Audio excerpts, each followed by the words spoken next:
ESL 1 is brought to you in part by Intel, Mercedes-Benz, Vodafone, DHL, Mountain Dew Amp Game Fuel, Asus, and Pay Safeguard.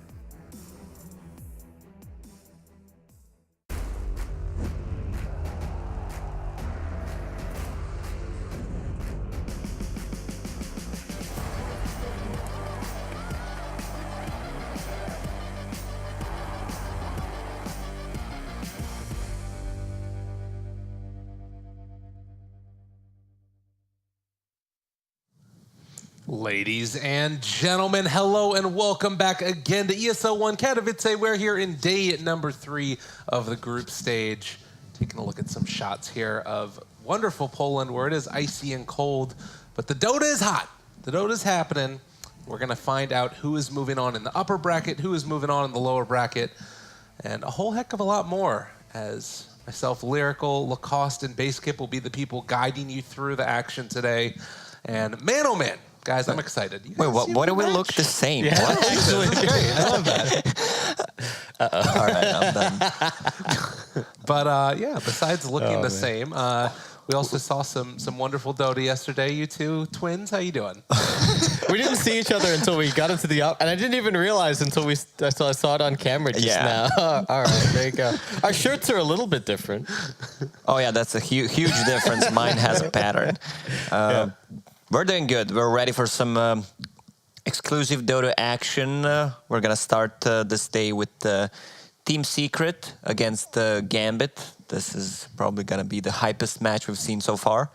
It's nice because there's some stakes for it as well, like the #1 seed versus #2 seed in the group. They're both through no matter what, but still some reasons to play for. And of course, there's a lot of pride on the line with any Dota game. Everybody wants to show that their Dota's the best. Everybody wants to be the best, like no one ever was. And you can see right here as well, to win Dota. off the side, that we've got some wonderful games that are up. So Secret versus Gambit, Fnatic versus NIP, and then afterwards TBD. That's going to be that later on match that... oh, that's a hype match. It's an upper bracket. Vodafone TBD presents versus TBD. the pre-match. And we're going into the pre-match. Actually, we're not. We're going to be taking a look at some of the groups from previous days and sort of where we are standing right now as well. And I think that, you know, if you take a look at the sort of story of the past couple days, some teams have looked consistently good, like Secret, and then you have other teams that have kind of looked up and down, like Chaos and what happened yesterday, where it was just like a complete and total implosion, where it went from 4-0 to 0-4. Obviously, we were able to pull it back together in that last one, but still pretty rough. I think Forward are in that same camp as well. Like they've split series against pretty much everybody. They've gone 1-1, and some of their games they've looked pretty good. I think the games where like MSS is looking good, they're looking fine, and then other games we saw the triple Midas into do nothing all game and lose. It was like one of the least impressive games of Dota I've seen in a while. We see a lot of inconsistency with some of these teams. You can see Team Secret, Gambit, they're on another level as expected. They're gonna do great in this tournament. Others a bit shaky. They can look both hot and cold at the same time, and For the Dream is the only team that's mathematically out. No, I think Alliance as well. Yeah, Alliance 1-7. OG is gonna go to lower bracket, that's for sure. I think I saw a tweet out this morning from Mickey that was like, sorry about the performance, and we're still going to play out the rest of our games. So it feels like, obviously, it doesn't feel great to get knocked out of a tournament, but these teams still showing up and wanting to, prove something in themselves on the final day. So definitely looking forward to their matches later as well. But as we talked about, it is going to be that Secret versus Gambit first. And, of course, throughout the day as well, if you happen to see some big plays coming out from any particular player, get on in there and vote for the MVP. Winner gets a Mercedes-Benz, or so I hear. Man, I would love to get that. That'd be the best. Yeah, I wish we could participate as well. Like, I drop a bomb meme, suddenly MVP of the tournament. I go home with Mercedes. I don't even need a ticket back home. I could actually drive. That's true. I was about to say it might be a bit difficult to put in your luggage, but there you go. Could just drive home. Not so for me. It might be a little bit difficult. The Australia is a little bit of a trek. It's just a little bit far away. Yeah, we still don't have the technology. I mean, if you think about it, everything. we would expect that we would have flying cars in 2019. Still didn't happen. It doesn't have to fly. It just has to be one of those amphibious cars, right? I just drive it straight into the ocean and away I go. Yeah, you get the little like fins in the back. And you're sort of doing that little thing. Well, ladies and gentlemen, this was just a quick little look before we hop into the game. But we'll be going to a short break before the next series gets started. So right after this, we're going to be taking a look at Gambit versus Secret. Stay tuned, everybody.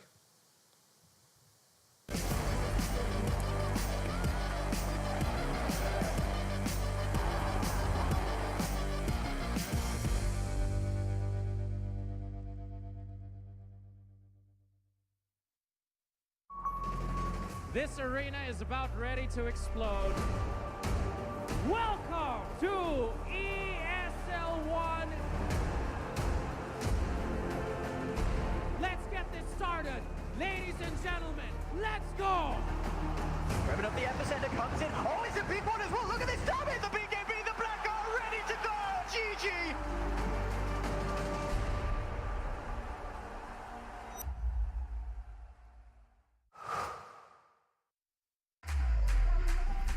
Think he can't shine through the dark? Stream a Roshan Steel in high resolution? And record a play for the history books? Watch this. Think he can't make a victory go viral? Watch this. Think a support can't be in the spotlight? Watch this. On Intel Core i7, a legend can rewrite his own legacy. Game, record, stream without compromise on Intel Core i7.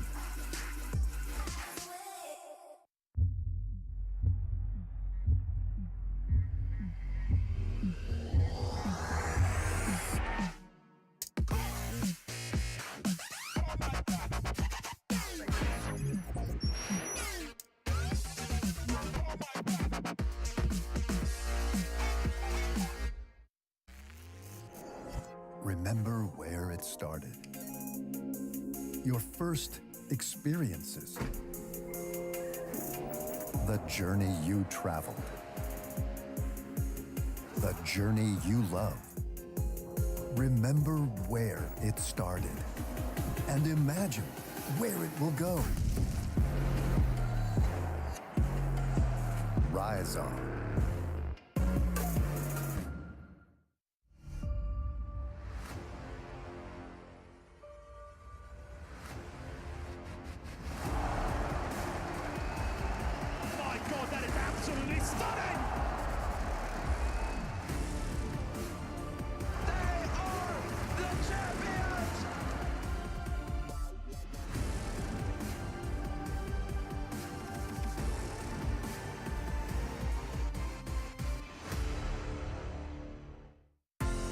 You're not weak. Your mind is always racing. It never rests.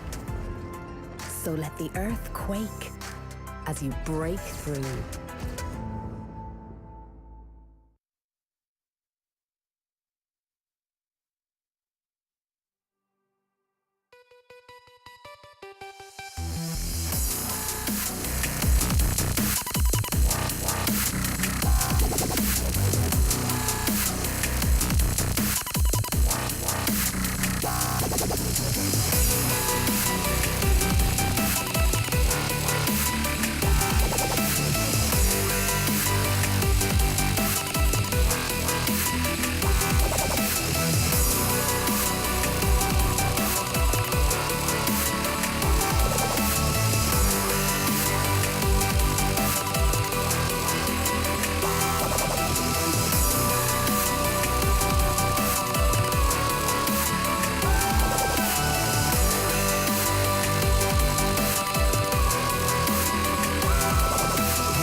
ESL 1 is brought to you in part by Intel, Mercedes-Benz, Vodafone, DHL, Mountain Dew Amp Game Fuel, Asus, and Pay Safeguard.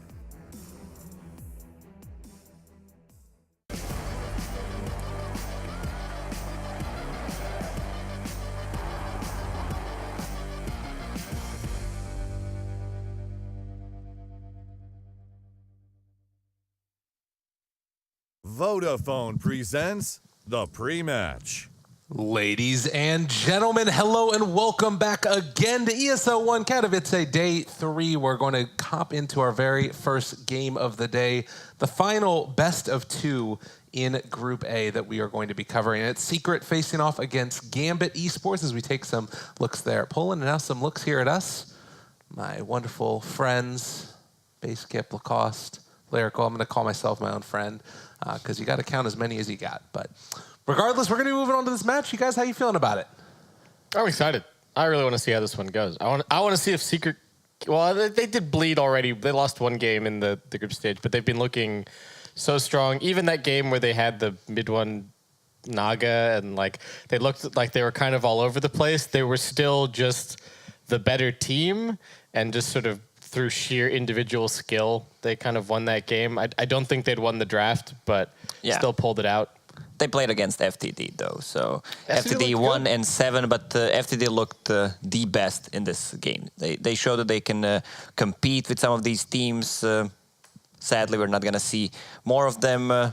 Both Team Secret and Gambit are through. Yep. So I don't think any of these teams don't want to play seriously, especially Team Secret. They do not want to lose the game. Puppy is really prideful, and he does not want to let this one go.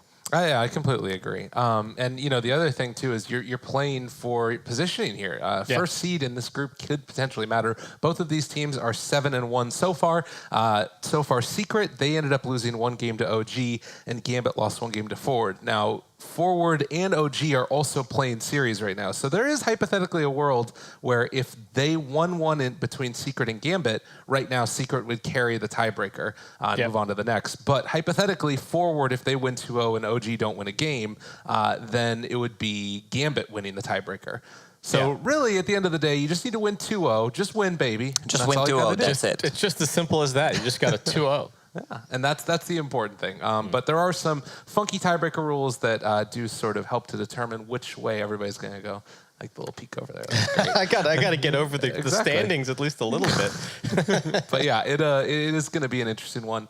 And I think that as far as these teams and what we've seen, this is a pretty clear, I'd say a pretty good representation of where everybody stands. As far as Forward and Mineski being like those two that are competing for that last spot, making it through in the tournament. Yeah, I think everything is kind of settled out maybe as we were expecting. I was kind of hoping that Mineski were going to do a little bit better. I still believe in a lot of the players on that team. I'm a big fan of KP, but they just haven't been looking all that good recently. So still need to find their form somehow. I think they've cycled through a few different coaches as well. They haven't made too many player changes, but they have had a few coach swaps. I think they had Clairvoyance on there for a little bit. It's been, and now they've got Dubu in, so they're trying to figure something out, but it just hasn't quite all clicked together. Yeah, if you have 5 players who are friends, you can't blame each other, so you just swap coaches. There you go. That's how it works. Well, speaking of that, we actually are going to hop in and take a look at one of the first teams to start off, and it's going to be Secret. I don't know why I said speaking of that, because I don't think they're kicking Sunby anytime soon. And things are definitely working for Secret. This is a team that had looked like the best team in the world coming into this. And it's sort of a weird tournament because I think that they only had reputation to lose. Like, beating all of the rest of these teams here, you don't really like gain much for Secret because I don't think they were any of the ones that were really in competition with them for that top They're here to title. show off for the home crowd, right? That's true. That's what this. Yeah. I think they even. I think Matt even popped up on Reddit saying that they declined an MDL invitation because they wanted to play in front of Nisha's home crowd. That's awesome. So that's really cool that they're going to get to do that, and hopefully they'll put on a show. That's extremely nice move, actually, when you think about it. Yeah, kid's 18, you know. gets a chance to play in front of his home crowd and be like the best in the get, world. Get a his car. friends and family to come and watch. I'm sure there'll be a little niche section in the crowd, though the whole crowd might just be the niche section. It's a possibility. Well, we do have another team that we're going to be taking a look in this one, and that's Gambit, sort of a rising star over the past, I want to say like 2 to 3 months, maybe. It's been a while here for them. And I think that they've kind of solidified their spot as that second best team in the CIS region. You know, Navi and Empire, the two that were perennially in that spot, not really showing up as much. And it's instead this Gambit team that's really kind of blown it open. Yeah. It's been cool for Alpha Ninja to kind of find a team. I think he's been bouncing around a little bit. I remember I was casting him at the random Turkmenistan tournament that I went to, the Asia Indoor and Martial Arts Games. He was there. Yeah. He's Jordanian, right? Is it? He is from? Russian. Russian. Okay. That's what it says. He might have a different ethnic background as well. Okay, potentially. I'm trying to remember what team he was playing on at that event, because it was sort of like WESG Rebels, one of those Rebels maybe, or Power I had to Rangers. check something. The Hawk died only 5 times in 8 games so far in Katowice. That's sick, actually. That's insane. Yeah, he's been playing like crazy. Yeah, I've been really impressed with him. Still has the ILTW fan as his like tag up thing, but he's maybe making a few new fans for himself. He's been around forever too. Dude, 8 games, 5 deaths. That doesn't happen. Even though if you're playing against the lower skill teams, it's still not going to happen. This dude's insane, actually. The Hawk God. Well, we are going to hop into the draft right now, ladies and gentlemen. Team Secret facing off against Gambit, and game number 1 is about to get underway right now. Man. I just looked it up. My mistake. He was not at that event. Thinking of the wrong player. Different bald guy. Yeah. Okay. Oh well. That's Thank you, Little Nahaz. I got to admit when I'm for sure. I'm wrong. But it's cool to see him on tape. I feel like he has been the one player looking at Gambit that I'm a little bit worried about in this series. Like, I just don't know how he's going to match up against Mid One. We had that Morphling game that he played. I think every other game that he's played in this event has looked pretty good, but that Morphling game was not so hot. So I think Gambit might have to give Alpha Ninja a little bit of help this game. Well, it's like, so we talked about it, right? Afterlife has had good games. Yes. As Lacoste is saying, Dahawk's had good games. Both of them consistently. But as Alpha Ninja goes, so follows Gambit. That's what it feels like. If he's owning, then the rest of the team is going to win, because that's just sort of that sort of tenuous ground in the mid lane. Well, when you think about it, is like, they're pro players. They're not making any mistakes. They're humans, after all. Even if you play perfectly, you play your own pub games, you can see how many mistakes you make. It's actually normal. It's hard to maintain such a high level in all of those games. So there's always going to be 1-2 games where you actually look like you're not part of the team. For sure. And we're playing at a level where 1 or 2 like reasonably big mistakes can actually just lose you the entire game, right?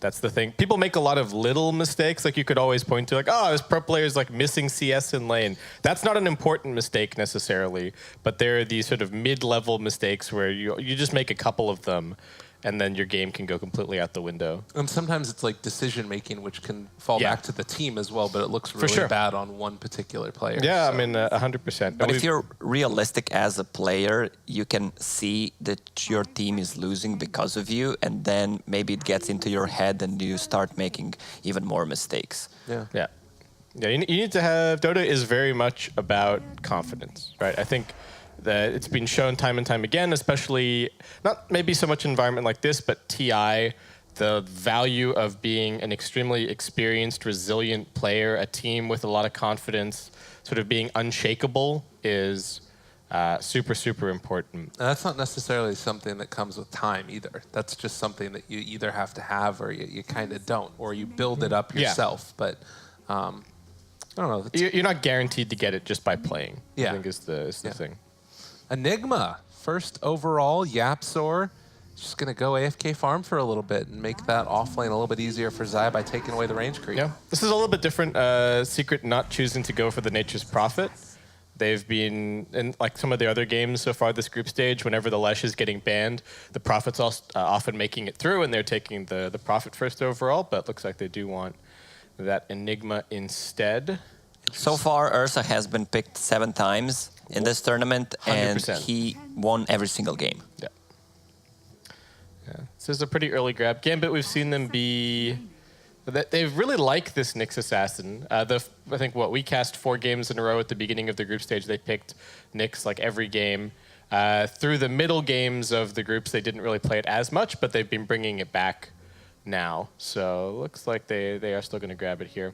I was wondering about whether or not they were going to ban the Lesh if they were trying to angle for the Nyx pick, but the Lesh does still get banned out here. So I think part of the reason that Ursa's had such a good win rate is because everybody's been playing Juggernaut or Lifestealer. Lifestealer's banned out here, and Juggernaut might not get picked. Has disgusting win rate in this It's tournament. awful. It's overpicked. This hero is not that good anymore. And which is why I don't think that Secret are going to take it. It's got like, Ursa is almost a preemptive ban. But yeah, he's got like 17 games. 17 games, 30% win rate. Oof. Oh, Lion is interesting. Huh. So why Lion and not Shadow Shaman? Because that's like the big trade-off there, right? It's almost the exact same hero. I guess it's a better way to burst Ursa. He needs to use his ulti before the fear of Lion using a finger. Yeah, okay. I do think it's a little bit better against Ursa.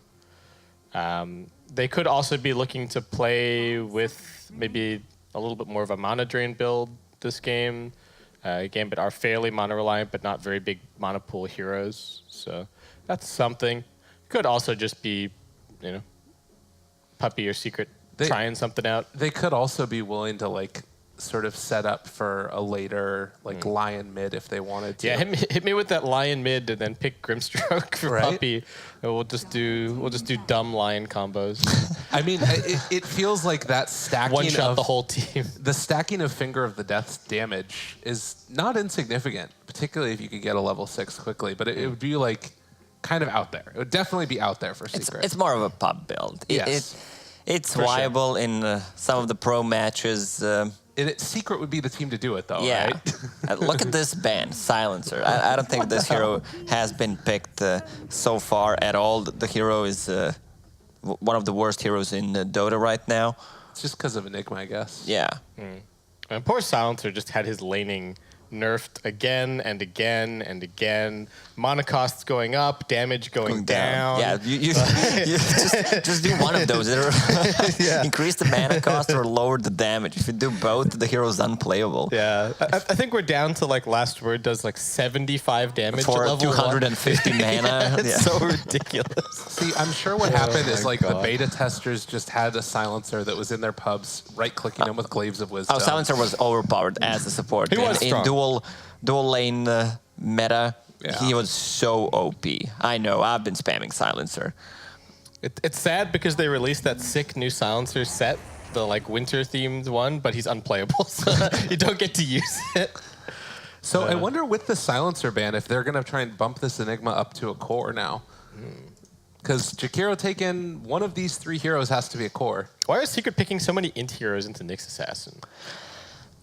Most of the time, Nyx Assassin, at least the ones that we saw, he didn't have more than 1 or 2 points in mana burn. That's true.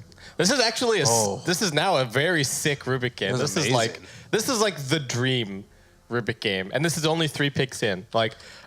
All of Jakiro's spells, amazing. Lion spells, amazing. You've got the black hole for the big impact. Yeah, Lacoste is on point with the silencer. I'm just checking this. You don't have Silencer set. I don't have it. Oh, okay.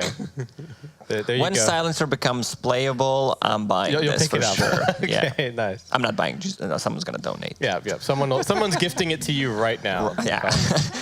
I don't need more than 1, so take it easy.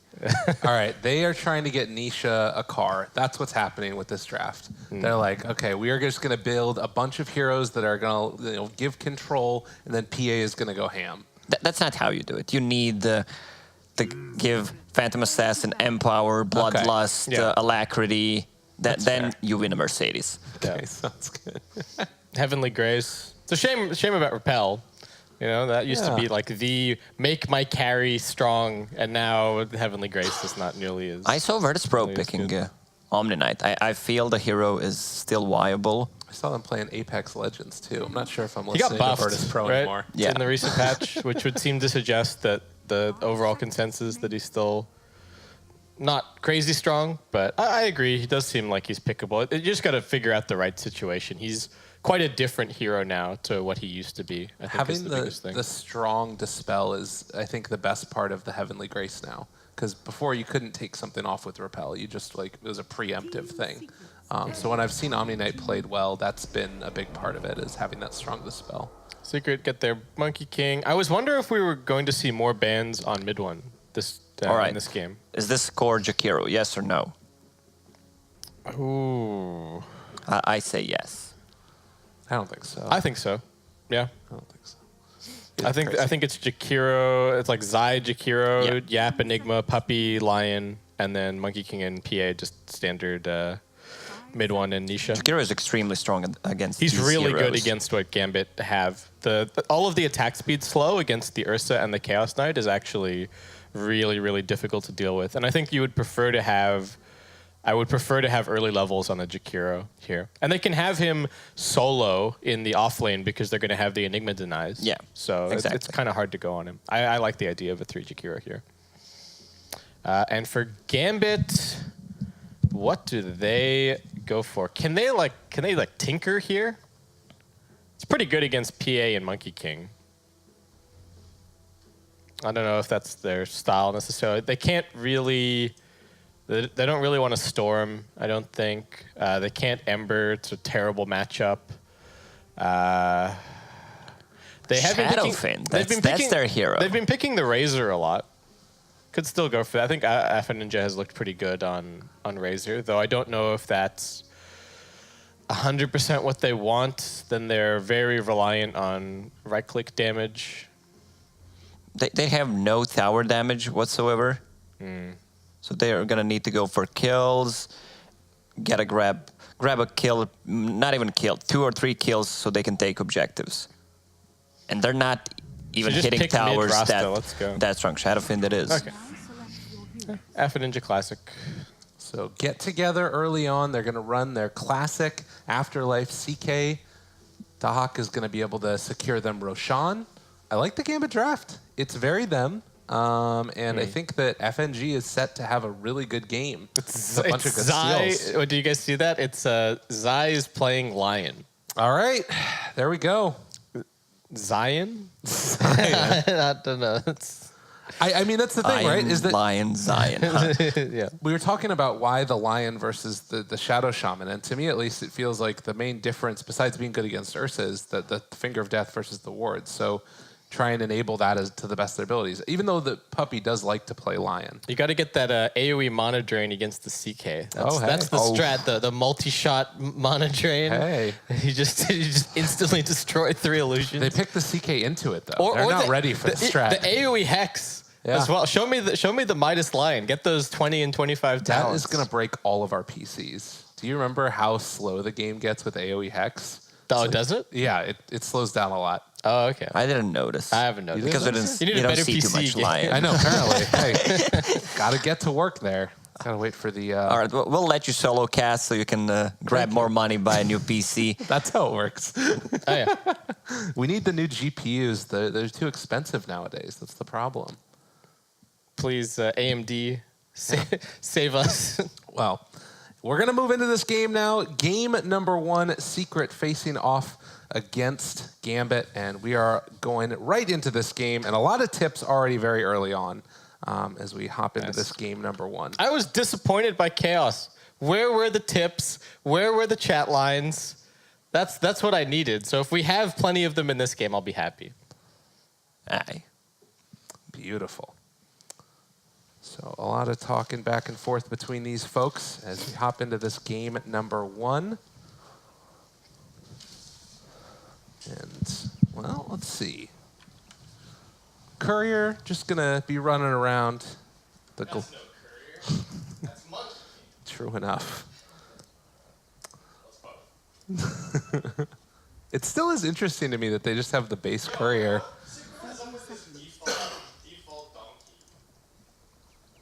I think default courier should be chicken, not a donkey. That's true. But then that would devalue Cluckles. What would you do about Cluckles the Brave then? I don't even know what... That's the chicken curry. Is it? All right.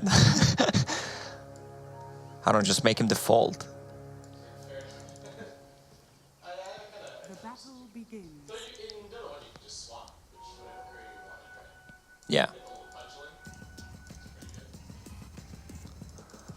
Ooh. 2-2 Vancouver split, nothing too shocking.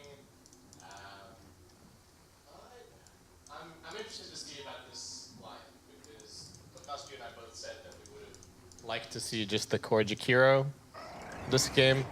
Yeah, but if they stay together, Lion, Enigma, that's a lot of stun, a lot of control, and I don't think Gambit can grab a kill. If Enigma decides to move to jungle instead, then there's a lot of kill potential. Once they get some early levels, like when you have level 3 on both of them, all of that lockdown to use the Eidolon damage is actually pretty scary. Get 2 points in stun, 1 point in the hex. Oftentimes, though, what we just see is people try and just kill the Eidolons, but neither of these heroes are particularly great at it. They're not great at killing Eidolons this game. And it is just going to be Yapsor retreating after the first wave towards the bottom side. We'll see if he decides to fully leave and head to the jungle, or if he's just going to keep on going for these denies. But so far, so good for Secret, who are looking solid across all their lanes. Gambit don't have the best early game pressure from their supports. If they put the Nyx and the Rubik together, I think they have quite good kill potential in any of these lanes, but just the dual lanes that they have aren't too scary, at least for Secret's heroes. FNG, run away there, buddy. He's taking a lot of damage. Jakiro is not to be trifled with in these early levels. He does have a stick still, at least, as well as that mango, so should be able to regen back up, but he kind of has to... Just going to get fully zoned out by Puppy here.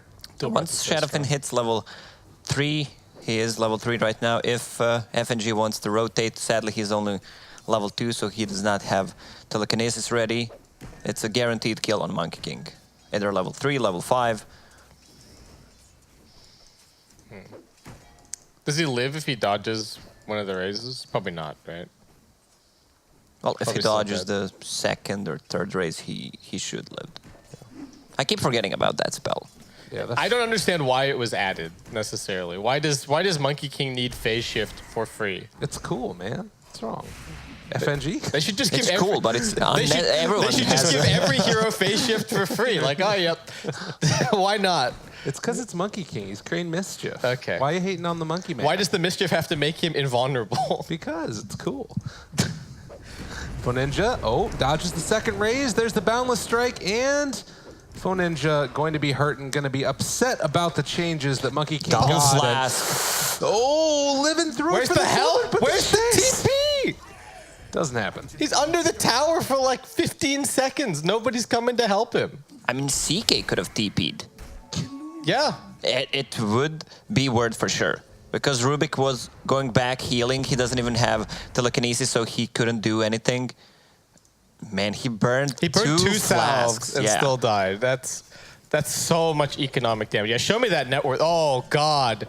2.1k Monkey King, 900 gold Shadow Fiend. And I mean, that's the thing, right? Is that we talked about how much Gambit is sort of dependent upon Foninja to have a decent game.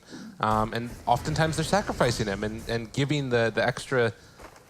They literally sacrificed. No one wanted to provide any help for him. Oh, God. Okay, this is basically where Shadow Fiend's game gets decided. Like, whether or not this smoke gank actually works. I think they need level 3 on the they need level 3 raise on the SF now, but he's not going to have it for a little bit. Monkey King has phase boots now.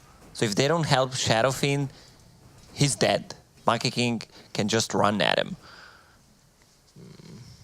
This is really scary, and this is really badly timed by FNG. And now the smoke's going to run out. Yeah, now that Rubik is missing, they're starting to play more aggressive on the bottom lane.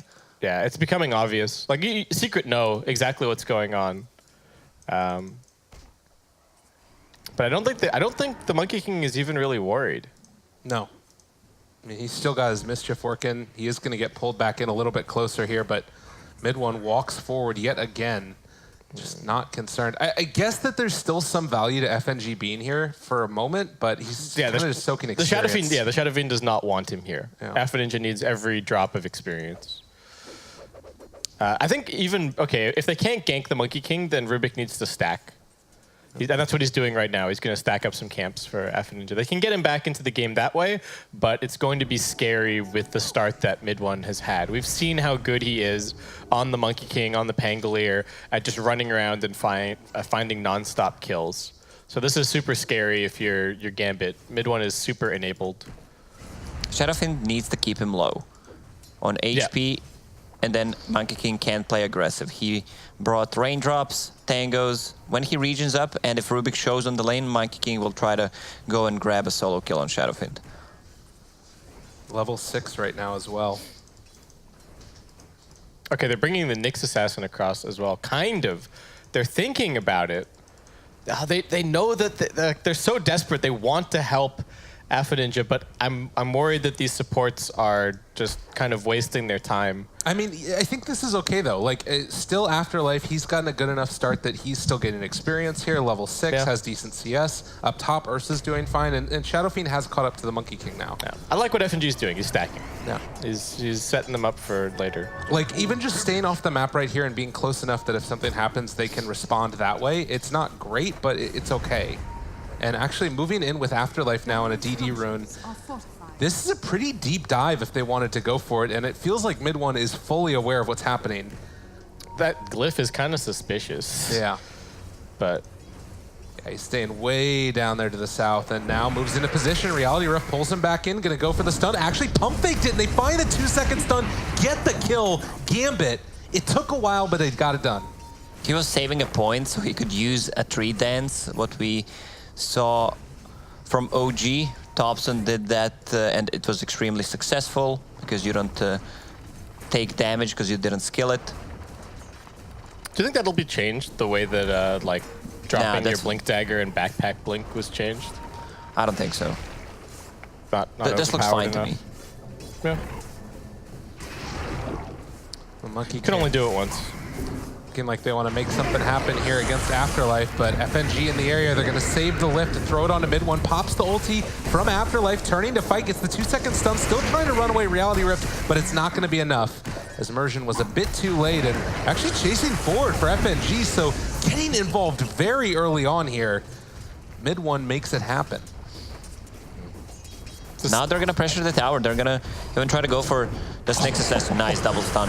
In the middle of the jump, Immersion under fire. They also find the stun to FNG, and this is where Secret can look so scary. This is such a classic mid one. Like, no items on Monkey King, but just they find so many kills with this hero. Yeah, more and more Monkey Kings are realizing that they should not farm that much. Instead, once they die, you would expect them to come back to a mid lane. Instead, they TP to a side lane, grab a kill or two, and with all the aggression on the bottom lane, Enigma and Lion managed to take the tower on top.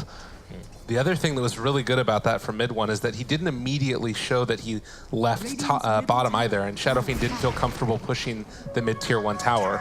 Yeah. So they were able to not lose that much damage on mid tier 1, even though he's gone for a long time. I feel like Monkey King has gone full circle, kind of. He started out as a support. People were playing him super aggressively, running around finding kills. Some of those aspects got nerfed, or the strength of his abilities at level 1 got made a little bit weaker. We started to see the carry Monkey King, people buying Battle Fury, people buying Radiance, all this kind of greedy stuff. And now we've come all the way back around to when people are playing Monkey King, they're just getting a few levels, safe lane or mid, and then running around and finding kills everywhere. That's pretty cool.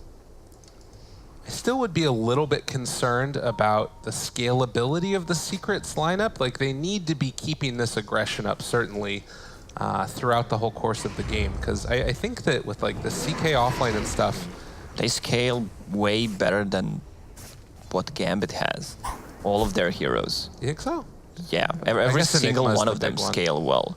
Their matchups are good, and I don't think Shadowfiend scales particularly well. And you have to remember that pocket Enigma that Secret are going to have. Like, Rubik is nice to have against Enigma, but I wouldn't really consider it an Enigma counter. That's a position 5 Enigma Rubik who doesn't have boots. Yeah. Almost 10 minutes in. Yeah, he's got 600 He's level gold. 3. He's not going to be dealing with Yapzor this game. Smoke up coming from Secret. Zai might have broken his, and FNG is sort of guarding that high ground. A lot of vision. Puppey gonna get lifted up onto the high ground, right into the middle of this Shadow Fiend, who is Hex, and they have the Boundless Strike with the Wukong's command down as well. The two-person Earth Spike comes through, and can they find anybody here with Afterlife trying to make it happen? Just gonna take that bounty route and run away, but the Finger of Death comes out, a triple kill for mid one. Gambit certainly not able to do anything here. And they find the crit. Zai's there as well. They have the Earth Spike afterwards as they control Dahak, and well, he's dying a couple more times. The only good thing for Gambit is they managed to pick up all 4 bounty runes. But on the top lane, Enigma is free farming. He's almost about to finish his Hand of Midas. Secret always seem to get away with basically having 4 cores. It's pretty crazy. But they always make such good early game rotations and have this gold lead at this stage. Like, Puppey can afford to do all of the warding and everything and still have boots because they're pretty consistently taking a tier 1 and getting multiple kills before the 10-minute mark. Oh, Macro Pyre down. Ninja just gonna get ran at. It's too much damage so early on. A 4,000 gold lead. And while it is, yes, the Midas that's there for the Enigma, all these other items on the other heroes in the game for Secret are all about fighting. Yeah, 100%. Mid one is just so good at running around and making space.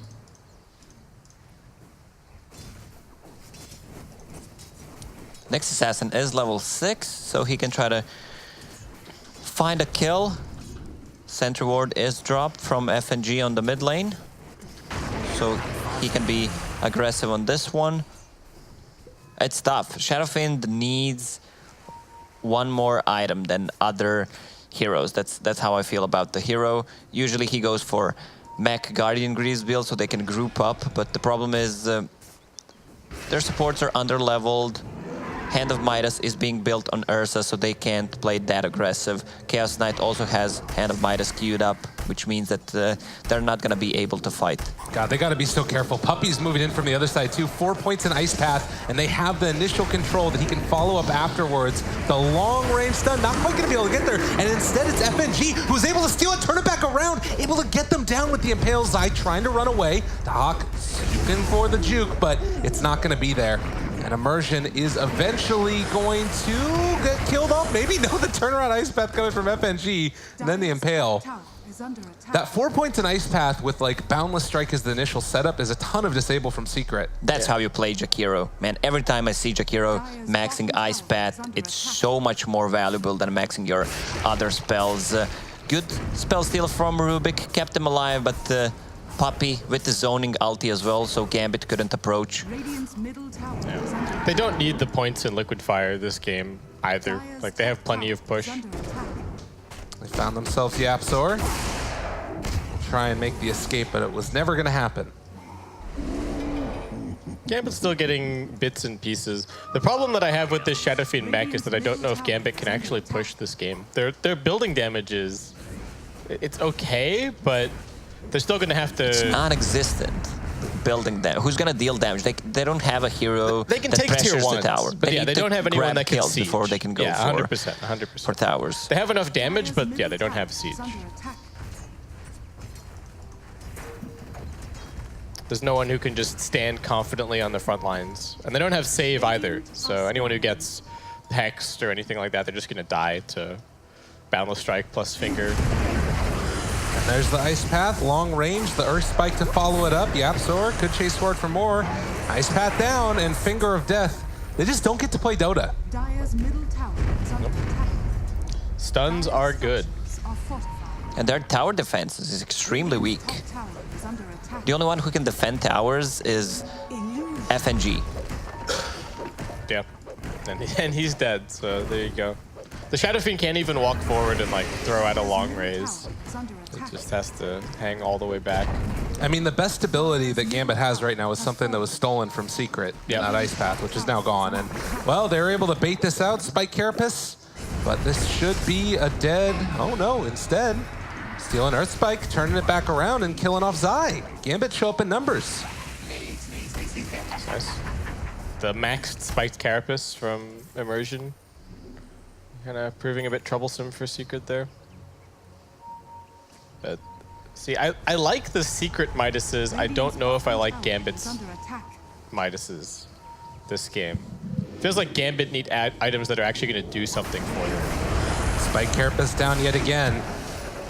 But it does look like Immersion is just going to hit the deck. Didn't even get the rune. Mid one picked it up. Yeah. But Gambit were able to secure a couple of other ones. It looks like Puppy getting that final kill on Immersion. Yeah, so out of last 8 runes, Gambit picked up 7. I mean, that is, I think, one of the things that's keeping them in this game, is able to avoid some of the fights, but it's still not looking good by any stretch of the imagination. He didn't lift him towards the Shadow Fiend? Well, he says sorry. It's a bit weird, yeah. If you make a mistake, say sorry. It's all good. Yeah. But if you make a mistake and try to blame it on someone else, yeah, then you're being muted and reported after the game. What if I blame it on my keyboard? What It's fine. You can do it once. Okay. Like, you can't blame that your cat is on fire, keyboard is broken, airplane hit your house. No. Only one of those excuses is tolerable. 1 per game. Yes. Gotcha. 16 minutes. Midas off cooldown for the Monkey Man. And it looks like Secret not wanting to take that battle down bottom. So he's just going to be jumping around from tree to tree. I mean, could they think about defending this tier 1 tower here? Mid one's in the area. Everyone's so far away. Yeah. Maybe if they walk one person down here, maybe they can take this fight, but it doesn't look like anyone's interested. Mid one's just here to soak the experience, I think.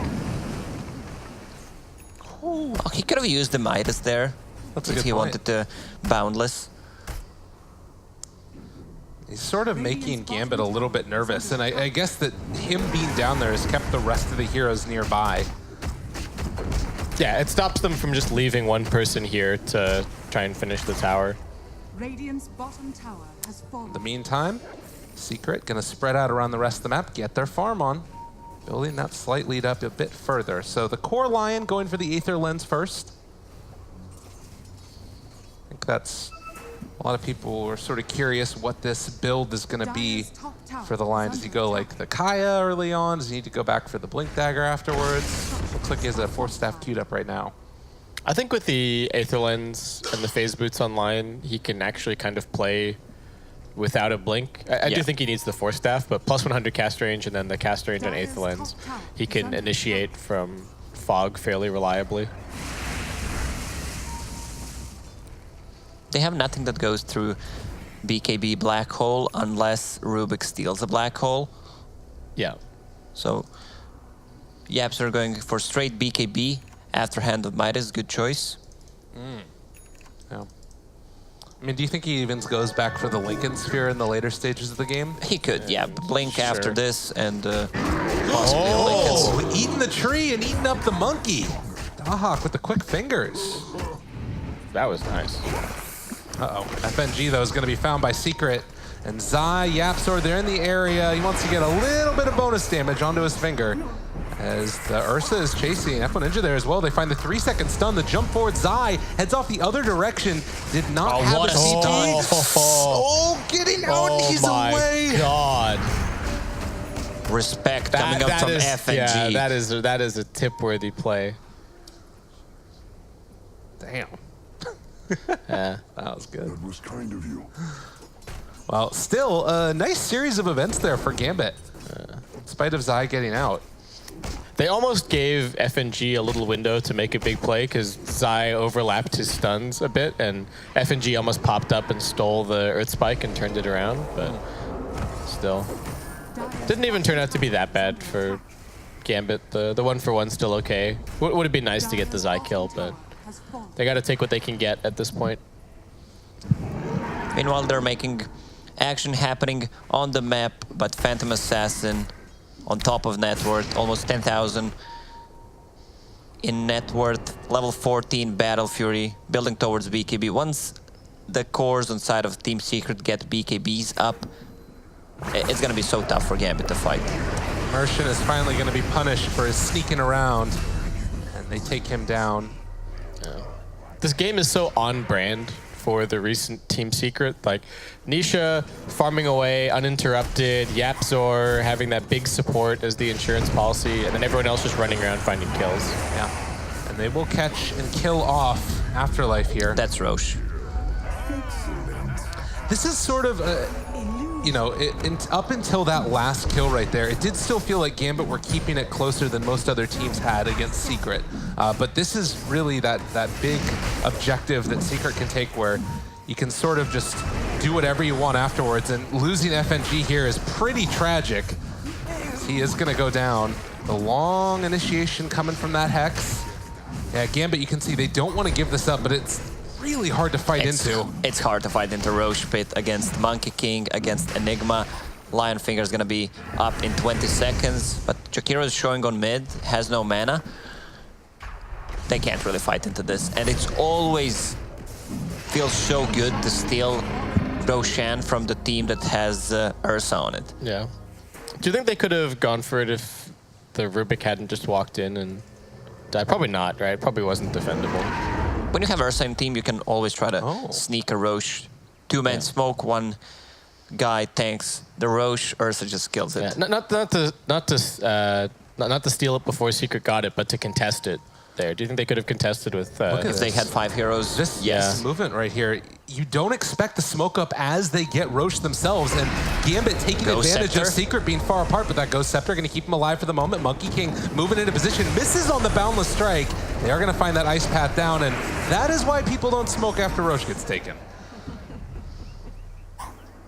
His TP's on cooldown. He's dead. Decides to turn him back around and try and fight, but it is not going to happen for old Afterlife. I mean, it was a nice idea with the Phantasm, pop it and then try and send illusions in every direction, but I think Secret had more than enough tools to kill him no matter what, so... now Phantasm's on cooldown. Though I don't think Gambit are going to be fighting any time in the next 5 minutes. They wanted to go for a sneaky play because you don't expect them smoking right after Team Secret got a Roche and all their ultis are up. They just wanted to get a pick off, maybe push the waves, try to drag this game as much as possible, and Phantom Assassin, extremely farmed. Double damage, Blurred, Deso, plus a Battle Fury. This is much better than that Hand of Midas PA we saw the other day. I mean, if you want to go with the greed, why don't you just get Battle Fury instead? Just get Battle Fury. Okay. These things happen. Mana burn him and then just steal it back. All right. There you go. Oh, Merchant, the self-play. The self-play. It happens. BKB done for the Enigma. It is the Guardian Greaves build on the SF that we've come to expect from Afro Ninja. Is the big problem this game just the discrepancy between mid? Like, it feels like Gambit, FNG spent a bunch of time trying to babysit the Shadow Fiend, and as a result, lanes just got out of control for Secret. Mid one's been ganking everywhere. Yes, as we're going to see Immersion go down, but the other thing is that nobody TP'd to help the Shadow Fiend when he was getting dove under tower. So, like, does that might have changed things, and then you wouldn't have had to have those supports sitting in lane the whole time if somebody was ready to TP. And maybe that again goes back to the fact that Puppy zoned the Rubik out of experience range, and he couldn't get level 2. So it's sort of things compounding upon each other. And Secret are so good at taking a little lead and turning it into a big one. Just getting kill after kill, using their ults when they're off cooldown, except for the Black Hole. Haven't really seen that utilized, but that's always sort of the Yapzor way. Just farming up, waiting until he has the necessary items to bomb one ultimate and just win the whole game. Martian, the initiation coming out. They find themselves mid-1. Mid done. Zai, Hex out there as well. They have Afterlife in the area. Gonna go for the initiation. Can they blow him up before the black hole? They turn it back around. Yapzor could decide to actually jump there if they want, but he just gets blown up, and Secret deciding to run away. The slowdown trying to go on F1 Ninja, but he has a haste rune, and Zai hiding behind the tree does get the Hex out, but the turnaround comes a second time, and now they're able to steal Hex away from that Lion. Puppey also being ran at, has the Ghost Scepter, but it's only going to keep him alive for a moment as the Jakiro eventually falls. So big win there for Gambit. What a mess. I think they could have cut their losses after the Monkey King died. They could just go back. Just walk away. They didn't even use any big spells to kill the Monkey King either. He just jumped on the Carapace, and Ursa tore him to shreds.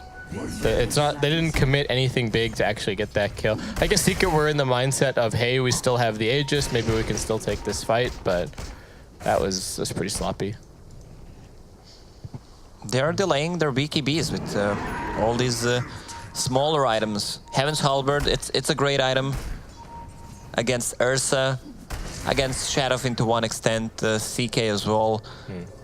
But he needs a BKB so he can stand his ground. And Aegis about to expire. They have about 10 seconds left on it right now, and Secret still moving into position. Spike Carapace is going to come out there as well. They jump forward with Dahak immediately going to blow up Yapzor while he was using the BKB. And now Afterlife also on top of and killing off the Monkey King. They lose the Aegis, and that's dead Nisha. They had 10 seconds left on it. Gambit. Puppey also ran at Afterlife, got Zai in his sights, a 4-second stun, a little bit of luck, a little bit of skill, and a whole lot of Gambit as they take down 5. They just killed 9 heroes of Team Secrets in less than 2 minutes. They took that, what, like 10K net worth advantage all the way down to nothing now. It's going to be pretty much 0. And after Gambit pick up some more bounties, pick up some more buildings, they're actually going to be in the lead. The spiked Carapace in these last couple of fights has been so sick. Like, I think the spiked Carapace stunned the Enigma, and then Dahak just jumped in and killed him instantly before Yapzor could even do anything. It's because he did the Midnight Pulse first before he went to the black hole. Or just didn't. Didn't pop his BKB before as well, yeah, because Midnight Pulse, it's a pure damage, it pierces spell immunity. Well, tier 1 tower is going to be glyphed. See if they can manage to get the deny on it here. The ice path on the catapult. I think this still kills the tower. But nonetheless, it is Gambit with a slight lead now.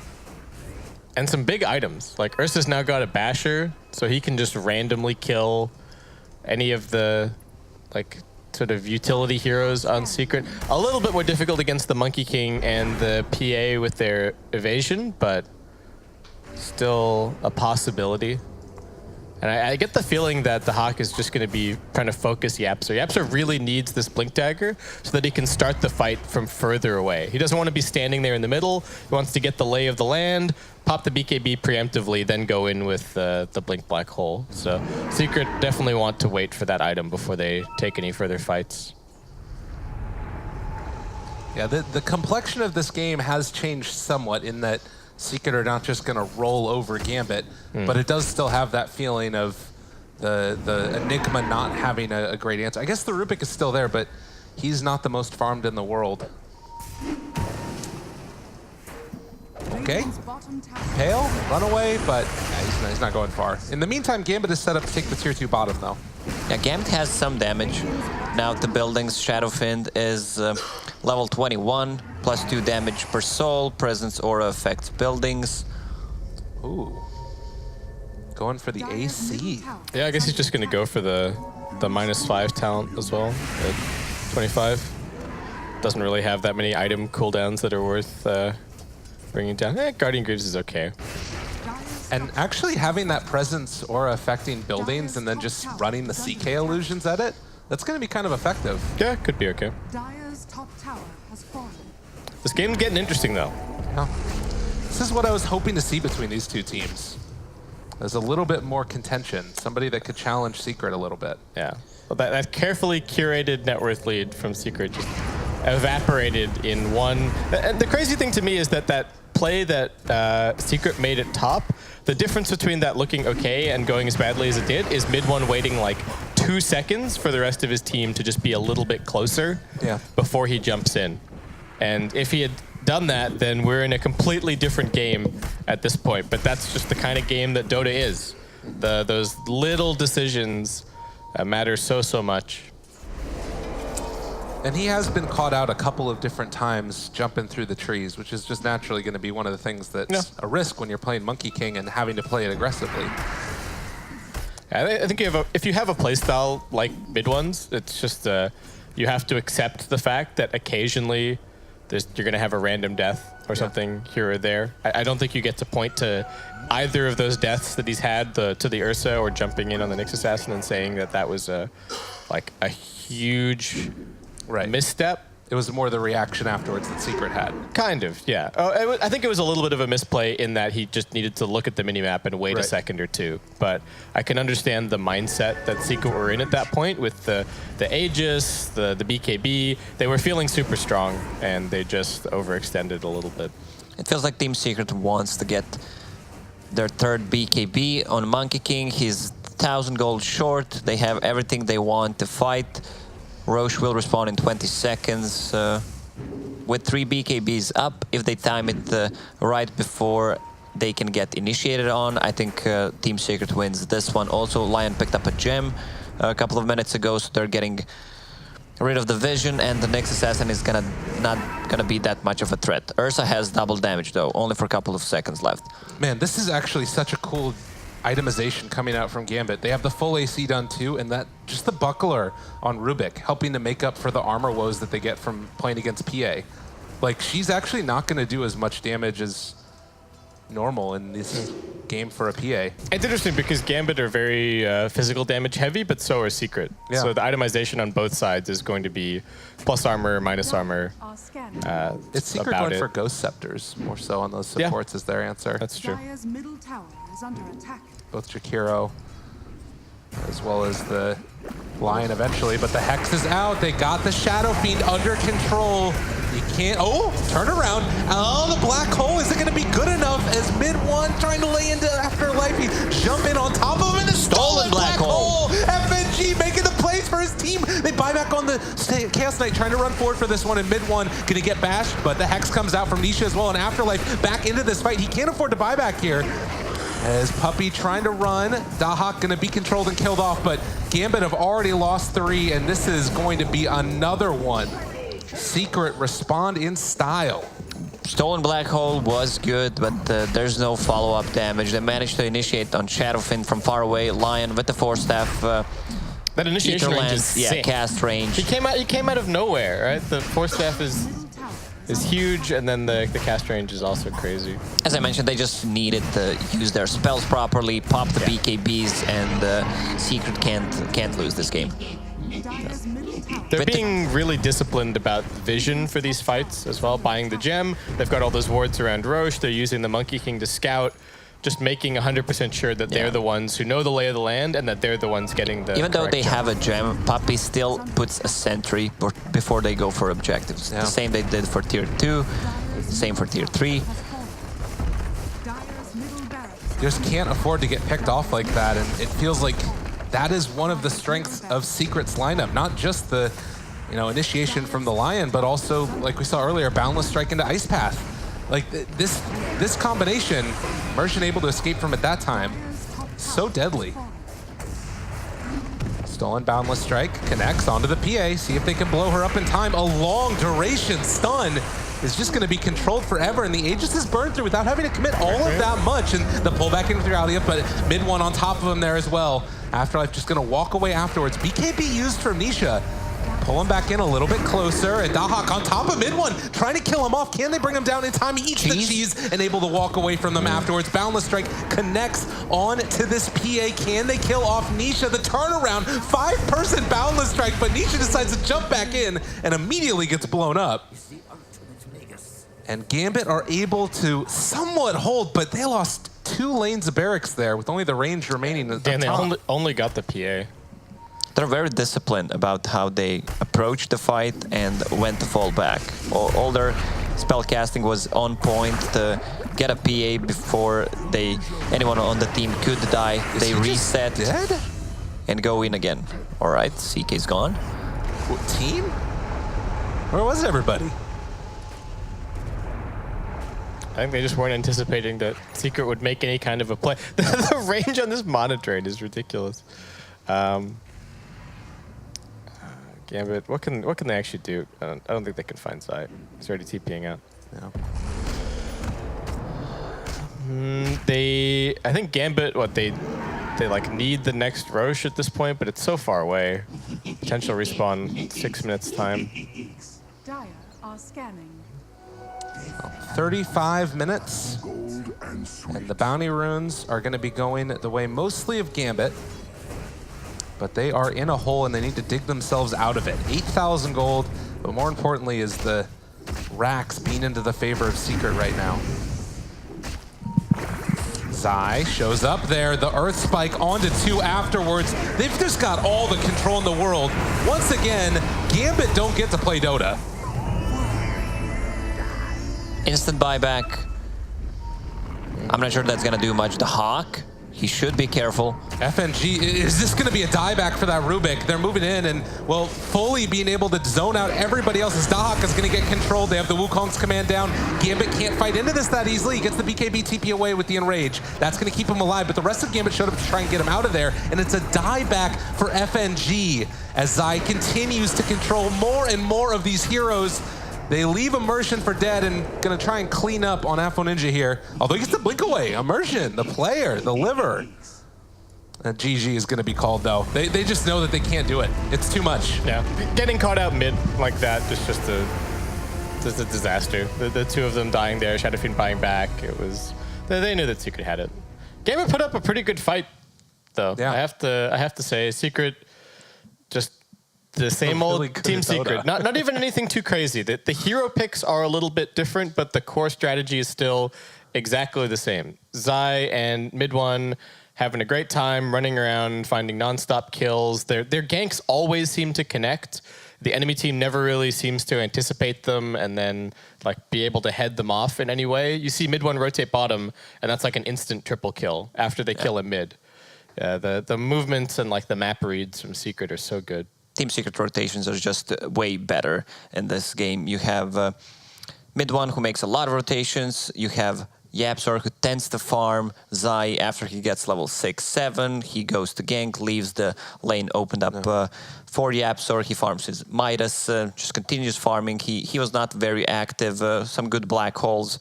But overall, it's hard to win with the lineup that Gambit had. They need to put more pressure early on. They did not, so they went for Midases, try to farm up more, but once the BKBs are up on side of Team Secret, it's pretty much impossible to fight. Impossible to fight, possible to win. They showed signs of ice like the wonderful panel was saying, but we are gonna hop into game number 2 in just a few. Stay tuned, everybody. More from ESL 1 Katowice right after this.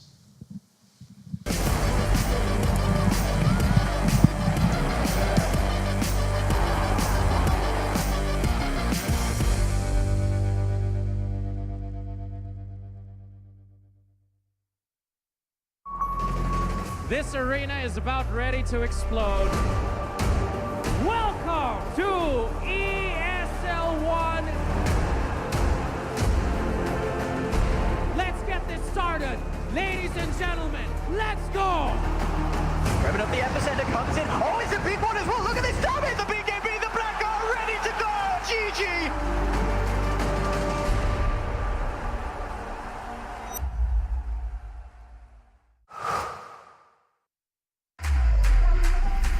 Think he can't shine through the dark? Stream a Roshan Steel in high resolution? And record a play for the history books? Watch this. Think he can't make a victory go viral? Watch this. Think a support can't be in the spotlight? Watch this. On Intel Core i7, a legend can rewrite his own legacy. Game, record, stream without compromise on Intel Core i7.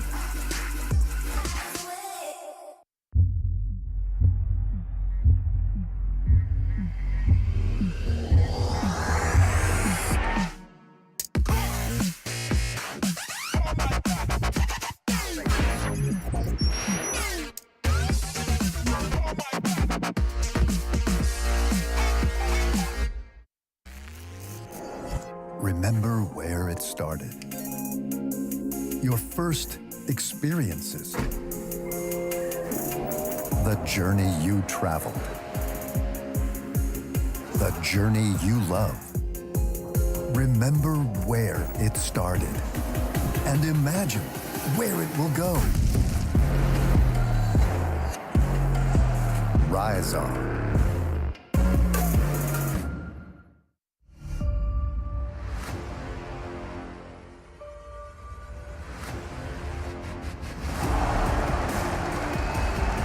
My God, that is absolutely stunning! They are the champions!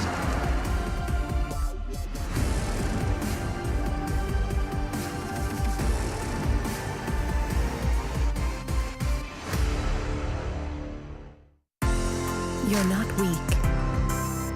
Your mind is always racing. It never rests.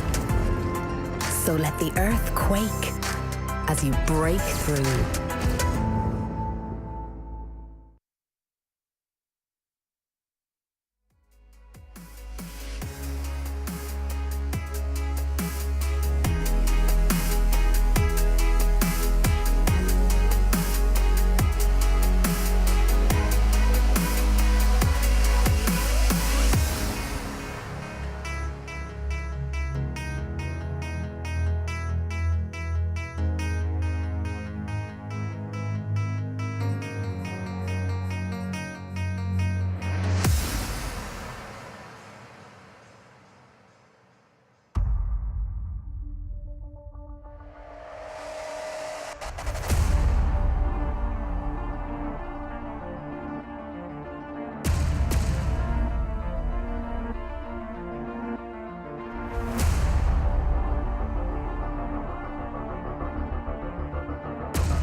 ESL 1 is brought to you in part by Intel, Mercedes-Benz, Vodafone, DHL, Mountain Dew Amp Game Fuel, Asus, and Pay Safeguard.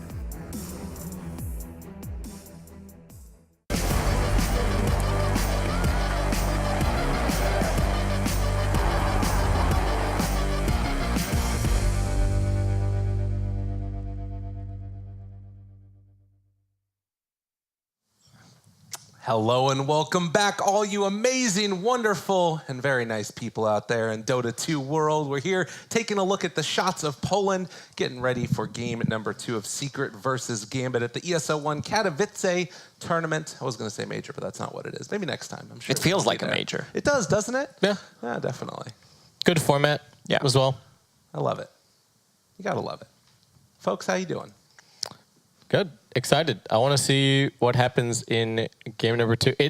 So it is, I think it's likely now that with Secret winning the first game, they are the #1 seed. Yes. If they tie, then it depends on the results of OG and Forward. But at the moment, OG have already won their first game. They won it in like 13 minutes or something. So I think Secret are now, as I understand it, they're locked in #1. In the group pretty much. So maybe we'll see something clowny in game number 2, maybe some Pudge or something. But I'd love to see it. I'm keen to see also what Gambit still have. I want to see if Affinage can have a better game 1v1 against the formidable force that is mid-1. Yeah, it was a tough matchup for him. Mid-1 just kind of rolled on him. No rotations coming out from Gambit, and Shadowfiend has to go jungle to recover. There's other heroes can't put that much of a pressure on other lanes. It's at one point it's gonna fall apart. And you're not going to be surprised by the Monkey King pick either, No. right? It's not like this is something that mid-1 is only just pulling out for this game. He's been playing it over and over and over again. I would say it's probably even his like go-to mid right now. And we had this situation where the Monkey King gets a kill. He's at 2.2k net worth. The Shadow Fiends just burned 2 salves and a TP. He's got 900 net worth. That was a total stomp on the mid lane. Well, and you talk about it. I don't remember which one of you was bringing it up, but the Rubik at the time the gank happened was just level 1. And so he just had Fade Bolt, couldn't do anything. And a large part of that was that Puppey on the Jakiro had zoned him completely out of experience range. Because Rubik can't really handle that Jakiro just running at him. So if you sort of fall behind like that, then it means that your mid lane is more open to getting jumped on. It's about all these small mistakes adding up, going to one point where it's a huge mistake, and then you're playing from behind. If he stayed at the lane, got level 2, you expect Rubik to gank mid when Shadowfiend is level 3 or level 5, so he can land 3 raises on a Monkey King, which is a secured kill, but he was only level 1. Tough stuff indeed. We're waiting for all the players to hop into the lobby. It looks like they're just starting to get into that one. But still, as far as like the way that they go into the next round of games as well, you've got Gambit and Secret. Both of them are going to be moving on in the upper bracket. That we know at this point. And they're going to be facing off against either Fnatic or one of the other teams from Group B. I'll do a quick little check there. Chaos or NIP are likely the candidates. Do you think that Secret would rather play against one of Chaos or NIP more? I don't think Secret cares, to be honest. Yeah, I don't think they're too stressed. You don't think they want to like get a little bit of revenge on PPD, the great old rivalry? But they have rivalry with players on both teams, right? That's a good point. They've got it's like it's kind of a revenge match either way. So doesn't really matter. That's fair. So just chaos and revenge is going to be the name of the game for both of these teams. I like that idea. It'll be fun. It won't be any elimination matches that we'll be happy to get. Again, for anybody that's just tuning in right now, the schedule for today, we're going to be taking a look at this game. Then we have one more best of 2 that's going to continue on from Group B. And then afterwards, we're going to be playing the first of the best of 3s in the upper bracket. So that right now, again, is looking to be Secret, Gambit, Fnatic, and one of Chaos or NIP. And yeah, Fnatic versus NIP is going to be the next one. That's going to be an exciting match too. I like that one. Yeah, that should actually be pretty good. NIP were looking quite good yesterday. Fnatic have been looking pretty good the whole time. So we'll maybe get to see some action there. I don't know. Depends which NIP decides to show up today. Yes. They can look so good in game number 1. In game number 2, spellcasting is really off point. Some drafts issues that we discussed yesterday. So it really depends how they decide to approach this BO2. I love it. You're so like diplomatic in how you say it, but I can tell behind all of that there's like this little anger, man. Because when they formed, I tweeted out about the PPD that this team has a lot of potential. That I'm really looking forward to see what they can do, and from that, it was not as good as I expected. Yeah. Who's your favorite player on NIP? It was Saksa for quite some time, but he's also kind of underperforming. I feel like this team doesn't have a star player. Like you can't really pick one of the players and say, yeah, this is the best player on the team. In the past, it would have been 3-3 on the old Optic. But I don't know if it's just like that team was built around him. Yeah, I'm not 100%. sure if it's like them not enabling him now, or if he's fallen off. I know it can be tough to like remain in the very top performance and be that star player for a long time. But whatever the case is, they need that. I think somebody that makes the enemy team ban against you in particular. Fata looked like beast yesterday, especially in that game on Night Stalker. What did he have? Like 23-1 or something? 23-1-14. He ended on a 22 kill streak. Yeah, it was crazy. Which was odd too, because then the previous game before that, he didn't look good on the Razor. He was like 4th from the bottom net worth at the end of the game. So to me, at least, it's sort of odd that like they just need to get him on the right hero. It was because they had decided to save his hero for last. So maybe Fata can be that guy. And then he looked good on the Timber in the last game. Yeah. As well. You've got like back-to-back kills on Weeha's Pango. And then that game got interesting. That was what we used to call Clown Fiesta. Ah, yes. Yeah. I don't even remember everything that happened. A little bit of 3-2-2. But do you remember Ace buying back into TPN into dying again? I remember that. Actually, I remember that now that you said it. Jeez, that was rough. Yeah. I know you've suppressed the memory, Gabe, but that entire game was just nutso. It was crazy.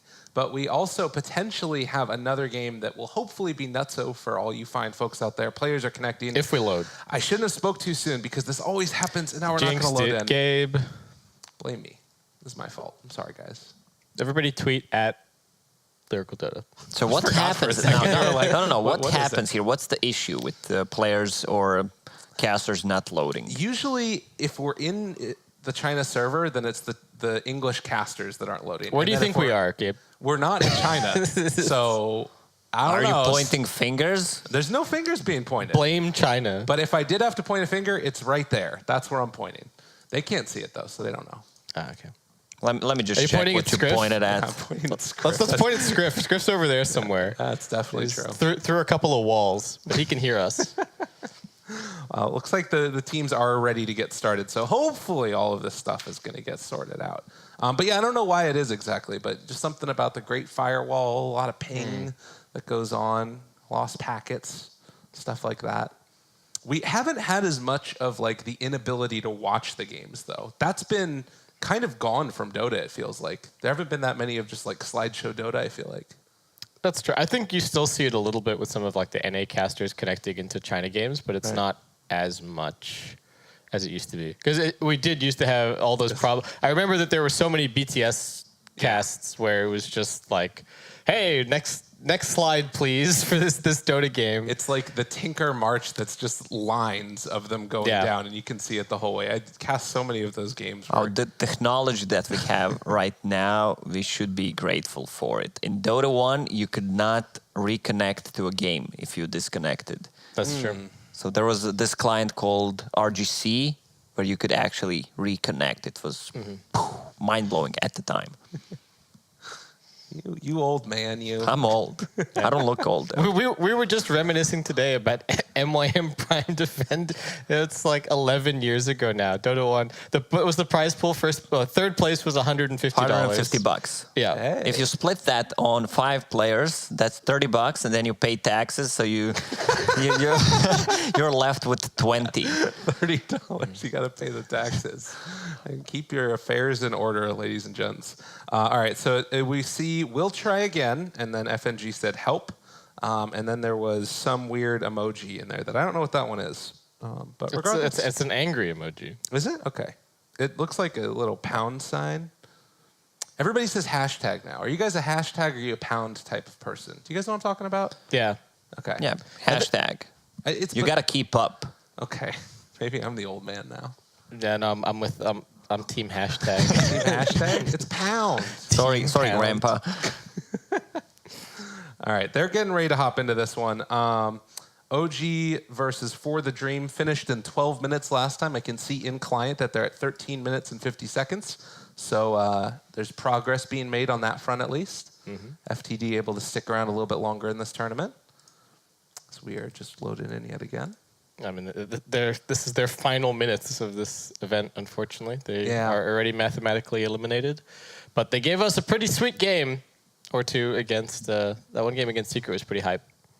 It is sort of a sad thing that like China does not get as much of this international stage as I feel like they used to. Because there's still so many freaking good teams that are playing. And it's like, they're not necessarily in contention for tier 1, but there are easily a bunch of teams that are on Gambit's level, I would say, in China. Yeah, I think Chinese tier 2, even tier 3 scene is the strongest, for sure. Yeah. But they are, I feel like China is still getting enough spots in all of the qualifiers and all of the majors and minors to, if those teams are there, they have the opportunity to show it. I don't think China is wanting for opportunity. And sometimes it can be difficult to tell with the Chinese teams because they can look good locally and then they go to international lands and kind of underperform a little bit. Or at least that's been the recent trend. But we are in, it used to be a little bit more cyclical and it feels like it's, well, maybe I'm being a little bit revisionist here, but it feels like Chinese Dota hasn't been at like full power for a little while. Though, you think back to just the last TI and LGD are still looking amazing. Really good, But, and yeah, Chinese teams are doing okay at MDL, I think, as well. I mean, there are a lot of them at that event, so it makes sense that some of them have decent results, but...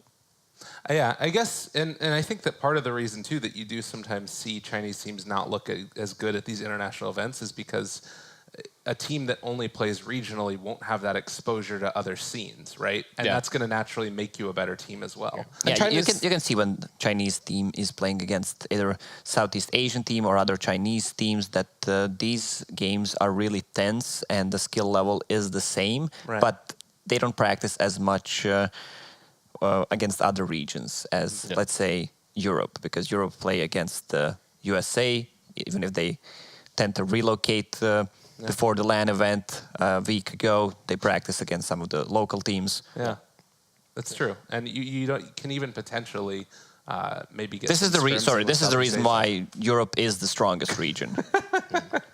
China tends to have kind of their own meta a little bit more than other regions as well. I would say that they are sometimes a bit more insulated meta-wise, and sometimes that can look amazing when their meta is like the right meta or it matches up well against the foreign, the outside of China meta. But sometimes they come and their priorities are different and they just kind of get exposed because they're not borrowing as many things from the other teams. So it can go both ways. It can be a strength and it can be a disadvantage. Right. Well, and I guess the other thing to think about there too is like there's probably a psychological element to it where you don't necessarily want to try out a ton of different things, either because you believe in your strategy or because if, it looks pretty bad, there's a lot of people that are waiting to take your spot right underneath you too, which is spooky. That's true. It's very, very spooky.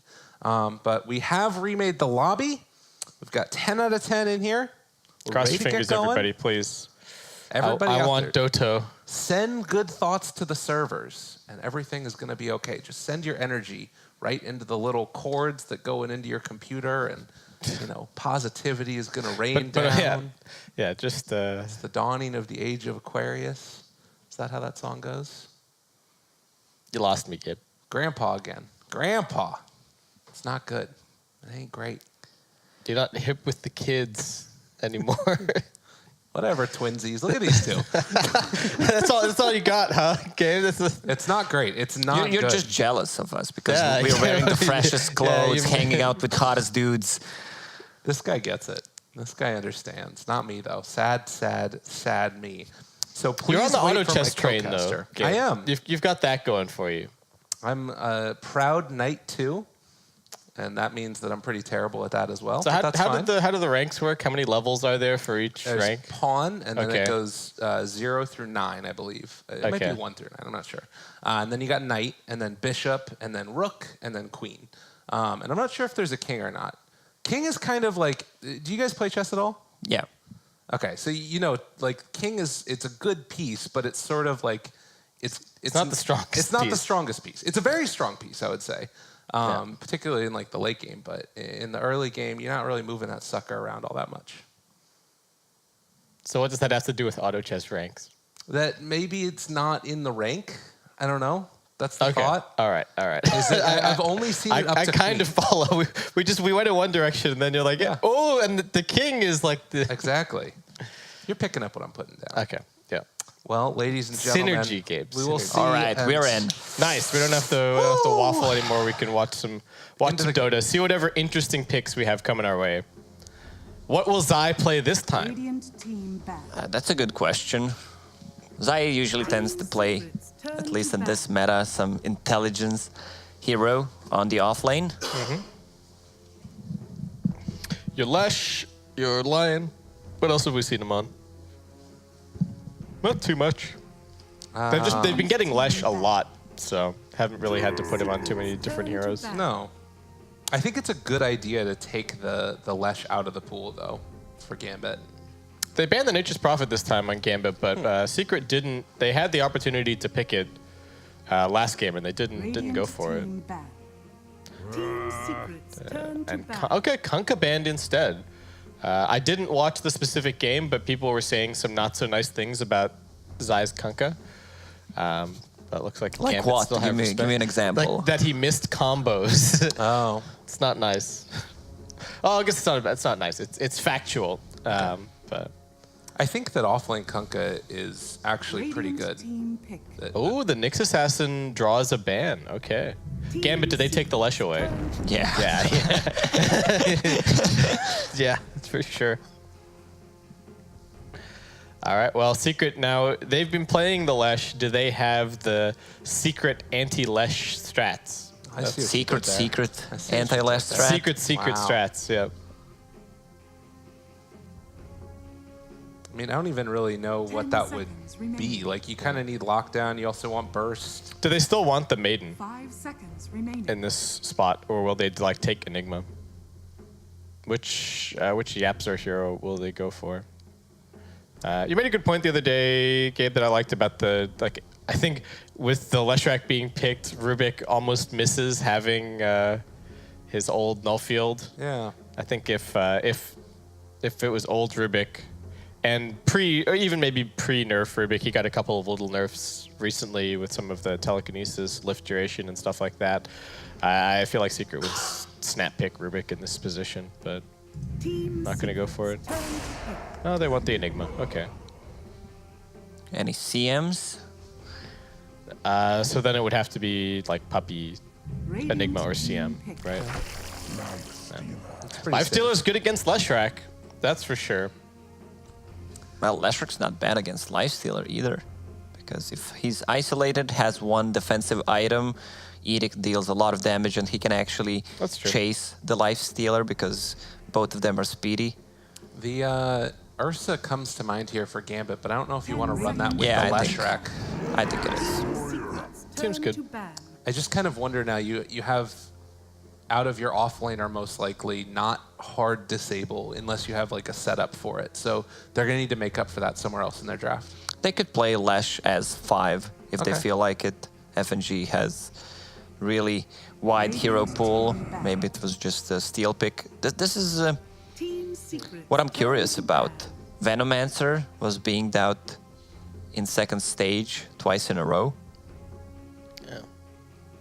I gotta check if Team Secret actually It is really played good. Veno. It's really good against Ursa. It's a really annoying hero for Ursa to have to play against. Like, you can't blink. You've constantly got damage over time on you. You're slowed.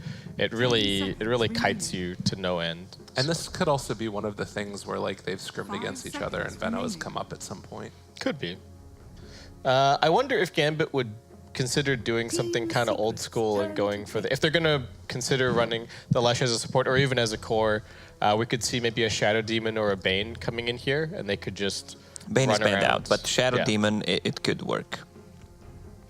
Yeah, SD plus Slash. SD is decent against the Lifestealer. They've got the setup. Pretty good. This is interesting. 10 Bounty Hunter seconds ban. remaining. It feels like Version. teams realize that Bounty is kind of a counter to a Lifestealer, at least in the laning stage. I'm not going to say it's a counter, but there's a you reason literally why just these said it's a teams are banning out Bounty whenever there's a Lifestealer. Sure. It does slow down the Lifestealer a little bit, but I don't think I consider it a convincing Radiant counter. team pick. Okay. Oh Are man, they this still hero on is Oscar? so good against both of the heroes on Gambit. Against Slash, magical damage, even though he has a lot of physical. Against Ursa, one of the better heroes. So you can Fate's Edict, or you can also just purge off the overpower. Yeah. Yeah, the disarm 10 is super seconds useful. remaining. So Secret not going to have a whole lot 5 of seconds ganking necessarily from their supports, but their style always anyway is having Zai and mid one on those good ganking heroes, and they're picking them pretty late in the draft, so they've got the opportunity to get some good matchups and make sure that they do have that actual kill threat on those two. The one thing that's a little scary about this by taking the Oracle is it does give a very easy target for who Ursa wants to go on. Like if you can blow up that Oracle at the start of the fight, oftentimes the rest of things can fall out okay if you have pretty good team fight around Just it. don't get caught. Exactly. That's the answer. That's how you counter Ursa. And I guess the counter initiation is there too with Enigma. Just black hole him afterwards. Just don't get caught. So Ursa's going for Midas as well. It's going to give the Oracle a little bit more time to not necessarily get any huge items, but if he can even get to an Aether Lens, then it becomes infinitely easier to position yourself. Gambit take the Lion for themselves. Okay. Another hero that gets owned by Fate's Edict. They've got some good chain stun, Lion plus Lesh, but I think this goes back to what we were sort of talking about, where you need to make up for the lack of hard control out of your offlaner. yeah. Interesting that they, again, the same point that you made in the first game, Lyrical, that interesting that they go for the Lion instead of, say, the Rasta. Yeah, they're lacking that tower push right now. I mean, they have Edict. Yeah. Yeah, but It's okay. Ah, let's make a gross. comparison. In the previous game, if, let's say, that Lion was Shadow Shaman, they wouldn't be able to dominate the lane that hard. Also, how many kills they got because of the finger. I think he had 5 extra charges 15 minutes in. Secrets turn to batch. All right. This is a good pickup. They don't have any kind of disables so far. The only one they have is Oracle's Root, Enigma's Stuns, but he has enough time to get out.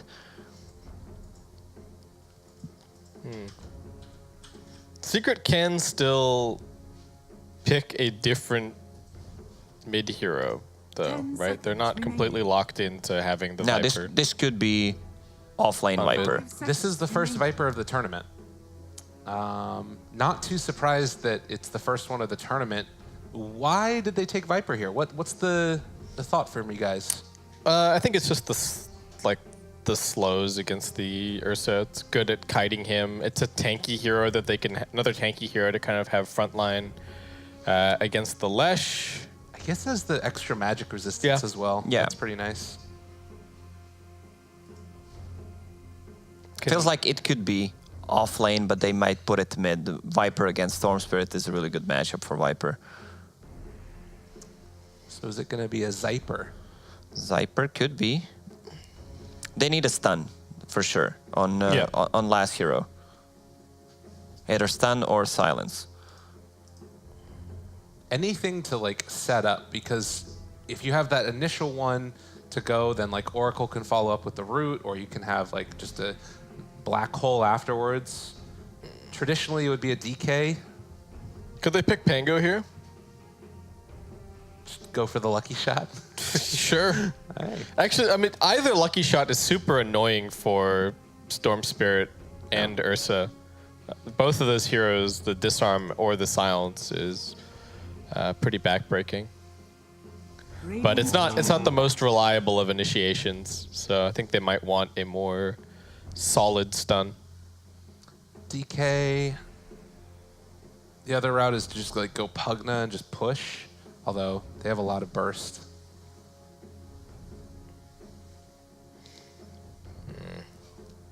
Is there anything else? Not too many carry heroes left in the pool if they want to go for like a Troll or a Phantom Lancer, maybe. 5 seconds remaining. And put Ursa on the off lane, play against the Lifestealer. Yeah, could do. Or do they want to get a hero with like a team fighting potential, something beefy, like a Tidehunter maybe?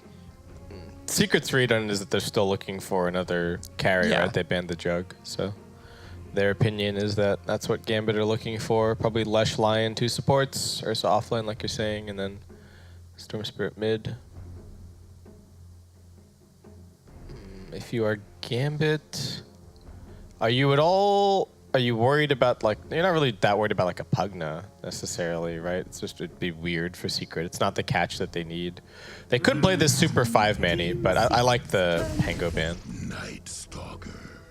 Now this hero is great. The second hero that can cut into a backline, find Oracle. It's great against Enigma. He's silenced before Enigma can get a BKB. Hard to catch. Yeah, it's nice. Gambit aren't really reliant on any long cooldowns at all. They can just kind of run at you constantly. They do have to wait for nighttime somewhat, but all of their heroes have good kill potential. They've got one of these lineups where they can put any 2 heroes together and just go and find kills. But Secret are playing this looking very 5-man, very push heavy. What a weird draft. It is strange. It's very light on lockdown. Yeah, like, I don't know. It's gonna be Zai on a Lifestealer. I don't really like Team Secret's draft that much. I don't like it either. I don't know. I feel like Gambit's lineup is really good at playing aggressive, a lot of stuns, good ways to deal with Oracle. All of their heroes are extremely speedy, hard to catch. Maybe, again, it's one of those things where they know that they're through. They know they have the first seed, so let's just go for it. Or maybe this is the new hotness. Maybe you're all going to be seeing the Viper mid and the Lycan together from here on out. Maybe we're gonna see a Viper Lycan Lifestealer tri-lane mid. Who knows? Just all go mid. I could dig it. Okay, so Night Stalker. This hero to me has felt like somebody that if you don't have a good answer for it can just sort of wreak havoc on people. What is the answer to Night Stalker? How do you play around this guy? You need stuns, you need force stabs, and you need BKBs. And Secret don't really have great answers to him, it feels like. So this is a nice It's a really last pick Night Stalker. good Night Stalker game. He can just run away from Lycan. Lycan does not want to target either Night Stalker, Storm Spirit. He can't even control the Lion if the Lion spells are not on cooldown. So pretty hard game for Lycan, I would say. All right, well, ladies and gentlemen, we'll see if they can deal with it. Game number 2 of Secret versus Gambit. It's going to be starting right now. There are the faces of the men. Evil Puppy, as he's known as now, his little goatee. And the mass tips for Puppy. Everybody tip Puppy. Let's do it. Even Yapster's tipping Puppy. Zai's tipping Puppy. All right, where are we going? Any cool item builds at all? Storm Spirit? Just going for null tallies eventually, I guess. Yeah, he's fine. Congrats. Man, Mid Viper, is it back? Is this hero good? Like, No. I think the hero can be picked more for sure. He received a couple of buffs. It feels like the hero is playable, especially if you want to break something. A Timber Saw. We've seen some Spectre as well. 30 So seconds to battle. he's a lane dominator, and I expect him to do really good in this kind of a matchup. A lot of spell damage coming out from Gambit, so it feels like a good Viper game. It's a good Viper game. He is a little bit of a different hero from what he was before, it feels like, at least on the lane domination aspect, but still certainly solid and shouldn't have too much trouble against Storm Spirit.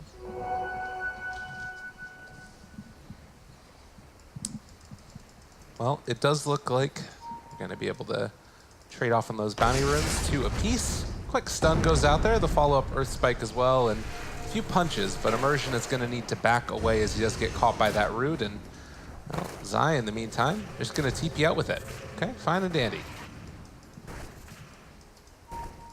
All right, I guess they want to pressure the Lycan. If Secret want to, they can still swap the lanes back, so it's not a huge deal. Though neither one of their heroes really wants to lane against the Ursa, Lycan or the Lifestealer. Though I imagine that they're going to be sacking the Lifestealer a little bit more. FNG misses the stun. We need wards. Yeah. Classic example from your public game. Someone makes a mistake, blames position 5. It doesn't quite work so well when you are position 5, but that's okay. If you're position 5 and you type "we need wards," it means that someone needs to help out with buying wards. That's a good point. What he's saying is, Immersion, get your butt over here and buy me some wards. The Hawk is going to be slowed down a lot there. So he talked a little bit about the break mechanic. In this game, I guess it's just Fury Swipes and Hunter and the Knight, the main things that they're going to be trying to break as this goes on. Yeah, it's not super useful. It's not going to be that great. If you get to that 25 talent, though, get the Silence. That sounds nifty. Nether Toxin Silences is pretty brutal. That's a long way away, though. But you never know. With a Midas, anything is possible. Anything is possible. Top lane, got Zai chasing. FNG drops the tree. Bob Rossum. Sadly, Zai's only level 1. Needed one more creep to have open wounds. I've been seeing more and more people just eat the tree that the person drops, and it's like nothing happened. It's value. Yeah, that's right. But it's value for the other person. Yes. You're dropping him the tree. Yeah. You sometimes see really nice plays where people put down the GG branch and then... one sec. Uh-oh. To run. Actually, it's instead going to be FNG who's in a little bit of trouble. They have the Hex, though, and now the chase. Fury's right stacking up. He's going to juke back up towards the north here and healing up Zai. Oh. It's not first blood. It's Puppy that takes it. Just. Solo XP for the Hawk. All good. He's level 3 right now with 2 points in swipes. Another root comes out there as well. This is going to be one of the more annoying things in lane, is you sort of have to wait for him to use the Fortune's End before you go for your overpower on Ursa. Just don't use it. Oh.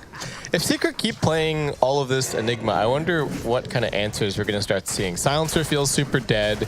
Maybe more Warlock? Like, to me, Warlock is a really nice hero to have. If you need a reliable way to cancel a black hole, then Warlock is a pretty solid choice. Also, one thing that Gambit could do was to block the side spawn, so Enigma can't farm that. Shut him down. Yeah. I mean, Enigma can still be a strong laner, though, just by virtue of, you know, bringing in those Eidolons and punching people. So it is kind of a conundrum.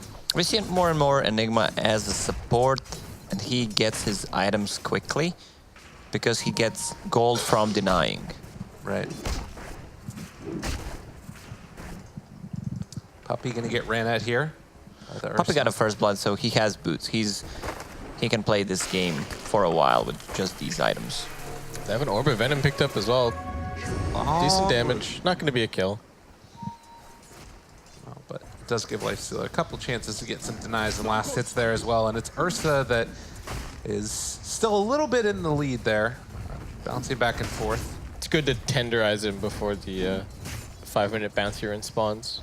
And this wave should bounce off the tower pretty hard. It's actually going to be difficult for Gambit to maybe contest the 5-minute. Thus pull will change things a little bit. It's going to be deep under their tower, actually. Oh, look at the build on mid one. Well, mid one looking like he's gonna. The dirt there, punches coming through. They do manage to find the kill. No miss. Oh, the Fairy Fire that he used when he was level 3, it was really unnecessary. It could keep him alive in this situation. He has the Road of Atos queued up against the Storm Spirit. Root mechanic, extremely good. Same goes for Night Stalker, also synergizes well with his Nether Toxin. Nether Toxin got buffed, so he has 2 points in it. Oh, Yapsor chased down a little bit. The slow comes out, able to find that split earth, and well, Yapsor trying to run back up towards the north to throw out the Mantis, and well, and Immersion. Looks like that he's going to be able to pick up the kill on to Yapsor in top lane. Zai also going to go down. Puppy, seeing if he can turn this back around onto FNG. No more mana for the Purifying Flames. So Gambit finding themselves a couple. Radiant's middle tower is under attack. Is the reason that this draft is so weird from Secret is because the 2 heroes that Zai and mid one are playing do not rotate really at all. Like, compare Lion and Monkey King to Viper and Lifestealer. Yeah, Oracle can't even rotate. Yeah. It's pretty static lineup, I guess. They just want to build up the items, get Helm of the Dominator on Lycan, pressure the towers, Enigma Eidolons. Oh, good Fate's Edict, and they immediately have to run away. He's like, yeah, no, that's not happening.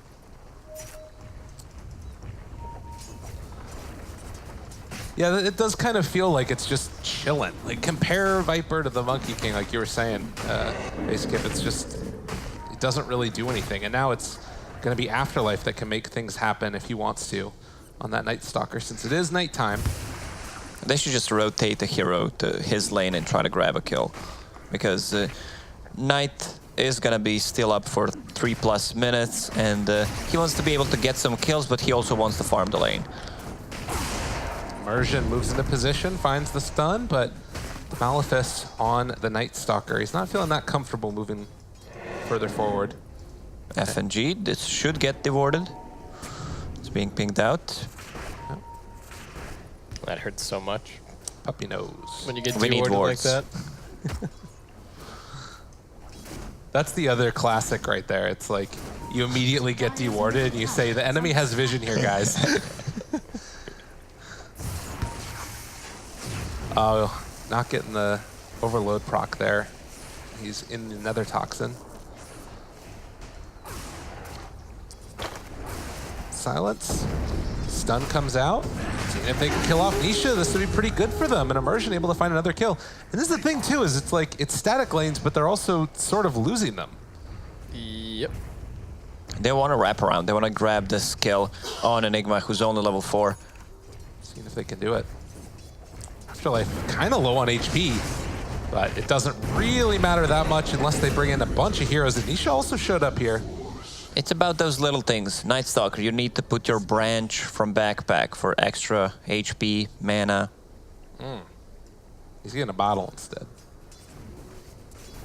Should backpack that other branch while he's bottling to get a little bit of extra HP and mana. He's got That an as arcane well. rune. never mind. He's got a full refill. Oh, the Arcane Rune with the Dark Ascension sounds pretty nice. Yeah, sounds pretty sweet. I love the bottle pickup.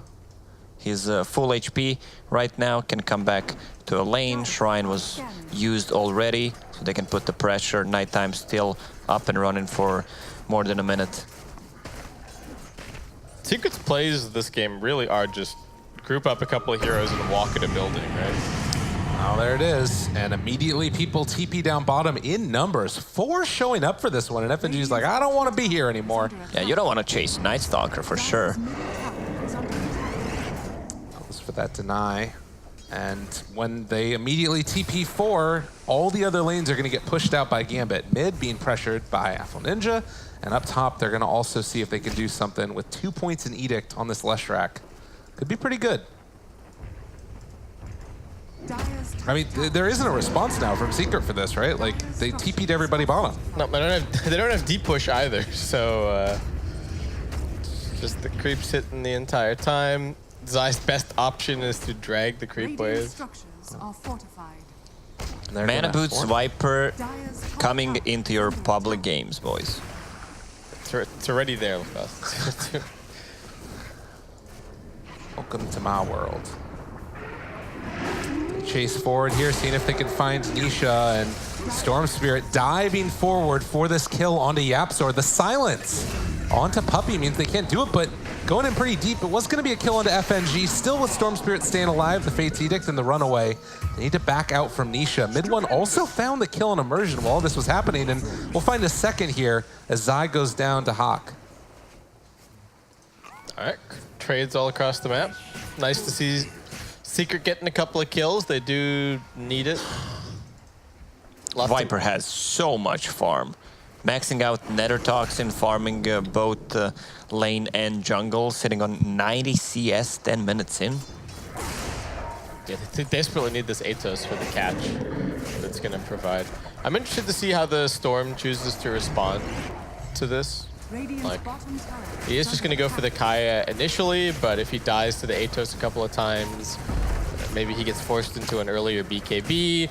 The Yule He doesn't need BKBs, either Yule Scepter, or if he wants to get like a team fighting item that can help the teammates, a Force Staff against the Lifestealer. It's so good. Just push himself out of the Road of Atos. Can you actually do that? I think so. Black Hole just gonna turn this back around with Nisha here as well. FNG trying to save his buddy's life, and oh my goodness, FNG needs to run. He gets out of there at the last second, but the finger of death and the right clicks finishes off Puppey. Nisha trying to run, and Yapzor getting out of there. The Void, they've got him caught, and it looks like they decide instead to just go after Yapzor. Break comes out, and the punches to take down the Enigma. Nice Hex from Lion, saving Alpha Ninja a bunch of damage from the Lycan and saving his life. Even Lycan is going for Midas. Really? He had Dominator queued up before. Okay, he's Dominator now, Midas. Okay. Oh boy. Does Secret have the better Tricore? Just goes late. Well, Lycan is gonna fall off, but with Hand of Midas, his items are gonna come online more quickly. Viper is a beast. I wonder what his next item is gonna be. If he decides to go for like a mech with Arcane Boots upgraded to Guardian Greaves. Could be kind of cool. I mean, that's the thing too, is that you still got to worry about this Enigma in the late game. Yeah, they didn't. Same again, didn't really pick any big answers to the Enigma, even though it was picked very early. Here's the answer. You ready for this? Hit me with it. Late game. The Storm gets an Abyssal Blade and then balls through over the top of the black hole. All right. That's the dream right there. All right, that's some next level stuff. Saw the Atos used there. Wasn't really any follow-up afterwards, but it does show some of the danger of this lineup. And Secret, they've got their eyes onto Afterlife. They find the stun, but he is dropping very low very quickly and barely gets out of there. Radiant's middle tower is under attack. All right, well, Secret are just trucking, apparently. Straight onto the tier 2.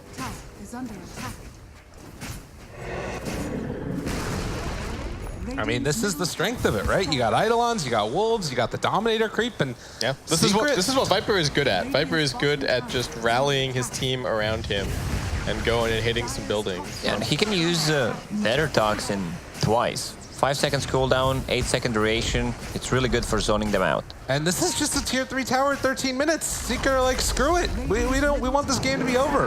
All heroes mid. This is not what Night Stalker deals with well. And they're pushing tier 3 tower with 3 Midases. Oh, jump forward though. They found Puppey in the back line. He's gonna use the Fate's Edict to keep himself alive. And can they get Afterlife out of here? Very low on mana, HP, but does manage to escape. And they're just trying to push this out. There's no answer right now from Gambit. Maybe a courier snipe? They're going to send it up to the north instead. And Immersion trying to bring him down. They find the finger of death kill as well. Able to bring down one. Now a second as Puppey also hits the deck. Zai deciding to stick around, and they're going to buy back on the Oracle. Who's going to TP to mid. I don't know if he's going to be able to get here in time as this fight is still carrying on. Rex. Oh, they kill off FNG with that Infest combo. And Ninja could think about chasing this one down. They're going to just secure that Dominator creep, but tier 3 taken, 15 minutes. I think they could have finished the Rex there. I don't know, maybe it would have cost them one more life, but... Yeah, but it would be worth it. And Puppey bought back for nothing. They didn't manage to find any ultis. Everyone already died, and they needed to fall back. I think they were so strong that fight because the Ursa didn't have his blink, but he's got it now, so he's not going to get kited nearly as much by the Viper. It's not going to be so difficult for him to approach the fights. Can just team up with the Lion. Nisha gets caught there right at the end. They got him. That is going to be a dead Lycan, and they have a Hex here onto another. Meanwhile, the Silence has been able to catch out mid one, but who's really catching who as they've already lost Immersion. And it looks like Zai, seeing if he can kill off and finish FNG. It's eventually going to die as well. So a double kill for mid one, and about 1,000 gold lead. Secret, who've turned it up in the last couple of minutes. Yeah, this Viper is a beast. Road of Atos, drums, just continues to farm up with the Nether Toxin.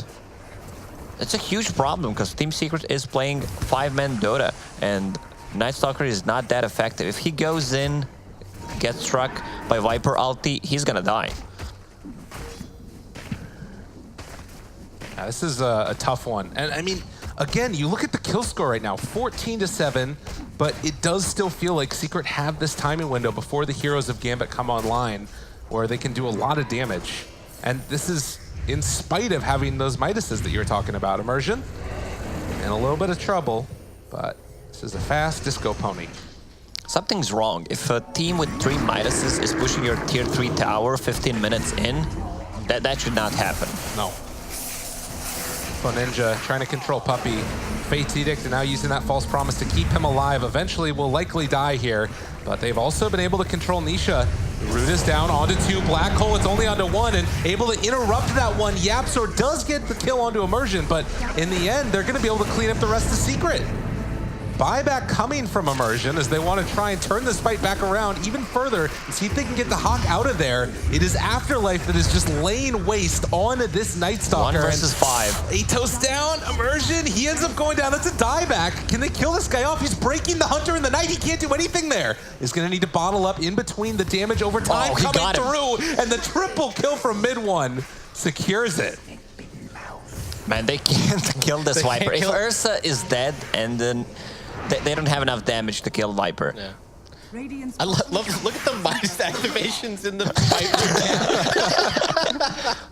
You need, as a Team Secret, you need to keep fighting near neutral camps. Yeah. That's right. You have to use your Midases in the middle. Dude, that's the majority of the gold win for them. Yeah. Just using the Midases. I still think Gambit's lineup is like, at this point, they're still stronger at fighting. They're better in these little skirmishes, but the Viper is such a big problem.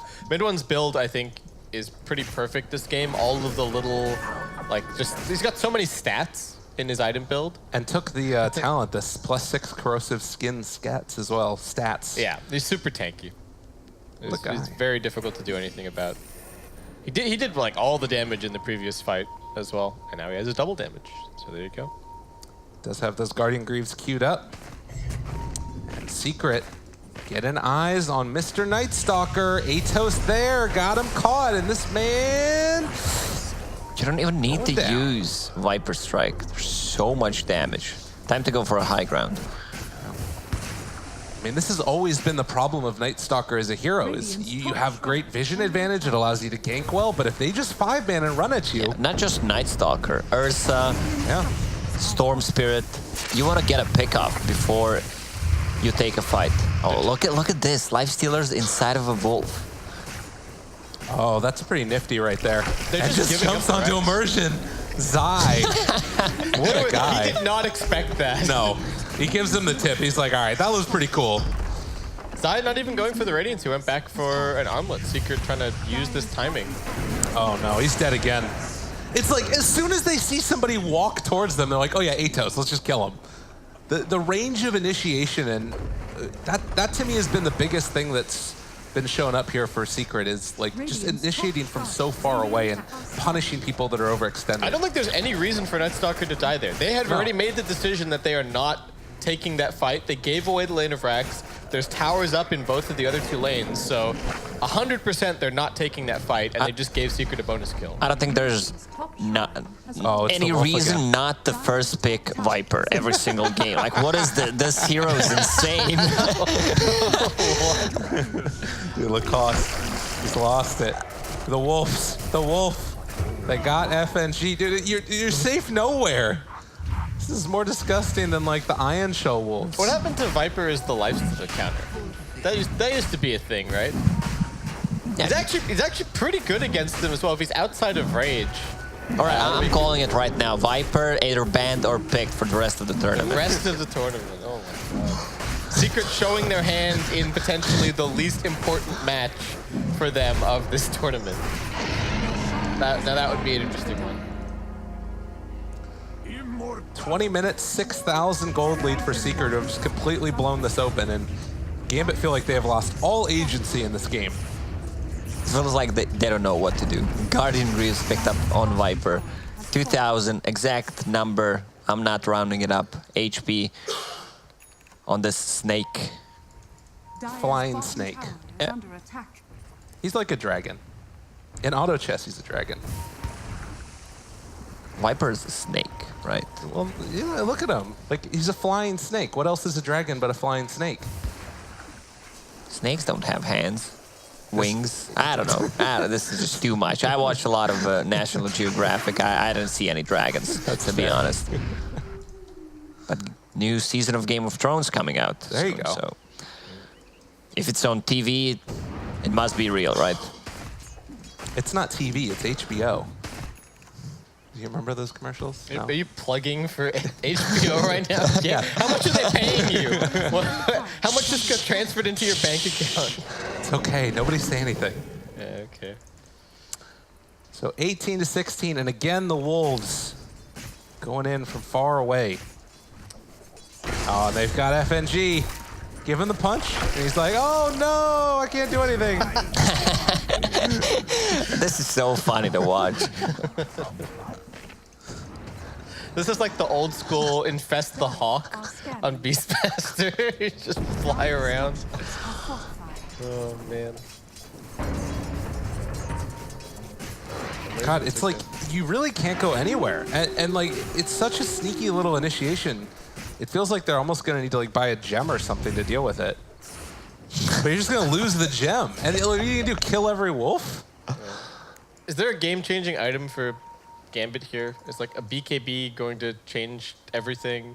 Blink Dagger on the Nightstalker is pretty good, but I don't see any big items coming on their side. It feels like this game is over. It just needs time for Team Secret to group up and take all 3 sides. maybe with the Ursa BKB they can kill the Viper. They need a stun to land, and they need to initiate with the Nightstalker. Look at Viper's item build. Ghost Scepter queued up. He's not dying. This guy. All right. Can they do it with the Bear Man? Dahak in the trees, ready to jump. It ain't gonna happen. They got the creep though. They got that creep. And the fact that they have Puppy behind him can just spam Purifying Flames. They're gonna need to jump. But this team fight is going to be real hard to make work. They're inside of a bigger wolf over to the side here. Yapzor, they drop down the black hole onto him. No way to break it in the BKB, controlling the Bear Man. He's going to be saved afterwards. And lo and behold, Apple Ninja there can't do anything at all. That is going to be a dead... GG's just called. GG, it's over. Good guys, Team Secret. They could feel that our food just arrived and they don't want us to eat cold food. Amazing. Thank you very much. And in the end, this match did not matter. The whole series did matter, as Team Secret are going to secure themselves the top seed in the group, going 9-1, if I'm not mistaken. Yep. And they get to play against the second seed from the other group, which is still to be determined. Yep. In the other games, we're not going to do any spoilers, but we did see that Forward lost game number 1. It looks like, spoiler alert for all you folks out there, OG were up 2-0. They just finished off FTD as well. Not really a huge surprise there, but it does mean that the only series that's left that really matters is, can Mineski 2-0 and keep their tournament lives alive, or is it going to be Forward that are going to be moving on instead? But gents, Secret, have we seen anybody that looks like they can compete with them? I don't think so. No. Team Secret just looks on another level. They just won a major. They showed extremely good performance, picking heroes that were not that popular. You can feel that they have a lot of stuff prepared. Yeah, it still doesn't feel like anyone's shown us a way to beat them in the draft necessarily. Like, there hasn't been a single moment where, based on the bans or anything like that, that Secret looks stumped. I'd like to see maybe a few more mid-1 heroes getting banned out, but the problem with mid-1 and Zai is that they're just playing so much different stuff. So even if you ban their like top 3, top 4 heroes, then you're giving the other person an amazing game on one of their favorite heroes, and they still probably have something up their sleeve anyway. So the drafting still seems really, really difficult, and even then the play is still better from Secret. Yeah. Well, ladies and gentlemen, that's going to do it for Group A, at least from this stream. Still the main stream that's going to be going on, I believe. As you saw down in the corner there just a second ago, be sure to keep your votes getting in there for the MVP. Somebody wants to win a Mercedes, and right now it's looking like it could potentially be Nisha. That'd be a cool story. Win an MVP in your home turf, in your home, it'd be really nice. But obviously, it'd be good for anybody to win a Mercedes, because that's a pretty nice car. And we're going to just transition right on into that, to taking a short break. So stay tuned, everybody. Group B will be coming up in just a few.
This arena is about ready to explode.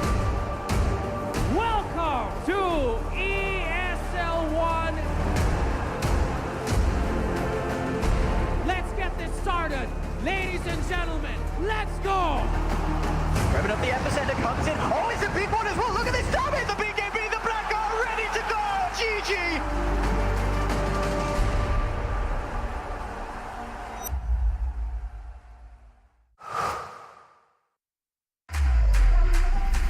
Think he can't shine through the dark? Stream a Roshan Steel in high resolution? And record a play for the history books? Watch this. Think he can't make a victory go viral? Watch this. Think a support can't be in the spotlight? Watch this. On Intel Core i7, a legend can rewrite his own legacy. Game, record, stream without compromise on Intel Core i7.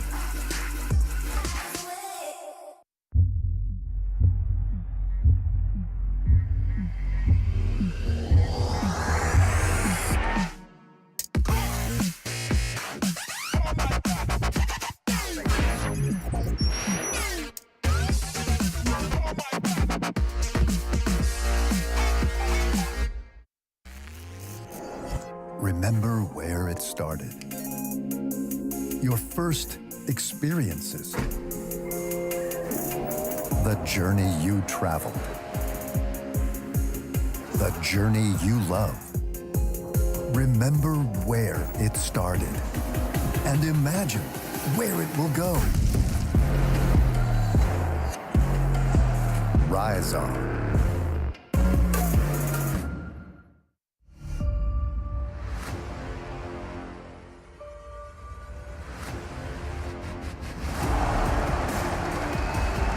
My God, that is absolutely stunning!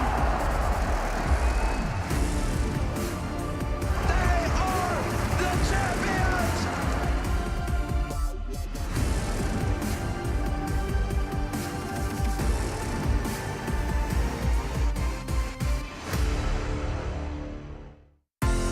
You're not weak. Your mind is always racing. It never rests. So let the earth quake as you break through.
ESL 1 is brought to you in part by Intel, Mercedes-Benz, Vodafone, DHL, Mountain Dew Amp Game Fuel, Asus, and Pay Safeguard.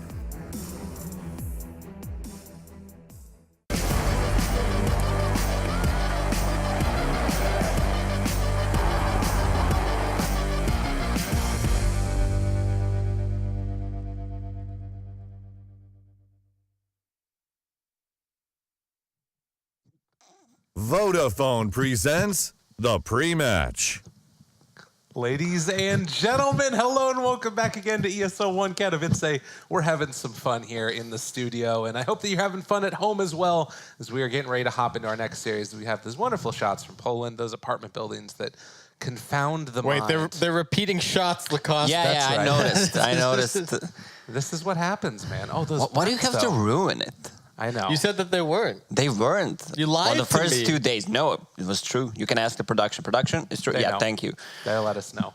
Well, they also let us know some other things. We have a wonderful match that's coming up next. That's the big thing that they let us know, and it's going to be NIP versus Fnatic. Base Kip, which it says right there. Lacoste, which is said right there as well. How you two doing? I'm doing well.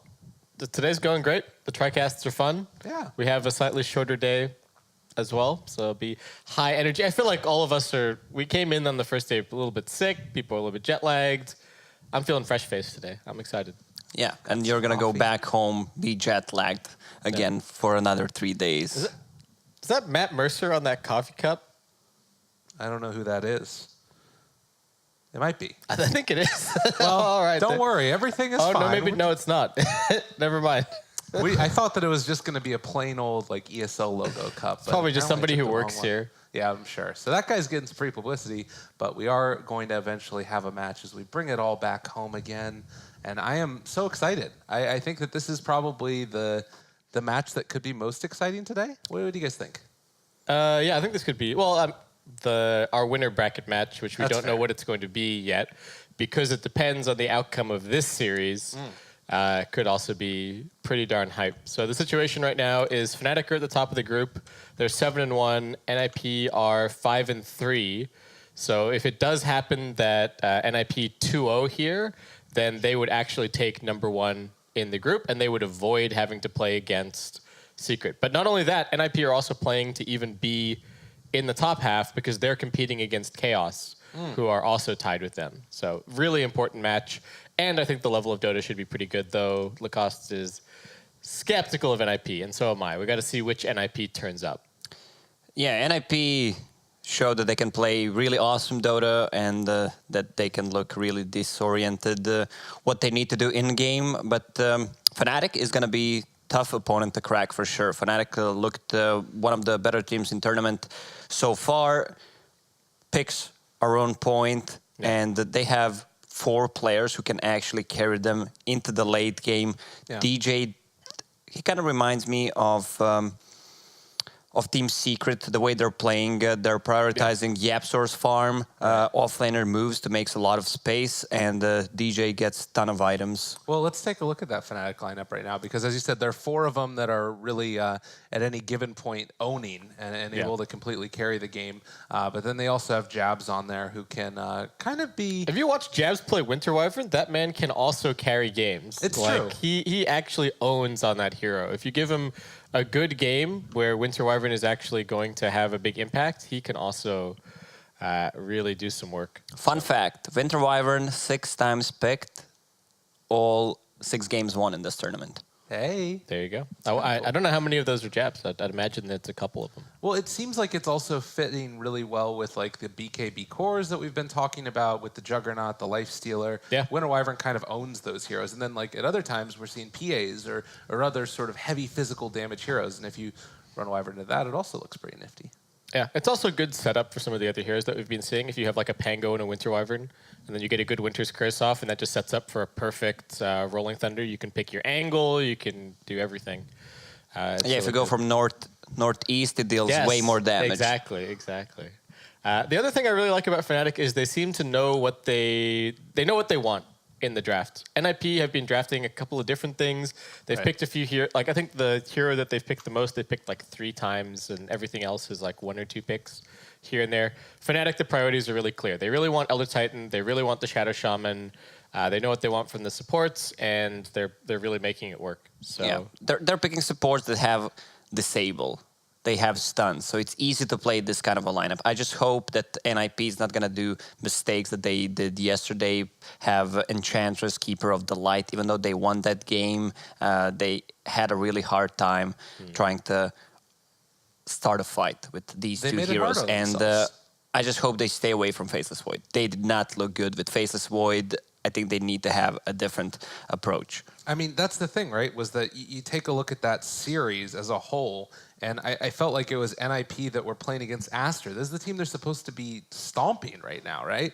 And it was not really happening. They're making it hard on themselves. And then in the second series, when they were playing around Fada, it felt like that was the recipe for success. Let's give this guy a hero that he can carry on. That Night Stalker looked amazing. And as you were mentioning, Baseskip earlier, the Timber Saw also. Yeah, the Timber game was also really good. Even though they lost it, it still looked good. It wasn't. I don't think that game was Fada's fault at all.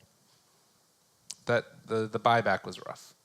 And we'll leave it at that. But we do also have the NIP lineup, which we can take a quick little look at since we've been talking so much about them. And I think PPD, the thing that stands out to me about him as a player is that I think he's gotten better. Like the drafting side of things is remaining consistent, I would say, to some extent. He's probably not as good of a drafter now because he doesn't have as many amazing players to play around as he did in the olden days.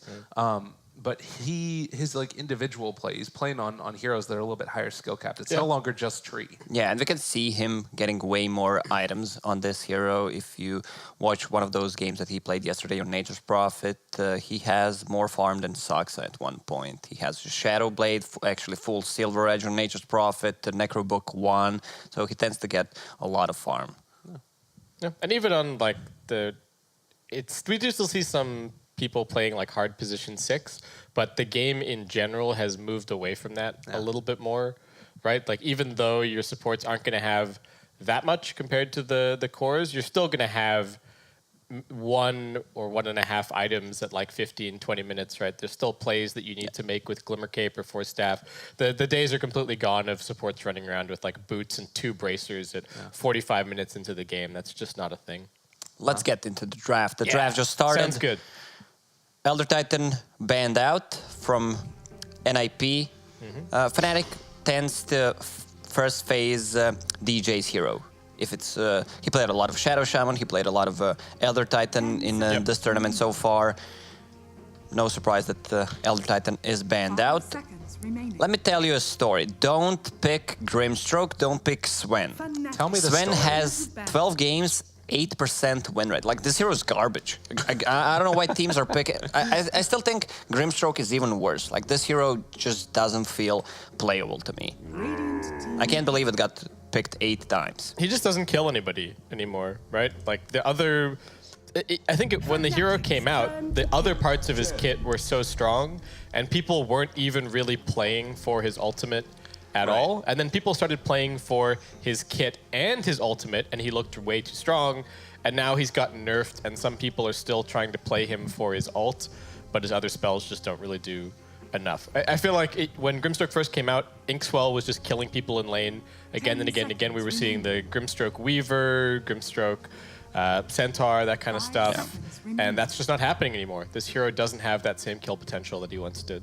I'm wondering if Fnatic is going to open up with Shadow Shaman Juggernaut, give MP his comfortable hero, have that disabled. The lane is strong if they decide to lane it together. It almost feels like NIP is baiting them into it. Like, if you look at the Fnatic games, you know that that's what they like to play. But instead, they're going to go for a different opener, the Ice Ice Ice Pango, and they're still going to stick with the Shadow Shaman. So delaying MP's hero. Okay. They could also, we've seen Pangolier on more lanes than just off lane as well this tournament, so maybe keeping their options open. Though I don't know if Abed really plays a whole lot of Pangolier. That's not really Fnatic's style necessarily either. And as much as it seems like NIP, they are expecting this Shadow seconds Shaman pick. remaining. How much can you actually counterpick Shadow Shaman? It's like it's gonna be the position for if you waste too much time worrying about Shadow Shaman, then I think you're gonna get distracted from Fnatic's cores. Yeah, you should not pick like that. You need to have a well-rounded draft and try to counter the cores on their side. You can't really just, oh, we're gonna counter Chen. Maybe like they have, they could go for some type of save. Would be a good thing at least, as it, not necessarily a counter, but a way to deal with what Shadow Shaman brings to the table. Are we gonna see the support Batrider again? It feels like it. They've been playing it mostly as position 4. We saw Aster also playing it as 4, even though I didn't like the build that Saksa went yesterday on a Batrider, Bottle, Boots of Travel, into Blink Dagger. It feels like you can't really afford to go for Boots of Travel first item as position 4. And most of the time you're going to be on a different side of the map since you have that item you want to farm, you want to use the Firefly, and when the fight occurs, you're not going to have it to actually enter the battle with it. So since Fnatic did not take that Juggernaut in the first phase, it will be banned out afterwards. Lone Druid also going to be taken out of the pool, which is what both Ace and 3-3 play pretty efficiently. Remaining. Okay, so carry options now are still okay. I mean, carry pools become a little bit more limited. There's still Ursa in the pool, though it doesn't necessarily look great for either team. There's a Terrorblade. We haven't really seen a whole lot of that hero. We've seen a little bit of Phantom Lancer if Fnatic want the kind of anti-Batrider carry, something with a Dispel. Fnatic, they want to get Weaver. That's MP's hero. Sure. It's great against Batrider. We saw yesterday the exact same matchup when NIP was playing against Chaos. Yeah, they don't have stuns just yet either. He can just run at the Chen, too. You just get in the back line, just punch him to death. It only takes a few seconds. And a lot of the good control that you would have for Weaver tends to be out of the same type of position that Chen plays in the support. Like, Yeah. Lion, Shadow Shaman. Right. That kind of thing.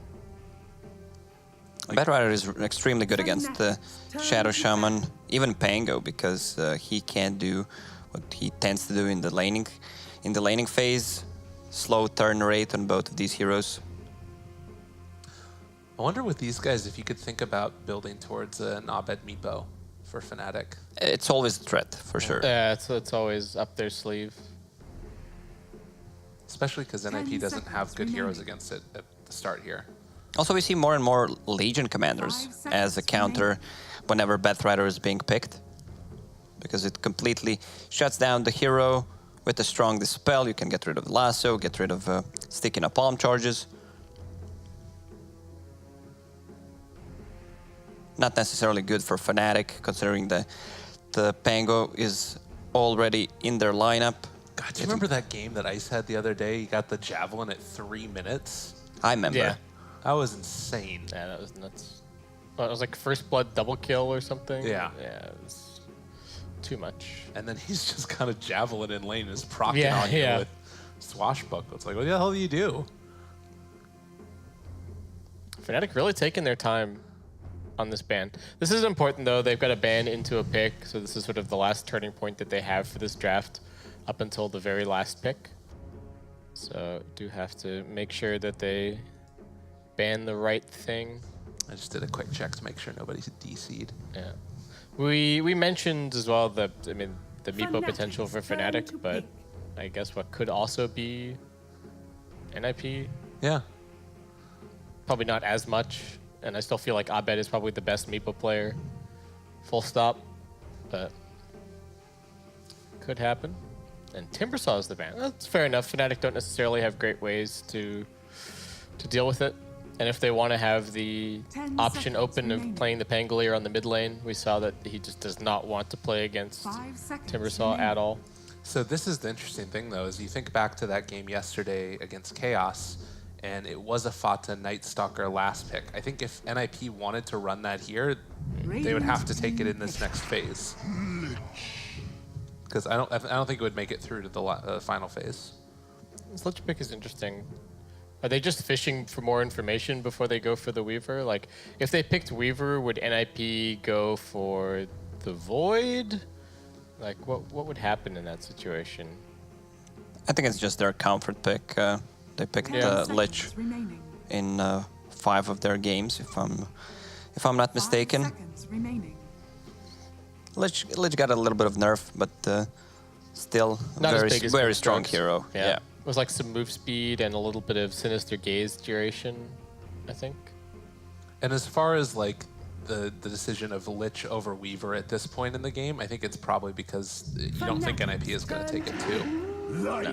They're going to take the Lycan instead, which does provide some kind of funky ones. I don't know, how does Weaver versus Lycan sort of square off? Because it takes a while for Weaver to come online, and Lycan sort of puts the pressure on early. Not necessarily. Weaver can fight really early. She doesn't need that many items, and they have no lockdown.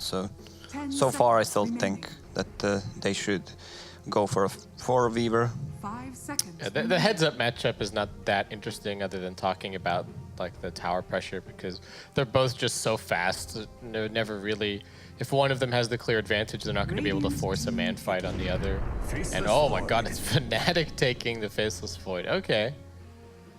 They've got pretty good damage to put into the Chronosphere, but I was not convinced by this hero when we saw it yesterday. They have no lockdown. It's a pretty same concept, and their damage is static. So Faceless Void, for now, can use Time Walk efficiently. They need to get some kind of a stun silence for this Faceless Void. Hypothetically, they could swap this too and have mid Pango with Ice playing the Void. Yeah. The Night Stalker pick is nice here. You called it out already, Lurkholz. Good choice, run at the supports. We saw how difficult it is for Pangolier to play against. Another silence that's going to be good for the Void. Fnatic are desperately going to need some 4 stabs and stuff this game. 10 seconds remaining. So that does probably mean that the Batrider 5 is seconds remaining. support, though we were thinking that from the beginning of the draft. Anyway. You know, I'm starting to see this Night Stalker creep first its last pick, and now they're taking its second phase. Like, I'm wondering... This is such a good Night Stalker game. That's true. Though. It's like... Yeah. I do think he's rising up the ranks a little bit, but I don't think he's going to go any further than this, because he is sort of a reactionary pick in some ways. You need to see at least a few enemy heroes before you commit for the Night Stalker. And this is going to be a good game to see how well it does against Fnatic, because this would hypothetically be one of the better games for him. So the Kunkka's going to be banned out by Fnatic, and it will be NIP that have to pick first in what we're expecting to be their mid lane hero. And again, I like the idea of it being fought on a side lane with this Night Stalker. 10 seconds which remaining. does maybe limit the heroes that NIP can go for. Probably an 5 Ace Lycan. I guess remaining. 3-3 could take the Lycan too. Yeah, they could put the Lycan... One of them could take the Lycan mid as well, if they would prefer a side lane hero to round out the lineup. So they've got options. I feel like Fnatic needs a little bit of save mechanism. OD sounds like a good pick. A lot of damage in Chrono. Depends what NIP is gonna last pick. Radiant team. Or if they watched Team Secret, maybe it's Viper time. Hey. You love that hero.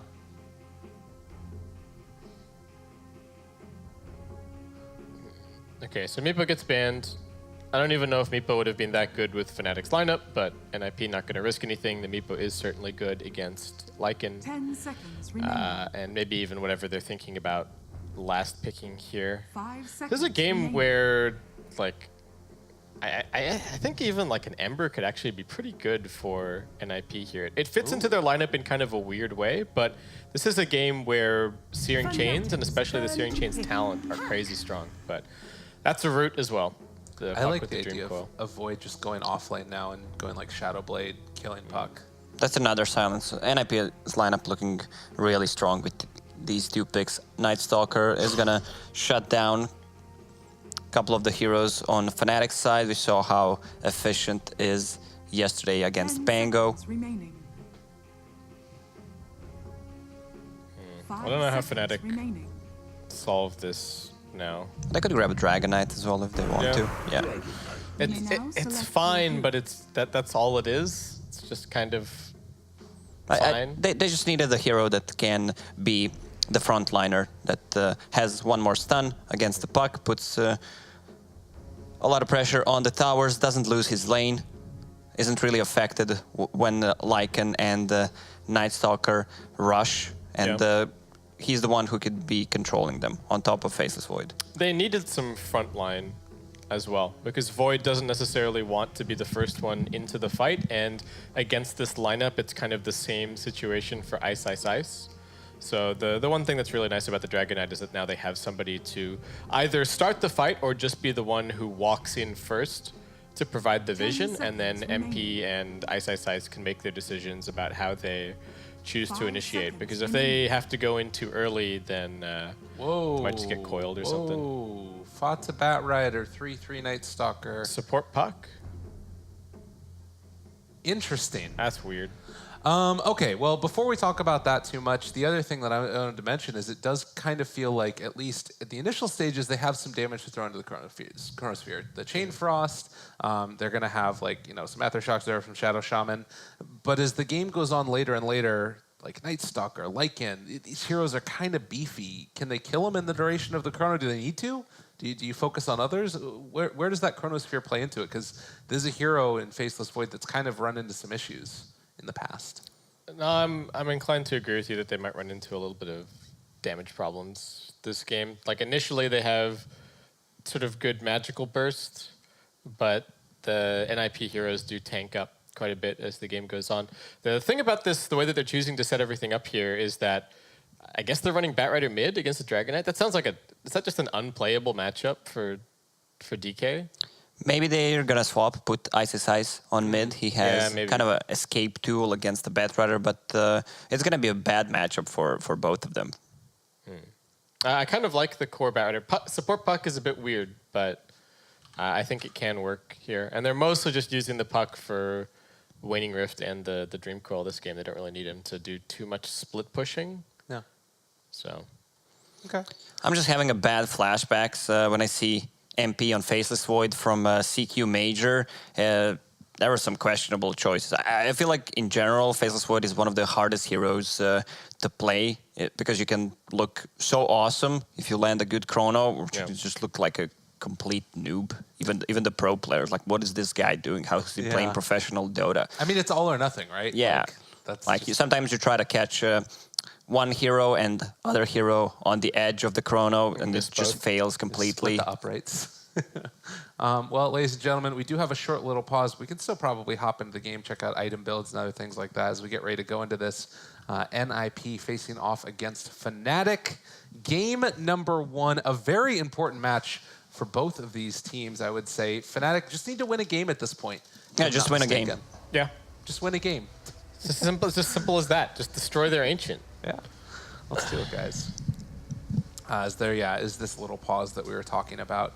Don't know if we already have too many interesting item builds on any of these guys, but as far as like what we expect out of this support puck, it's very, I mean, it's sort of like a little bit greedy. Is he going to go for like early initiation items? Are we going to see a Midas on this guy like everywhere else in the world? The only thing I will say is that it doesn't feel too much greedier than a support Batrider. Okay. So it's not that much of a change up to have the puck as the support. And I think having the Batrider's core matchup here is so much better. They needed a puck against Pango because leash mechanic against Rolling Thunder just keeps him in place, and they're gonna do what I expected. Pango is gonna be the one playing mid against Batrider because for Dragon Knight it feels really unplayable. At least he can use Swashbuckle to get away from it. Already has a magic stick to get some extra mana and HP from sticking up palm charges. In the meantime, we're gonna have to see if Fada can catch this out and understand what they're doing. Maybe they would try and rotate it afterwards. I don't really know if you can necessarily, though. They're keeping a lot of their heroes mid right now, so they might decide to swap things up if they see the lanes change at all. Always becomes an interesting mind game, although it looks like Fata's just hanging out mid now. Well, I don't know. Actually, Ace is running mid now. 30 seconds to battle. If they change it, you just change it. That's how it works. Just keep changing it. Just keep running. Yep. Well, I was casting a game like that, and then what ended up happening is they just dual laned mid. It was 2v2 mid. It was Timbersaw, Sniper, like it was the dumbest thing I've ever seen. But Oh, you haven't seen EE lane swapping. I think they swapped for around 10 minutes. They just kept swapping here's the the thing: lanes. it wasn't even swapping, right? So the sniper was standing in the river, and then the other person would like motion to start moving to the other lane, and so the sniper would start running back, and then he would just keep running back and forth. It was so weird. So they did spot Ace down bottom, and it looks like right now MP is going to head over, has his Quelling Blade already there, jabs, a full-on aggressive tri-lane, and actually as I say that, they're going to TP DJ up to the top lane. So Night Stalker versus DK, while bottom lane it's Faceless Void versus Lycan. And just going to be that Bat versus Pango mid matchup. Yeah, I think this matchup favors Fnatic way more. You have Lich and Faceless Void. A lot of damage will be mitigated. Damage is pretty static. They really don't threaten a kill on Faceless Void. Same goes for Dragonite. Look at DJ. 3-3. The one we got to watch for is he's gun underneath the tower. The wraparound coming. And He's gonna maybe find eat him. the other tree. No. Oh, just stay in the trees. Stay in the trees, buddy. And instead, they run into him. DJ turns at their shock. Gets one more punch. Does he get first blood? 3-3 getting low. DJ walks back the other direction, and they manage to find it. 3-3. Nicely done. Sometimes the best juke is just standing completely still, as it turns out. That was sick. That's very nice. Oh, the bonus HP regen synergized with the Feral Impulse. Yeah, he's already got so much HP regen. Yeah, it synergizes if he skills it. Yes, when he has level 2. Now he's level 2. Also has almost 700 gold on that Lycan. It's like, come at me, creep. I don't care about you. So Fata, 10-3. He is going to actually wrap his way up towards the top lane. So are they lane swapping now? I guess they're just going to take a little walk. I'm pretty sure that's not a gank coming out from Batrider with no haste. Yeah, like... Oh, I'm walking at you. I'm walking at you. Yeah, Ace is going to just TP mid now. Okay. Can't you just TP afterwards if you're Ice Ice? I mean, you can if you want to. They can just keep this matchup for a little bit. Okay. If NIP are the ones constantly moving the lanes, they are going to fall behind on farm, and you can see that on the CS chart. Fnatic had the top 3 on the last hits. I don't think DK is not going to get completely obliterated by Batrider so long as they can keep the lane back, and they do have access to their pull. So DK just deep at mid. Okay, they just swapped it. Gotcha. And Pango's going to walk up top. So sort of keeping the TPs available for both of those heroes, the Pango and the Batrider, while TPing with the other two. So Fata is now going to make his TP back towards mid. And the recall. Ah, this is how you do it. The recall shenanigans with Chen. So you only have to swap with Chen. Yeah. Radiant's middle tower is Alright. under attack. I mean, if you're gonna continue swapping, the heroes are gonna get leveled, so the threat from Batrider is not gonna be that great anymore. Dragonite is level 4. Look at Abed's just like, I'm out of here, guys. All right, just kill Chen right now, so he can't TP anyone. I like this play. Divine Favor trying to get the runaway, but they will find PPD. Another punch, the shield crash, slow down. And they find the kill. That's Javelin on Pango. 4 minutes in. Doesn't even have nearly as many kills this time around. Well, he's a minute later, though, so that's the downside. Just timing. Just terrible, really. Oh, MP hoping for some bashes there. Such luck. But yeah, you can see the CS across the board looking pretty good for Fnatic. This is somewhat mitigated by the fact that Puck has 12 comparison to the 6 of the Shadow Shaman.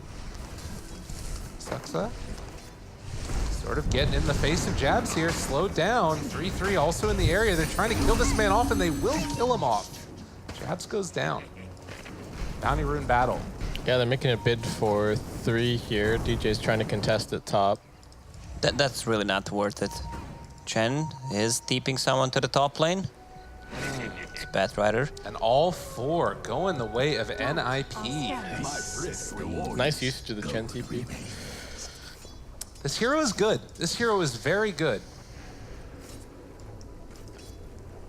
Yeah, they're mostly just using him for the mobility. Though I imagine we'll see some of the catapult shenanigans a little bit later. Man, that Javelin is already doing some work for Ice.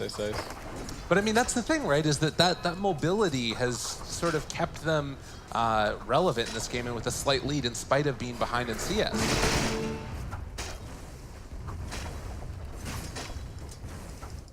4 on that Lycan. They could have also just had stronger lanes, though. I guess that's true. If they'd had a support other than the Chen. So that they're using it to the fullest, but we'll see now with the next couple of minutes how this goes with the catapults and whatnot.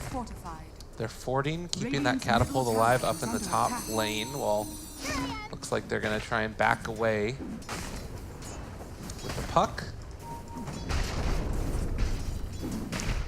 And yeah, just very static after that early movement. It's nighttime now, though.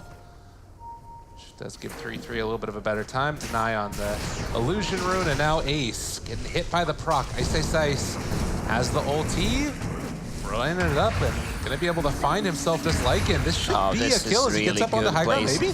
What? He got pushed up on the high ground with the ulti. Can that happen? What? I guess apparently it can. Apparently the bounce from Rolling Thunder can actually move you. That's really weird. Well, it knocks them back, so it makes a lot of sense if he's standing on the edge. MP now trying to chase. They have 3-3 in their sights, but no level 6 yet. Means that they won't be able to find that kill. And level 6 is just coming online for Fnatic. Unfortunately, they weren't able to snag that kill with the Pango level 6. I feel like having this Batrider as a core has not worked out the way that NIP were hoping that it would. Like, the big reason to put Batrider as the core is so that he can completely annihilate the lane matchup that he has. But not Divine so. favor Fada. He's got all the region in the world that he needs. But Abed moves into position, and they get the stun onto him as well. Vata, breathe fire, slow down, and they hit him right on the end of it. Where are you watching? Yeah, this Batrider is gonna feel like a support at this point. He has 1,000 gold, but he didn't achieve what he was supposed to achieve. Dominate the lane, deny XP and gold from enemy's mid laner.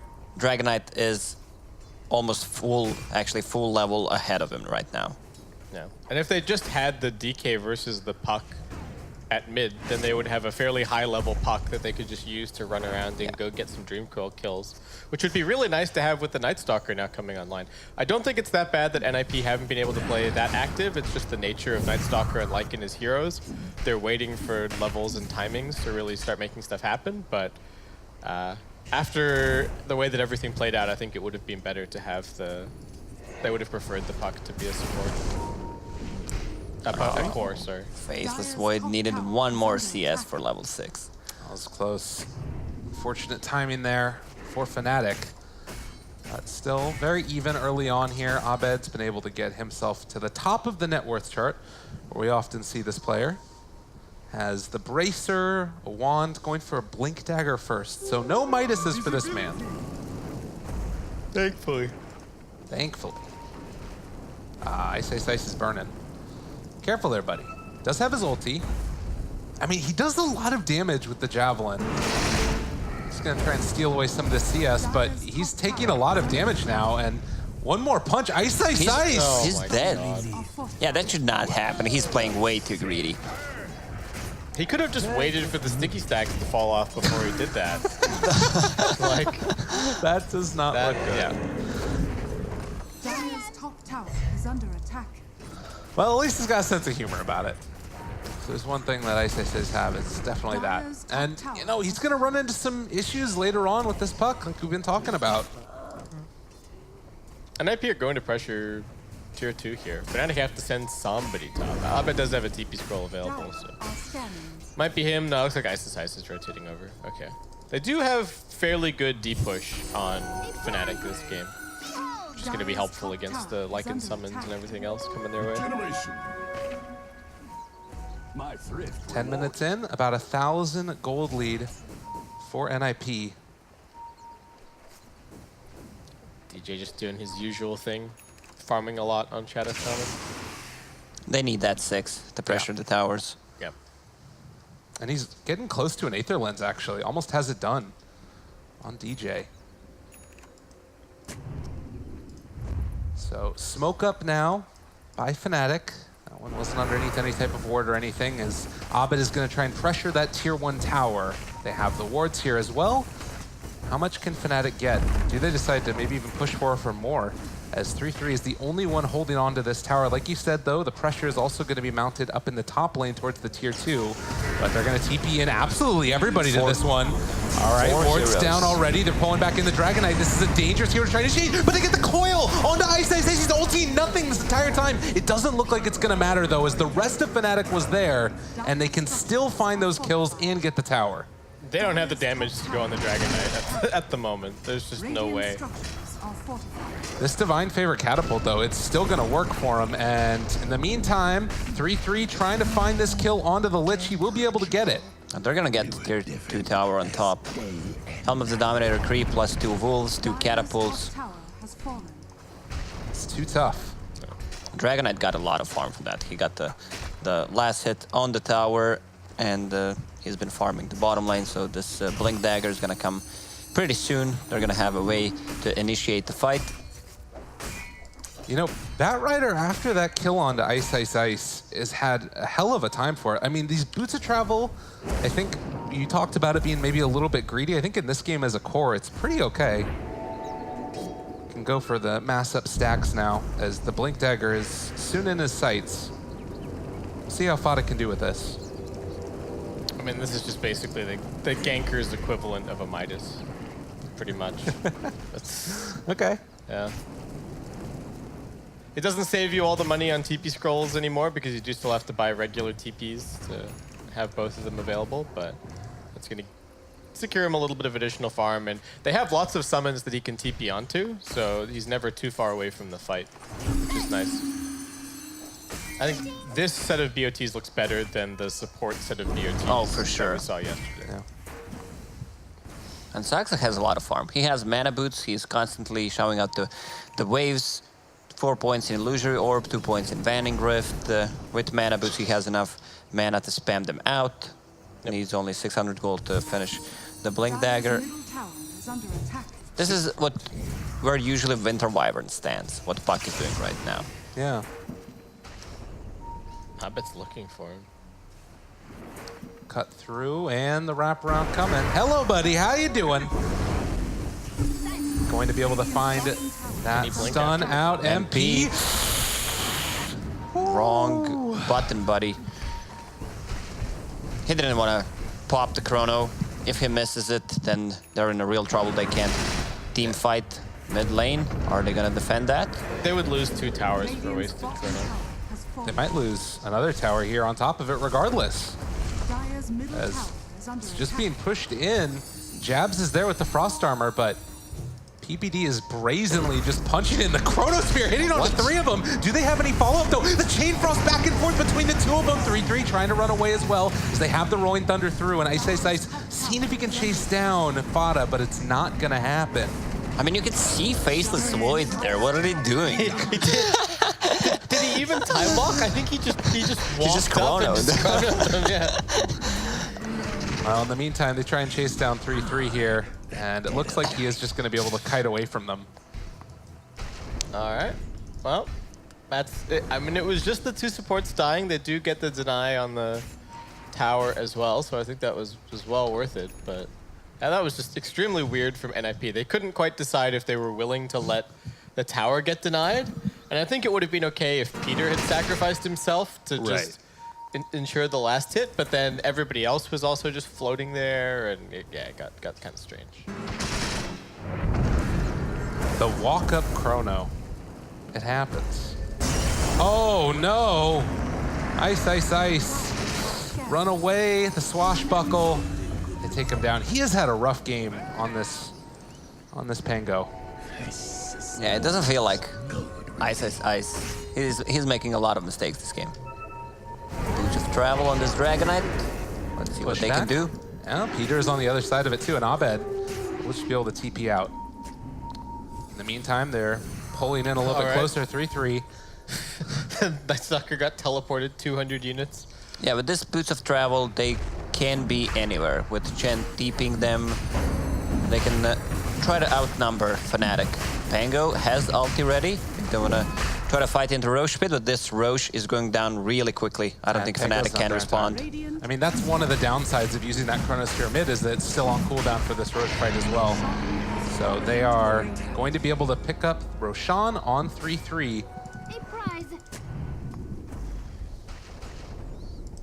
Big circle being drawn by 3-3 there. Guess they're imagining to just try and control that area of the map. DJ doing the same thing. Circle drawn on the bottom side. Blink dagger done for Mr. Puck. And looks like Pango also is going to try and go for the blink. See if he can get that initiation from maybe a little bit further out. It has been a pretty continual issue for them, and DJ getting set up to drop these wards. Radiant's bottom tower is under attack. Radiant structures. Problem is, if Fnatic uses Chrono, if they use Shadow Shaman wards, it's gonna be tough for them to fight into different part of the map. And they're just heading straight up towards the They're gonna tier go 3. for tier 3s right now, because they see that Shadow Shaman dropped the wards. Ice, ice, ice. Initiated on silence. He doesn't have a way out of this one right now, and it looks like NIP are going to decide to back up as the rest of Fnatic is showing to this fight. God, they have 2 wolves, siege creep with the divine favor. They took 1000 damage off tier 3 tower. Yeah, and granted, it was a Fnatic tier 2 tower taken bottom, but this is still the situation that you don't want to have to give up all that damage onto the tower, particularly when the Chen can split push his catapults and such. Blink away from Abed. What do you guys think of this Vlad's on the Fist, this Void? Like, I feel like we haven't really talked about MP's item build so much. I feel like it's a budget Mask of Madness, still gives you some armor, even though they don't have the best right-click damage. It still gives him ability to farm the Ancients, farm the lane. He doesn't have to go heal ever. I mean, it's just, you can't do anything on this Pango. They're going to buy back immediately, though, and try and take this fight. Chainfrost already there. They have the Sinister Gaze to pull him back in closer, and then the Shackles afterwards. But Soxa coming to save the day. Isis is trying to do what he can, and they catch 2 inside that Chronosphere. But where's the damage? Nobody is there to deal the damage at all. They catch him in the coil. Pango can't move. And NIP is just running wild at this point as MP has to run back and away. They're going to TP back in with this Bat Rider as well. And they found the silence. They found the damage because right now Fnatic do not have it. Oh, 3-3 getting low though. That's only the Aegis and Ultra kill for Ace. All of the summons. They lost the racks. And NIP get away scot-free. How many buybacks is that? Fada bought back. 1, 2... 2 buybacks on Fnatic's side, and they couldn't even defend the Raxes. This is the downside of Faceless Void. You use a Chrono, if you pick too much team fighting abilities with long cooldown, one of them is not ready, they're gonna use it. And NIP, they don't have any big ulti cooldowns. Even if they don't have Lasso, even if they don't have Puck ulti, they can still take a fight. Lycan is so good at punishing this kind of lineup as well. Like, you botch one fight and Lycan is alive, and he'll just take all your buildings.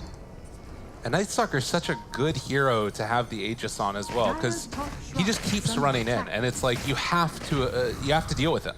33 always does this. He buys all these small items like Windlace, an extra bracer, drums. He bought Magic Wand 19 minutes in. I just saw it. Yeah, he's delivering it. Gotta make use of those. You got all these inventory slots because of backpack. Should fill them with some items. Though you can't just fill all of your slots with Wraith Bands anymore. Unfortunately, that is dead. But Fnatic, to me, the biggest thing this game is at the beginning of the draft, they opted not to pick the Jug. They took the Pangolier, and it feels like Pango has just been so countered. Like the Puck pick and the Night Stalker pick have made Pangolier's game so difficult. But it's also been just some straight up misplays. Like Ice too. Just walking through Firefly and then dying solo to Fada. Yeah, but I think even if Fnatic hadn't made those mistakes, I think they would still be losing this game. Right, I agree. It just makes it that much harder for them. Yeah. They need to land a good Chrono plus Lich ulti, otherwise they don't have damage in Chronosphere. The Lich ult is just getting absorbed by all the summons, though. True. Like, there's Catapults, there's Lycan, Wolves. The Wolves have really good magic resistance now as well, right? They have, like, no physical armor, but they have pretty good magic resistance. Yeah, 70% magic resist, is that? That's My nuts. God. So they can, like, between the two Wolves, they can absorb, what, 4, maybe 6 bounces from the Chain Frost? That's crazy. Batrider has a Crimson Guard right now. He's doing it. They're doing it. Who needs a Blink Dagger in this day and If they age? lose this fight, this game's over.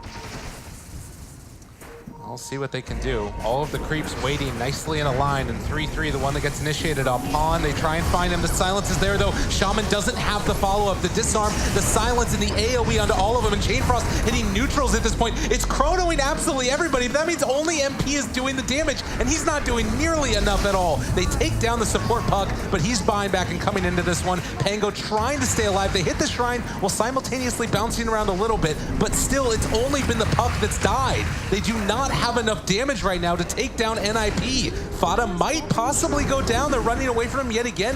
They've already lost the Shadow Shaman. They've lost the Lich. They will finally take down that Batrider, but everybody else very healthy for NIP. Good. They're playing around wards. No one managed to kill Serpent wards. Lich ulti was really unlucky. It bounced back to the Ancients, so it dealt no damage whatsoever. This is a nice pickup. NIP. Oh my God!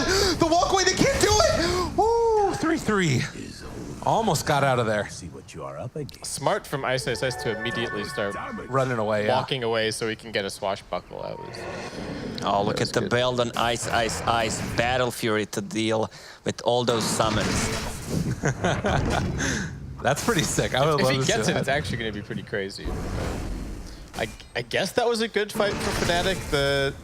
They took it in the perfect spot. They controlled the high ground. They had 2 amazing wards, along with really nicely positioned Mass Serpent wards, and they kited, like you're saying, around the Mass Serpent wards the entire time.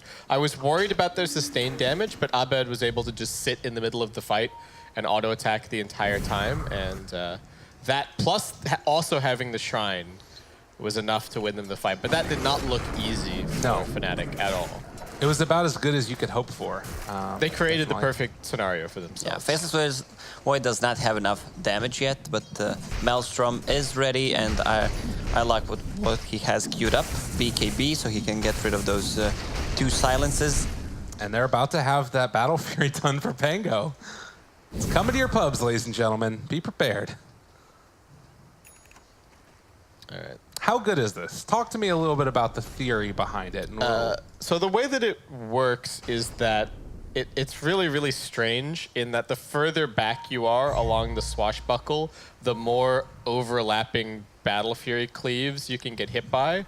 So if you're right at the very front, right, it doesn't really do anything to you. Right. But the further back you go, the one thing that's a little bit weird though is that if one of the early swashbuckles kills something behind it, then you don't get those additional cleaves.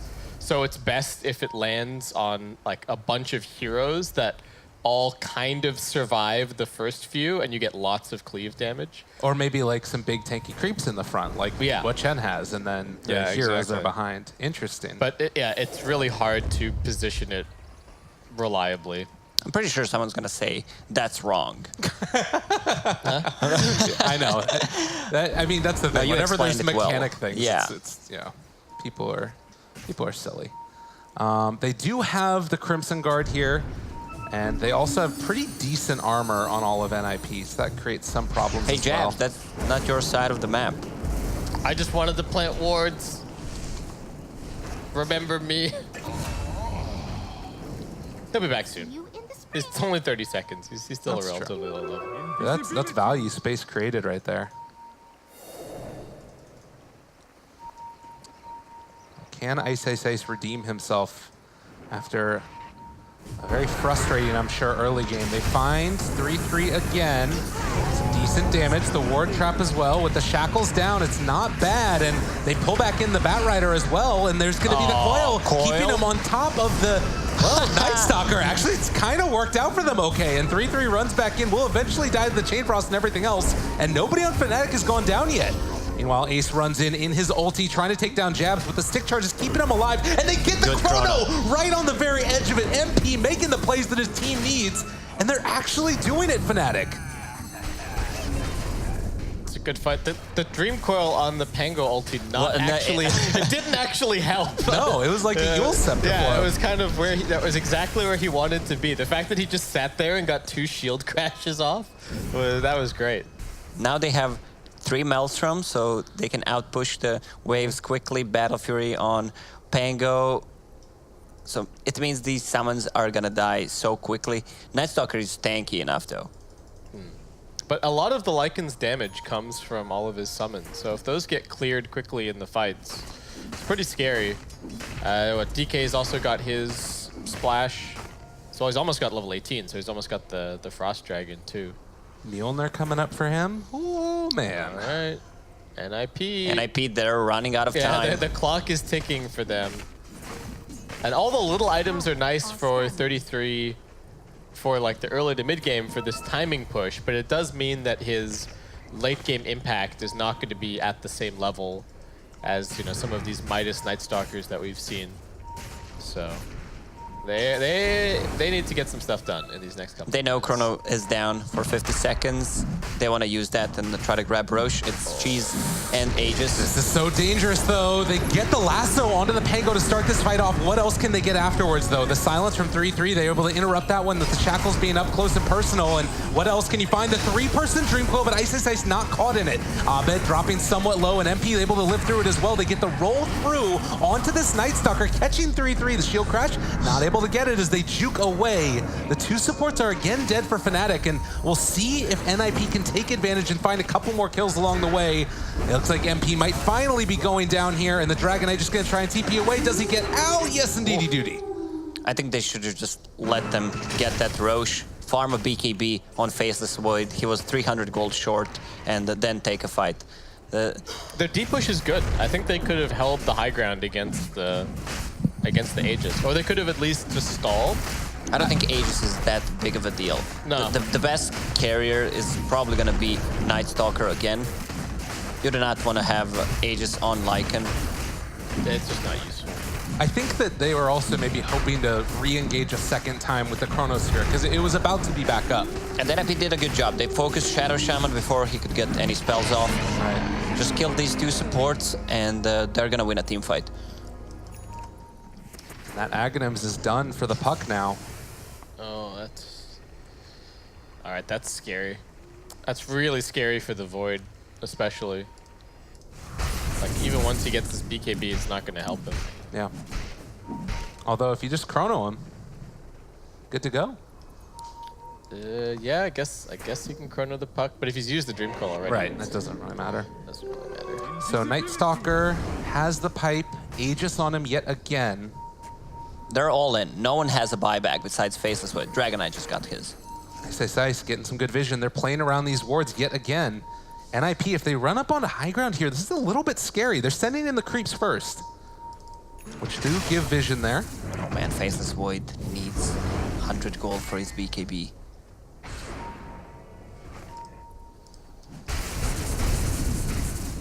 And it looks like he is going to have it now. Maybe they're trying to bait a movement up onto high ground by showing the void mid, but there are creeps in the base right now, so NIP have to know that this is happening. These creeps hitting into the buildings reveal a lot of information to NIP Fada moving forward. Faceless Void doesn't have a TP for 10 seconds. This is really scary. They need to be careful in this fight. Abed, he's up front and center. They don't want to initiate onto the Dragon Knight necessarily, but 3-3 with the Aegis, they can't really kill him off either. Troll, net, onto Ice, Ice, Ice, keeping him under control. Fata up front and center yet again. They're still keeping him Hex, thinking about the rolling thunder forward. And are they just going to give up 3-3 here? I mean, he's dropping lower and lower. The Shackle's keeping him there. They could go in for the Waning Rift, but this guy's still holding on to 18 wand charges. He just walks away. Look at that HP regen, 70 HP regen. Divine Favor is a hell of a thing. Well, combined with all of the other sources as well, that's pretty crazy. He just didn't care. That was DK ultimate use. That's a fairly big commitment for Fnatic. And oh, MP. Whew. Wanted to go for those bounties, but NIP were all over him.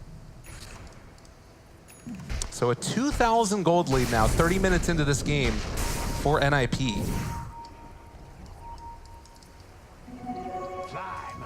I think they should go while the... Okay, yep. I was wondering what they were waiting for. DK ultimate's down. They just got a haster in on bat, too. No, they've got Dark Ascension.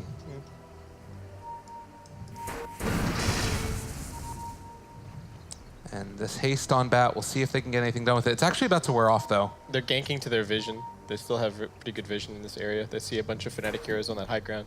They've got the sneaky ward in the back of the camp. Likewise, though, Fnatic have some good vision there as well, but if MP gets caught first, could go pretty tragic. Oh, Wolf is scouting him. The only person with buyback on Fnatic right now is the Pango. They're going to smoke up themselves. That was outside of vision, I believe. And we'll see who they can find. They're going to break their smoke. Jumps in, finds him! What? All right, they walked just within range of the other ward that was up on the high ground there, and that allows them to find a kill onto Batrider. They placed their own Tinker ward. And yeah, the pings come out immediately. Dire's middle tower is under attack. All right. That's more time for Fnatic. Still, you know, their heroes are scaling pretty nicely. Pango's going to be scary in the late game. MP's getting to the point where he's relevant. The multi-Mjolnir's coming online. Dire's middle tower. And it does just feel like NIP's heroes are destined to fall off, right? Nightstalker and Batrider are not scary late game cores. The Lycan's still kind of holding his own, but he's the only one really building into more damage as the game goes on. Lycan's going to run into issue where he can't focus the frontliners. He needs to get back into the backline, try to kill Shadow Shaman or Lich.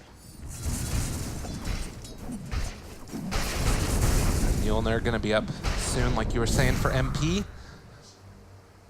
Of course, the Dragon Knight as well, having already completed his. What talent do you guys think DK goes for? He's super close to it. I don't feel like he needs tankiness if he just piles up his items with the GPM talent. Yeah, but, if he can get like an AC Satanic or like even an AC Daedalus, could be big. I guess the argument is strength.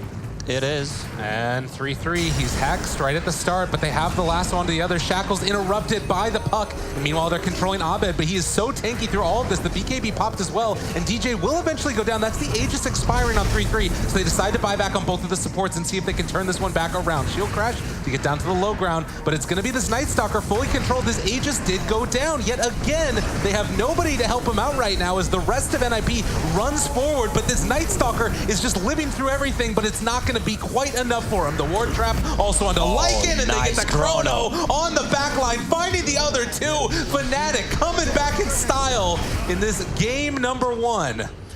They only used 2 buybacks on 2 supports, which is not that big of a deal. Still, the cores are gonna have buyback, and this Dragon Knight is tanky enough. That's not the target that you want to go for. You don't really have enough damage to kill him.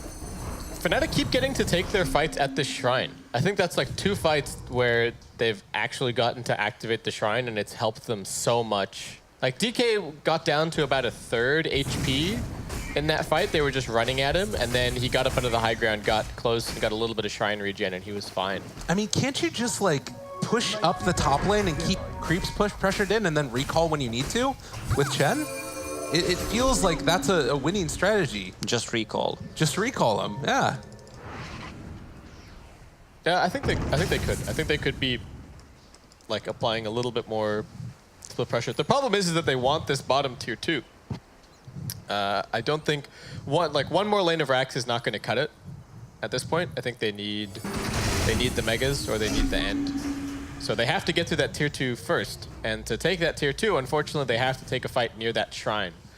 So either that or they have to find a pickoff first. What they could maybe do is, like you're saying, Gabe, just keep shoving top and try and create an opportunity for a Batrider pickoff. Right.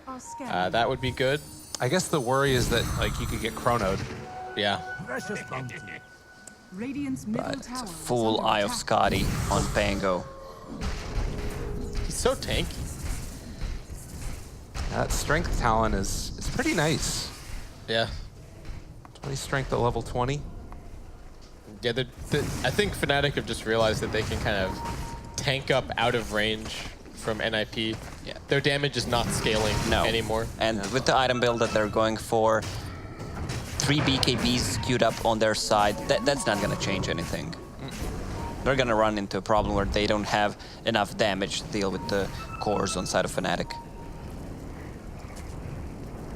Fada, again, seeing if he can find any pickoffs here, as Roche is capable of respawning in just about 10 seconds from now. Dire's bottom tower is under attack. Again, though, I don't think the Aegis helped them that much. Refresher, I think, Unfortunately. could potentially be decent for them. Yeah. I guess it's like probably Puck would be the best bet for double coil, but again, it's what are you doing in the duration of that coil? So what are potentially impactful items for NIP here? None. Like they literally have none. BKB just finished on Night Stalker. Batrider building his BKB.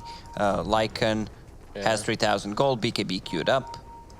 It's a good way to deal with the time dilation after they use their spells, plus a Scotty. They don't have everybody here. Ice pops the BKB and just runs at them, and in the meantime, MP is starting to make the jump down towards bottom. They do lose the Lich, but in the meantime, they have a Chronosphere heading down towards the south. 3-3 also there, BKB'd as well. And MP on top of PPD gonna be able to find that kill. He is coiled, and meanwhile, the 3-3 runaway, he's gonna be able to back out of there also. Buyback coming from the Chen, but they've got themselves an ace. This Lycan, they find the Chrono and going to be able to take him down afterwards. Fnatic, all over it. I don't think Chrono was needed there at all. Dragon Knight was in range to drop a stun. But still, buyback from Peter. Lich is going to be out in 40 seconds. They have no damage. Even if they use coil, there's no one to actually threaten the kill on Fnatic's heroes. They just stand their ground and attack if someone is attacking them. Yeah, they lassoed the Dragon Knight and it just didn't do anything. Like, I almost wonder if Fada should have just dragged the DK up the cliff in that situation and just kept him away from the fight. He can BKB and blink. And then unless you just unless keep he auto-attacking. popped the BKB before, I'm not sure. Yeah. Some of the BKB duration got used in the lasso, but yeah. Looks like Puck realizing we got some damage issues, is going to be going for the Dagon next. Although he did just blink forward. Abed not going to be able to find the stun out of the phase shift. But it's an 8,000 gold lead for Fnatic, and the story of the past couple of fights has definitely just been the inability to get kills. And Fnatic holding on to their buildings. I mean, you know, the tier 3 tower and Rax are down top, and they still haven't been able to take down this shrine. That's what we were talking about earlier. Let's get ready for the battle around the Roche pit. 8 seconds. Or rather, yeah. It's about to start. Jump forward, Pendant's down. They're going to pull back one. This is the Lich. Not a bad pickup to start this fight off, but can they deal with the big tanky cores afterwards? Ice stuck over in the Rolling Thunder, but Meanwhile, the Chain Frost only bouncing onto creeps. 3-3 trying to run away. He's in his BKB2. Fnatic are stuck here in the coil, but they don't do anything to these heroes. MP trying to chase. They've got a lot of creeps on this Faceless Void. They just beat away at him. 3-3 trying to run, but is going to be bashed. And meanwhile, the Hex, it's going to come out also onto another. They lose the Batrider. NIP can do nothing. Yeah, Roche is up. It's Cheese, Aegis, and Refresher. The only hero that they've been killing for the last couple of minutes is Lich. It's so weird seeing a game where it gets to the point where Fnatic's positioning is totally irrelevant. Yeah. Like, all 5 of them could stand on top of each other in the Firefly, let themselves get Dream Coiled, and I think they would still win the fight. Like, Fnatic didn't even have to chase after anybody there. They just stood there and asked NIP, what are you gonna do? Yeah. You can't kill any of us. We saw yesterday no damage draft from NIP, and this draft feels like it again. They had a small window where they could have finished the game. Yeah. I think this draft could have won if the early game had been faster, but the lane swaps and everything, the core Batrider, we said that Fado was the player that they needed to enable and to rally around. Didn't happen, right? Like, I don't know really what the impact of the Batrider has been this game. Oh, they got him. Look out, Jabs. The fear pulls him in. He's going to dig on him. Are they actually going to kill this Lich? I don't know if they're going to kill this Lich. Guys, they didn't kill the Lich. Was well done by Jabs. Went to the edge of the Dream Coil and then turned around so he couldn't get Force Staff to break it. Otherwise, that damage might have been enough. 500 damage break. Yeah, pretty strong. Radiant's top tower has fallen. MP just easily taking us. He got 6k gold banked up.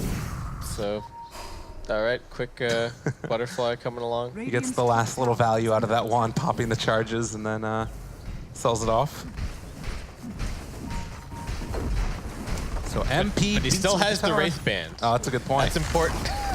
I guess once he loses the Aegis, you know, good old Wraith Band's coming into the It's inventory. like a comfort blanket, you know? It's a comfort Wraith Band. Right. It makes you feel good, having it in your backpack. He's gonna sell that one now. Just kidding. Makes you feel like a good player when you lose the Aegis and then you drag something out of your backpack into your inventory. So what about Strat. the coil breaking TPs, Lycan hitting towers? Is that the game plan at this point for NIP? They might need to switch their strategy because they can't really fight them. Put the Wolf in a base, try to outpush the top lane, then do some fancy stuff. Yeah, shenanigans. That's the word. I'm a big fan of shenanigans. How do you kill Dragon Knight? He has 50 armor. How do you kill Dragon Knight? No, you just don't. He also has cheese, got BKB. This guy, he ain't dying. Oh my God, Pangolier has full butterfly. Oh my God. He also has the swashbuckle talent, so -3 seconds on that, so it's every 5 seconds. I mean, I think the biggest thing that you can say right now for NIP is they just have to hope to rat him out. And they have a lot of ways to break TPs. It's going to be predicated upon Fnatic making some pretty questionable plays, though. Yeah, I think they're in base just checking Dota buff, what they want to pick for the next game, because this one's over for sure. Fnatic, 17,000 net worth lead Trap now. that void. They got him. Actually, he's staying next to one of the wards. I don't think he's actually trapped. He's taking the place of a ward. He's cosplaying the ward. They're part of his team. And Lycan, he's pushing out that top lane. They want to try and get some split push working, but it's Fnatic that are going to take the base eventually. Problematic. Pednitz connects. They are going to be able to find that mid set of racks and can go for more if they want to. You need to cut some creep waves here and take down some TPs if at all possible. Faceless Void lifted up. Still chasing this puck. He's got to be everything and a little bit more past that. And right, it's the coil on it too. The shenanigans are happening. Back in the base. Lycan going for the tier 4 towers. Can they keep them under control? They're starting to take them down. In some trouble there. The buybacks come immediately though. And I say Sice wanting to keep them alive. This is what you have to do. 3-3 finding a kill in the meantime. NIP, what more can they do here? They find the Chronosphere, but it's only under the chin. Not quite good enough. Although Puck actually comes out of the phase shift and into it as well. They have mass buybacks and most of the heroes from Fnatic are actually still in their base at this time. It looks like Saksa gonna back out of there, but Abed jumps forward and finds the stun. Triple kill for Abed, and I think that that's gonna about do it, unless they can make a miracle happen here. Oh, DJ, he finds his man. Oh, They've got the shackles. Hunting. They're hunting Lycan. It's just the two supports. This will chase you to kill me. Although Fada TP's in. And now Ice showed up, and Fada might have come to his death. They have the Sinister Gaze, catching Ace. The bash is abound for Mr. MP. Another round of shackles coming from DJ, and they take him down while Fada just trying to hide on this cliffside here. Oh, jumps forward. All right, he might find this kill on a DJ. That's a dieback from DJ. A minute and a half without him. They took two sides. Abed is in their base. Yo, there's a wild Dragonite in your base. The closest... He bought Deso. Force staff him into the fountain. Saksa, that's your only chance. Well, look at these right clicks. He's a fiery dragon with a Deso. Yule Scepter, try and stop this man, but you can't stop him. They are going to take the tier 4 towers and, well, the smoke up. They're buying back on anybody that they can. They need to try and find a last to pull him into the fountain, but that's not even going to be enough as Fada gets beaten down. Ace coming with all the summons in the world, but Abed, he doesn't care about anything. He chases forward for more. A triple kill from MP. They eat the cheese from 3-3, try and run, but it was never going to be enough. An ultra kill. Rampage, they're pinging it out. Give this man his rampage. No. They Yule Scepter to slow it down. And Abed takes it away from him as he's just trying to TP anywhere else. He finds his man, MP, gonna get his rampage. GG's gonna be called. He had to pop the refresher shard to get the last kill. Chrono his own teammates. With the Yules, but there you go. You can see him celebrating right there, waving his mace. They had the opportunity to win this game, for sure. 100%. When there was a team fight at the Tier 2 tower, if they managed to take that one, they would be able to get two sides, get mega creeps, but it was a good fight. Fnatic fought around the shrines most of the time, a lot of region, and fought around the wards. 3 cores actually became unkillable. This is how you itemize. This is a perfect example of the games, how you itemize to win a game. They played really smart. I like the decisions as well, the level 20 talents on the Pango and the DK, both just going for the strength, 25 strength and 20 strength. They saw exactly the problem that the NIP lineup was going to run into, and they also knew that, hey, if this game goes later, we win by default. So let's just take the talents that win us fights right now, as opposed to like the 150 GPM or the 40 swashbuckle damage, which are cute, but it's much more consistent to just win the game by tanking up in this situation.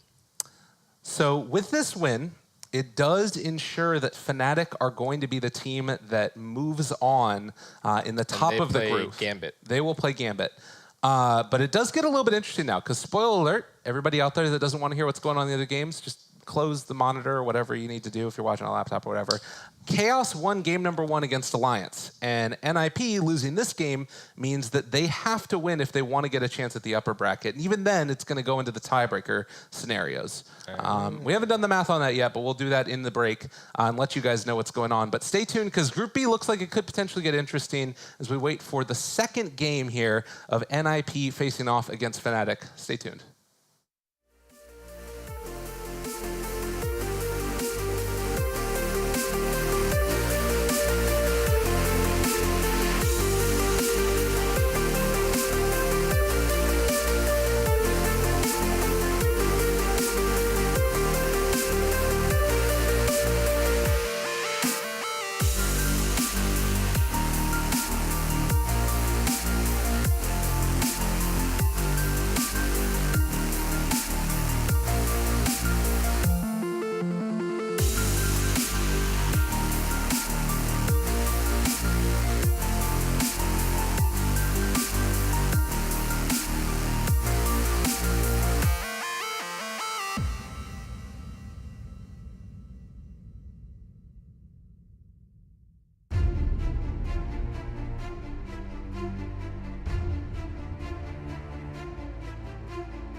This arena is about ready to explode.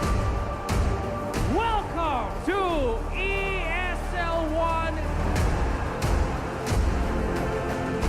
Let's get this started. Ladies and gentlemen, let's go. Revving up the epicenter comes in. Oh, it's a big one as well. Look at this damage. The BKB, the Black are ready to go. GG.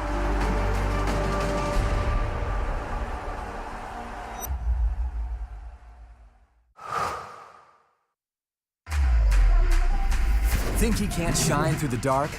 Stream a Roshan steal in high resolution? And record a play for the history books? Watch this. Think he can't make a victory go viral? Watch this. Think a support can't be in the spotlight? Watch this. On Intel Core i7, a legend can rewrite his own legacy. Game, record, stream without compromise on Intel Core i7.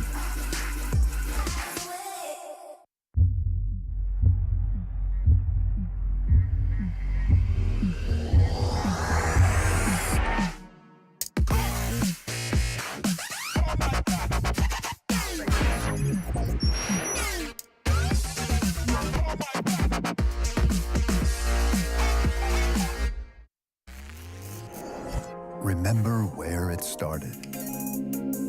Your first experiences. The journey you traveled. The journey you love. Remember where it started. And imagine where it will go. Rise on.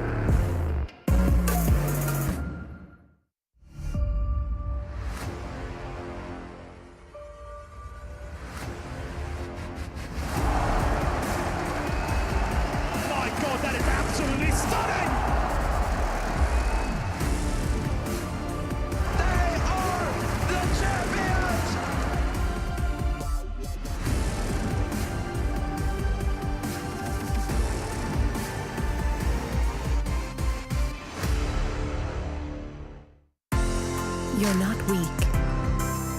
Your mind is always racing. It never rests. So let the earth quake as you break through.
ESL 1 is brought to you in part by Intel, Mercedes-Benz, Vodafone, DHL, Mountain Dew Amp Game Fuel, Asus, and Pay Safeguard.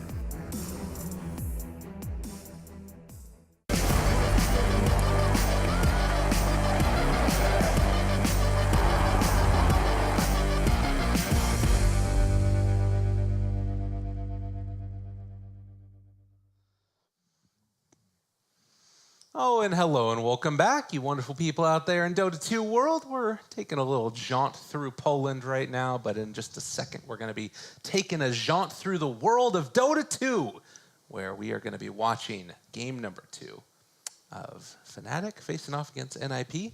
Baseskip, Lacoste, Lyrical, your commentators for this one, and you guys at home watching and loving every minute of it, I'm sure. Because that was a pretty cool Dota last time around. The don't die versus the don't do damage strats.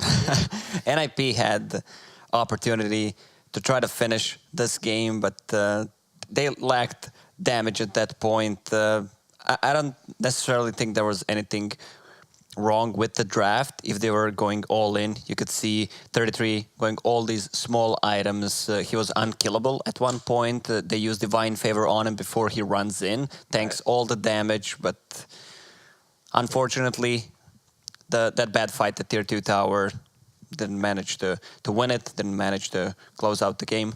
I like this way more than what happened with Forward, though. If you're going to go for an all-in draft, play all-in, right? Don't go for the all-in draft with the support Luna and then buy 3 Midases and then just peter out and lose the game that way.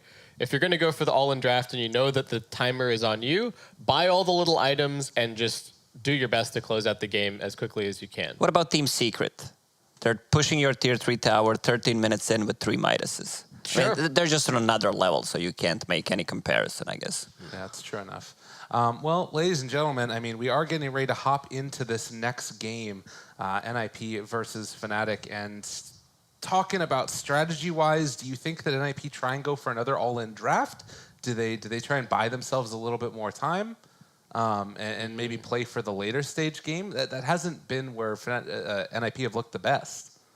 I want a little bit more scaling from them this time around, just so they don't necessarily fall off that cliff once they get past the mid game. But I don't want them to change it up too much. I still think that the Chen is a good look for them. Maybe they can get their hands on that once again. We've been seeing them also play Nature's Prophet to great success with PPD, so could be something to look out for here. And I don't think they need to change things up too much. Like you said, Lacoste, draft wasn't necessarily the issue there. They had a concept to do with putting this Batrider as the core, that he was going to crush the Dragon Knight. Didn't work. And I feel like that's where the game fell apart for them. Yeah, I feel like they played same, whether they have a Chen or Nature's Prophet. It's that global presence that allows them to fight around the runes, outnumber their opponents. Maybe Chen does this a bit better, and it helped them with lane swapping, even though I think it didn't help them out, because if you swap so much, other heroes are going to get the experience that they need, so you can't be really threatening the kills on them anymore. But definitely, they should go for that, either Chen or Nature's Prophet, if they can get hands on it. Okay, and I guess that's the other thing, too. If you think about, like, the lane swapping thing, it's to get a good matchup, right? But that good matchup, the marginal benefit decreases when they have those levels, and then they can sort of be able to outlane you because you have a level advantage. You're no longer actually getting as good of a matchup as you would want. So that definitely is a little bit of a concern. So Fnatic decided to take Radiant, and it's going to be PPD taking second pick. The classic, what we've been seeing. Do you guys think second pick is better or Radiant is better?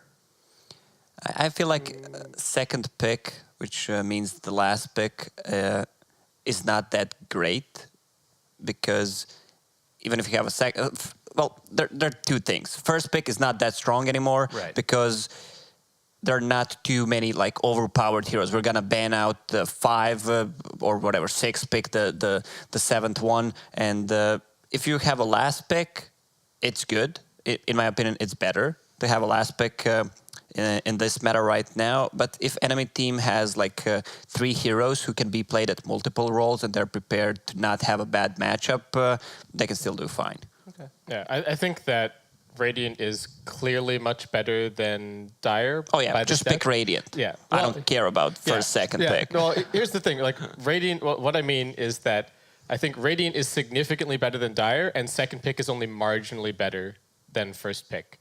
And then to answer your question, Gabe, I do think that Radiant is better than second pick, just because. But because the difference between first pick and second pick doesn't feel that big, I think some teams utilize one better than the other, but it's more down to the team than it is about the relative strength. Okay. So I think that's why we just keep seeing people take the Radiant first and then follow up with second pick as the compromise. So we do have a little bit of time here, and I wanted to actually talk about this a little bit anyways, so it's kind of helpful that we have a little bit of a break in between this set. But Fada, in the last game, he played on this Batrider, and while he did make a lot of stuff happen early on, we had all sort of agreed that they need to have like the game-winning hero be played by Fata. And in the last game, I mean, what do you think was the game-winning hero? Was it all planned to be around the Night Stalker? Did they need to try and get him back on like the Timber and maybe take it in the earlier phase? It feels like that Batrider didn't contribute that much. He uses Lasso, Firefly, and doesn't matter what you have. You just need to get a good pick off. It's not that great of a hero, and I feel like Fada, as you mentioned, needs to play something that can go in, keep on going, have lower cooldown on spells, because Batrider is really not a high-skilled hero in my opinion. And then like on the other side, it's Fnatic that can kind of, they don't need to play around any one particular person. They can kind of play around whoever they want. They can always have somebody kind of rise up through the ranks and take over the game. Yeah. It frees up their drafting, I bet, a lot as well, that you can sort of take whatever you want in that regards, and you can save it for the last pick, like whether it's the Meepo or... I mean, is the Pango a game-winning hero? There were times where it looked kind of rough, but in the end, he kind of pulled it together. Yeah, it depends where you're fighting. Right. They were fighting a lot near Dire Shrine. There's a lot of those edges where he can bounce off.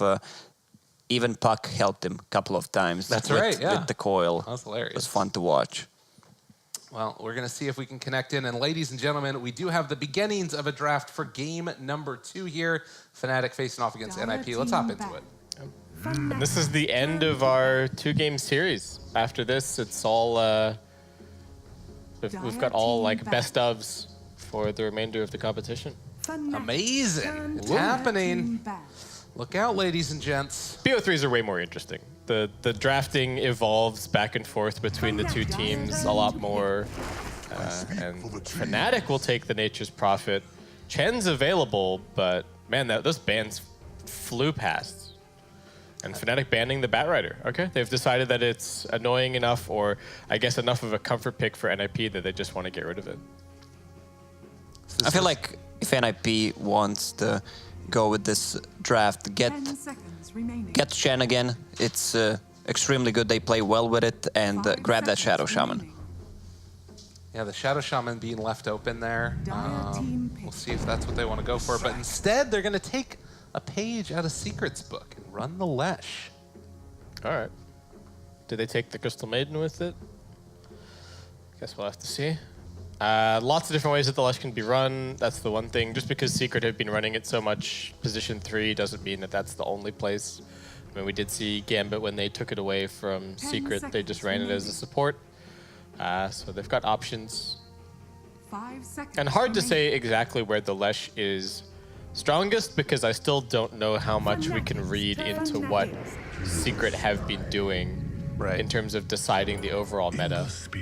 Ooh, and this hero has been wildly successful at this tournament. We haven't seen so much of it on this stream, but Ember is like... Ember is a beast. One of the most picked and over a 70% win rate. And this combination in particular is so deadly, because you've got high maneuverability out of this hero that can do so much early on in the Ember, and then also the Nature's Prophet can show up and get that extra little bit of help.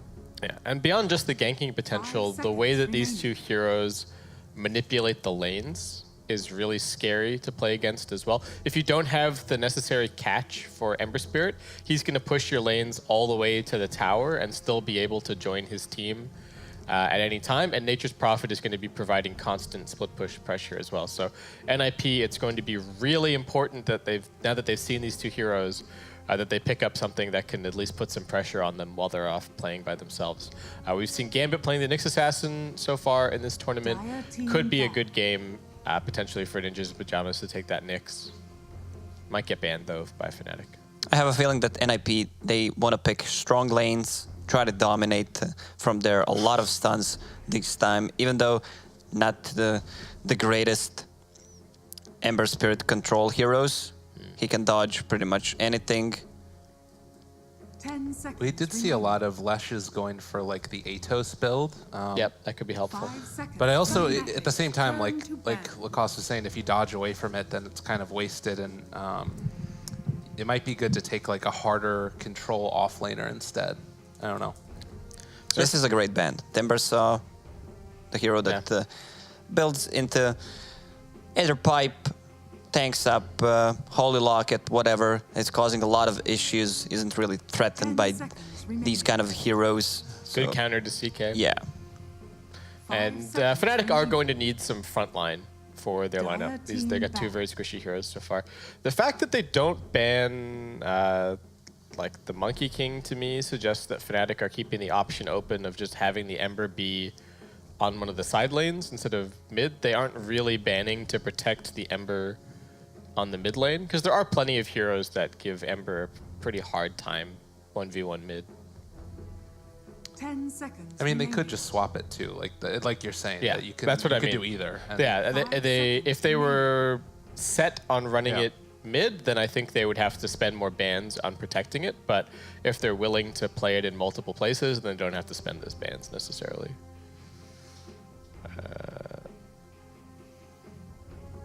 Hard to say exactly what NIP should ban. I still think is like the Shadow Shaman still worth a ban? Are you willing to just take that away For from sure. DJ? He plays it so well. Like, They always give him space, that's the Yeah. thing. One of the cores rotates, he gets the free lane for a couple of minutes, gets his Ether lens so he can initiate from further away, also get the levels if he's not having a good time early on. I think the question right now is, do we take it ourselves or do we just ban it?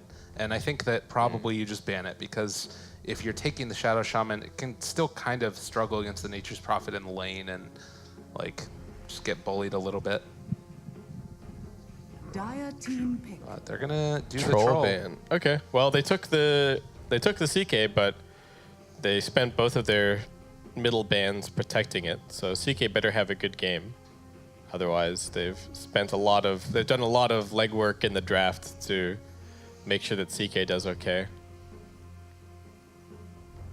Yeah, I had to check. 10 CK seconds remaining. doesn't feel like that great of a pick. So many games that I've seen that this hero doesn't pretty much do anything. He just farms up stats. 7 games played, 43% win rate so far in Katowice.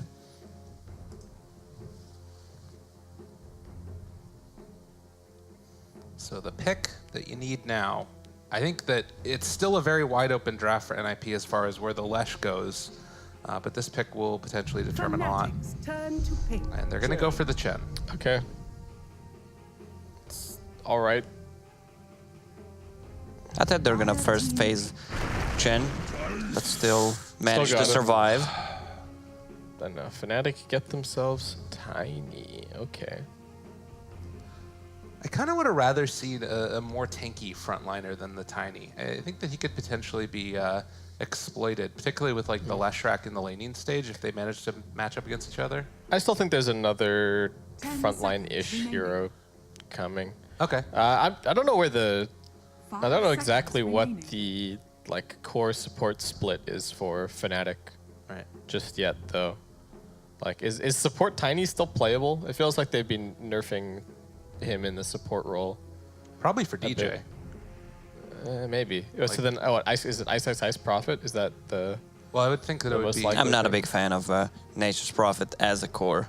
I think Jabs could play it, and then you could Okay. do. Yeah, that's true. I think Jabs does like the Nature's Prophet quite a bit actually. And then So if then you, they like- still have 2 core picks open. Take whatever they want.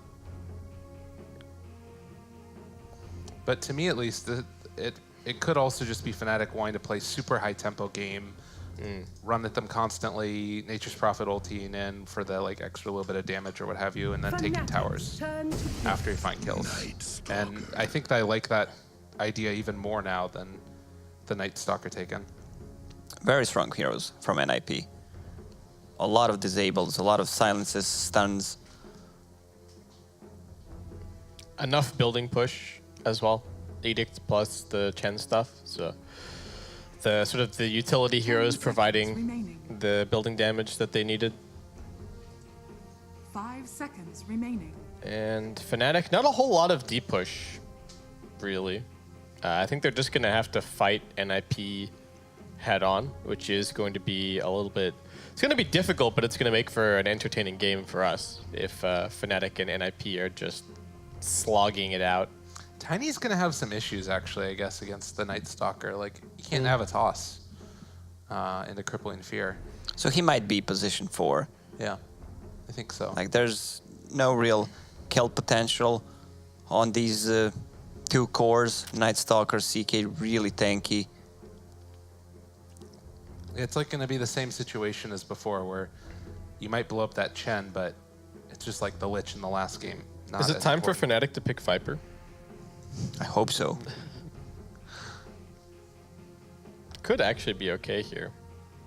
The CK's got good damage against him, but I think they have ways to pop the CK illusions and stuff like that. They're taking their time. There's always threat of a Meepo. It's true. For both of these teams.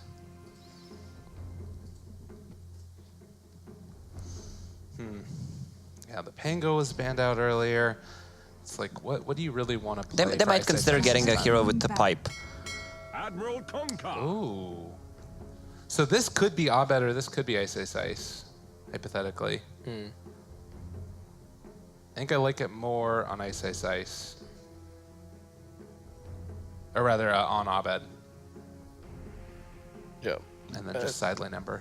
And then what? MP plays the Ember. Yeah. Okay. 10 Yeah, I seconds can dig that. And then we have a Ice Ice Ice chair coming out at the I end. think we saw a similar lineup what NIP has during the minor qualifiers. Alliance played it against OG, and they just didn't have enough damage. Once they got a pipe against Slash, CK, Night Stalker, but I remember OG having Monkey King and CK did not have a game. Every single time he ults, Monkey King ults, just deletes all of his illusions. It could be the same thing with Kanka. If he gets the buff from Rum on his teammates, they're not gonna die. No. 5 seconds remaining. So the other route that Fnatic could go is taking like something like a DK or a Shadow Fiend again, and then running it for offlane Kunkka. If they feel like they don't have enough damage right now also. Because that CK and Night Stalker are fairly tanky, and that Monkey King would be that damage makeup that they would have. I still feel like they could grab an offlaner that builds into pipe early on. 10 seconds remaining.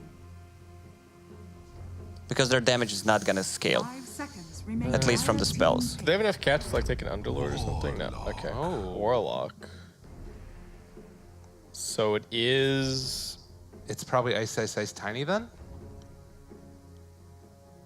What's DJ playing? Prophet, I guess? Okay. Yeah, it could be Core Prophet, Tiny on the offlane. They're gonna decide when they see the last pick. 10 seconds remaining.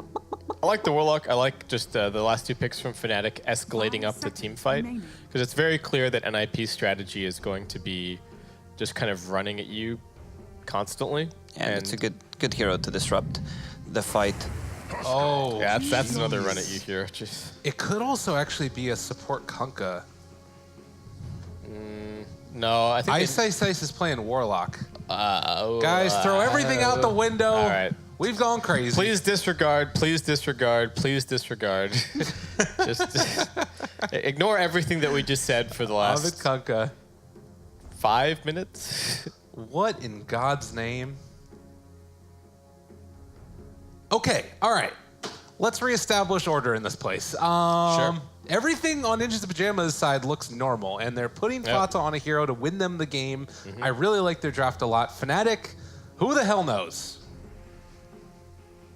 Divine Favor plus Berserker's Blood, baby. Ooh, get the Holy Locket working for the Huskar memes.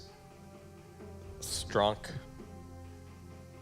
I'm just looking at this Warlock. It could be successful, but it could also be pure garbage. Depends. Ice is playing it, so I'm gonna put a lot of trust in him. Tiny Warlock, or if they decide to run Nature's Prophet Warlock. I feel like Tiny Warlock is a way better lane because Tiny can protect Warlock with the stun, with the toss. But throughout the mid game, when Fatal Bonds are maxed out, plus Ember, plus Warlock Ember, plus Ember. plus This Kunkka, is an old school combo. This is sick. Yeah. So on this account, Ice has hundreds upon hundreds upon hundreds of professional official match games. And none of them are Warlock? None of them are Warlock. Not a single one. Here's the one thing that I do see looking at NIP's lineup. They get owned pretty hard by Upheaval. Yeah. Like, they really do not deal with Upheaval very well Just don't at all. run into Upheaval. As simple as that. Sure. I mean, if Upheaval Just win the is Dota like game. Yeah. It's as simple as that. Oh, this is going to be a silly game. This is going to be a silly game. But we're ready to hop into it now. Game number 2. Fnatic. They have already officially clinched their #1 spot. See if they're doing the memes or if they got a 6 strat as we hop into this game number 2. Oh, Lord.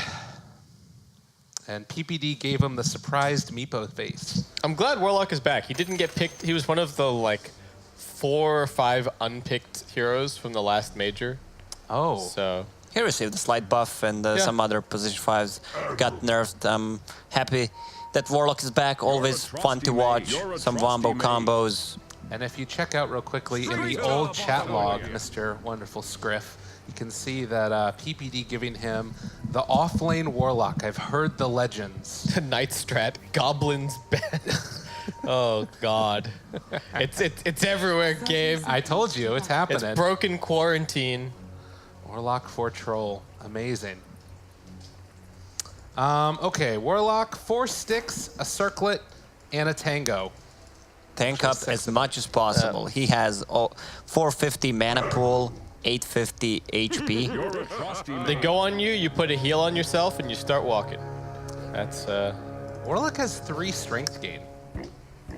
Yes. That's pretty cool. He's a cool guy. He casts rock and doesn't afraid of anything. So we are going to have the trade-off of the runes, 2 for Fnatic, 2 for NIP. And we got the early dancing pants on while dropping pigs all over the place. Jabs is feeling himself. As they should. Like you said, they're #1 in the group. In the meantime, Abed going to try and play against Huskar in the mid matchup. That damage is going to start ramping up pretty quickly on the Huskar here, and Abed, he's just taking it and ensuring that he gets the denies. At least at these early levels, he doesn't have to worry that much about it. He can get a little bit of harassment out with Tidebringer as well. Oh, Saksa with the plays. Blightstone plus Edict level 1.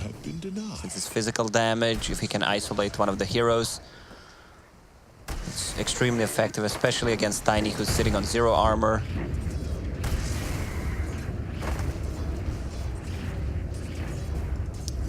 Well, I was checking a quick little look again through the patch, and Warlock base strength increased by 2. Yeah. The Katak offering attack damage increased by 25. And at intelligence level. gain, I think. Yeah, a little bit of that as well.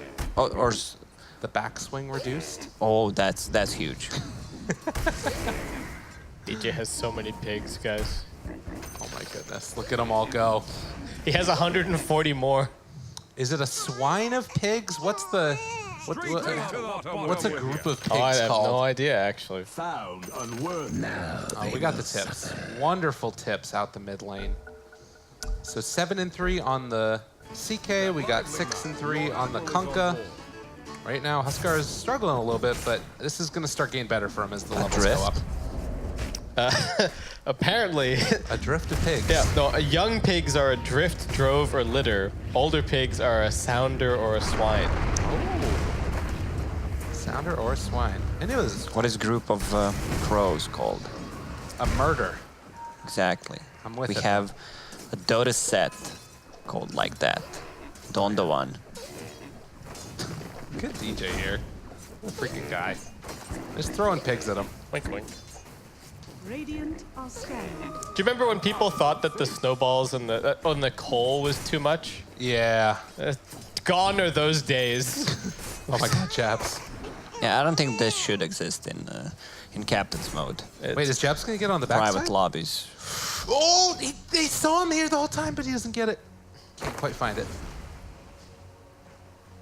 Look at the top lane, how many pigs, he just keeps tossing them. Get your pig champs ready. They're creating the trees as well. Yeah, they're feeling themselves right now. Dude, he just keeps throwing them back and forth, and a 2-second stun. They're tired of these shenanigans. You uncultured swine, as Lacoste would say, but the punch coming through DJ is going to be the first blood. And all of the pigs are They gone. had enough.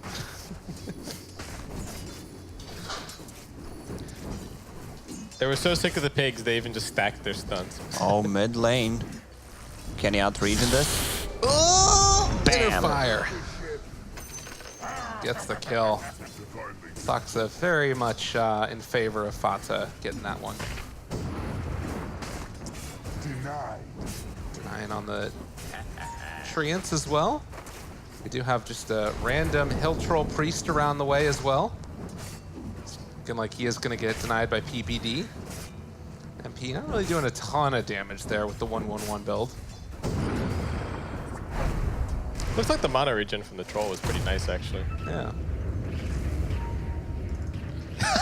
he can see with the edict up the hill, so he knows that DJ is just waiting. Like if you're in fog or invis, you can still see the cloud of edicts proccing, so he knows exactly what DJ's doing. Oh my god.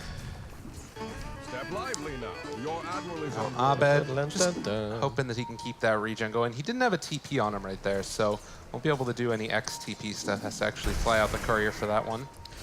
And this offlane Warlock, just level 3 right now. The Kunkka taunt has to be like a top 3 taunt, right? That's pretty great. Yeah, him, Lion, and... PA. PA's is good. PA? Yeah. Yeah, I'd say... Pango? Pango, Oh, yeah. all right. Scriff is saying the Nature's Prophet. The Nature's Prophet's pretty great. He's got a couple, actually, right? Yeah. He's got the... Oh. Is he okay? Oh, yeah, he's fine. He's fine. Step lively now. He's just going to dance his problems away. Pops the salve. Perfectly fine there. It's nice for him that he's got this medium camp over here, because he's getting zoned out of the lane. I'm so sad that we don't see Meteor Hammer at all. What item? Meteor Hammer? Yeah. Yeah, that's... Is that an item in Dota 2? Have you heard about it? It's the item you can only buy if you're 20,000 net worth up and trying to end the game. Are you going to start a cult of Meteor Hammer? Yeah, I'm a big fan of Treant. Is that what you're doing when you get home? Uh-oh. Play some Treants. Yeah. They can't kill that courier. Fata gets the inner fire. They're still trying to chase this fella down, and well, the Tidebringer Blast is more than enough. I troll your guts with my blade. Sucks for Huskar to die early like this. The hero really needs a fairly uninterrupted early game to get the ball rolling. Especially with this kind of lineup for NIP, where they're up against so much team fight from Fnatic. They need to get things done early. Uh-oh.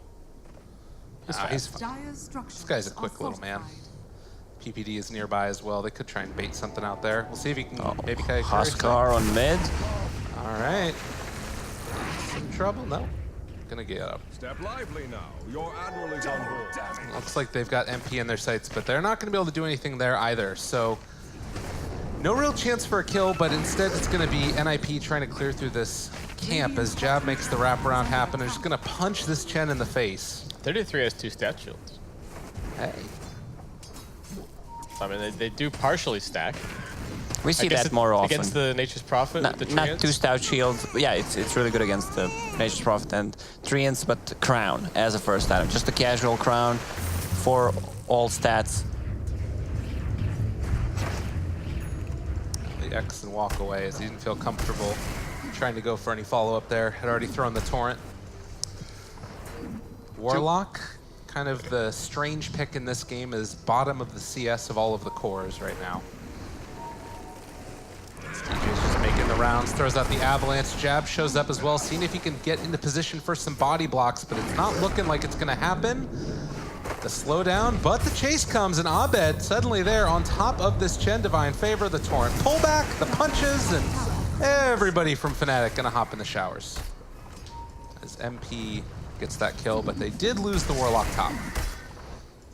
Yeah, Warlock has no escape. He got some of the XP even before he died. A Bracer, Magic Wand, Ring of Bassi, just trying to tank up as much as possible. Look at Saksa. This is great. He should have hit the tower once with Blightstone for maximum effect. But then the tower sees you. You get punched. Oh, the pings come out. I think they're realizing what's happening here.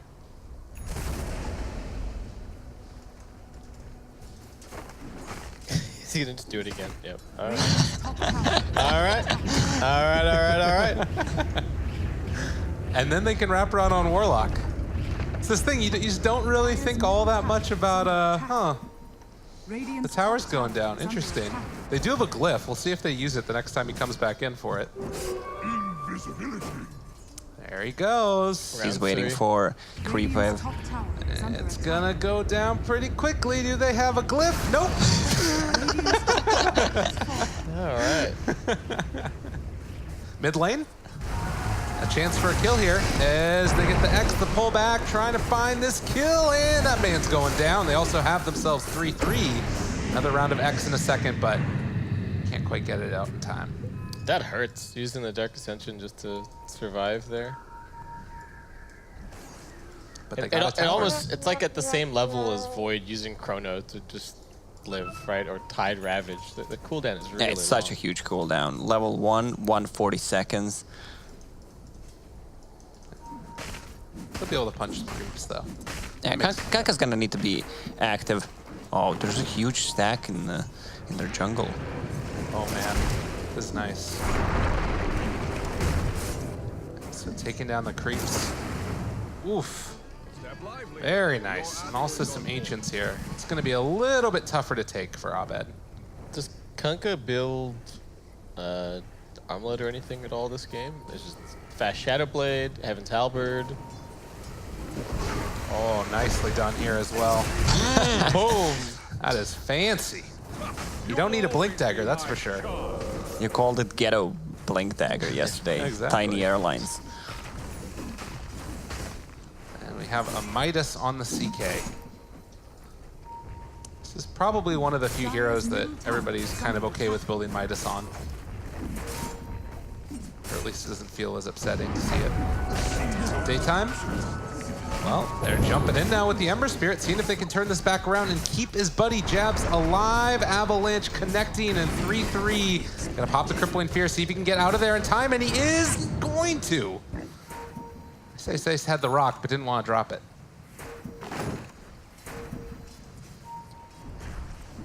Not worth it for just that one kill. Yeah, they want to secure tier 1 tower on mid instead. They can't really fight into rock.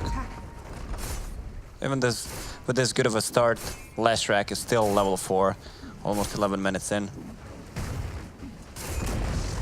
So Abed double bracer has the Shadow Blades queued up for himself. And 4 to 3,000 gold lead. Where do they go from here? I really wonder how much the new gold changes are affecting item timings, because it just feels like we're not seeing. They turn this back around. Got to be careful. Ice ready to drop the rock. Connects it with the boat on top of it all. Ace, the one that's getting ran away from. He has the chains, though, able to catch and find that kill. 3-3 finds one onto Jabs, but that is not at all a value trade. And the rest of NIP heading down to the south. The Torrent is not quite going to connect, though. MP still chasing for more, wants to go for PPD, and actually they instead to go for this Leshrac, who will be X'd and killed off. Radiant structures are fortified. That was a nice Phantasm for the 0.5 seconds that it lasted. Oh yeah, it was sick.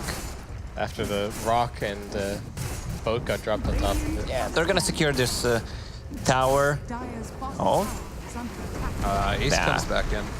But yeah, they're not going to be able to do anything. It's about all it. good. And DJ's farming his Blink Dagger on top. Yeah, that's what you want to see. This is what always happens. DJ finds some space on the map, gets a big item, goes and makes some plays. And he doesn't need to be worried right now because Dark Ascension is still down.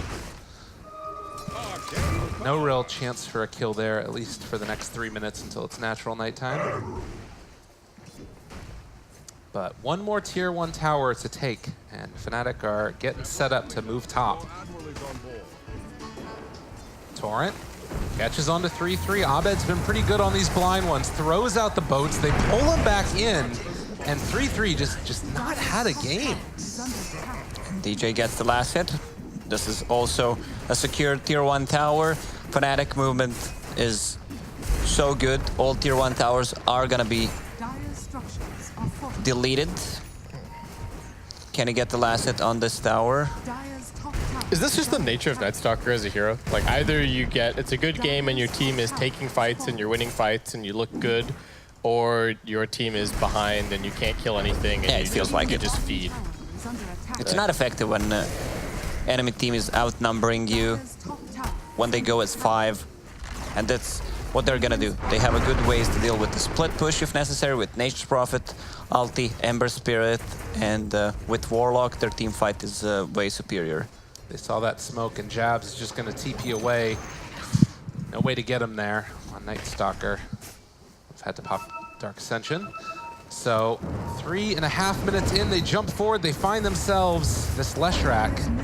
MP got him in his sights, saving the Bulls as well. And there's the root, there's the punches, misses on the stun, and Fnatic still looking dominant in this one. Toss Jabs there to grab farm. Farm faster. That's true support Go. right there. Oh, and Abed, Shadow Blade, ready to go. Who does he go on here? Able to catch God, the that damage. Oh, Kunkka combo together with Warlock. That's pretty nifty. I like that. And straight into Daedalus. I hope he gets Daedalus with Fatal Bonds. Stop CK is there. stuck. Bata trying to take him down on the other side of it, and he's just going to TP away immediately. Abed will not go down, but they do take out Ice Ice Ice. Although, actually, no, they're able to interrupt it. They broke his TP. It's Roche time. That was huge. All right, well, they thought they had enough damage to kill the Nightstalker, but they were not even close, and Fnatic now handing NIP a free Roshan. Another kill, and yeah, the nature of Nightstalker. Sometimes good, not always though, and gotta be careful here. They're buying back on the Nature's Prophet, going in, Avalanche toss, a hell of a lot there out with the jump, the triple Remnant forward, still not able to find the kill though. PPD, they got the hand of God off. 1 second stun is more than enough to find that kill onto MP. But still, they're trying to do it. The Warlock ulti drop down Fatal Bonds onto all 4. Another round of Avalanche toss gonna kill him off in time. They're able to get the Aegis on Jabs. He jumps in and steals it away, and now DJ just gonna walk out of there. Although he does need to be careful because he's eventually gonna be ran down as well. They toss him towards Jabs, which reveals the Nature's Prophet. Where's that Kunkka? And then they find that kill. He needs the hit here. X, Torrent, Boat, follow-up, any of it at all. They pull him back in, and now the Fatal Bonds. Is it gonna be enough? He's disarmed there with the inner fire and almost finding the catch, almost finding the kill. The Armlet Toggle was keeping him alive. Still in the Shadow Blade. They hit the combo, but it's not quite enough. 3-3 alive on 30 HP. And they still can't find those kills. Everybody is so low. Everyone at NIP is on a sliver of HP. If they'd had everything comboed together at once, They're just gonna delete all of them. Just one Kunkka hit from Shadow Blade. if they had the Fatal Bonds even before the Ember got there, that would have been also just the end of NIP completely. Warlock scouting here. That was a ward in the area, so he's going to be taken down again. It is looking more like a support lock at this point in the time. Sure, but they always have DJ. Yeah. Ace. Jabs. Hello? He's just going to feed his life away here. Jumps inside the trees and I'll salve up the 2-second stun though. Dubious at best. Jukes. The bait. Jukes. The bait. An elaborate bait. He's trying to drop the tree, but Ace just drops the bomb, pulled back in there onto the creeps, and well, they do take down that CK eventually. Not your best effort. Worth? Maybe? That had to have a question mark at the end of it. Yeah. This makes it a lot more worth if they can get this kill. I don't even know what's happening in Nice Dota. jump away. So Fata trying to run it, but is going to be fully encapsulated, but 3-3 shows up. And Fata wisely is going to back out of there. Can they kill off this Ember Spirit? He does have stick charges. Pops him there at the end, and MP living on very little HP. The Rum buff didn't have enough for the chains. I don't know if the Flame Guard... I guess he would have died to the Void otherwise. Either way. Okay, not worth. Final diagnosis. Yeah. Not worth. Sox has been doing his duty. What is... He's edicting the tower, man. All right. Uh-oh, Jabs is gonna realize something's going on. They use the cliff. Oh no, our plan has gone awry.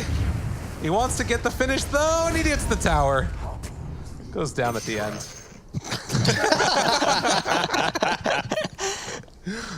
Oh, they're gonna run out of tips before this game is over.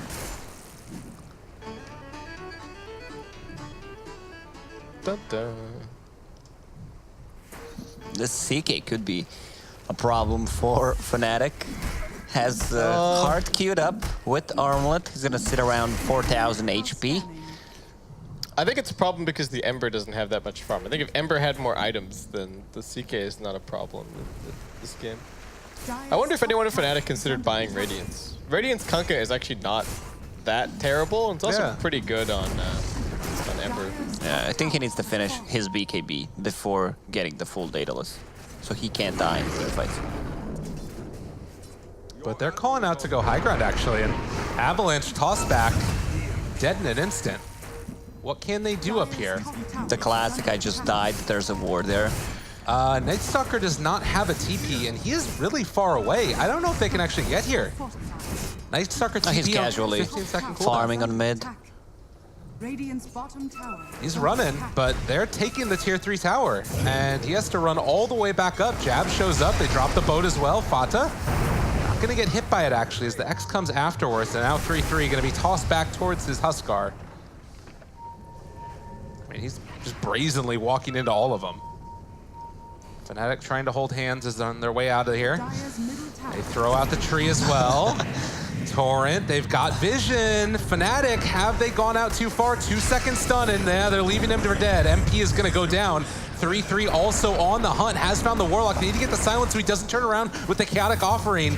Although if they all walk into this, NIP also could maybe be in a little bit of trouble. They still have full vision and ice. Looks like he is gonna have to go down. Abed also caught. All right, Fatal Bonds onto everybody, but they can't get the rock off, and Abed is just gonna die.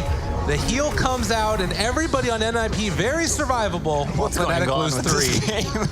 They could have just sent one hero to the right and sacrifice him while others are TPing. This is really not worth it. They lost 4 heroes because of it. They didn't even get very many bounce rolls.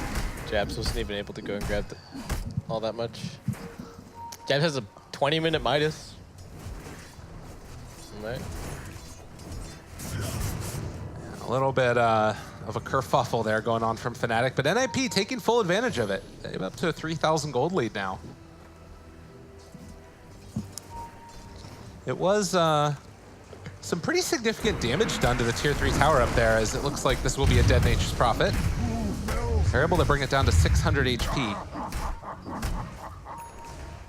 There's no way Fnatic's lineup is supposed to be trying to high ground at this stage of the game, right? Though. 0 chance. All right, round 2. Can they kill him?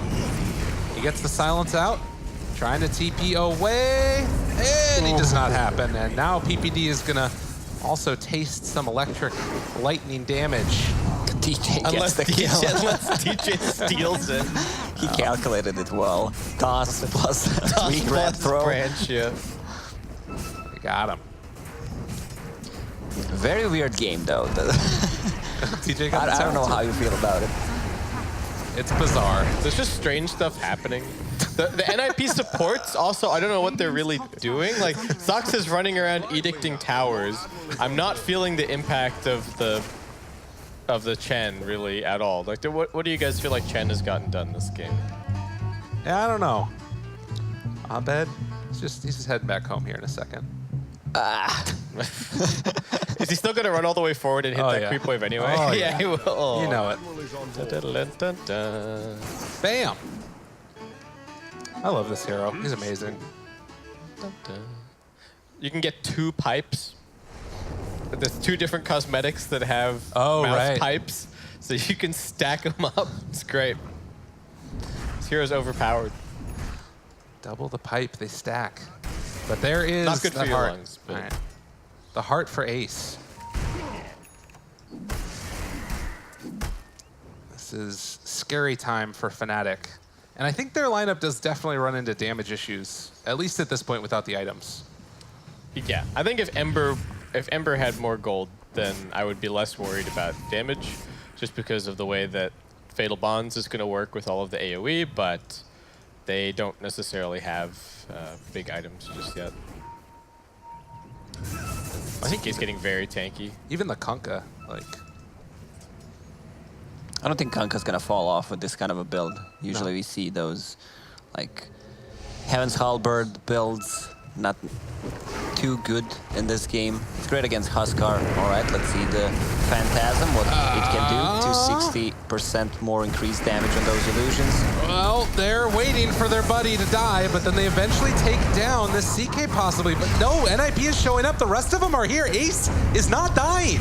Instead, it's all of Fnatic that are starting to die. They're getting pulled apart here, and they got Ember Silence underneath that crippling fear. They've already lost 4, likely gonna lose 5. Don't gank a CK. Yeah, they didn't have enough damage. Yeah, that's for a that. tough kill to get. He's only got 4,000 health. You know, it's casual. Yeah, these fights are looking weird. For some reason, I feel like Fnatic is clowning a bit. I mean, they have already secured their top spot. Yep. And again, I'm sure that they still want to win the game, but it's definitely, they're being a little bit more cavalier than we've seen from them previously. I'm not sure if offlane Warlock is the new meta. Yeah. Is under attack. Jabs up top here. Just building his Midases and pushing out waves. Life of a support nature's prophet. He has Spirit Vessel queued up. Good choice against the CK, so he can't heal up. Against Huskar as well. I saw DJ having 1 Spirit Vessel queued up, so they need to talk to each other. He just changed his build. Very nice. The Blink Dagger's done for the Warlock, and Nip. Oh, DJ, time to run away. Gets the Blink out before they jump him. But yeah, with that Warlock ulti used in the last fight, it definitely feels like this is a free Roche for them. And they also just use Boat to kill some Ancients.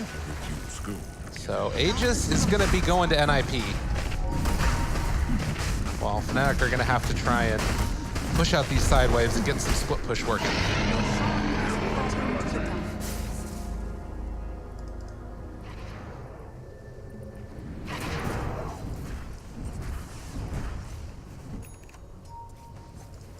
We still didn't see a real team fight, like 5-on-5, where spell casting is good. It feels like these fights were just a pick-off, then a lot of mistakes made by the team. NIP chases them down, gets a full team wipe. I want to see a combo, Fatal Bonds into crit from Kunkka. The real team fight. He still needs a little bit more gold here to get into that Daedalus.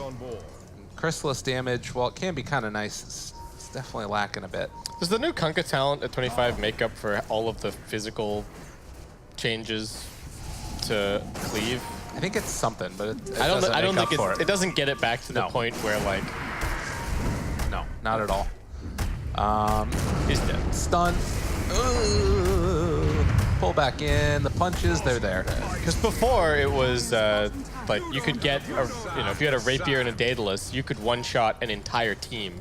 Yeah. With cleave, and now it's not even close. Well, there was the old, when like talents first got introduced, and it was like 50% extra damage, where you didn't even need the rapier, you just needed 2 Datalists, and you were one-shotting people. So this part is, in some way, catching back up for it as they find the kill mid, and also going to find the kill bottom.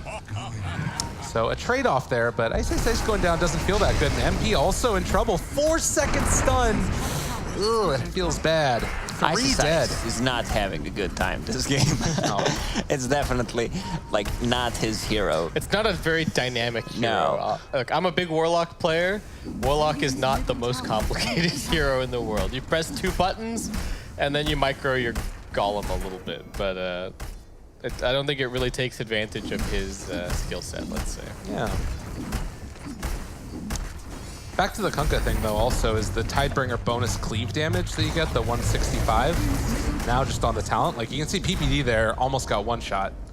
Yeah, but he only has 1,200 health. And doesn't have that much armor either. Yeah, meanwhile, CK has 4,000 health. I mean, there's no way without he's his armlet turned on. Yeah. And 24 armor. Yep. Yeah, I think that probably like an AC on somebody would help their damage a lot more.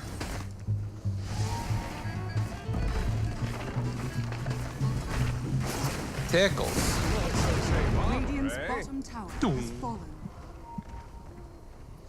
So 7,000 net worth lead now, as NIP just trying to keep these lanes pushed out so they don't have to deal with any pesky backstabbing.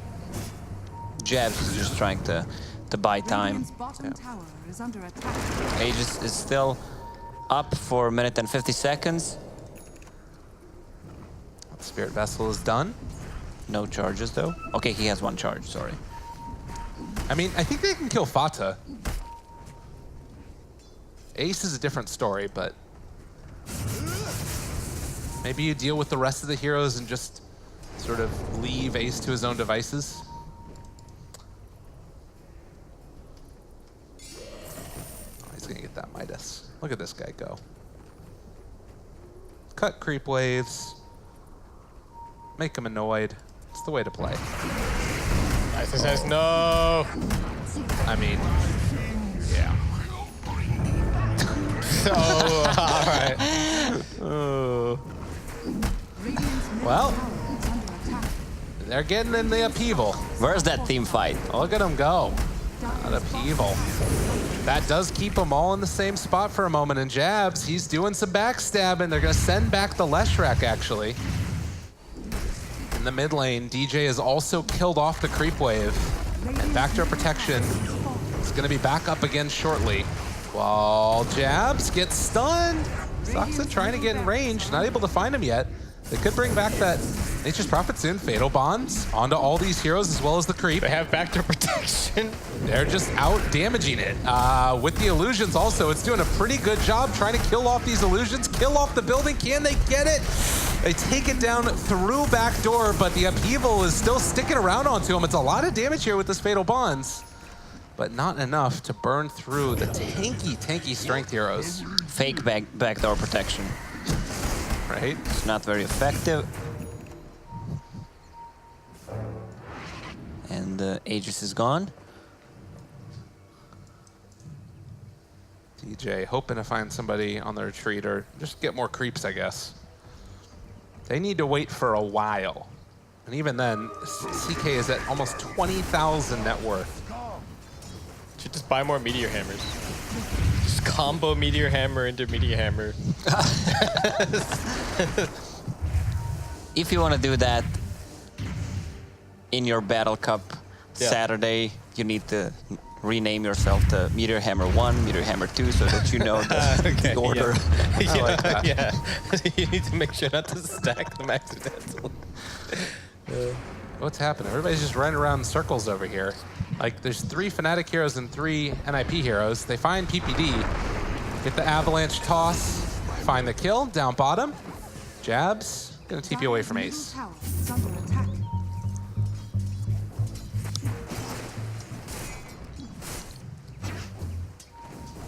I have a really weird vibe about this game.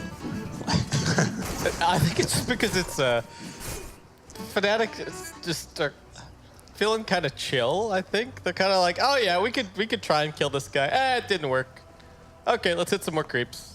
Like, I don't know if they are really that stressed. It doesn't seem like it. But there's still, like, you know, I think that if they go late enough, that hypothetically there exists a timeline where you can, like, get this Ember big enough. Although, that is a really cool combination. The silence into Crippling Fear. I like that. Did he not have a Remnant out? Well, he had Shadow Blade on top of him, so I don't think that you can Remnant. He didn't pop Crippling Fear until out of the Shadow Blade, and he saw the Ember back. That's true. I was just saying that Ember could have Remnanted during the slight, right? He didn't have to come back to his starting position. Right. But he didn't know that the Nightstalker was there. Yeah. And this is the same type of thing. Shadow Blade. Oh. Look at the damage on this Huskar. Plus 300 damage with Divine Favor and 70 per second heal. That's pretty nuts. Ice. He bought back earlier. But Ace lets him live for the moment. He's got bigger fish to fry here on these buildings. They do not have the Nightstalker with them, but I don't think it's really that big of a concern. DJ, Avalanche toss, finds PPD able to kill him in the backline. The crybaby comes from jabs afterwards. All right, Sprout onto Ace, gonna go for the reality rift. His real hero's still stuck in there. They drop down the Chaotic Offering, and the boat not gonna connect onto the CK, but they did kill off his illusions at the very least. Buyback from DJ. Root there, onto CK yet again. Just focusing on the rest of these heroes instead, seeing if they can kill off Fada, but he is still walking away from them, disarmed, in some trouble. MP taking all the shots in the world, and he eventually is going to go down. Abed, BKB pop trying to run away from this one, and it looks like he's going to be able to, but they go for the X, the pullback now onto Ace. I don't know if they can kill this guy even still. The crits are just not coming out from this Kunkka, and they're slowed down in the upheaval. Don't have a great way to deal with it. Torrent onto 2. They're TPing in with the Leshrac though, trying to kill off the creep, and they do manage to bring that one down as Abed eventually going to fall. No buyback on the Kunkka, and Ace is just living through everything. This man does not care about you. There's no damage. Just trying to cleave off the creep wave, then somebody killed the creep wave. And then he's lost in a team fight. What should I do? Oh my god. Yeah, this feels like a second set of Raxes for NIP. What did I just watch? Some Dota. This is his place in the world. Yep.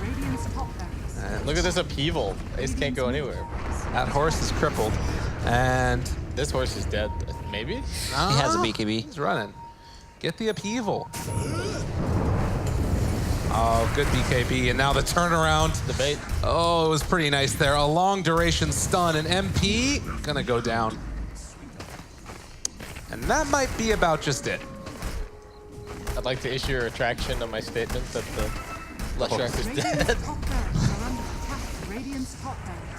Well, NIP. I'm taking back that Ember Spirit is imbalanced hero. Okay, all right. You get one per game. You get one one take back. Strike it from the record. Imbalanced hero. Is there anybody? Oh god. Inner fire. Ace just is walking from person to person and killing them. They do manage to take down the Leshrac there with a nice cleave, but it's just nobody is dying besides heroes that don't matter. And Abed? Besides the heroes on Fnatic. All right, the fountain. Only the fountain can save us. DJ trying to run away. They have the boat out there. Gonna connect. Toss that man back into the fountain. Chains onto 2. DJ needs to save him here, but the tier 4 towers, they toss him into the fountain. The fountain is not even enough. As they pull him back in. Divine Favor. This guy does not care. They keep Ace in the fountain, and eventually the fountain will claim a victory, but Fnatic will not, as NIP are looking to turn and just pop BKB and take down the Ancient. Although, a lot of pings coming out from Fnatic. They want to kill him off there. Disarm, Avalanche toss out yet again from this Tiny. Abed hits onto a lot. PPD almost goes down there, as well as Saksa. They're holding on for the moment, and Fanta eventually is going to go down. Inner Fire still living through it. Yes, he goes down. Jav's gonna have to TP home. Almost dies from that one. Well, you have Kanka, Nature's Prophet, Ember Spirit. 4 bounty runes. Hey. You can defend Mega Creeps. And he's using Sprout on Okay, the this is called Ancient. GG. Yeah. Well, they got the final kill. PPD died 1 last time. Ninjas in pajamas. I have failed my legacy. Did he have a 100% win rate on Warlock, or did he have a no game? I didn't see it on that account, at least. Okay. But it must have been on another one that I have not seen yet.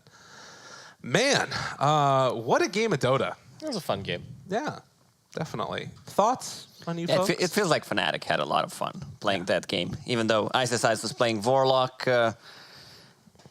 I don't know. I just got some really weird vibes about this game. I'm sad it should not be played like that. I'm sad that Fnatic have tarnished the win rates of Warlock and Ember Spirit like this, because I think those 2 heroes are actually good, and that's a real combo, those 2 heroes. But Fnatic did not necessarily execute it to the fullest. Like that fight where they were trying to contest the Roshan, it was like, oh, I'll come in and use my spells.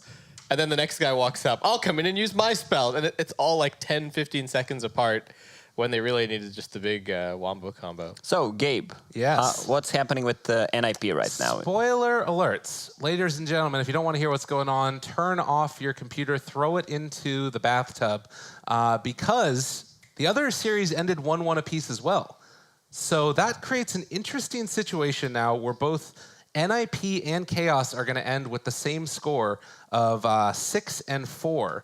And that means we're going to have to go to the second set of tiebreakers, which would be the direct head-to-head. Last night that happened. Chaos and NIP ended 1-1 apiece. So then we have to go to the third set of tiebreakers, which somebody else is going to need to pronounce because I can't pronounce it. Neustaddle, I think. Neustaddle? Okay. It's a new style of... Neustaddle? It's terrible.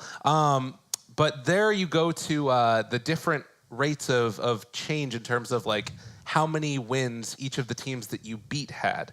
It's just the value of all the teams their point value is how many points they have, and then you add them up based on who you beat. All right. So someone's gonna have to do the math. Someone pull up Knoxville's Twitter. He's probably got us. I'm sure that he does. The big thing that I think is determining of this, though, is that Fnatic did end up losing one of their games to NIP, and Chaos did not lose, or didn't take a game off of Fnatic, and they're the ones with the highest win. So, yeah, we should probably actually just wait on this one. So we're going to go to a quick break. We'll do the tabulations. Somebody else already knows what it is, and I'm sure that it's being typed out in chat right now what the answers are. But we'll find out if it's going to be Chaos or NIP that are in the upper bracket right after this.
This arena is about ready to explode. Welcome to ESL 1. Let's get this started. Ladies and gentlemen, let's go. Grabbing up the epicenter, comes in.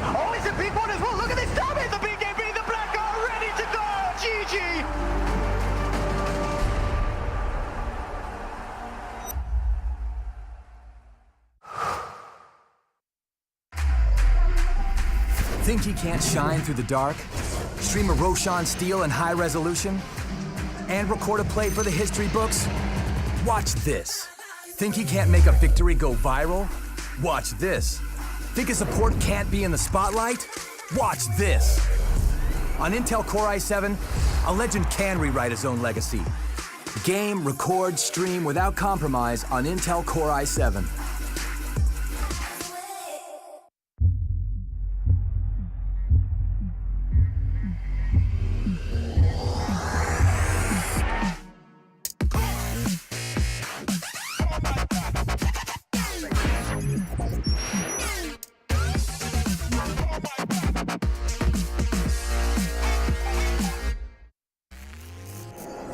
Remember where it started. Your first experiences. The journey you traveled. The journey you love. Remember where it started. And imagine where it will go. Rise on.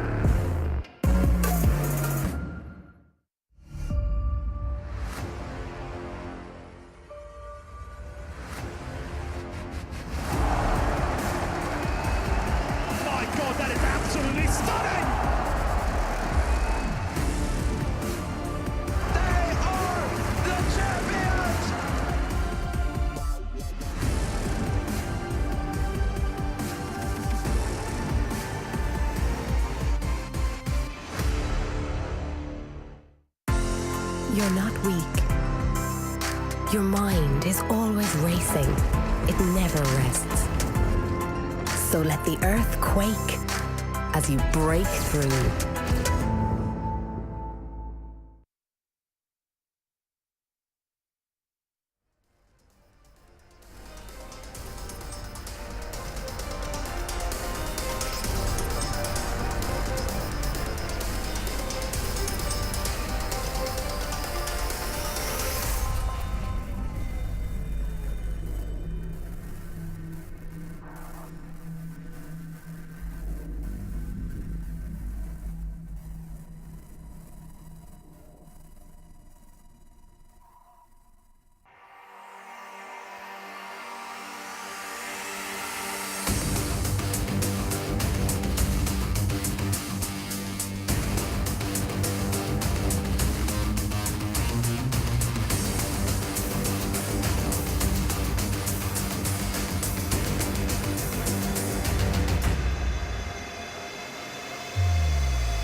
ESL 1 is brought to you in part by Intel, Mercedes-Benz, Vodafone, DHL, Mountain Dew Amp Game Fuel, Asus, and Pay Safeguard.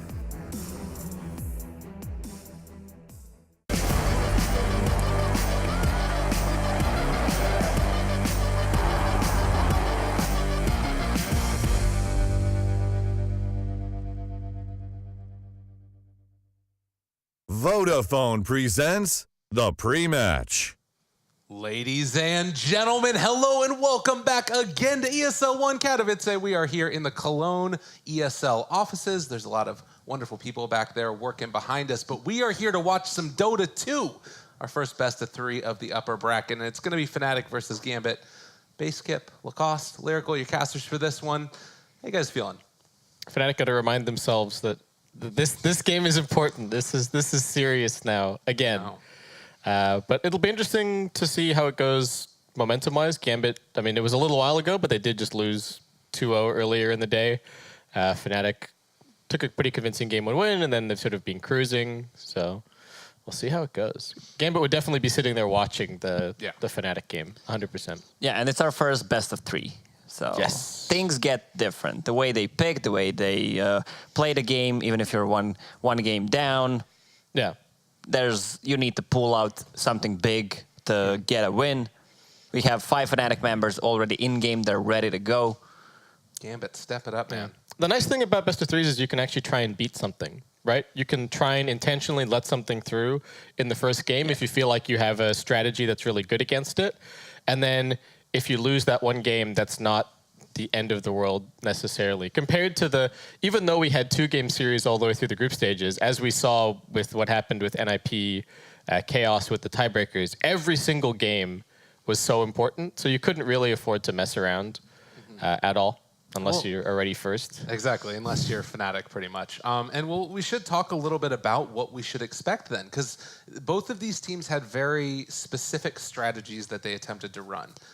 You look at what Fnatic was doing, the Shadow Shaman, the Juggernaut, that was banned out against them earlier on. And then you have on the other side, Gambit, the Immersion Nyx Assassin was a perennial first pick for them as well. And so their Ursa as well. Do you think that either of those heroes are going to get banned out early on?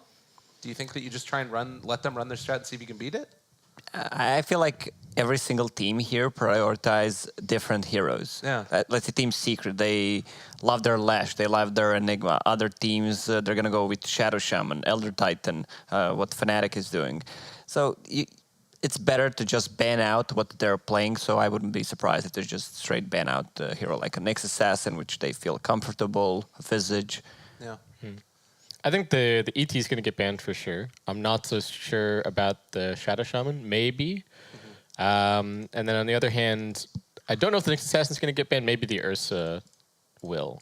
Especially if they want to keep picking Jug. I don't know if Fnatic are going to keep doing that, because they had the opportunity in that first game, and they picked the Pango instead. So what do you guys think then about like the whole idea of, okay, let's let them play their best thing, and we're just going to hope that our strategy is better, or we think that our strategy is better. You can afford that in BO3. Yeah. And if you win that one, then you can also experiment with your own picks, try to go for something cheesy if necessary. But you're playing against Fnatic, so there's always a threat of playing against Meepo. You need to be ready for that, have a matchup, or ban it out, spend one more ban. Yeah. Same goes for Timbersaw. This is the hero that's going to be contested in this series, I think, as well. Timber. Yummy. Night Stalker was another one that's been around the block a couple of times. He's rising in popularity. Yeah, it is an afterlife hero. I feel like that guy could play some Night Stalker for sure, and he's sometimes been the kind of carry out of the offlane for this Gambit team. Yeah, I want to see his Doom again, maybe. Okay. But a lot of teams are shying away from the Grimstroke slowly, so I wonder with Grimstroke exiting the meta, if Doom's going to kind of... Let me tell you, Grimstroke is out. This He's hero not is exiting. bad. This hero is garbage right now. I don't know how to insult him anymore. It's not on the Lacoste approved list. Yeah. I don't think you should pick this hero if you want to win a game. The way that you said unplayable right there, it's like when you type into Twitch chat with like a space in between every letter. Unplayable. The monospace. Exactly.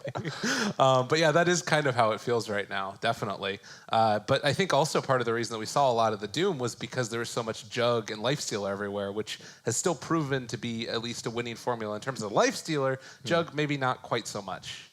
Yeah. I wonder if Fnatic are going to show Gambit's Chen any respect. They didn't really show any respect to NIP's Chen. Didn't feel the need to ban it out. They got it in the second phase. Hashtag no respect. No respect. Rodney What did you call it? Dangerfield. Ladder? Ladder? Ladder? Hashtag, what are you trying to say? Pound. All right. Pound, no respect. Pounds, no respect. It doesn't roll off the tongue in the same way. You know what I mean? It's not great. It's not amazing. 9 out of 10 lobby. That is amazing because it means that the game's going to get started soon. What's the big rush, kid? Do you don't want to hang out with us? I just want to see. This is our last BO3. Savor it. I'm excited. Every last little bit of Dota. This is actually a matchup I've been waiting for a lot because I think Fnatic have proven to like just run at teams sometimes, and that's Gambit's style. So I feel like this could be some fireworks in the Dota. I think it'll be really cool Dota. It's also going to be really interesting now that we're getting the two groups coming back together, right? Because we talked a lot over the course of the first couple of days. Hey, Group A looks really, really strong. They've got Secret. Group B, maybe not as strong. Looks like Fnatic are going to kind of walk all over it. And now we get to see where, had Fnatic been in that Group A, maybe instead of Gambit, how would they have fared? You know, could OG have done better if Fnatic had been in the other group? Who knows? No. We're about to find out. Well, and again, Secret was able to take down Gambit 2-0, but there were a couple of those games where it looked somewhat close. So I think it would be a good barometer of sort of strength of groups in that way. If Fnatic can't do it, or if they end up like losing 2-0 to Gambit or something, then tells us, yeah, those groups really are that far apart, and Secret really is that good. There's a conversation happening in chat right now. So funny. And FNG is like, do you want to exchange shirts? And Ice responds, next event, man, not enough shirt. Staying in Europe for boot camp. And FNG replies, I will try to qualify, lol. Fair enough. There you go. That's understandable. Somebody needs to get this man a shirt. That's what needs to happen. Fnatic were offering the Stream A casters free merch on Twitter earlier. Really? Yeah, Fnatic, if you're listening, can you about B-Stream? Can you Wait, hook what? us up? Yeah, where's our free merch? Just send it to ESL offices. I'll tweet the Fnatic for sure during the break or What do you between want? the games. Shirt, what do I want? I'll check. keyboard, I mouse? love hats. Hats are pretty Yeah. cool. Oh, okay. You don't get to wear them on broadcasts, though. That's What do the you mean? downside. There are chill broadcasts. That's right. We have that those. actually is. Those are nice. Well, I think that for me, I'd like a tie. Like a Fnatic Yeah, I don't tie. think they have those. You can get a hat, a beanie, probably. Maybe like a T-shirt. Jacket. I think they have pretty cool swag, Yeah, to be honest. what merch does Fnatic have actually? I'm gonna check this out right now. Yeah. Oh, They're getting so much free advertising out of us. Ice said in all caps, "We will meet." That is kind of ominous. But it's also good to see like a little bit of casual niceness amongst these guys. FNG and Ice, they've been in the scene forever. I'm sure they've run into each other at a ton of different lands. You guys are just zoned out looking at other stuff? Yeah, I'm just going to be a bit biased towards Fnatic. Maybe I get even more free stuff. Oh, okay. I see how it works. You want to get your predictions in now? Like, Yeah, 2-0 for Fnatic, easy. Fnatic 12 minutes game, 12-minute games. Yeah, 3-0. Yeah. I'm just being realistic, sorry. That's impressive. That's a hell of a show. Lacoste is always unbiased. I am. Yeah. Why are you laughing? I don't know. Because he's angling for free merch. I know, it's definitely true. I'll get it anyway. So, enough of the free merch. We definitely need some Let's talk about this matchup. Outfits for you guys, because you guys are just paired up together. Yeah, I need a different shirt or something, because we were looking like twins. Look at them. It's amazing. Who wore it better? Oh, there you go. Pull that one down. I think I wore it better. I should have traded my tie with one of you guys in the break. That would have been the play. I think your tie would look huge on either of us. So, sorry. I don't know. I like your tie clip, though. Thank you. Yeah, I appreciate it. It keeps on getting knocked asunder, though. It's terrible. It really makes me sad. But you know what? Life will go on, and we almost are going to have the game as well. 10 out of 10. Team's ready. FNG is ready. Let's get this underway. My man, Lacoste, I want to hear it right now. First pick, what's the hero?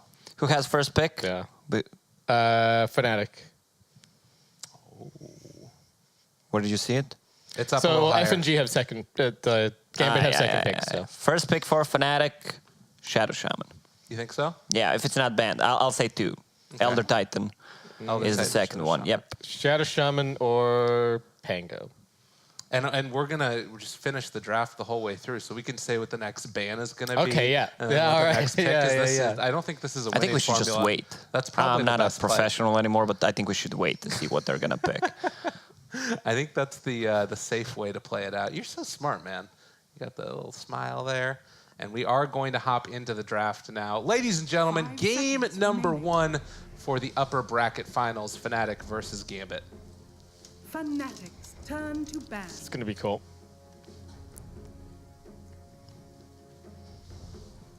Man, they are taking their time already. Look at that. Can't rush Fnatic. So last time we saw Fnatic when they were playing against NIP, they were on Dire, holding that high ground by their bottom shrine. And that was pretty much the position where they won the game. And it feels like that's what we've been seeing more often than not nowadays, is each of the teams just sort of holding one of the 4 high grounds that exist in Dota now. Because it's pretty much just like those 4 plateaus, right, by each of the shrines. Yeah, teams have gotten really good at like picking their spots for fights. You'll often see teams standing near a high ground with an observer ward on the high ground, sentries covering both of the ramps, and just standing there waiting, trying to get the initiation superiority. People have really, I think, started taking more and more notice about where they fight on the map. This current version of the map does feel a little bit more open than some of the previous versions. They've removed a bunch of like uphills and downhills, and so like you're saying, the ones that are left end up being exploited more when the opportunity presents itself. Fnatic are banning the Chen. #respect. Yeah, there you go. Wow. And the Pangolier will get banned by Gambit. If they want to get rid of the ET, they're going to have to use their last ban on that hero. And are Fnatic afraid of the Nyx Assassin at all? They played Ember Spirit in the previous game. I don't feel like that's MP's hero. There was a couple of mistakes made by him. He missed slide into chains, no remnants to go back to. All right, the ET is gone. Again, just for a little bit of... So maybe no Nyx Assassin needed to be banned out. A little bit of context as to what this match means. The winner of this series is guaranteed top 4 in the tournament. And at the very least, $20,000. But really the big thing is that it's the top 4 placement. Feeling good to going into the next tournament and a spot at the potentially grand Serious finals. business. Yeah, Lifestealer was still in the pool. Yeah. Why not? He's certainly looking better than Jug at this point, so why not just take the Lifestealer? And now Gambit have the choice if they want to take the Shadow Shaman. I think it would be... It's tough using your picks to deny pick the enemy team, but Fnatic have just looked so good with the Shadow Shaman. Gambit did that against Team Secret with Lashrak. Yeah. Lich is good. A lot of physical damage reduction, and Ursa as a response to Lifestealer. I think this is solid, though. It's again, you play your style first. Believe in what got you here. And force Fnatic to adjust to you. And the other big thing is, like, I mean, it's the Lifestealer, right? This Ursa eats him up. Gobble, gobble, gobble. Yeah, well, Fnatic can still have plenty of picks left to kind of deal with the Ursa. We've been seeing him getting kited a little bit. Shadow Shaman. Yeah, Easy to kite just with. take it. Yeah.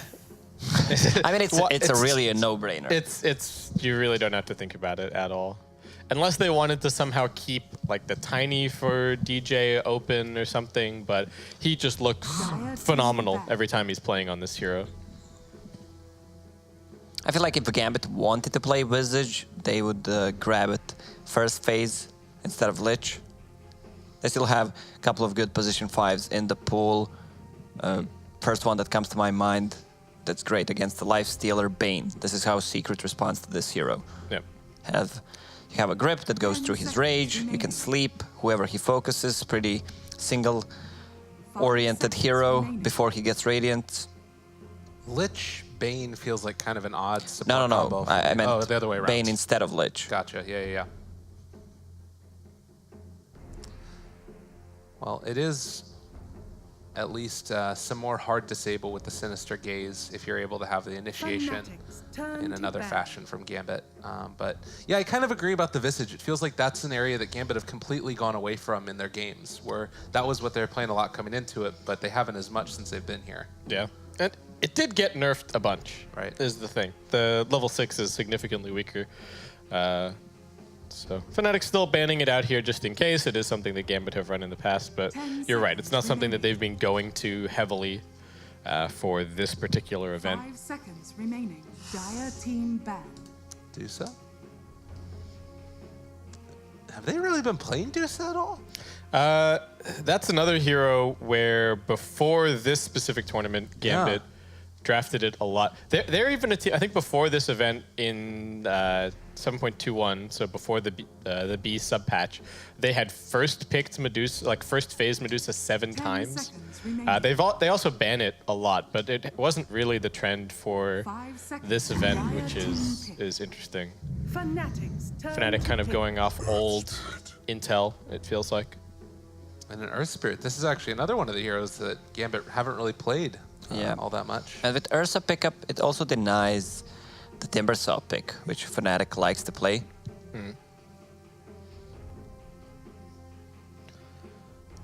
Do still have to be cautious of the Meepo potentially. It's always something to watch out for. And Fnatic just gonna go for the Undying. Okay, this is a super comfort zone draft for them. Yeah. But Gambit also in that same kind of space, and Nature's Prophet making it pretty late. Wow. So core Prophet. Yeah. I mean that, or it's like core Earth Spirit, but that doesn't sound all that spectacular, so. This Undying looks like he's gonna have a pretty good time. I guess you can just overpower and hit the Tombstone as well, though. 10 seconds remaining. Yeah, Undying's not even just about the Tombstone, though. Right. I think people over-focus on that. His laning presence isn't dependent on the Tombstone. He's just such a big bully. And the sustain that he provides with Soul Rip is really, really nice. Is it enough that he doesn't have to worry about an Ursa in lane, do you think? Oh, no, he still has to worry about Ursa at least a little bit, at least once the Ursa gets some levels. Right. Yeah, I feel like Fnatic wants to try lane with these three, if possible, secure Lifestealers early game, and if you're forcing them to try lane against you, they're gonna lose that try lane because of Undying. Undying so far, 7 games, 85% win rate. Oh, this is a good pickup by Fnatic. It's a vehicle for a Lifestealer, and they have 0 ways to control him. It's hard to land Earth Spirit, stun, or silence on Puck. Yeah.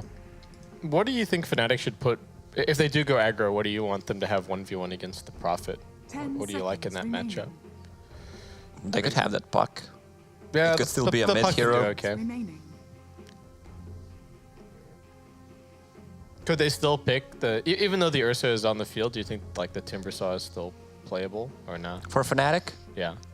They could put him in a side lane and just try to match these other 3 against Ursa, but then we're gonna see a lot of swaps.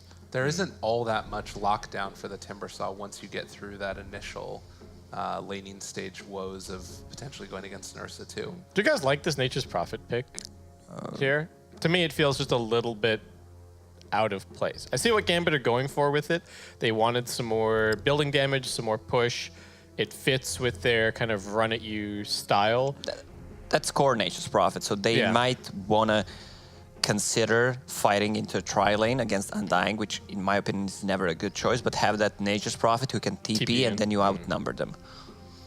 Yeah, that's true. They can have the 4v3 in the tri-lane, or the constant threat of the 4v3.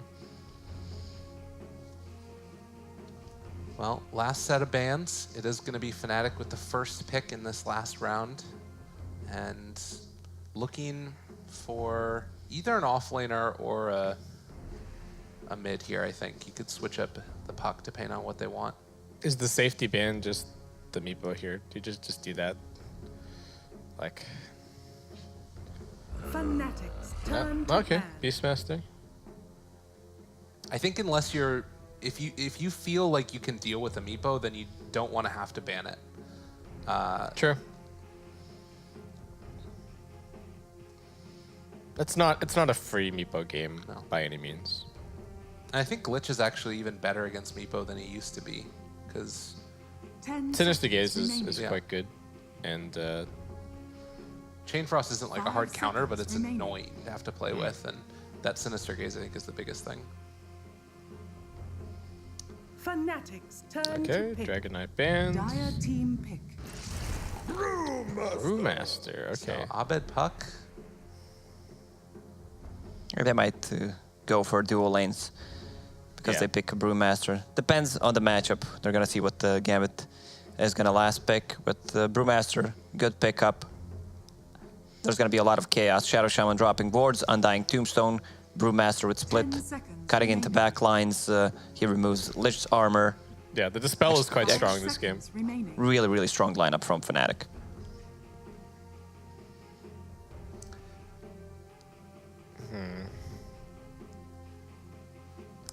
Building hitter.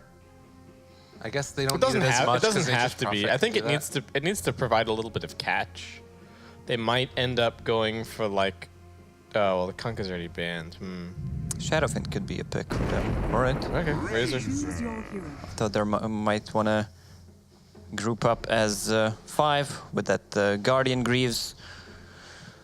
This is some strong lane-winning Dota coming out from Gambit, it looks like. The last pick, Razor now. They really like the full tricore on Yeah. Gambit, huh? Like having 3 scaling heroes. Seems to work out for them reasonably well. You see the draft? See the people playing which heroes? How do you guys feel about it? Do you think that either team has come out ahead after this? I'd say Fnatic. I just love Yeah. their draft overall. It's going to be so hard to focus. Lich, Nature's Prophet, rather squishy heroes, and they have a ways to deal with this Ursa. Only one silence, plus stun on Earth Spirit, Sinister Gaze to one extent, but that means that there's no real threat for Puck in this game, and Brewmaster is always going to get it split off. Yeah. Fnatic just look impossible to team fight into. Yeah. Like if you get you're going to put down the Tombstone, you're going to put down the Mass Serpent wards, Puck's going to Dreams Coil somebody to keep them there. The Panda should pretty much always be able to get his ultimate off, and at that point you've completely lost the team fight. If you're Gambit, there's nothing. Yeah, you can Gambit do. will need to outmaneuver them with either outnumbering them with Nature's Prophet or Smoke Blaze.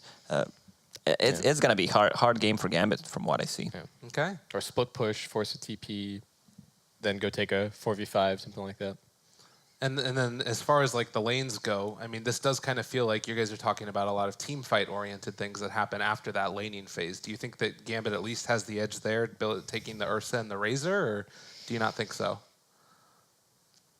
Depends if they lane Ursa against this Lifestealer, or if Fnatic tries to dodge it, keep swapping mid lane. Should be fine for Puck. Maybe it's going to be Razor against Puck. We saw, who was it? OG, right? Yeah. Thompson was playing the exact same matchup. It was not very effective, but Thompson played extremely greedy. Try to go for a courier snipe, and then he was out-leveled and out-farmed. Yeah. I think this early game really comes down to whether or not Immersion can get very many kills. He's picked up the Orb of Venom first on the Earth Spirit. He's not nearly as effective as a hero in just sitting in the lane compared to the Undying. Like if the lanes are static, then I think that's a big advantage for Fnatic. But if Immersion can successfully find a kill or two, get some levels, and keep on moving, then Gambit's lanes do actually look fairly good. But I don't think it's like a clear advantage one way or the other. Fnatic also have strong lanes. You They have do, Undying, yeah. who's Yeah. a lane winner. You have Shadow Shaman with Boots of Speed. It's not going to be that easy to catch. He's naturally very slow. So Fnatic just trying to scout out what Gambit is doing to set their lanes correctly. Yeah. sure they avoid all the bad matchups. Yeah, I will say that I think I'd like to see the Ursa go for an early Blink Dagger. I know we've been seeing much more of like the phase boots into Midas, but the combination of having immersion on this long initiation hero is, looks like Ursa's gonna go for the body blocks and the rune pickup. Easy peasy, Gambit get 3. But what I was saying is I think like you roll in with the Earth Spirit and then blink immediately afterwards by the Hawk on top of anybody, and they're probably gonna die if you can get that slow silence off. Yeah, I would prefer to see Gambit just... like you're saying, I know that the Midas on Ursa has been pretty common, and it is certainly a hero that, similar to the Lifestealer, can fight without too many items, but to me this game, the Blink Dagger looks like it's just going to get a lot done. And like we were saying, they need to get pick-off so that they can stop Fnatic from gripping out. Early pushing out there, and Afterlife gonna try and deal with this Undying in his face, in his space. Yeah, and I love the build on Undying. Even though he's position 5, Stout Shield, because he knows he's gonna lane against Nature's Prophet and all those treants to mitigate those right clicks. Oh, they roll on him. Jab's taking a lot of damage, but I mean, Undying is the king of being able to sustain in these lanes. Got a double decay there. And has another decay in a second. This is not going to be a good time for Immersion or Afterlife.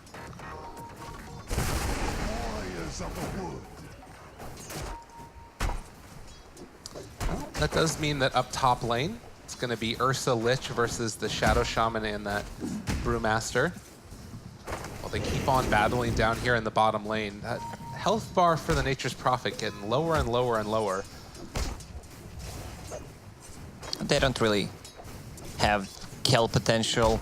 Lifestealer needs to have open wounds on level 2. Even if he gets it, they still lack damage. Undying already running low on mana, has 1 mango left. Immersion with I was just kidding roll. He's got that Orb of Venom here on Immersion. Double damage for Puck. That's going to be huge for this matchup, even though Puck is doing well in the early stage. 7-2 against 6-3. Oh, Afro Ninja is going to get that Observer Ward. Just need to be careful. That's so much damage, but we'll salve up afterwards. I love the build on Puck. 2 points in Vanning Rift. No points in Phase Shift. He wants to play aggressive. It's a good bit of damage if that Razor's not careful. He won't be expecting it. Nope. Can use the Waning Rift instead of the Orb to secure CS. And he's going in for this one. Ninja forced back yet again. Saving that Waning Rift. Forcing him to buy another salve. This is potentially a kill opportunity here. I don't think Ninja knows that this is 2 points in Waning Rift yet. What if we balance double damage earlier, pick up less duration, and then it increases as time goes by? Pretty cool. Could do. Oh, the dive forward, Afro Ninja stealing some damage and able to Fairy Fire through it, staying alive. Salve up afterwards, but First Blood is going to be picked up by Immersion. Oh, he tried a suicide. Denied the deny. Double deny. DJ, he is not going to be denied as he eventually gets taken down by the Hawk. So 2 early kills there for Gambit. Not a place to be for Shadow Shaman.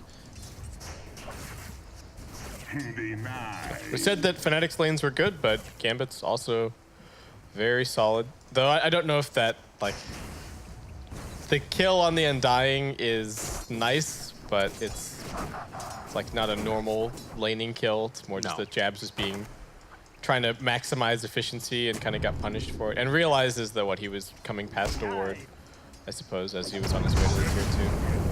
Immersion a little bit off the mark there with that roll. DJ, they decide not to kick him back, but it still will be the kill. And this is not the type of game that DJ is used to on the Shadow Shaman. Lacoste, you'd said that you wanted to see him go for the full-on tri-lane, and the fact that they didn't is maybe hurting him a little bit here. Yeah, they might consider rotating Undying on top, even though it's 4 minutes now. They got their levels. Ursa's level 3.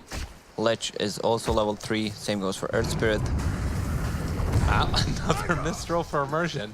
I mean, they're still finding kills on occasion, but I think it's too late. I think at this point, the Nature's Prophet is too much of a threat for your tri-lane. Like, it's only going to be another couple of minutes before he gets 6, and then your tri-lane is just going to get wiped out. They can't kill Nature's Prophet. That's the beauty of this lane. You don't have any kind of a stun. No. If you use open wounds, he's just gonna TP out. Yeah, maybe they could rotate the Shaman instead. Try and find that kill into the Nature's Prophet lane. That could be the change up. But somehow, in spite of like the 2 deaths, DJ is still almost at Arcane Boots. This is what happens when you don't have to buy any wards. Yeah, right? He's jungling. Jungling Shadow Shaman. This is what happens when you tell Jabs to... I mean, it's pretty nice for him if he can get this. Jabs is going to come over and soak up some experience, it looks like, but... He's giving Panda solo experience, which is more important. Once he gets to level 6, there's a lot of kill potential. Shadow Shaman doesn't necessarily need to have a lot of level. Immersion missed a lot of those rolls. Yeah, he did. And Ice Ice Ice is looking to back away from here. DJ moves into position, gets the shackles under tower, and actually Ice Ice Ice is just sticking around the bait. Oh, that was extremely greedy. DJ did not have enough mana to use Ether Shock there to finish off the Earth Spirit, and he lives. Man. ISS got so baited. And mid lane starting to be more of a win for the Razor. This is what we've been seeing. It's just once it gets to a certain point, Razor starts to pull ahead. He just tanks up. With the magic wand, raindrop, you can't die against Puck. Yeah, and if the Puck can't burst you, then he can't ever man up at that point. Even trading hits with the CD, it's not looking amazing for Abed, although he is going to go in for this one and drops the Dream Coil. Apo Ninja needs to battle, but the Waning Rift... Well, I was just kidding. Oh, just baiting. I mean, you know? he can't unless he gets double damage again. Yeah. That's how you get the damage, man. MP turns. Afterlife. He doesn't want to leave the shrine. Trance. I just pulled out Kyle. What, when you say something and then it immediately the opposite gets... happens. Yeah.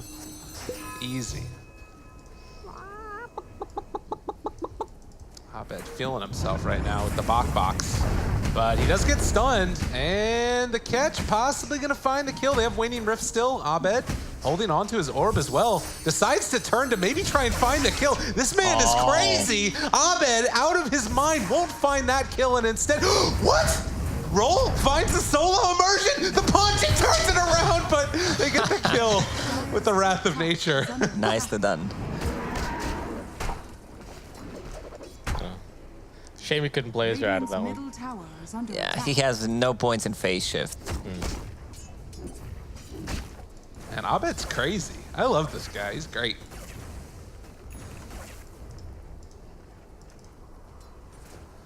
Well, I have to say that even though Immersion hasn't been connecting on all these roles, his rotations have been pretty successful. That's what I called out, that, you know, if they're just sitting in the static lanes, Earth Spirit's not going to accomplish as much as the Undying, but if he has the opportunity to just run around, then he's going to do a lot for his team. Even if you make rotations, you die with Undying Shadow Shaman, but you get XP before you die, it's really worth it because both of these heroes are really level dependent.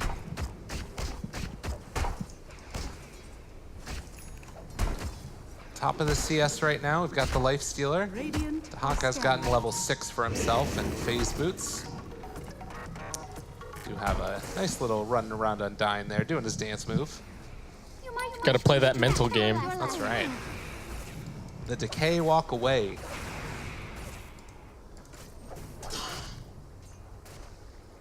Wow, Prophet already has a Vlad's. It's pretty sick. Most farmed hero on the map. Oh my goodness, that is a cool move. I like that. We haven't seen this yet from Gambit. This is cool. And I don't think that this is going to be scouted out. Fnatic might recognize it in a second, but you kind of just think that the Hawk is you don't know jungling. about this. No, this is too sneaky. Do you give any consideration to giving this Aegis to the Razor instead of the Ursa? If Razor moves, yeah, but they don't want to reveal it. So, early Aegis, sub 10 minutes. And now where do you go with Gambit? Do you just try and take down all of the outer tier 1 towers? Roll in? See if they can find themselves the puck, but he just jaunts his way out of there. Ice Ice shows up, has the Bruce one as well. Gambit, are they in too deep now? They've already taken down the tower, but they're going to lose another.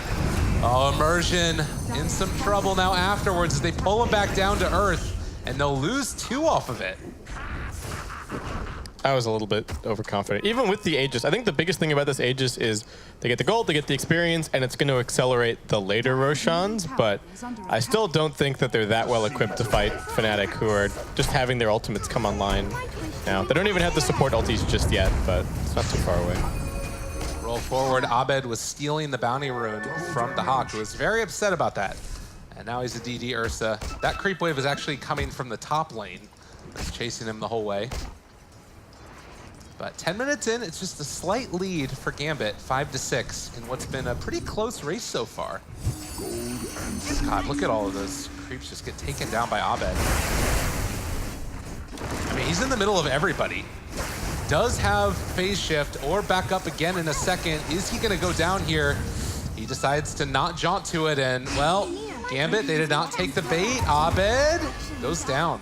Oh, Immersion tried to go for Puck, but instead hit Undying. I mean, this is looking really bad for Fnatic. They're getting chased down all around the map, and the Hawk, well, Ice did the jukes. But this lead and now having a Midas on Ursa, this hero's gonna scale going forward? Yeah, that's a free tier 1 tower on bottom as well. They already managed to kill the tier 1 tower on mid, so this opens up the entrance to Radiant jungle. I think the side lanes went much worse for Fnatic than they were expecting, right? Top lane gave away a bunch of kills. DJ's probably a little bit behind where he's used to being on the Shaman at this point, and the Undying, for all of his strength, didn't really manage to do too much on the bottom lane. Sure, they've got good farm on the Lifestealer, but they didn't really shut out the Nature's Prophet at all. Well, I think it goes back to, again, what you guys were talking about. In the draft was expecting this tri-lane that just didn't happen, and there was no 1v1. Yeah, they needed to pick, if they were going to go for it, they needed to pick a good 1v1 versus the Prophet. But Shadow Shaman is not the really good lane support against Nature's Prophet because he's just sent treants on you and you can't do what you usually tend to do, especially against the Blightstone. Yeah, the Prophet pick was smart, especially because it deterred the tri-lane because they didn't want to play the 4v3 tri-lane. It's good against the 2 supports that they already have, and it gave Gambit push that they needed. This is a really good Prophet pick. I was a little bit uncertain about it during the draft, but now having seen how it's played out in game, it's looked fantastic. Yeah. Fnatic is gonna need a lot of time to recover. Once Lifestealer gets the Radiance, it's gonna be so much easier for them to fight, but it's gonna take another 7-8 minutes for MP to farm this. He didn't die, he participated in 2 kills, so Puck is gonna be the one trying to buy some time, make the action, and the Brewmaster is also building towards Hand of Midas, but has Vlad, so they can actually fight with it. And Abed, in spite of going for a couple of these early, just sort of battle-oriented items, the 3 null tallies, a bottle, is almost at a Blink Dagger, just by taking down all those treants and such, so. They do still have really good team fight that Gambit need to respect. Yeah. Like we haven't actually seen what Fnatic can do now that their 2 supports have their ults as well. I think if they deploy, especially if they fight near a cliff where they can put the tombstone on the high ground, that's going to be so difficult for Gambit to deal with. Smoke up there by Fnatic. And I guess that again goes back to what we've been talking about this entire tournament, right? You have this one team that's going for the winning of the lanes as hard as possible, and then afterwards going for Midas. And Fnatic have gone for much more of the, let's try and fight you after the lanes are done and see if we can deal with the lead that you're building up. Ursa should be careful. 10 seconds left on Aegis. He has enough money to buy a Blink Dagger. Yeah, has to be aware. But that Fnatic smoke really didn't bear any fruit at all.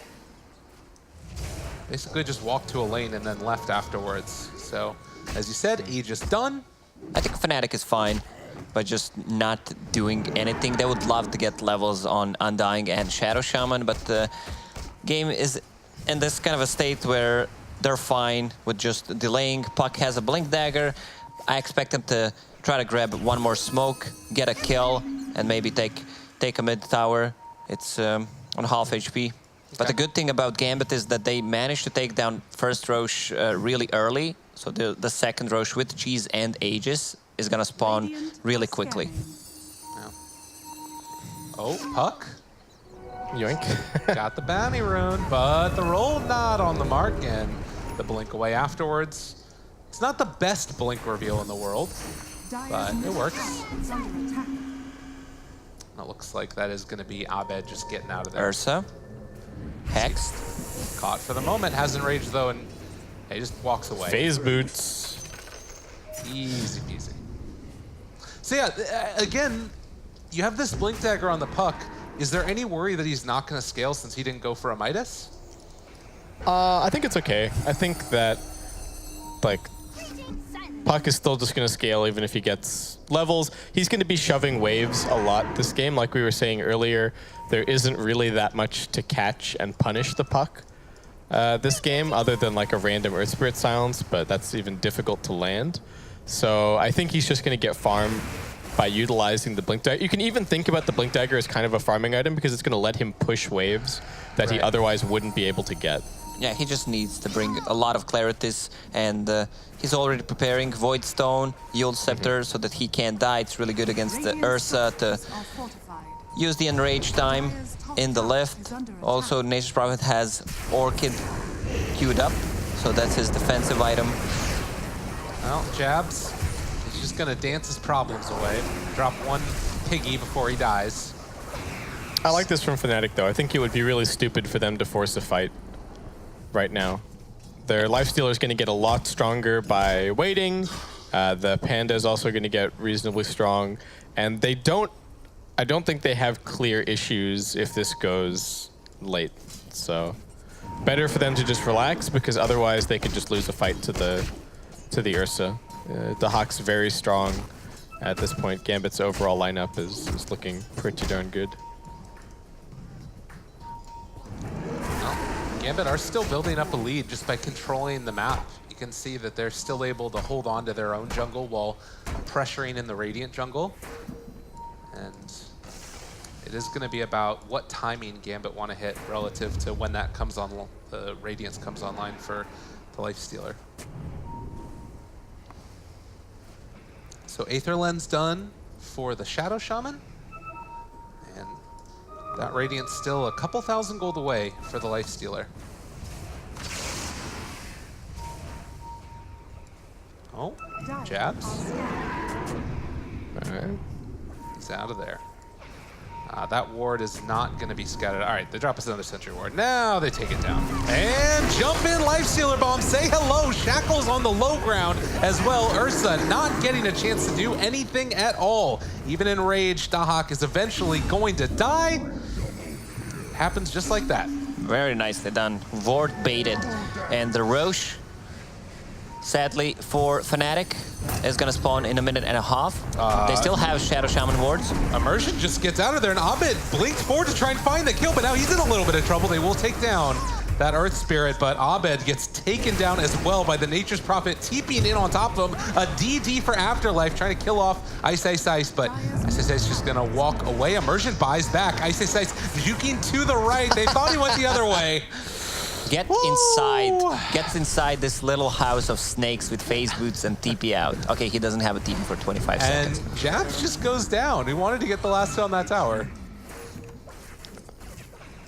Man. Okay, well, it started really, really, really well for Fnatic, and then they chased for some more and didn't block the roll, and then they lost 2 heroes kind of for free.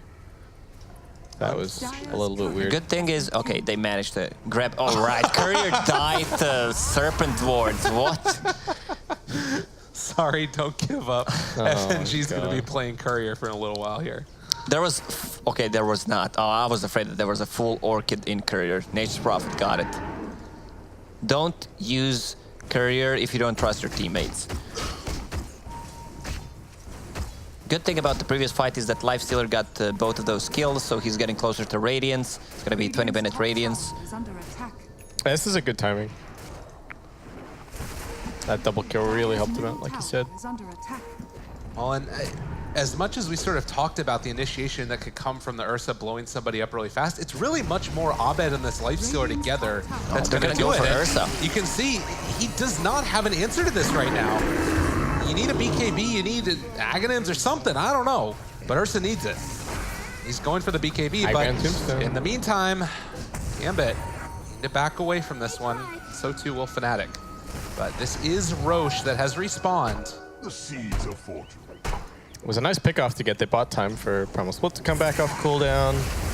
Should be able to get all of their ultimates up before too long, and that Lifestealer with the Radiance is going to be so much more survivable against what Gambit have.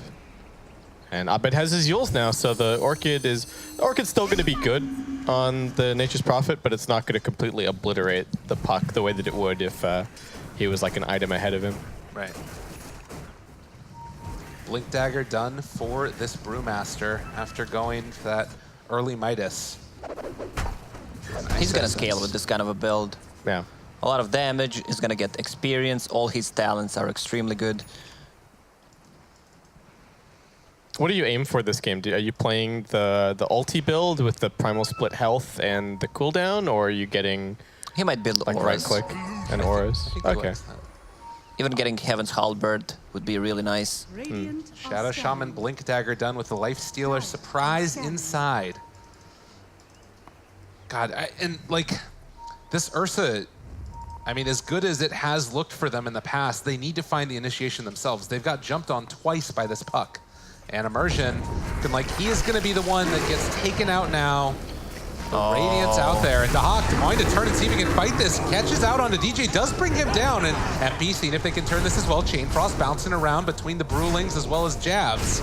And he just keeps on taking that one through. Dahak trying to run away. He's already used the Enrage. And eventually they bring down the Bearman. FNG also low. Apo Ninja trying to do what he can. They buy back on the Ursa. But Ninja taking MP for a walk, but they have the lift up there. And well, that is going to maybe be a kill onto Ice. He's walking away. The mischance, is it going to be enough? Silence out as well, but they finally find that kill. 3 dead. Abed just trying to kill off this creep wave, but it's win the Roche that Gambit want to go. Good buyback from the Hawk. He realized that they're going to win that fight.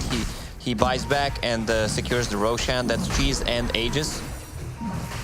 Can they actually fight? Lifestealer has another Infest. Yeah, and Puck is there. They've got to be careful. Abed thinking about diving into this one. Does have the blink afterwards, but that's going to be the jump. They already got the Aegis. But with the wards down, can they do this on Fnatic? Afterlife right away. Dahak is going to go down here, but now the rest of Gambit has shown up as well. Are they going to be able to find any kills? Apo Ninja pops the cheese, turning around, finding MP. Another round of Shackles, but DJ under fire and will end up dying here, it looks like. Oh no, blink away. But they have the Nature's Prophet up on top, finds Jabs. They've got their eyes set here, and with the soul burn from the Orchid, it's a triple kill for Afterlife. Afterlife is owning this game. This is crazy. Get that bonus gold, why not? Plus 200. Nice attempt by Fnatic, but the cheese usage from Ninja was so nice. And like really good use of the buybacks again. Well, of course, just respawning also, but you see here the fight around the shrine. Fnatic didn't want to buy back on their heroes to get back into the engagement. They took Cheese and Aegis off Gambit.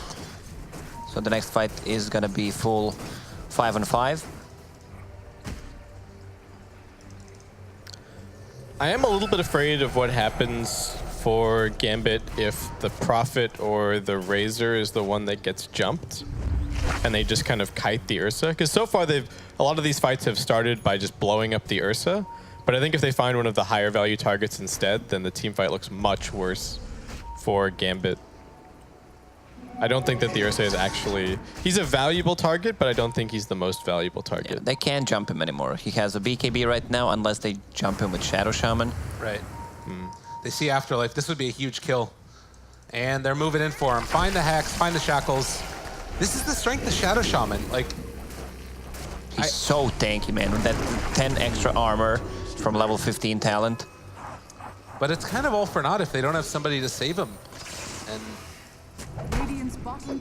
they don't. Yeah. And the Prophet will start to scale off a little bit. I mean, his next couple of items will probably be big, but he does feel like he's starting to peak a bit. But Gambit's still looking for a strong timing with these multiple BKBs. The Brewmaster and the Radiance are both really annoying for now, but once they have the multi-BKB that they're building for, all of a sudden Ice Ice Ice is not going to be nearly as much of a problem. Yeah. Well, I think that they have one of them coming out right now on the courier for Afro Ninja. Because a lot of Fnatic's teamfight is magical. So if they can just ignore the Brewmaster and the Puck. Abed, FNG spots him out here also. He's keeping them out of the fight. At least for now, as it looks like they're going to try and wrap around and catch somebody here at the Hawk. Looking for the opening. It's only going to be jabs, though. Although Nature's Prophet did find the Life Stealer, they couldn't control him. So they get the kill on the Undying, and that's it.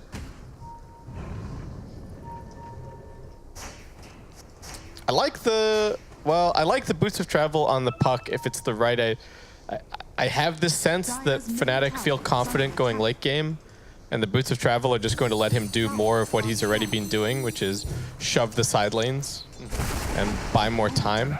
It remains to be tested whether or not Fnatic's late game is actually superior to Gambit's, but that's the way that they're playing.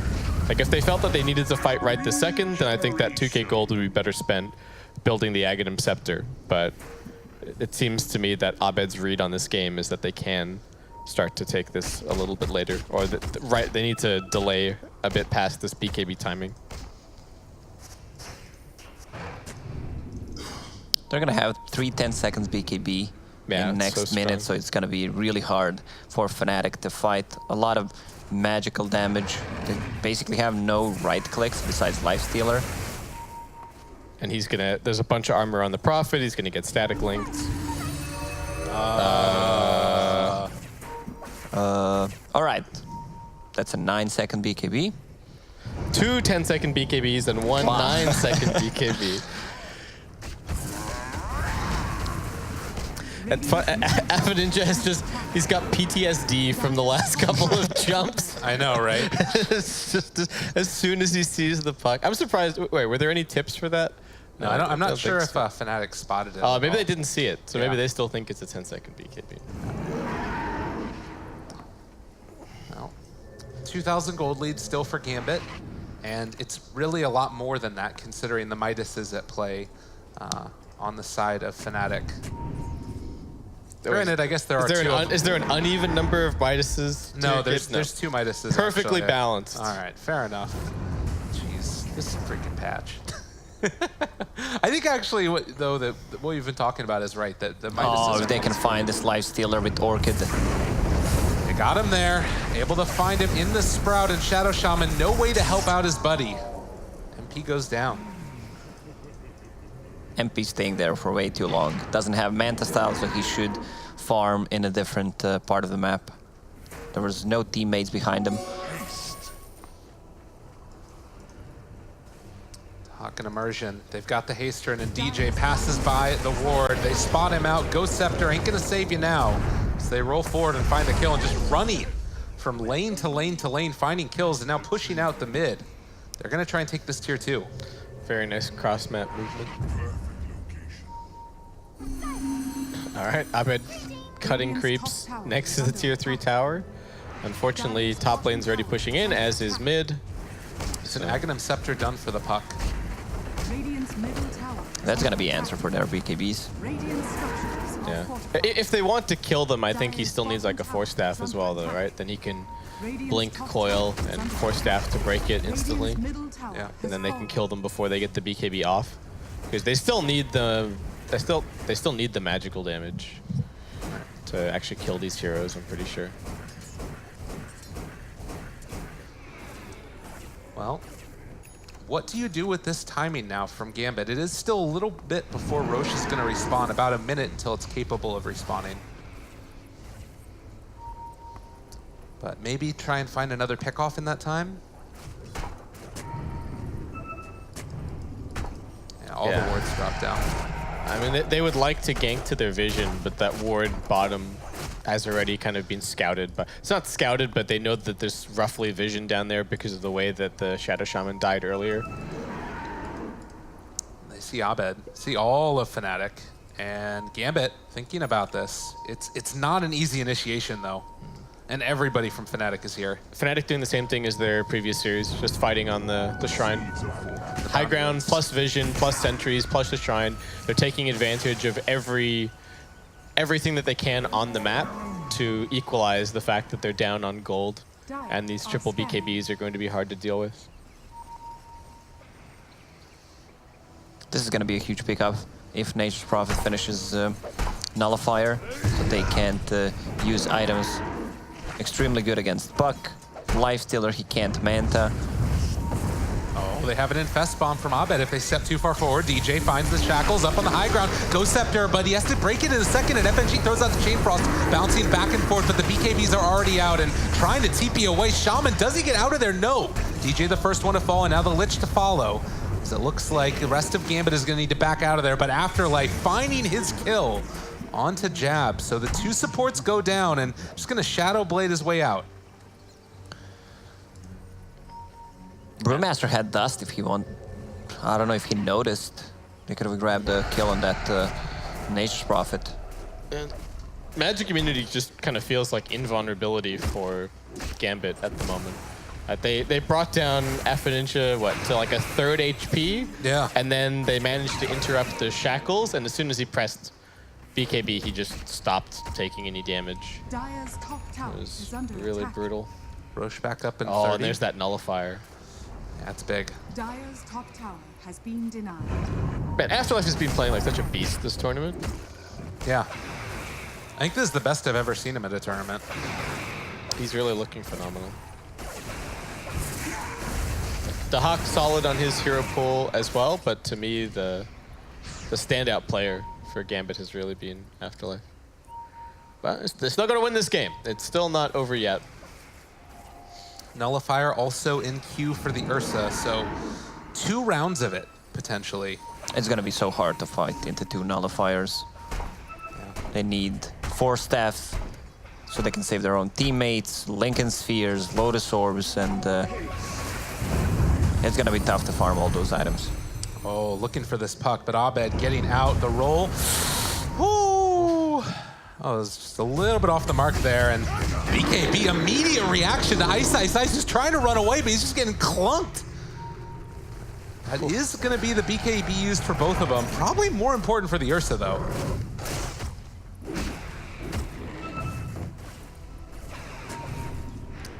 Oh, they're going to use this shrine. Okay. I thought they might just like throw an open wounds on a creep and then let Ice Midas it. But never mind, they've used that shrine now, so they've lost a little bit of that advantage there. I think that's actually kind of a misplay. Yeah, very valuable having those shrines, particularly when they've got these couple of heroes that really could use that mana regen. Yeah, and this is an area that they can kite back to. So. Gem on the puck, ensuring that they have good vision. Also, I think the Nullifier on Ursa is maybe overkill. I think the Abyssal Blade might be I can still get both. This Courier in the Roche Pit also is doing so much for them. Like, just getting that extra little bit of vision, and it spotted out the Ursa in there, I think, also.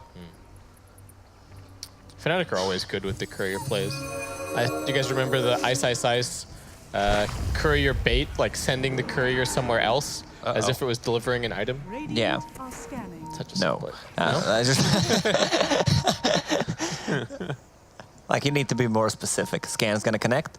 Yeah, they also did realize, though, that the Radiance was hitting those creeps when they were passing by it. So Gambit should realize that Fnatic are down here on the low guard, and they're baiting out Alpha Ninja. Pops the BKB, immediate reaction. DJ forced to drop the wards immediately, and there's no way that he can find any type of shackles afterwards. Can they kill off FNG? MP is on top of it. Now Lifestealer just running away as they're fully committed to the fight, though. The fear comes out. FNG still living for the moment, muted and killed off. That was beautifully baited by Gambit, and now Ice possibly going to die in the duration of his ult here, maybe just afterwards, as they still want to run him down here as well. Finds the kill to Hawk on it. Oh, Nature's Prophet is already behind them. That's going to be Nullifier. This is dangerous. That's a the dieback. Sprout coming from Afterlife, blocking him off, and now they kill off Afterlife? Force Staff up to the high ground. The Radiance Burn is coming through. Is it going to be enough to take him down? No! Afterlife gets out. The buybacks for what? Man, that was not Sprout, that was Fisher. Oh my goodness. And now he TP's back in. Oh, Puck, what you gonna do? He's in the catch and going to find the kill yet again. They're gonna lose Gem. Oh my god, that might just be the game right there. Oh, look at the gold change, 4 buybacks. There was such a sick silence. I think it was from Immersion in that fight. Abed's Dream Coil got extremely delayed. Like, by the time he got the Dream Coil out, the 2 supports are pretty much already dead to Gambit's cores. Usually when we praise a player, they immediately feed terribly. Afterlife just had the best play of the tournament, I think. That was really nice. They need to initiate before they pop a BKB with Shadow Shaman to try to burst one target during Hex or Shackles. Otherwise, they need to wait until their BKBs are down and try to engage into a fight after. Just try to stall the fight. The problem is they don't have any kind of a save. No save items, no saving abilities. Now the immediate Hex, they've got the Nullifier on him. Ice gonna hit the deck. And that is a death with no buyback. Jabs getting ran at underneath the fountain. Gambit came here to play in this upper bracket matchup. And Shane Frost not really bouncing all that much. It looks like they are going to get the kickback, but it is going to be the cheese afterwards eaten. So Ursa survives. Oh, Coil onto 3 though. Save your buddy Syndrome. Has it turned around in the problem? A silence there. Yule Scepter to keep Puck alive, but the Nullifier putting him back down. Meanwhile, though, the phase shift to walk away, trying to find that kill. Afterlife not going to be able to chase that Puck any further forward. And they actually kill off the Courier, which was going to pick up the gem. Abed trying to TP back into this one, and there he is right on top of one. The Ghost Scepter, the Hex. DJ playing his heart out here. They do burn through the Aegis, and MP seeing if he can run down this Ursa. But in a second, they're going to be coming back again. They find the Shackles onto Razor, and Ursa got left up again. He's going to turn it back around with the BKB, has ulti up, and just going to TP out of there. Oh man, he used Refresh Shard to use a BKB and Afterlife. TP out. That's a problem here. And are they gonna finally find this Nature's Prophet that's caused so many problems for them? Yes, they do. Man, DJ's such a great player. His positioning, he's just controlling everything. Yeah, and they can't quite get to him. He's sitting there shackling the Razor the entire time after he pops up from the Aegis. And you can see that Nature's Prophet is walking towards the base because he wants to use the Orchid to interrupt it, but he just can't find him. And they end up expending even more resources. No one bought back in that fight. So they won fight 5 versus Cheese, Aegis, and Refresher Shard. It's true, but you still look at the graph of the net worth at this point in the game, and it is such a huge drop shut up, off. Gabe. I want that free merch from Fnatic. Oh my god. The ultimate sellout from Lacoste. It's happening. So they have a Force Staff now, and Puck, he can break the coil. That's the guy that they got to play it here. So 38 minutes. And Fnatic, after a 1 fight, getting their feet back under them, but it's a long road that they have to travel to really pull all the way back into this game. Dire's middle tower is under attack. And it looks like, at least for now, we might have a little bit of a stall. Do you wait until the next Roche if you're Gambit? Do you just try and consolidate your lead? I think so, yeah. Nature's Prophet is so jacked. Level 25 has full Bloodthorn, Nullifier. That's the combo that you want to see on your core Prophet.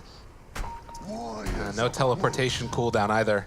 Yeah, That's Razor's 25 as well, 100 attack speed. Ursa getting close to his 25. Looks like they want to try and end this right now, but again, DJ there with the Hex immediately afterwards. Ninja able to pop the BKB. MP lane into one. Can they kill off this Earth Spirit? Yes, they will be able to. And Immersion has to run away. Actually, no, he gets out of there. Okay, DJ, the roll-in, interrupted, and the Shackles, the Hex, they find that kill. Lift up onto the Lich, and the Hawk in some problem. But in the meantime, Afterlife trying to go for some split push. It's not going to be enough. And they're just going to find themselves another kill. So Gambit lose 3. Afterlife TP'd in to kill the Tombstone on the high ground and then just TP'd away from the fight. Yeah. Didn't even want anything to do with that. That was very weird to me. Well, it seems weird because it's like the decision to run in and take the fight to begin with, and then not everybody's on the same page, I guess. Yeah, and Fnatic were already like established. Right. And they got the gem back. Undying has it.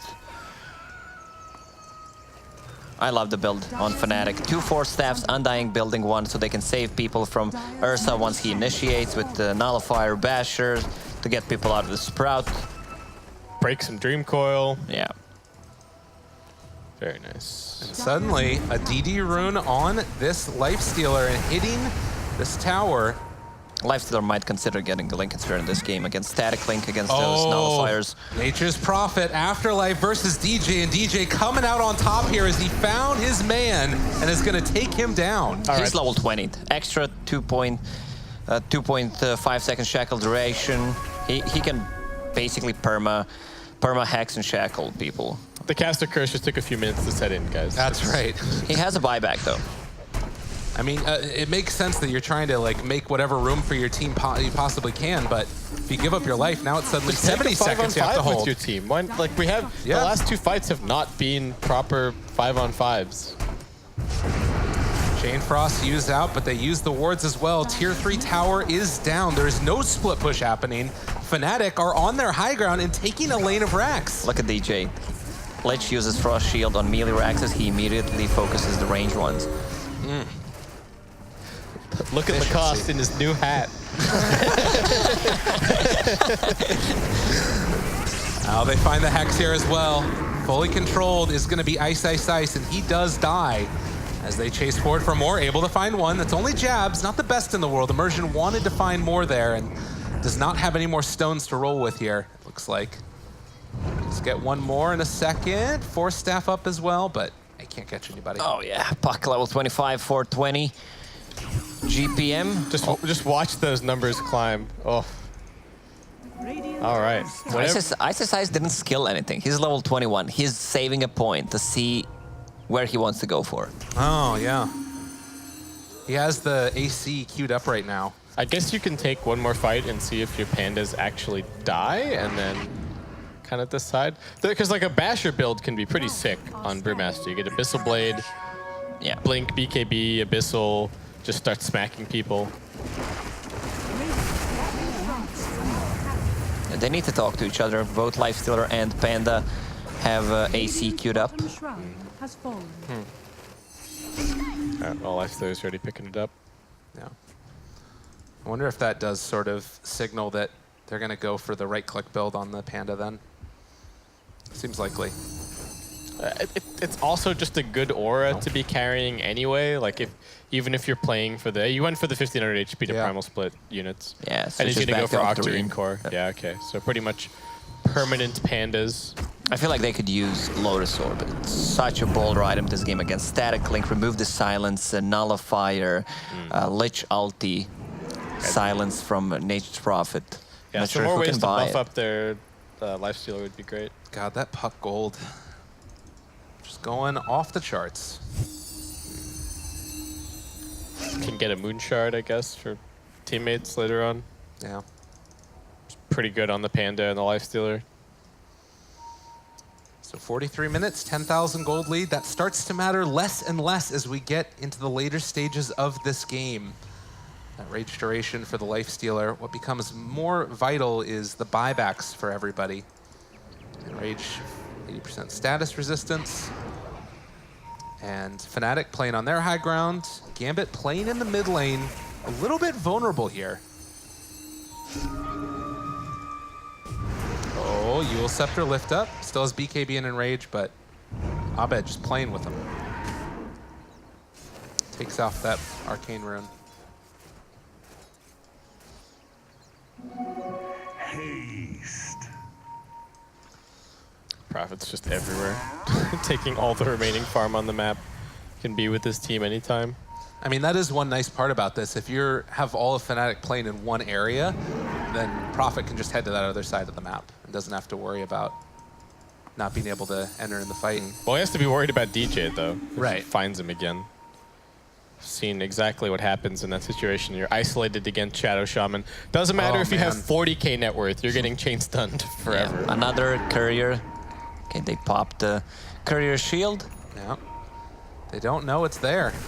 They found the spot for it, but the Nature's Prophet, that was from Gambit anyways, so yeah, that doesn't reveal anything. Abed, move in position. What do they find? The courier scouts him out, and they get the kill. That's actually a big so kill. Sick. Yeah, even though it's position 5, the look at it, frost they shield put it back does again. so much. The courier, this courier usage is so good. MVP courier. And he's gonna kick through, and Afro Ninja doesn't quite get the vision there with the Shiva's Guard. Ice Ice Ice rolls in, has the BKB out immediately, and they found and killed off Afterlife in the back lines. Lift up now onto Razor. Can they take the secondary fight? They do a buyback on Nature's Prophet if he wants to get into this one. But NJ pops the BKB, decides to walk away. All these Tombstone zombies, though, chasing him down and slowing this Razor. And the War Trap afterwards in some trouble. Chain Frost to try and do something, but it's doing nothing. And they kill off this Razor as well. Jabs is also very low. One by one, Gambit are dropping. The Prophet's not doing anything in these fights. Just dying every time. He's got all this net worth and just can't do anything with it, seemingly. Everyone has a buyback right now, besides Lich, who bought back in the previous fight. That's the downside of having a core prophet, even just support prophet, because he steals a lot of farm from everyone by trying to shove out the waves, using ulti. You know, the other thing that's really scary about this is that this is Refresher Shard. DJ, if he wants it, is just a couple hundred gold away from Aghanim's. Like, double wards later on. This is really scary for Gambit. They don't have good ways to deal with all of those wards if they just drop them on the tower. Shaman's one of those support heroes that can just win the game all by himself in the later stages. I mean, DJ's been doing it for his team already. They do take down Abed, but it seems like all of the big plays this game from Fnatic over the past 5 or so minutes have been off the back of DJ. That man wants a Mercedes. Ice Ice Ice really wants that AC. Queued up again, even though they have one. He's gonna tell Lifestealer to sell it.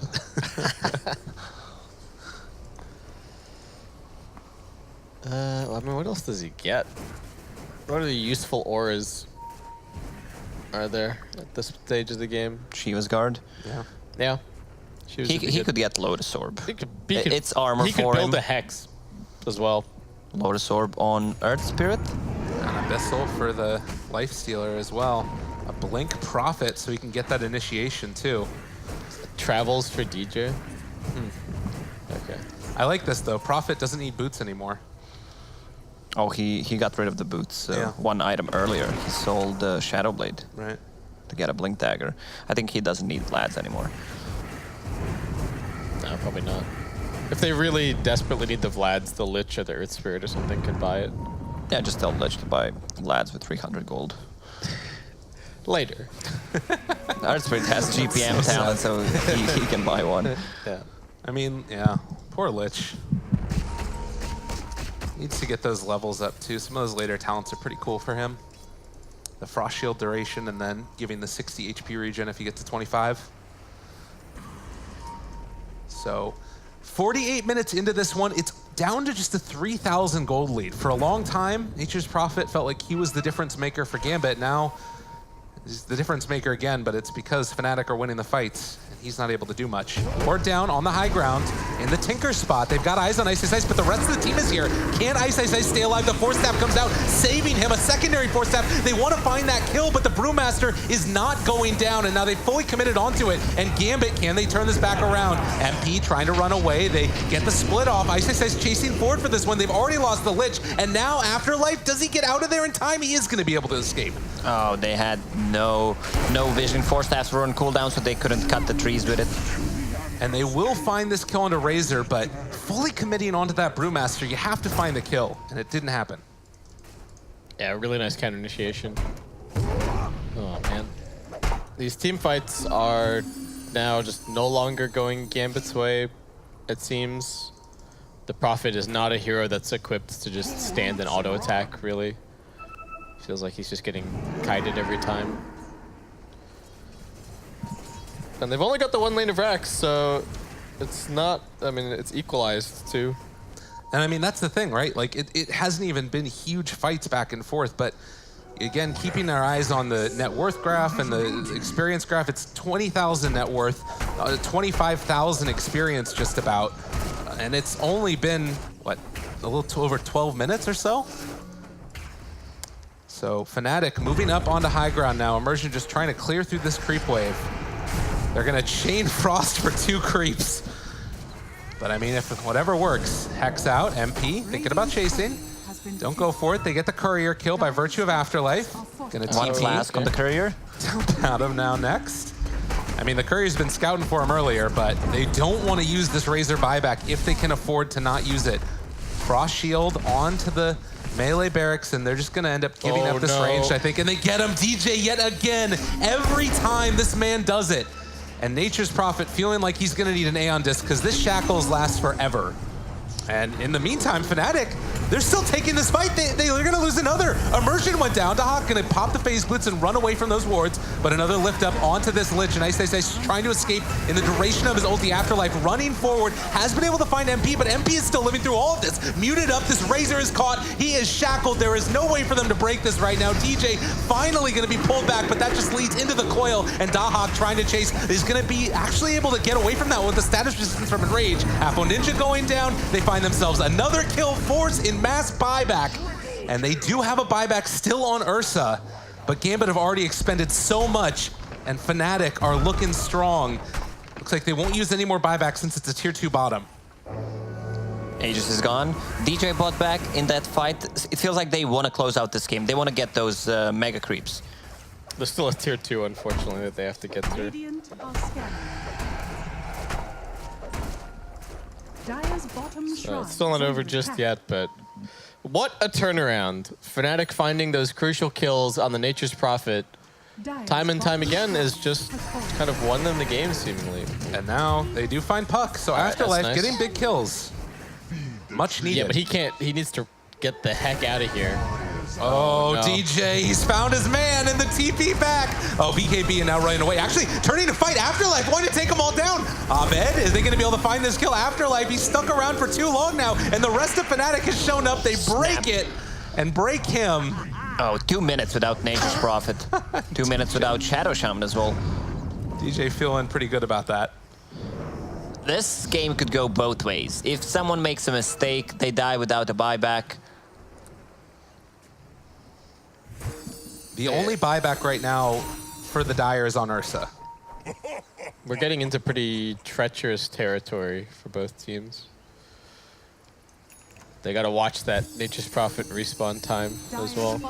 Actually, both respawn timers pretty relevant. We've also got Boots of Travel on DJ. Double gem plus 5 sentries on Undying. You can't hide from this man.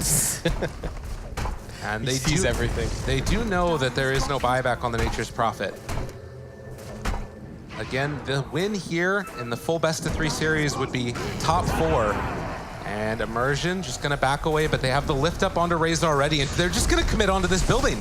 Frost Shield came out a little bit too late, and it is just gonna drop, and now they can focus down the second set. This is looking to be Megas. They don't have an answer for this here. Dahak jumps in, the Abyssal Blade though, controlling this Ursa. Now the coil onto 2, Enrage and trying to walk away through it, which does mean that he's able to walk away afterwards. But this Razor still controlled. BKB popped. They haven't taken down the racks as of yet. Now trying to steal some damage, but the Force Staff keeping MP away, and Immersion forced to run out of there afterwards. Tombstone cleared up as well. Ready in 5. Still 30 seconds until this Nature's Prophet is back up, and MP jumps forward. A good Lotus Orb, able to find that secondary stun, and now this Ursa under fire, under control, buys back immediately. Time to run away from there. Chain Frost bouncing, not doing all that much damage. Neither is this FNG, and well, chase forward for more. Dahak gets the stun, Force Staff away again, and they do take down the Lich, immediately buys back afterwards. Immersion trying to do damage in the backline of Abed, but can't quite find it. Ice alive again. He will have his ulti in 15 seconds if he can wait out that long. Also has the cheese available, jumps forward, finds the kill. Razor is dead. They have the Nature's Prophet, but it is too late. and Fnatic are going to take game number 1. Oh, man. Man, you can feel the difference. Which team is tier 1, which team is tier 2. Like, this is just beautiful Dota to watch. DJ, man, what a player. Yeah, DJ, and then all of the 4-staff plays from the rest of Fnatic. I feel like once they had those 2 or 3 4-staffs online, that kind of won them the game. The Ursa was getting kited constantly. Once the BKB started to wear down as well, Ice was just wasting Razor's time constantly. Like, the Lifestealer was struggling in fights when the Razor was just latching onto him, and then as soon as they had the 4-staffs, there was never another like 50+ damage static link for the rest of the game. Yeah. They really did really well. Man, what a game number 1, too. I will say that I think we're going to see that Shadow Shaman banned out. I think so, yeah. I don't think you let that through. But we're going to take a quick break, ladies and gentlemen, because game number 2 is going to be right around the corner. We got a great series and a great game 2 probably coming up as well. Fnatic versus Gambit. Back right after this.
This arena is about ready to explode. Welcome to ESL 1. Let's get this started. Ladies and gentlemen, let's go. Grabbing up the epicenter comes in. Oh, it's a big one as well. Look at this damage. The BKB, the Black are ready to go. GG.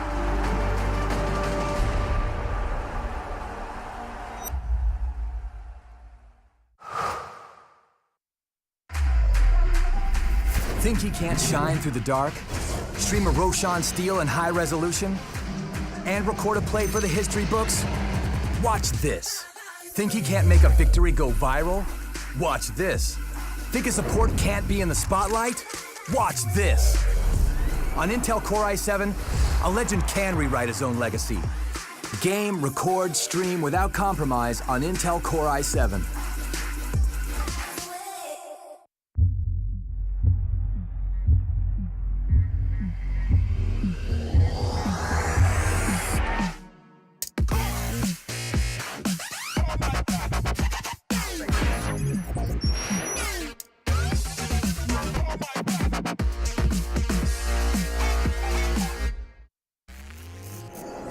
Remember where it started.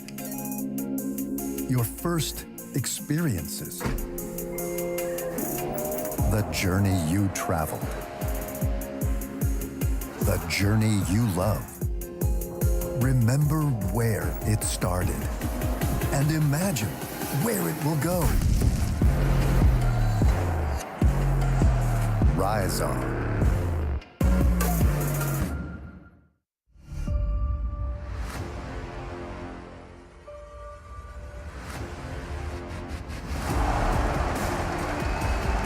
My God, that is absolutely stunning! They are the champions!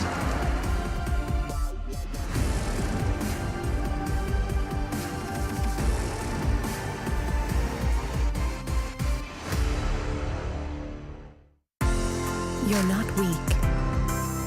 Your mind is always racing. It never rests. So let the earth quake as you break through.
ESL 1 is brought to you in part by Intel, Mercedes-Benz, Vodafone, DHL, Mountain Dew Amp Game Fuel, Asus, and Pay Safeguard.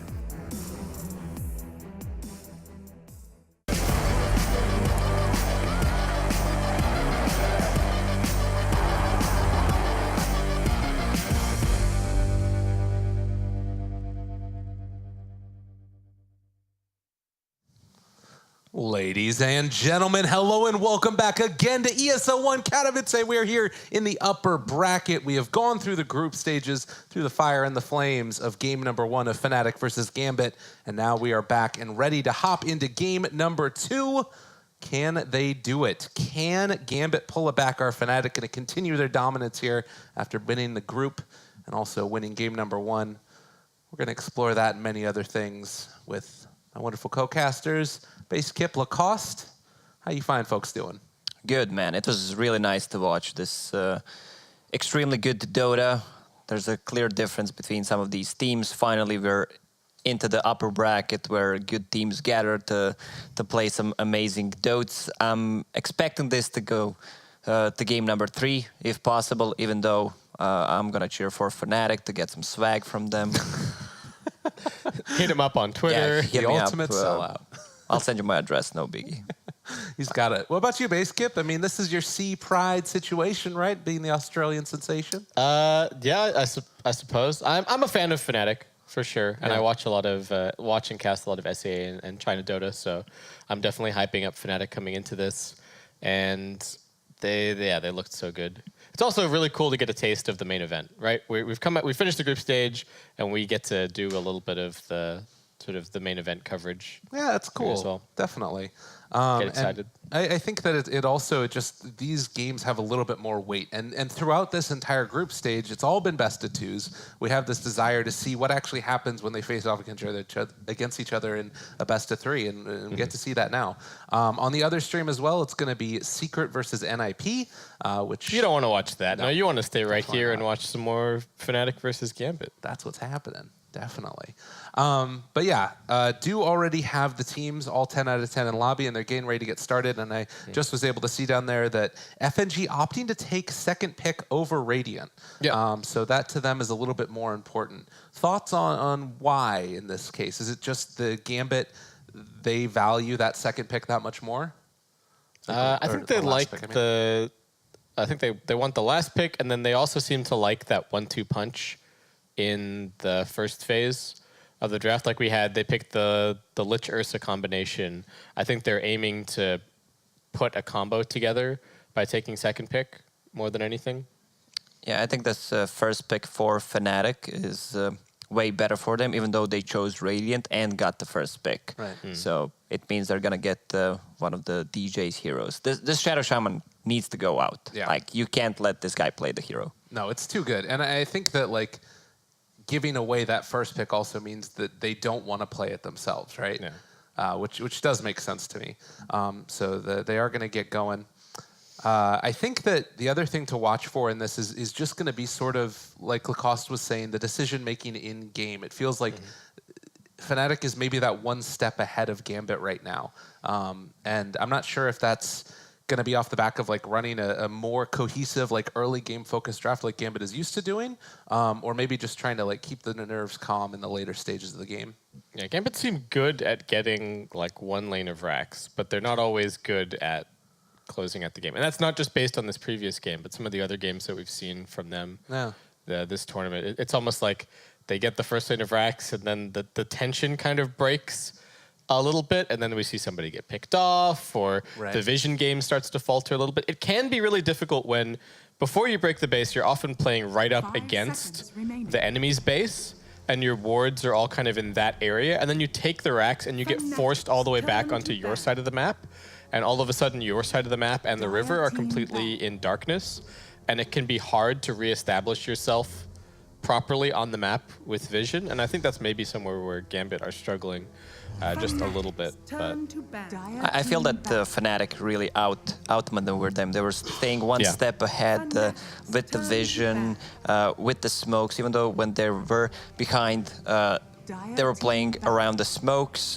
got a pick off, just delaying the game until Lifestealer got the Radiance up.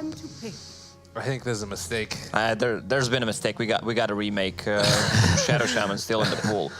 And that courier play in the Roche pit, that was so huge as well. That's the blind spot. Yeah. You can't see the courier there. It's probably going to get fixed, but... The fog around the Roshan pit is so weird. I mean, there's the spot in the mouth of the Roshan pit as well, where you can stand and see into and out of the pit and not be seen by anyone that isn't standing in that exact spot. It's real weird. So this is what they did last time, and I'm wondering if Gambit were like, okay, they're going to take the Lifestealer again, and then we can take the Shadow Shaman ourselves. I feel like getting Bane is way better than, let's say, getting a Lich here, because this Lifestealer is going to cause issues in the mid game. He really doesn't come online that fast, even though he can join fights. He's naturally tanky, doesn't need that many items. He can actually fight with the Hand of Midas only. Was the Tiny also banned in the previous game? Is this the exact same Yes, I believe. opening? All right. So that is That's a little bit different. That's the change-up they want to make. Okay. So now DJ has to play something else. If Fnatic wanted the Nature's Prophet, they could take it here. It might be a little bit contested otherwise, or Gambit might be able to get it since they have the next pick coming out of the next phase. So if they don't want to ban it, I would maybe have to give some consideration to taking it. There's still Earth Spirit for DJ. Yeah, that's true. It's one of his best heroes. Here's the thing. If this next game Gambit win, Shadow Shaman is for sure banned out in the first phase by somebody, right? Well, it depends on who has selection priority for Game 3. But yeah, probably.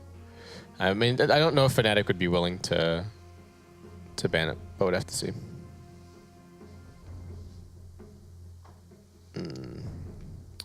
So now Fnatic have some decisions to make. They're going to use some of their reserve time, and they will just take that Earth Spirit. Get the Lifestealer vehicle off the bat. It's a very comfortable hero for DJ. And who knows, maybe he'll just spend this whole game hunting the Shadow Shaman and making him absolutely miserable. I would like to see some save from Fnatic now. Like, that was one thing that you didn't have from Gambit out of their supports. Maybe they could build towards the OD that we were talking about earlier. For sure. It's a great save, and this hero has been nerfed a bit, but it's still a very good hero. Has a couple of bad matchups on the mid lane. Got to ban Pug now. It's a 4-staff builder, which we saw them put to great effect, like you were talking about, Baseket. Yeah, their 4-staff play was so good. I can't believe that when that item got added, everybody was like, what is this for? Why would you ever build? What? I remember 4-staff was like, not in the pro scene. Was the best item besides Blink and Earn. Everyone was buying it on... I missed Wraith King, Skeleton King 4-staff. That was so sick. With the quarterstaff instead, such a sick item. But it has completely defined the pro scene for a very long time. So many nerfs on that item. From 25 mana to 100 mana, that's a huge nerf. Yeah. Well, what, from the Ring of Health to Ring of Regen, that's... They ban out the Pugna themselves. I mean, it does kind of own Ursa. It does own That's Shadow true. Shaman. Yeah, his spells cost a lot of mana. And when you have a Lifestealer and a hero that can create a lot of space and put pressure on the towers, where you get Lifestealer gets the gold from the towers, which means that his Radiance is gonna come online faster, and then he can join fights easier.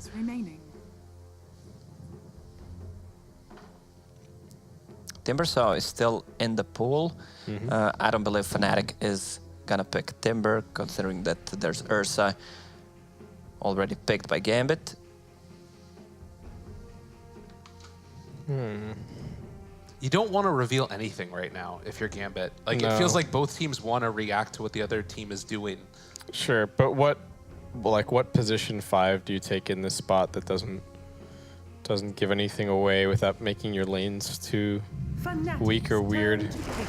No, they just take the profit for themselves. Okay. Like I said, if they If they didn't ban it, then I do think Gambit were considering taking it. But that does mean that they're going for just an insanely similar lineup to what we saw. Well, it depends, in the because previous you game. could run this FNG Prophet, and it That's probably true. looks a little bit different, their play.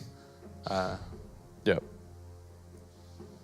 So I think that that's probably the answer to the question you just had, which is, what do you take as a position 5 that doesn't reveal anything? And this is it. Yeah, but it's also a good steal pick because Nature's Prophet as position 5 really deals well in the laning stage against Shadow Shaman. You send the Treants on him, have a Blightstone, he can't really contribute too much to the laning stage. And Winter Wyvern, let me just check the win rate on this hero in the tournament. Jabs is OP on this hero. Basically, you were talking about that earlier. This is, I think, 100% win rate. This to 6 me out of is 6 like games. the Let me see how many signature games did Fnatic play. Yeah, I'm gonna. Here, I'll check it out. Wasn't it Witch Doctor before for him too? Isn't that hero dead though? Witch Doctor's not completely dead, but that is also kind of a Jabs signature. Let's see here. How many times did they pick Winter Wyvern? There actually looks like they're only 2 of the Winter Wyvern games. Yeah. So still, they won both of theirs, and I imagine they're going to take this setup and use it for even more. I don't know if it's going to be anything as like simple as just a Mirana, say, with the Winter's Curse Please into no. Arrow. This hero is, That hero is really bad. Yeah, I don't know what else do they go for? What other big AoE You could do teamfight like, ults come to mind? well, it's weird because it'd be like an offlane Phoenix back in the day or something, but that's not the thing that hero does anymore. It's okay with stuns, even just like Light Strike Array, for example. Like you get a Winter's Curse on 2 people, that sets up the Light Strike Array. Yeah. Something like that. It doesn't have to be a big, long cooldown thing for the Winter's Curse to be useful setup. Could even see, I don't know. It's a weird kind of sort of dead hero, but one hero that stands out to me for Fnatic's draft could be the Slardar. Okay, that's a good response to a Lifestealer. They might pick one more hero that's a Doom target. I wouldn't mind if they go for a Brewmaster again. Extremely good against Ursa. What about like an offlane Faceless Void for Fnatic and then like an Invoker last pick? It's a no. Nah, I don't think so. Invoker's just not that strong at the moment. It takes a long time to come online. They have some setup for Sunstrike, and I know that Abed loves playing the hero, but I just don't think it's going to happen. I mentioned it, but we didn't really talk about it. Slardar, Slardar Lifestealer is like classic combo. The amplify damage also corrosive haze synergizes really nicely with I Winter saw a Wyvern. matchup Slardar against Doom. Doom got completely crushed. They ran a tri-lane and had Slardar in 1 versus 1 situation against Doom. It's really unplayable for him. You just need to block the side camp so he can't get the creep, and Doom has 0 armor. Yeah, let's go Mag. Mag? Give that Empower to your Lifestealer. Could kind of work. Then afterwards, pick an Ember last. Ooh. What else? Pick Omni so that the Doom doesn't. The Doom does a lot of damage, but the duration is super low. That's always an interesting one. I'm just gonna go back for the puck. We're just doing very similar drafts for these guys. Yep. Fair enough. I mean, that puck Lifestealer bomb looked so good. That was what totally turned the early game into the favor of Fnatic. Even though for sure. eventually That ward bait. I mean, I think Gambit baited themselves a little bit, but Fnatic reacted so well to that opportunity. Wasted no time. They really slowed down the Ursa's game too. It felt like there were a couple of fights back to back where he just died. Yeah, Brewmaster banned out. There would be like 3 Doom targets that you want to go for, and he just controls the team fight. I don't know if Gambit plays a lot of Dragon Knight, but it feels like it could be good here. Their damage is pretty static. Once the Dragon Knight gets an item like a BKB, he feels pretty unkillable. Yeah, good at taking early towers. Or if they want to go towards, they can just pick the Razor again. There's nothing really wrong with it. Might get ganked a little bit by the Dragon Knights. By the Lifestealer. Oh, by the Earth Spirit. Meepo? Just do it. Meepo. I wouldn't hate it. That's okay. They have a lot of time to think about it. 10 Gambit. seconds remaining. I still dig the. I don't know. I still dig the Slardar, but 5 seconds don't think it's gonna remaining. happen. What's wrong with that hero? They could grab Underlord. I'd like to see some Underlord. Even though he's a melee hero against Ursa, he would get destroyed in the lane. Maybe that's not the best choice. It's gonna be tough, no matter what they put against Ursa, which offlaner combined with either Earth Spirit or Winter Wyvern. They can just put the puck in the offlane, right? Yeah. They could. He'll get run at by the Nature's Prophet potentially, but I think the puck can play there. I don't know if it's 100% an Ice hero, but... You could try and go for like a 1v1 then afterwards against the Doom for the puck. That might not be great, though. Yeah, he probably just gets Infernal Bladed anyways. Is the Omni Knight that bad of an idea? I Team don't know. Okay, that's a good pickup. That's true. We didn't even talk about this. Yeah, great against Ursa, Nature's Prophet to hunt him down, Shadow Shaman, his AoE silence is gonna be great. You can set up Winter Wyvern's ulti into Night Stalker's silence, and it's that easy. Yeah, no timing or anything involved either. 10 seconds It's a very solid pickup. We'll see how he does in the lane. 5 seconds. Usually I would say they would go for Shadowfin in this kind of a lineup, but against Earth Spirit it just feels suicidal. Earth Spirit puck. They're running out of time. I think they're just gonna pick their Razor again. God, I don't like it though.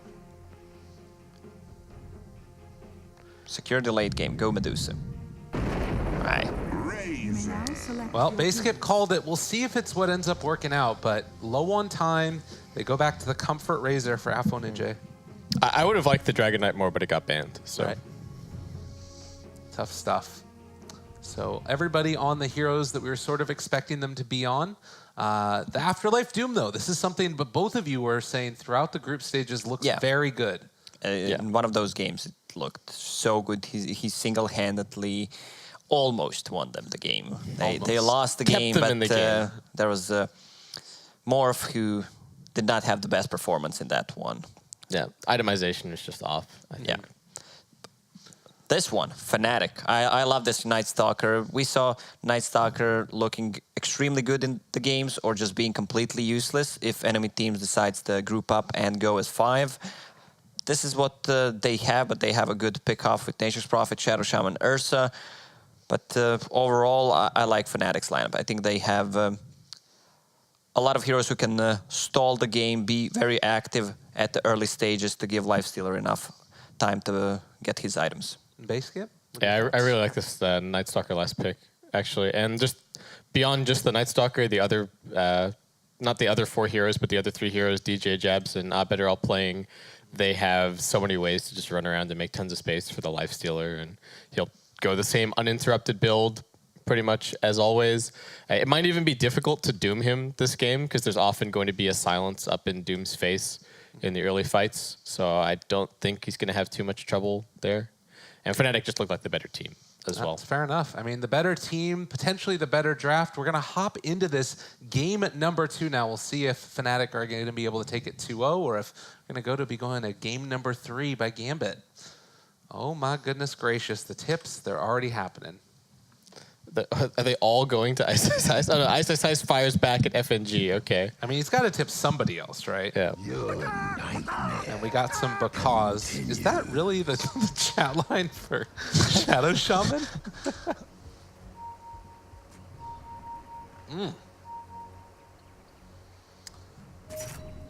Well, Dahak? What's happening? Dahak's AFK. Do they realize that there's a ward up there? That's the big question mark. It looked like Abed canceled his animation for the attack to not show that he was uphill. Or that he had vision uphill. Yeah, potentially. Doesn't want to give away the ward. Yeah. But we'll see if they're going to be able to take that ward out or not. Jabs went the ring around the rosy to get it down there.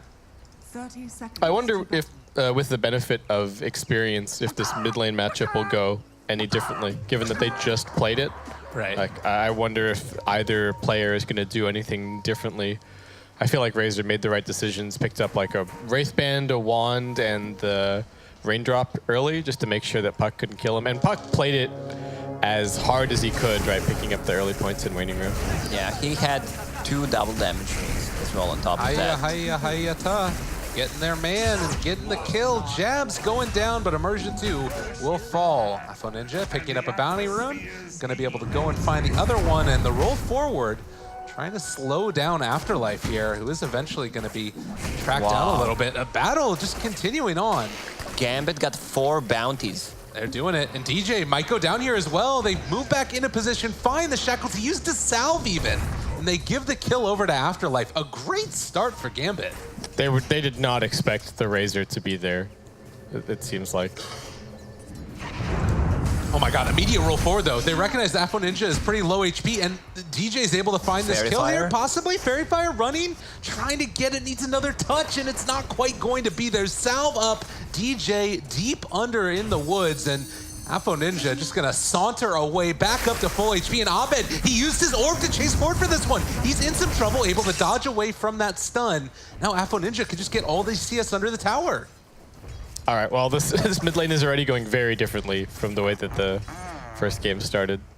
Oh, man. I don't think DJ likes missing out there. He's taking a lot of hits here.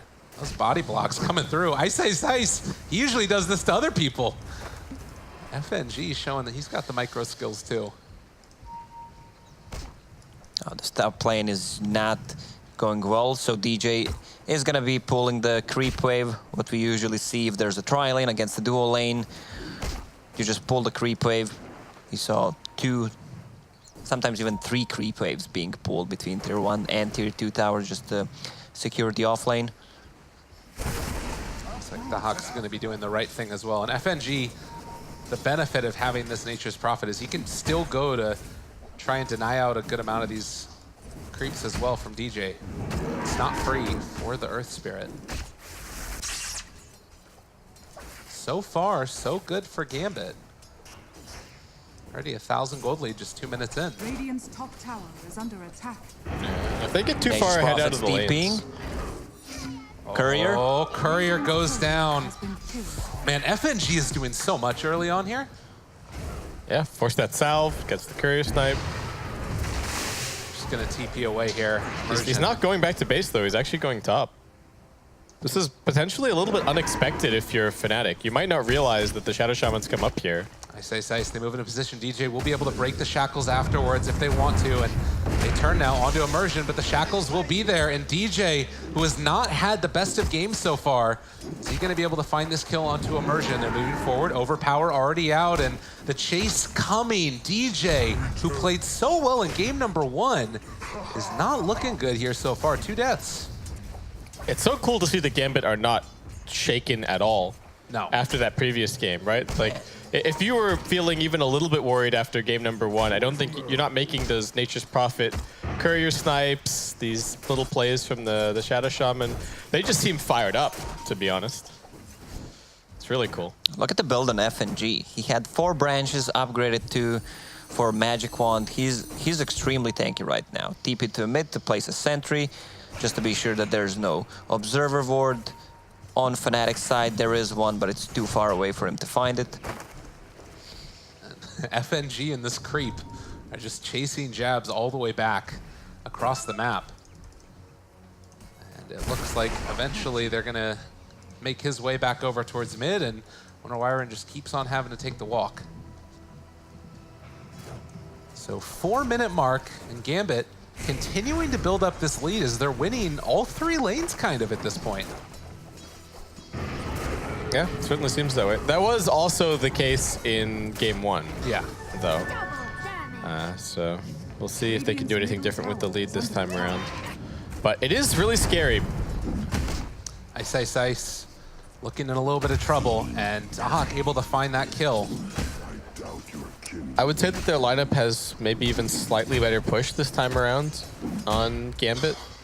The Prophet's a support instead of a core, but they've got the Shadow Shaman. Yeah, it felt like Prophet as 5 and or 3 still pushes the same way if you group up. First Knight is gonna be ready in 10 seconds.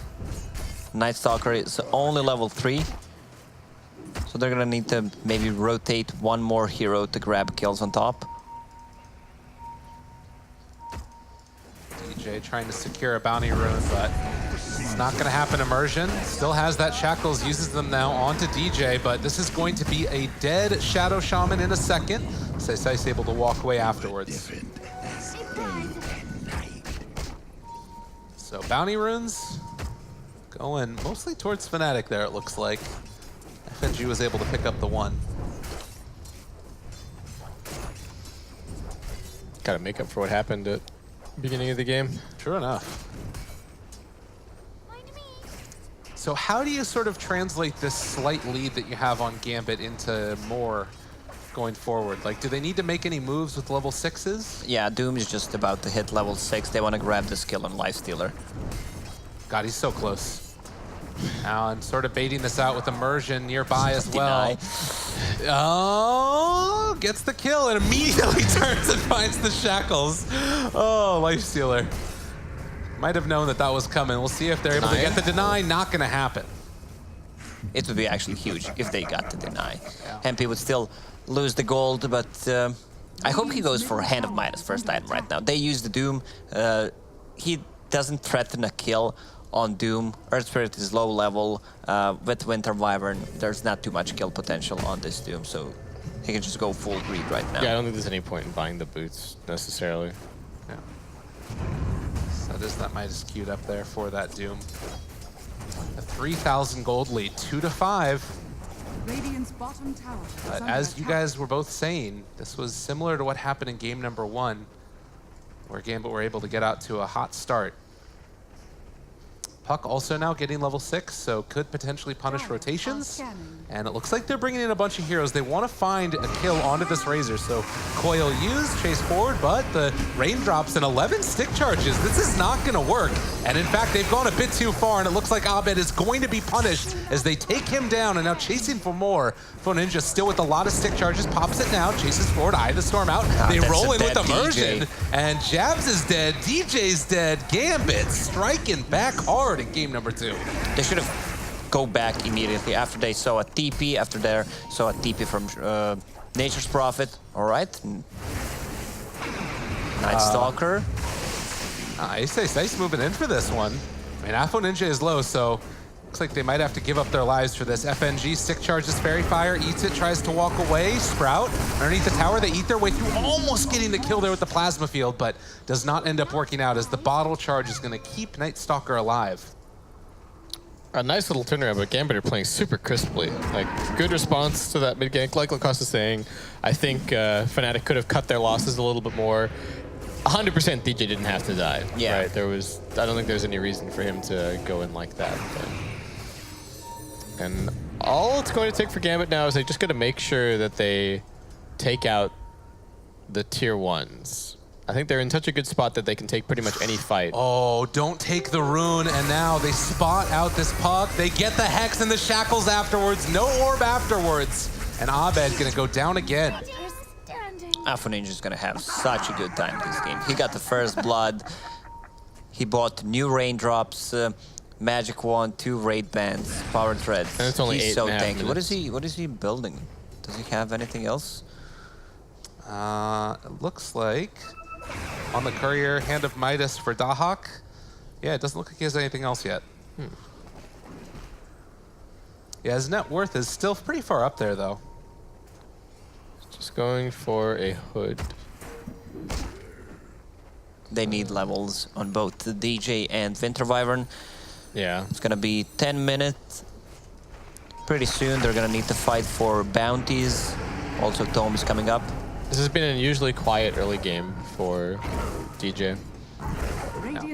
They can't kill bottom lane. Doom is just way too tanky. Immersion. They have the Shackles there under one, silence to interrupt it, but now Dahak shows up, tries to take down Ice. They have vision over him, but I think it is a bit too hard to track down this Night Stalker. Abed also hiding away in the trees, and looks like Afterlife is going to get his way out of there, actually. And now with the Doom runaway, we'll see if they can get it. Body blocks coming from FNG. They get the slowdown afterwards, and maybe they can find the kill onto DJ as well. Looks like Afro Ninja is going to be able to run down that Lifestealer, and DJ, it's taken down by the Doom. What a nice turnaround from Gambit.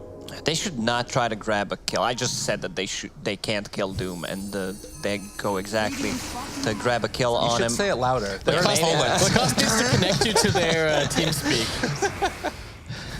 It's gonna take a lot of time, and Gambit can always react to this.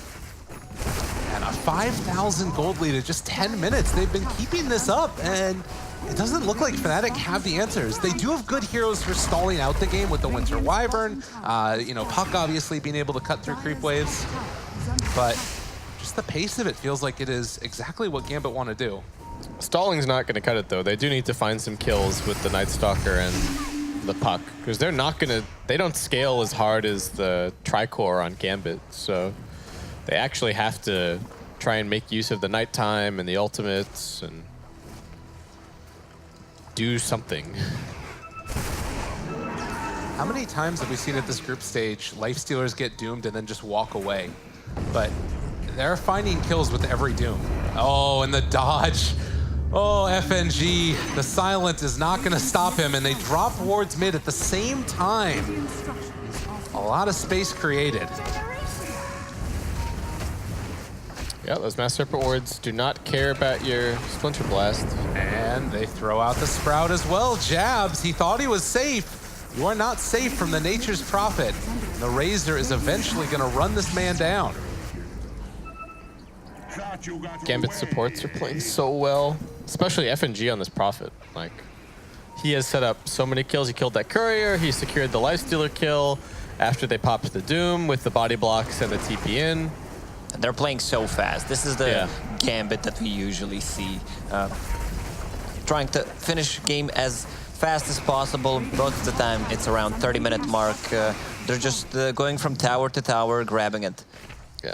This Razor is so tanky. He can't die. With Hood of Defiance, unless he gets focused by 3/4 heroes. I mean, MP is here, but he has a Midas. He's not really doing that much more past it, and they're able to block the roll away from DJ. A bad and angry bear with a DD is chasing this guy down, and they eventually find that Merchant kill. just takes Yeah, it. Russian DJ.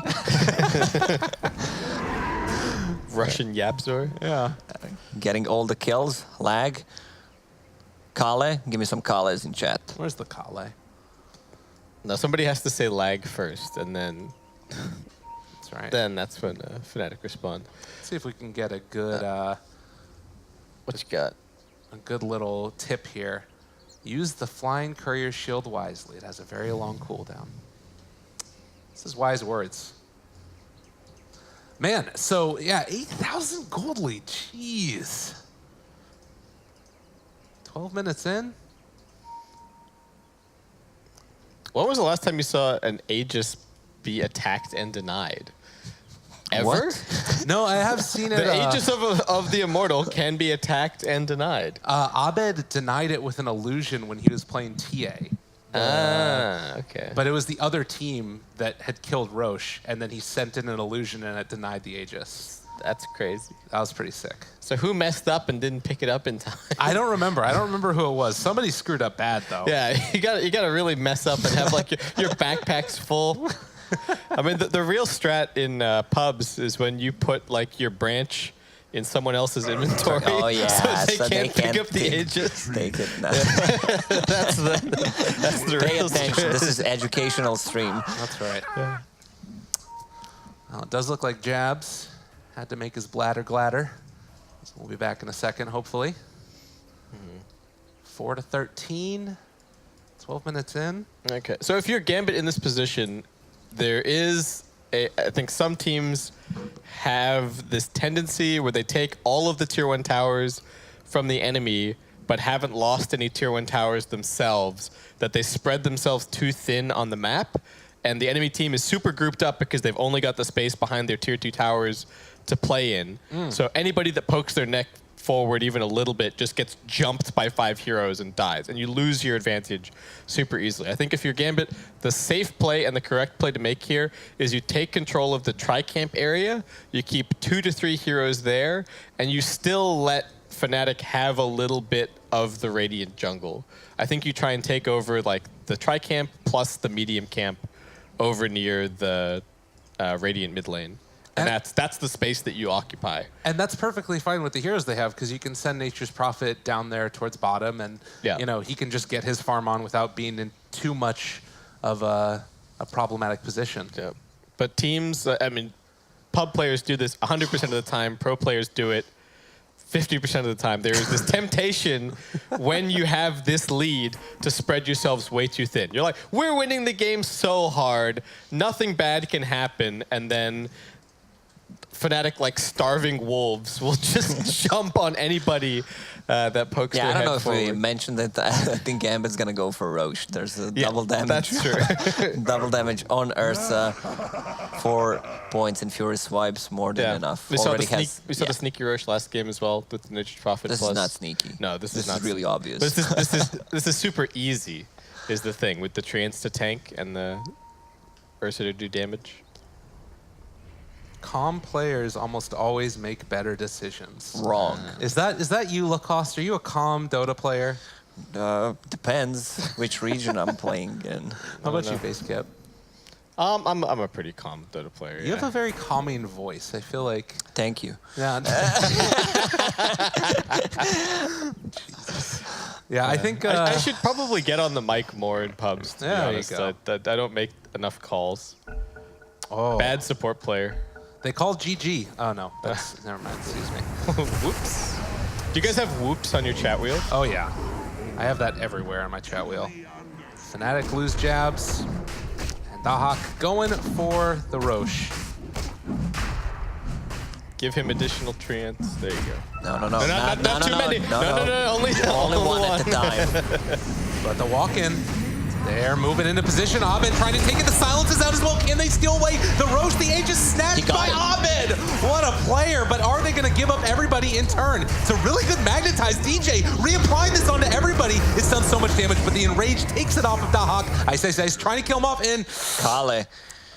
All right, Jabs, we got to talk, man. We got to talk, man. Oh. I don't think this pause changes anything, fortunately. It's not ideal, but... Ooh. All right, let's run down what's going to happen now, because Lifestealer's dead, you have Earth Spirit dead, Puck, Aegis, it was stolen away. Yeah, he got it while he was doomed. But he's coming back again now. Yeah. I mean, they're going to get this Ursa kill. I don't know if Nightstalker escapes. He's got decent duration left on his ult. Winter Wyvern is coming. He's going to have Arctic Burn ready in 3 seconds. He's going to fly over, magnetize. I mean, maybe Magnetize is gone. Maybe they can kill one of the supports, like get the Razor and the Doom to kill FNG or Immersion. But yeah, I that's think about they just want to kill Ursa and get out. Puck is phase shifted. He can go on the high ground with Illusory Orb. Yeah, I think they both escape from Fnatic. Is Dahak one hit? It looks like it's one hit from death, right? Yeah. He doesn't have the Enrage anymore. And no stick charges either. Yeah. Okay. So Ice should be able to find that kill, and then afterwards, I don't know if Puck can get out. So he's phase shifted right now next to Afo Ninja and the Doom, but he doesn't have Orb again for 10 seconds. But Orb is flying. Orb's already flying. Oh, you're right. Everything is on cooldown. They can't and nothing's hex him. Yeah, none of the disables are off cooldown for Infernal 3 Blade seconds. So I think he gets out. Okay. Is his TP on cooldown? It is. Yeah. But I think once he makes it up onto the high ground, they can't really Well, chase. FNG has TP. Yeah, actually, who on Gambit has TP to chase him? Prophet has teleportation off cooldown soon. Immersion, if he wants to fully abuse this, immediately TPs to the shrine. Yeah, this is some next level stuff during pause.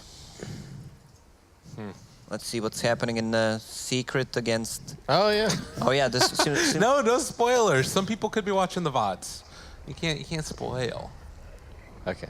There's nothing happening because there's no game right now. Oh, okay. Well then. Take from that what you will. I always love the indirect spoilers. Have you guys ever been spoiled by like, if the underdog team, if the team that's expected to win wins, nobody will post a discussion, like post-match discussion to Reddit.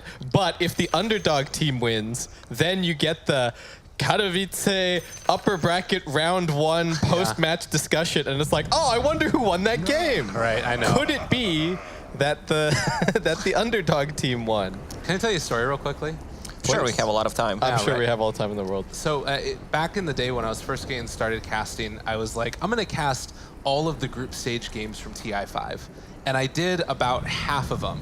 And then I logged in one day and I downloaded all of them over and over and over again.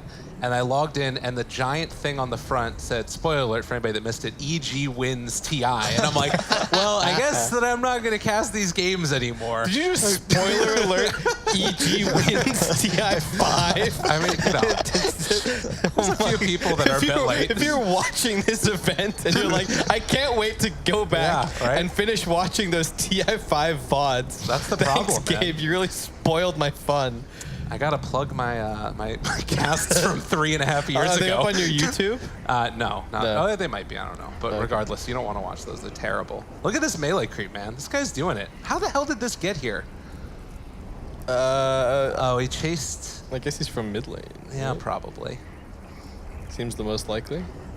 He's got the he's somehow unwittingly ended up in the midst of this chaos. What is melee creep? Is that like humanoid?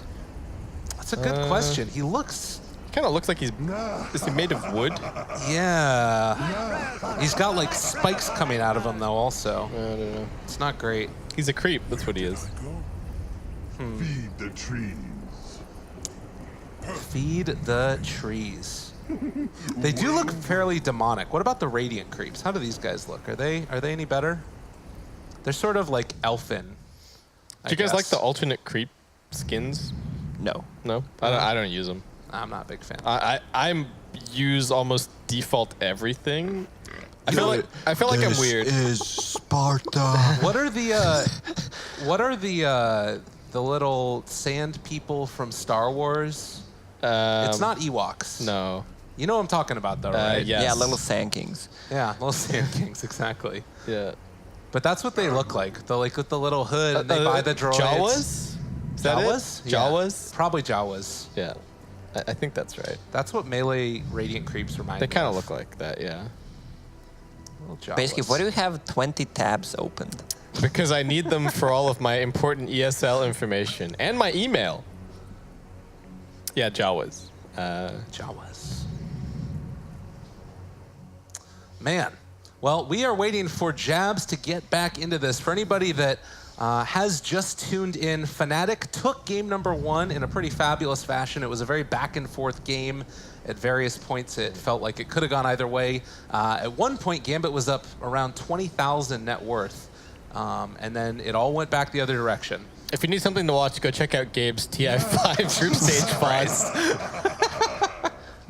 And we do also have this second game going on now where Gambit are up 10,000 net worth lead, but it's at 13 minutes this time. It feels like they've really All right, he's built back. it up. And All right. thank goodness we're ready to move on. All right. Who's gonna scum TP to the shrine? Let's see. Oh, they've had the time to think about it, and immediately gonna be able to find one kill, and there's the TP. Immersion is ready. Oh, Ice though to interrupt it. Abed down at very low HP, and Immersion finds his man. The Winter's Curse to try and turn it on in Nature's Prophet. Ice comes back down to earth. The slowdown Immersion walks away. The Shadow Shaman that lived. And they get their kill on to the puck, and well, Yeah, well, that's I mean, he wouldn't be that fast with his reaction, so the tip is justified. Look, it was Fnatic that had to pause, but that's true. They had to pause for reasons, technical reasons, I suppose. Oh my goodness. Uh, Well, Even the computers are on Gambit's side this game, apparently. So this is that weird situation now, though, where you just took down Roche. You're very far ahead, but the A just went into the hands of the puck. What do you do now for Gambit? Just do what I said before. Control a significant chunk of the Radiant side of the map. Just farm up a little bit more. They need another round of items to really threaten the tier 2s. But they should use Doom every time it's off cooldown. I love the pickup on Doom. Shadowblade instead of a Blink Dagger, so he can surprise Lifestealer and get a kill. And he's not showing on the lanes. He bought a Shadowblade. Doom is on cooldown for a minute. He's just going to farm the jungle. When Doom is up, try to grab a kill on Lifestealer, because that's their win condition. Just try to delay this Lifestealer's Radiance as much as possible. Bottom lane. Setting up, but it is going to be a TP away. So they weren't able to find that kill, but DJ is in a little bit of trouble himself. Damage stolen, they know he's over here.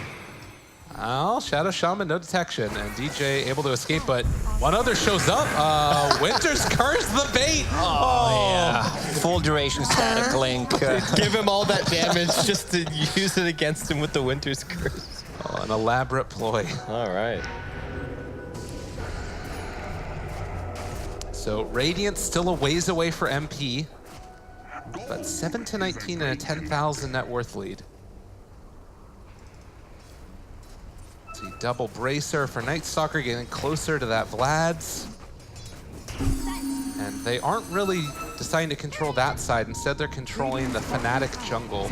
And bottom lane, Winter Wyvern trying to hold off against the pressure that they know is coming. And it looks like Fnatic want to try and take this fight as they're bringing down the Earth Spirit and the puck. Things. FNG jumped on, and yeah, Dahak's just going to decide to head out of there. that was so good to watch. Like, Dahak, just watching him die, he needs to get the return kill. Finds his man, the Lifestealer bomb comes out afterwards. Fnatic there. Apo Ninja has also shown up. Have they come in too deep? Immersion shows back up as well. The Crippling Fear keeping the silence on. They do still have the Doom available if they want to drop it, but waiting for the right moment, trying to find this kill. This Shadow Shaman is not hitting enough for him to kill off the Doom, but the puck comes in, and that's the finish that they wanted. And the shackles coming out now from Immersion. Apo Ninja finally finds his man. They come back in again with Ice, but FNG has shown up as well. They kill off Immersion. This battle's been going on for about a minute, and Abed looks like he is going to be able to escape, though. That was so well played by Fnatic. Like, they get an extra kill, and it's so much gold. They're so far behind that every single one of those kills is so much more valuable. Yeah, Doom was not used in that fight, so Fnatic is gonna win that team fight. And the weird approach by Gambit. They came from behind the tier 2? Yeah, well, they were baiting with Nature's Prophet, and only Ursa was ready at the time. Yeah, that was really strange. I mean, this is how Gambit have lost their lead in the past. This team was so well known for being able to close out games leading up to this tournament, and the past game against Fnatic, and now this one as well, they've kind of been squandering those leads. They didn't have to take that fight either after FNG died, right? They could have easily just walked away, but Dahak decided he wanted to go in. I think to secure their lead here, they should just make sure to farm up that BKB on the Ursa. I don't think they have to take the tier 2s yet. I think if they just control the map. Yeah, this tier 2 tower from Radiant is really not important. Apo Ninja's trapped, but I don't think it's going to matter. Top lane, Fnatic getting a return kill. They get the Doom on the puck. All right. Got their man. Silence down, and they will have a Sprout afterwards. Ice, ice, ice. No Dark Ascension for 20 seconds, but they can't get into range to find him with the Sprout. And Lifestealer also going to leave. So defending the tier 1 while they take the tier 2. If they can grab a kill on Razor, that's going to be a huge chunk of gold for them. 11, 0, and 6. It's going to be a really late Radiance in this game. 18 minutes in, Midas, Phase Boots, 2.5k gold. 20 minutes was the timing last game, yeah.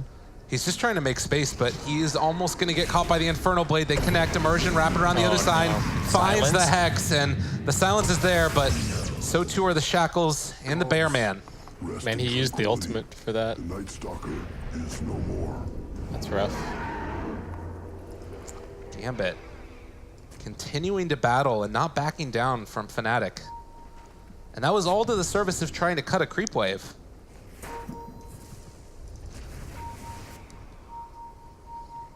Ward's up on the high ground, scouting out the Hawk.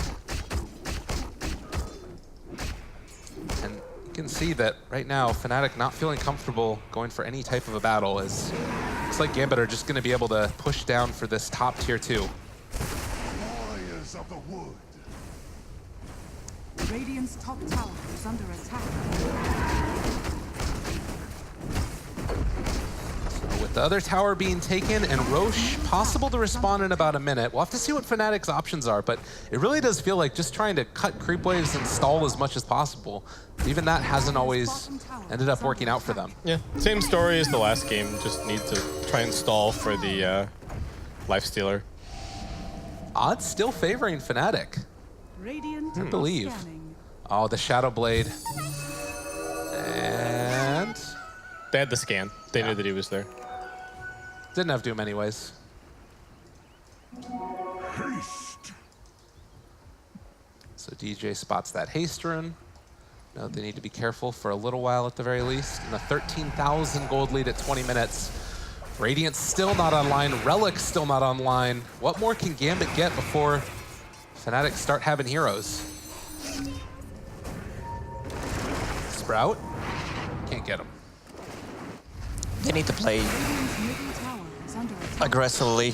Fnatic, they need to risk stuff to gain stuff in a game like this. It doesn't matter if Ice dies once, if Puck dies once.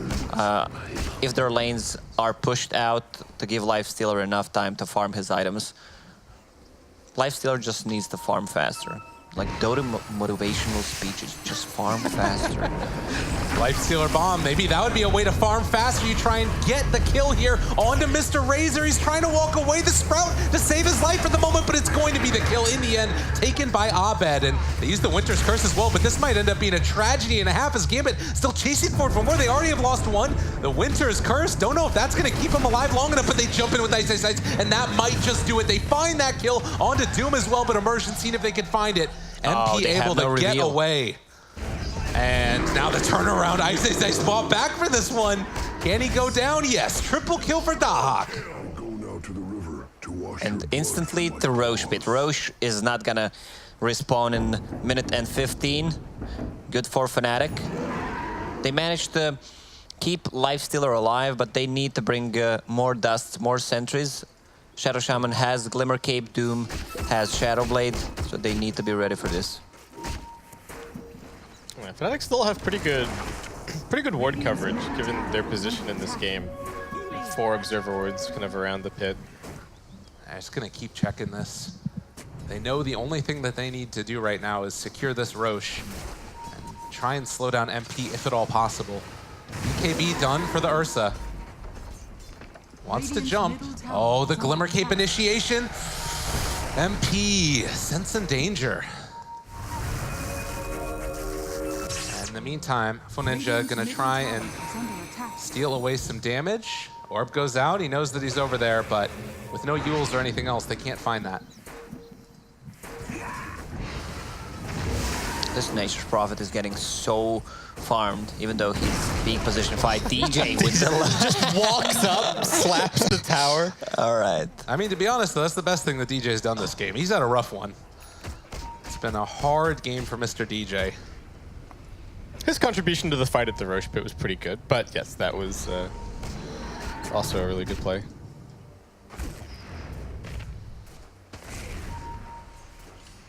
So Gambit trying to control the map here. It's what you were talking about early, base skip, just holding that high ground, ensuring that they can get Roche when it comes back up. And it is up back now, but so too is MP's Radiance. Yeah, it doesn't matter if you're not farming your own jungle, if you're just controlling the entire Radiant jungle. Like, I feel like Fnatic wants to fight this. They have Lincoln Sphere on Puck. Radiance is ready, even though they have 2 BKB, so they need to find a target. Ideally, it would be Shadow Shaman before he can get his spells off, or Doom. Doom also has a 10-second BKB now. Puck's TP is on cooldown though, he has to walk. This is tough, and they're not going to get there in time.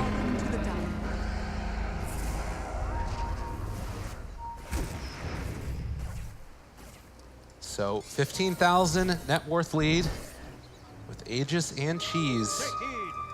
This is what they've been waiting for. Dahak is completely alone up here.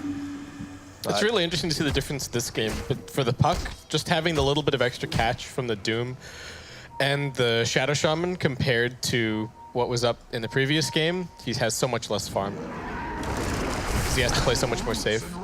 And they haven't taken any tier 1s, that's also a problem. That's a way to ward, and the other wards are dropped down now. MP just trying to clear them out. Does need to be careful about the initiation that could come. Long-range hexes, and now a basher on the Dahak. This Ursa could be very deadly. BKB out immediately. Bashes once. Can they find any extra damage? There's nobody else here besides to help this Ursa, though. So kind of a wasted initiation there. Dire's middle tower is under Doom's attack. on the other side of the map, chasing Puck. Alright. It just swoops in, grabs a bounty. Someone should TP bottom and grab those bounties. Even if he dies, Yeah, it's FNG really should worth go. it. I meant for Fnatic. Dire's Sure. middle tower is under attack. I think FNG should beat him there. He's nature's problem. He can TP directly on the bounty rune. Uh-oh. He's really tanky. Well, can't really TP when you're leashed. And that is going to be a dead Nature's Prophet. What is this? So a little bit of... All right, Immersion's help there. on it. He's got it. They don't really have a Lincoln's popper right now on the Doom. Dire's structures are fortified. All right, there it is. Dire's Problem top solved. tower is falling. Dahak jumps forward, looking for the bash, looking for the kill, but DJ gets out by the skin of his teeth there. Meanwhile, Ice Ice thinking about chasing, but he needs to be wary. Yeah, they don't want to push into this. It's nighttime. This Night Stalker does so much with his AoE silence. Abed, caught, Abed, going down, Abed, getting out, Abed. Woo! Dire's top tower is under attack. I mean, space created. Hex, though, out, and the long-range shackles, and Jabs is not going to be as lucky. And this might be go time. They have buyback on the Winter Wyvern, though, and MP wanting to chase, wanting to find this kill on Earth, who rages away before the silence was able to get onto him. Someone needs to be out of the base, either Puck or a Life Stealer, because this is not working out for them. The fact that Fnatic are making this look like fights with an 18k net worth deficit is pretty crazy, though. Yeah. The way that they're maneuvering on, especially on Abed. Lifestealer has max movement speed when he uses phase boots. Cool hero. He's missing one. It definitely feels like Gambit are giving Fnatic a lot of respect at this point in the game. But they're just going to drop the wards down again, and there's no Lifestealer here to stop him this time. It's going to be Jabs just trying to hit him in the Arctic Burn. But eventually, these will be taking down the Barracks Shackles from the low ground. Dahak on top of him. They have the Winter's Curse and the Cold Embrace available. Saving Ice for the moment. Still trying to stack this up. Slow down. But they back away, and Doom comes out now onto the Lifestealer. He's just going to be able to walk away as they already have the coil down onto 2. BKB and walk away from it. They find that kill onto MP. Does have buyback. What else can they do? They've lost the Winter Wyvern. That's a dieback, and it looks like Gambit are ready to just move forward for another set of racks here. Oh, this is not looking good for Fnatic.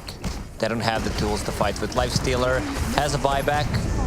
Gonna have to use it. Dark Ascension popped, and Ice hoping to make something happen, but they're gonna need a bit more than a miracle. They are silencing that Shadow Shaman on the other side, trying to control this Ursa. He still has the Aegis, though, and And Magnetize just tickling right now these big tanky strength heroes, and Nature's Prophet the only one that's even somewhat affected. They do end up getting that Aegis used at least one time through, and DJ is in the middle of all of them, does not have buyback. MP doing what he can with the Radiance Burn, tries to run away afterwards. Ice getting the silence now. Can they control up and kill off this Doom? They need him desperately, and walking away, he's just out of there. Everyone's buying back. They can't find that Doom. They managed to grab only one kill with how many buybacks? 1, 2, 3. Oh, That's rough. And this time around, it's not just the previous game. Gambit only got the one lane of racks with that kind of initial push. This is a completely different situation from what we saw. Fnatic just don't have the tools to actually find kills. One of those buybacks was FNG's actually, so it was just 2 on the side of Fnatic. No, if Jab's bought back in the previous one. Yeah, he has a little bit less time on it. Radiant's bottom shrine is under attack. So 23,000 net worth lead as Gambit trying to tie this series up with Fnatic in the upper bracket match. Again, the winner of this series is going to be guaranteed top 4 this tournament. Radiant's bottom shrine has fallen. It's going to be a Shiva's Guard coming out soon. Drafo Ninja. And the options of fighting just seem so limited. They're going in again. They know that it's going to be a daytime in a couple of seconds. Shackles emergent, Force Staff back away. DJ, Magnetize used again, not enough. Silence onto this Razor, but now it's Ice that's shackled. And it is daytime as they went outside. Not where the Night Stalker wants to be. Batman has fallen, and Gambit are just going to walk forward. GG called. We're going to game number 3. Yeah. All right. Gambit looked awesome this game, especially the support play for me. They ran circles around Fnatic supports. Like, you normally think of the Earth Spirit as this amazing roaming, ganking hero. Yeah. No, the Nature's Prophet is the one killing couriers, setting up kills. It was super cool. This first blood for Razor and the 1 or 2 more kills that they got, plus 4 bounty runes at the start, allows them to play aggressive on their lanes. It's an extra item. Like, you get a magic wand. You saw what the Nature's Prophet built. He had 4 branches upgraded to magic wand. He's tanky enough. He just needs boots of speed at one point. I mean, it was really nuts. And super solid play, like you guys were saying, for Immersion, but also Afterlife on that Doom. This was the hero that both of you said they needed to play, and he was owning on it.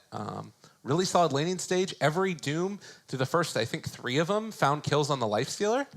This is the target that he needs to go for, because Lifestealer with the Radiance could change things, even though it was a really late Radiance, so it didn't matter that much. By the time that he had a Radiance, they had 3 10-seconds BKB, so it's not extremely effective. They didn't really pick any other worthwhile targets, right? Once they had the BKBs, they don't care about the Night Stalker or the Puck, so just Doom the Lifestealer every time. Yeah, I feel like if you see the Doom pick, you gotta pick something else that's worth dooming. And this is one of those games where Night Stalker didn't look like a hero at all. Like, it's completely hit or miss. Yeah. Well, we'll see if they hit on the next one. I am so excited because we got a game number 3. It's Fnatic versus Gambit, series that you all want to see. Stay tuned because game number 3 is right around the corner.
This arena is about ready to explode. Welcome to ESL 1. Let's get this started. Ladies and gentlemen, let's go.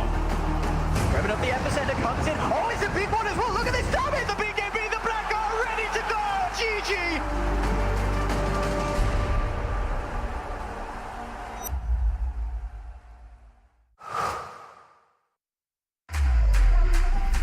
Think he can't shine through the dark? Stream a Roshan steal in high resolution? And record a play for the history books? Watch this. Think he can't make a victory go viral? Watch this. Think a support can't be in the spotlight? Watch this. On Intel Core i7, a legend can rewrite his own legacy. Game, record, stream without compromise on Intel Core i7.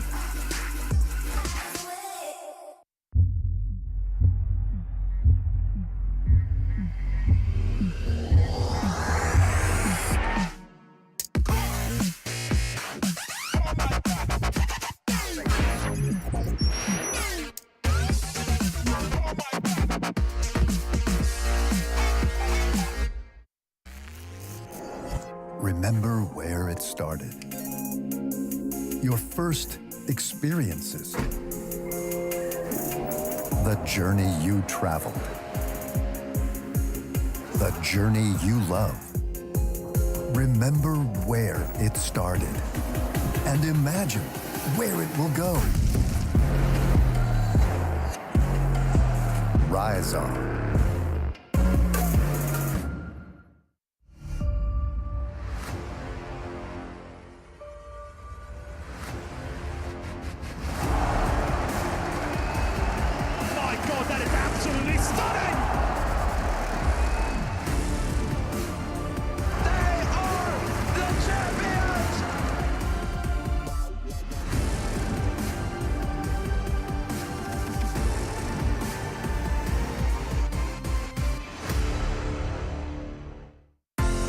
You're not weak.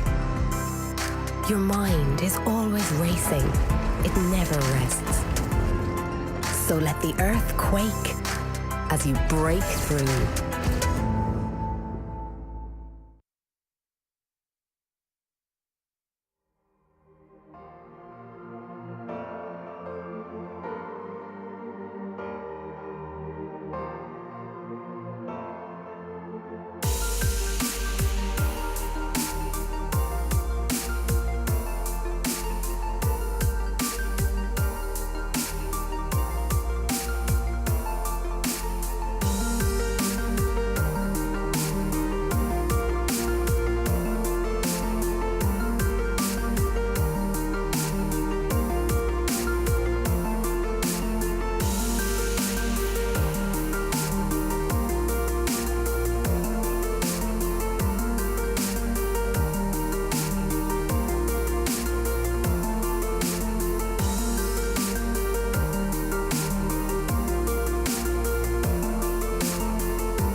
ESL 1 is brought to you in part by Intel, Mercedes-Benz, Vodafone, DHL, Mountain Dew Amp Game Fuel, Asus, and Pay Safeguard.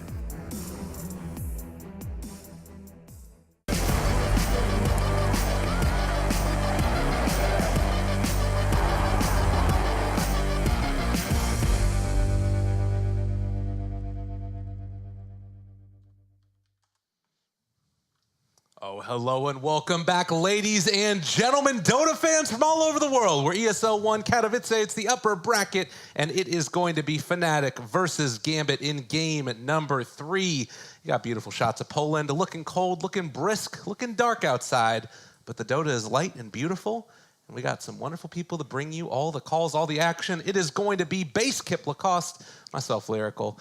We are going to guide you through this wonderful action that we got going. And folks, my goodness, that last game was pretty nuts. Gambit owned. It's cool to see them kind of run back the same strategy again and just do everything a little bit better and show us the Gambit that we were kind of expecting. Yeah. Gambit is the team that likes the snowball. They win their lanes, and with this Ursa pickup, they just love this hero. It opens up the Roche. Roche number 1 is not that important, but the second Roche with Cheese and Aegis, this is where they close out the games. And you know, the first one was really not important because Abed took it away from them. After a little bit of kerfuffle with the pauses, but regardless, Gambit was able to sort of pull through there and still control the map in spite of not having that first Aegis. Man, I'm talking about Gambit, and I say they close out games in 30 minutes. I just checked the timing. 30 minutes, 22 seconds in the second game. Unbelievable. That's what happens, man. You just know it. It's because that's like been their style for probably the last 2-3 months, it feels like. They've pretty consistently been able to make this work. Previously, it was with the Visage, with the Shadow Fiend, with the Greaves build. They haven't gone to that as much this tournament. It's tended to just be off the back of the Dahak Ursa that they get it done. So, I don't know. We'll see if that gets banned out. Do you guys think it's worth banning the Ursa early? Why not? If they plan force to him to first play pick something else. Lifestealer, it is, for sure. I mean, the other hero that we've got to talk about is Shadow Shaman. It's won both of the games. Whoever has it, they win. Yep.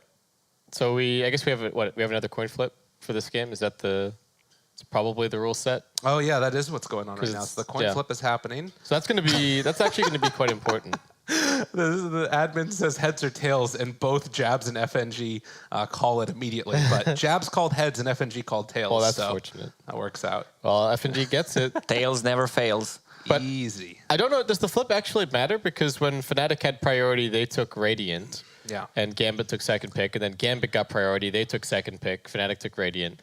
So it's the same thing here. The flip is actually irrelevant. If somebody wanted to change something up, though, that's true. If you wanted to have the initiative to do something, and the team that might have wanted that to happen would have been Fnatic, since they lost the last game. True. I don't know if you completely redefine your ideas of how you play Dota based upon that last loss, though. I don't think so. I think you just keep running with what worked before and maybe ban out the Shadow Shaman or just take it first overall. I think you can continue banning the CK but maybe you let one of the other two heroes through, like the Chen or the Coddle. No, for Fnatic. Right, yeah. I think Gambit are probably still going to go for roughly the same bans. Okay. I don't think I don't think there's any reason to change things up too much, but I think Fnatic might consider remixing their bans a little bit because they weren't banning the Chen against NIP. Or at least not in the first phase. So maybe they can mix something up a little bit here.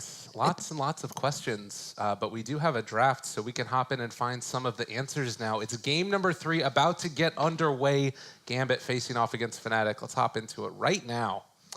And man, Lacoste, you were trying to say something right before I cut you off. Yeah, I forgot. I'm pretty old right now. I can't remember. No, I feel like they should ban out this Ursa. The bans are going so quickly. Same bans again. Okay. Oh, no. All right, not anymore. Banned. Okay. We're going to hop into the draft. So Coddle's still there. Interesting. I don't know if Coddle feels OP. No, I don't think he does. Like, I feel like you can let that through. Especially because we haven't seen any like crazy synergies or anything. All right, Fnatic. Take your Shadow Shaman. Yeah, There it is. That's way better. Even if they... Do you see how fast they picked that? They were like, they had their fingers hovered over it. They're pressing the button. Even if they go for, let's say, a life stealer, they can respond with Ursa themselves. I feel like Gambit just loves to play this hero way too much not to have it. 10 seconds remaining. I am curious to see what their supports are going to end up being. If they actually 5 seconds take remaining. the Keeper, I think they're taking the Ursa. Yeah. Just because it does kind of shut down against the Lifestealer pick, potentially. But this draft could go in a very different direction, or it could be pretty much exactly the same. That is one of the things, though, is that oftentimes we've talked about this Ursa being one of the answers for like the Jug or the Lifestealer, a way to kill him. And you could just not take it for Fnatic if you wanted. Dire team That's true. Fnatic. But I think Gambit is still good with the Ursa, even if it's not against the... Oh, they let it Forgot through. about the Visage. He was banned out in second phase. This time it's a different story for Gambit.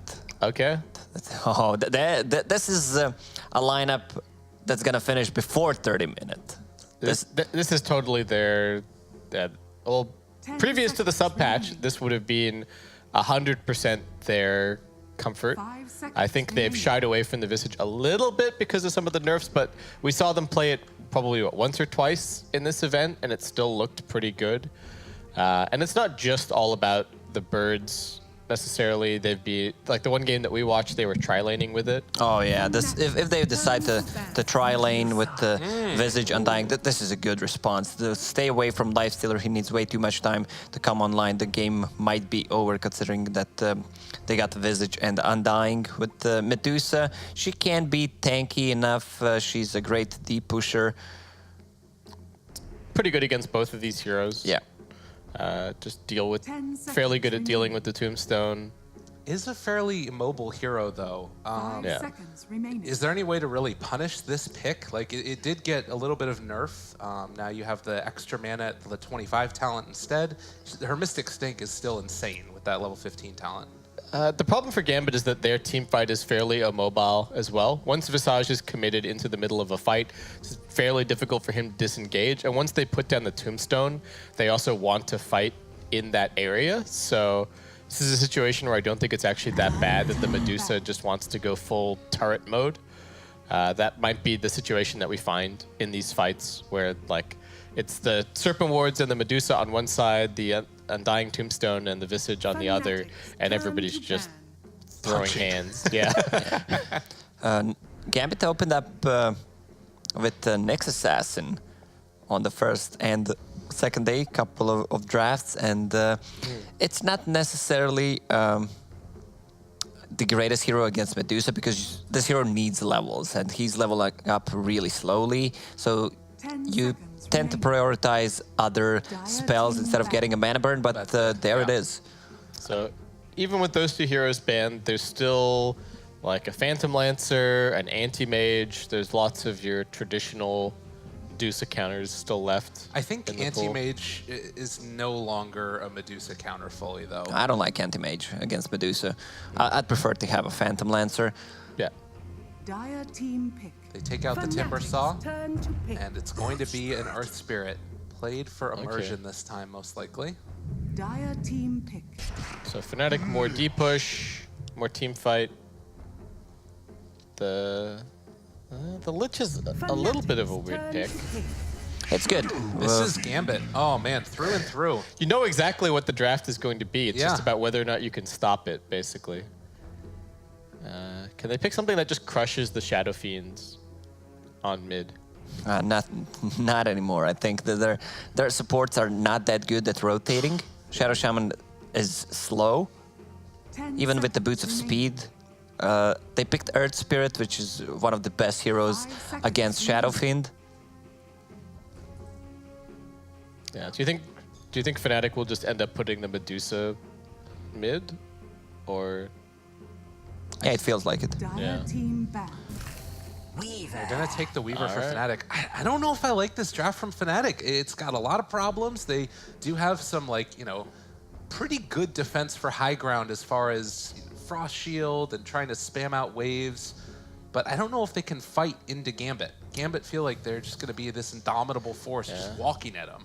I liked it a lot up until the Weaver, but I think they needed a little bit more lockdown in that spot. I get the idea. There's not a ton of lockdown for Weaver. It can get up in Visage's face fairly easy, lots of damage instances. And there's some really good synergy with Medusa because of both the Swarm with the minus armor, and then later on, the number one thing that you want with Medusa is just ways to buffer and ways to save her. And Aghanim Scepter on Weaver with Medusa is crazy. But if they get to that point, I feel like Fnatic would have won the game anyway, if we're looking at like 30, 40 minutes into the game. That's a good point. It's really about dealing with that first initial push that comes out from Gambit. Yeah. And does that have to be around the first Aegis, or can you sort of wait for the second one, Aegis and Cheese? They can go a little bit later. This isn't a lineup that has to win in 15 minutes necessarily. Like, Gambit do have some scaling. Their heroes can build up with items. They're gonna need some kind of a stun silence control for this Weaver because they have none. Or if they just group up as 5, they might not even need to. Depends how good of the early game they're gonna have and if they can snowball. Night Stalker and Doom banned out, both of the offlaners from the previous game. Fnatic are gonna have first crack at it here. 10 seconds The Brewmaster did look really good for them in the first game, but it's banned out second phase here. Ice is getting really banned out this game. And I don't know what they pick that still has like the catch/team fight that they would want. Unless they can like offlane the Weaver and what can they pick like what offlane the Weaver and pick like an Ember maybe? It doesn't sound great. It's like Beastmaster would have been one of the other ones, but I don't know if I love it here. No, I feel like I I'd don't like it think for so. Gambit maybe. Yeah, Beastmaster could be okay for them. Give me that fat, juicy Underlord here. Hey. But then they just have so little playmaking. Yeah. They just have to sit back and defend their buildings, which I don't even know if they're going to do because Gambit can come past the tower, like wrap around with birds or Earth Spirit rolling in. I really think they need like a stun that can run around. This is tough. Really tough situation for Fnatic. Bit of Malice is budget stun. Budget stun. There you go. When you don't have enough money for a real stun. Yeah. Darkseer? Is that Nah, even, no. there's no Please, God, follow-up please, anymore. no. No. 100% no. I'm going to suggest Slardar again because he's on the brain. I don't think it's actually that good, and there must be a reason that hero's not seeing a lot of play, but... Dire team pick. Oh no. God. His win rate's so bad. Sven won like 1 or 2 games out of 12 in this tournament. If there was a hero that was good against this draft, though, Warcry helps. Some of them were position 5 games, though. But yeah, the aura carrying aspect is nice. They really want Vlad's and Crimson Guard against what Gambit have. 5 seconds remaining.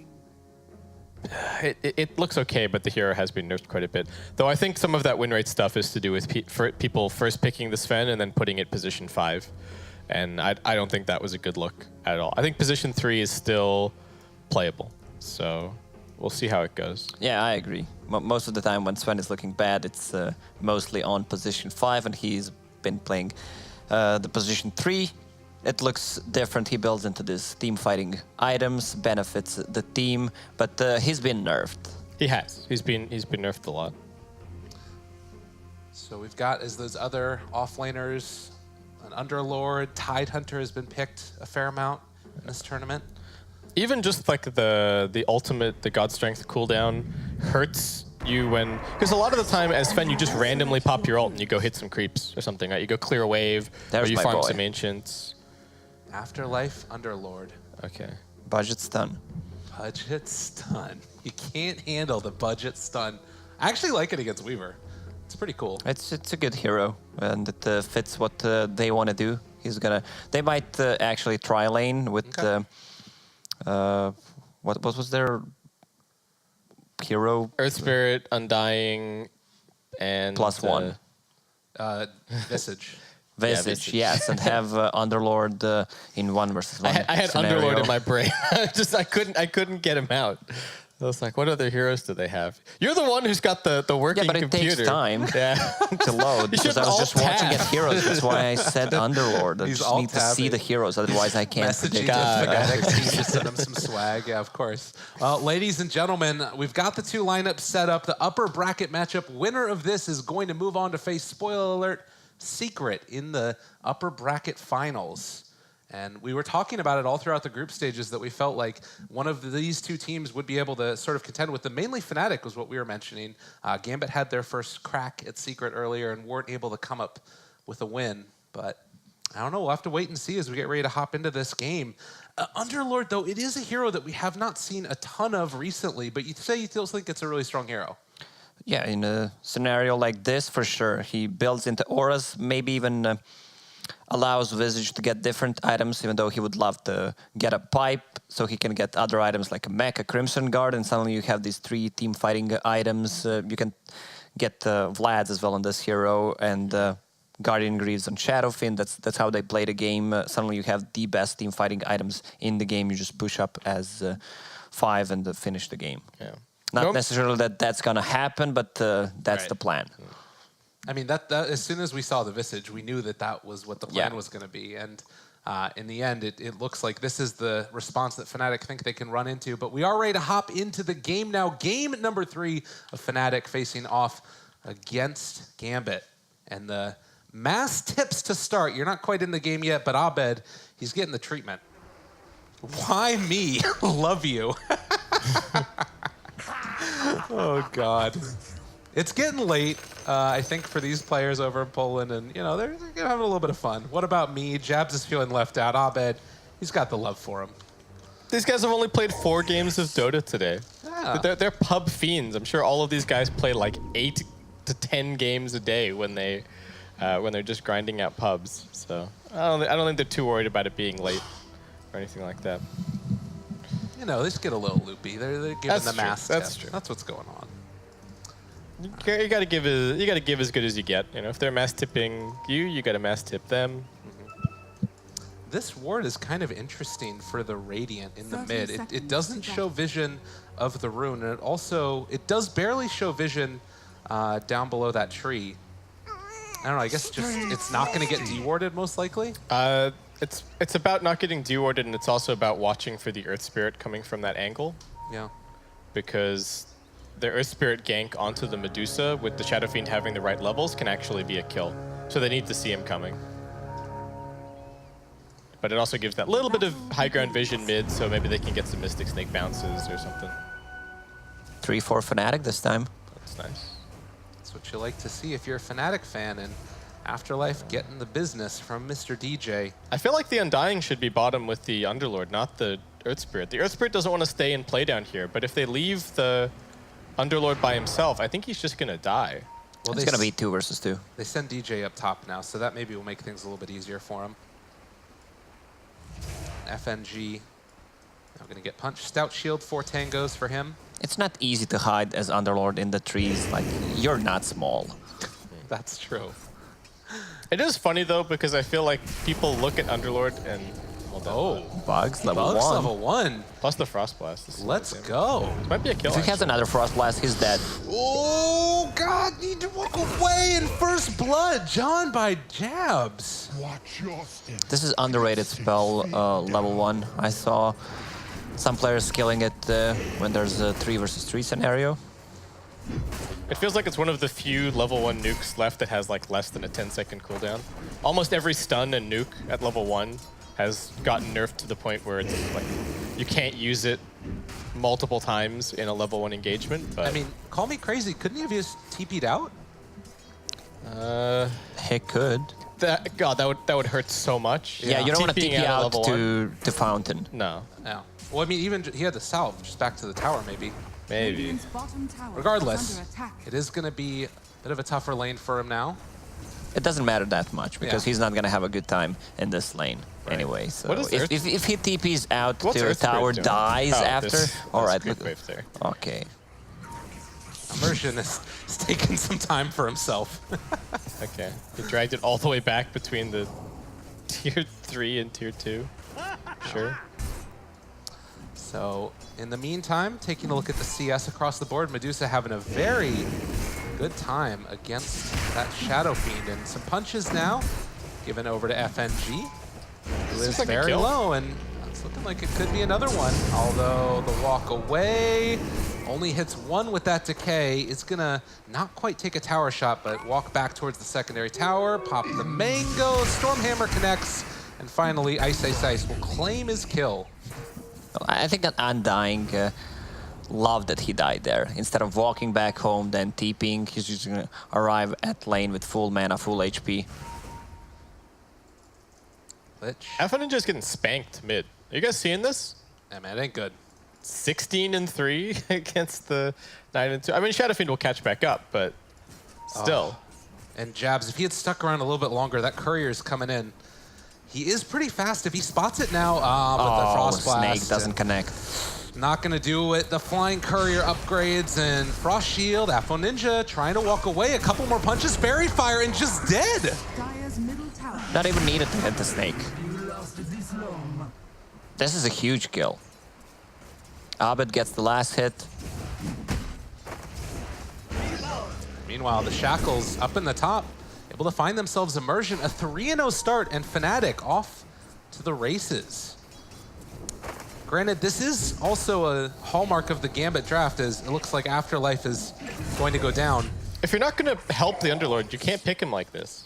He's just going to get run down. They need to leave somebody down there to help him. Kick back, Ice Ice Ice. Able to pop the stick charges, try and run away, but the Soul Assumption Decay finds the kill. At least they're finding something up there, but it does feel like it maybe is not enough to make up for that Underlord getting hurt. It is kind of weird. Like, the Underlord, the Pit of Malice is nice against the Weaver later on, but in lane, he just gets run down by Weaver. He's slow, he's not actually that tanky early. Mid lane again. Oh, raises, finds that kill. Abed switching over the mana shield, needs to back out, has a mango as well as a salve. He might be able to bait Abed into a good position here, but no. It's just going to be a kill for the Medusa. This dude's getting big. Real big. It's very scary.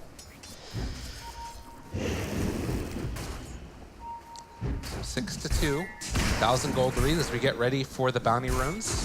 DJ trying to find himself this Undying. And it looks like it will eventually be an Undying kill as they chase him away.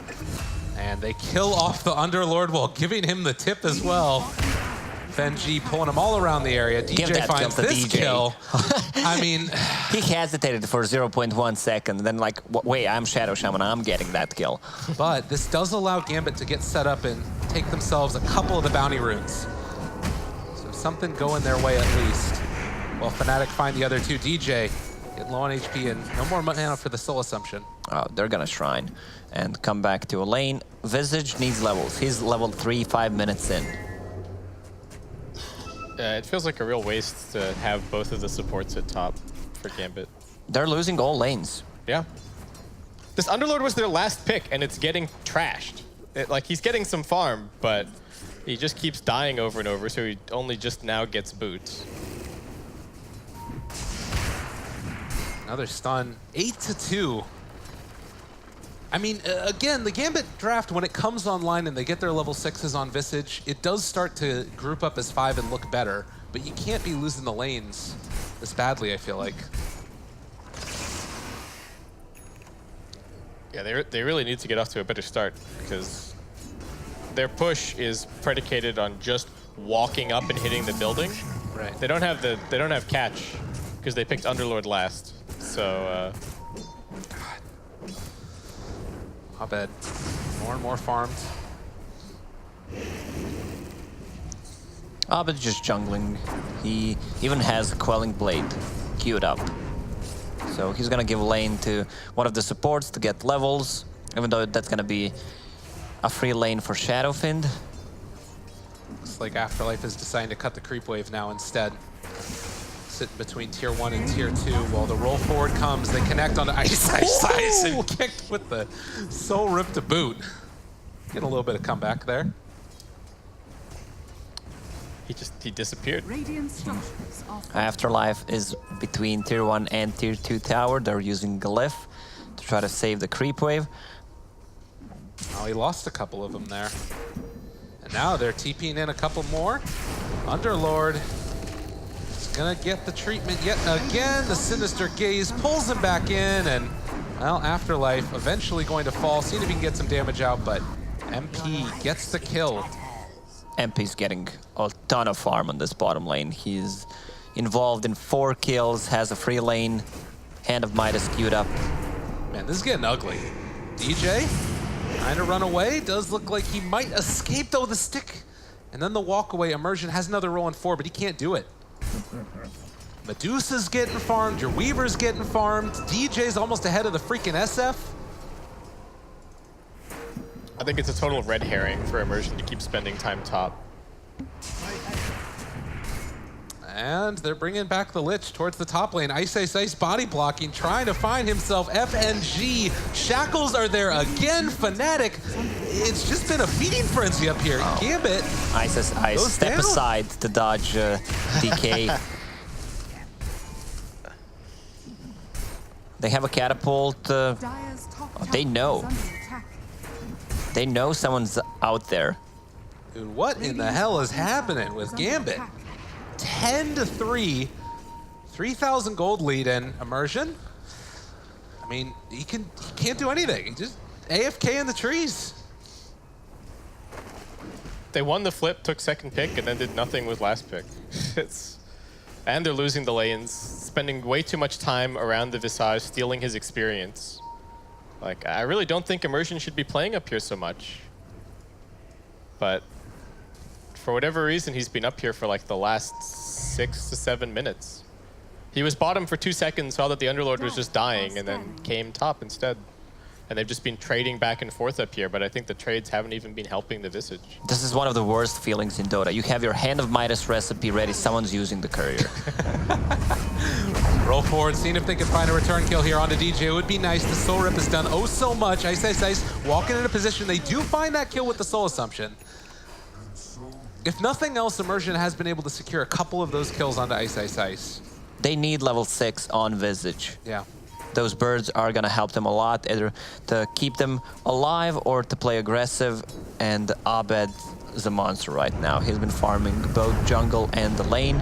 Kick back, Ice has the stun still. Soul Rip, Soul Assumption, Soul taken.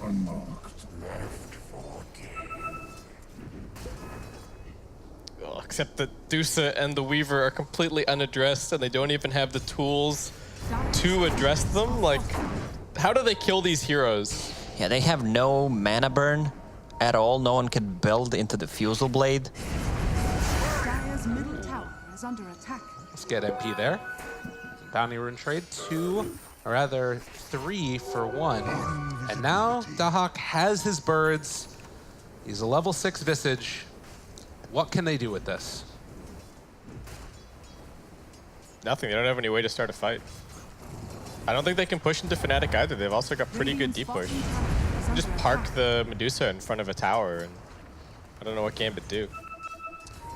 They have Medallion coming out right now on the Visage. They have Vision right there of DJ. That's not how you use a courier. A little bit suspicious, but...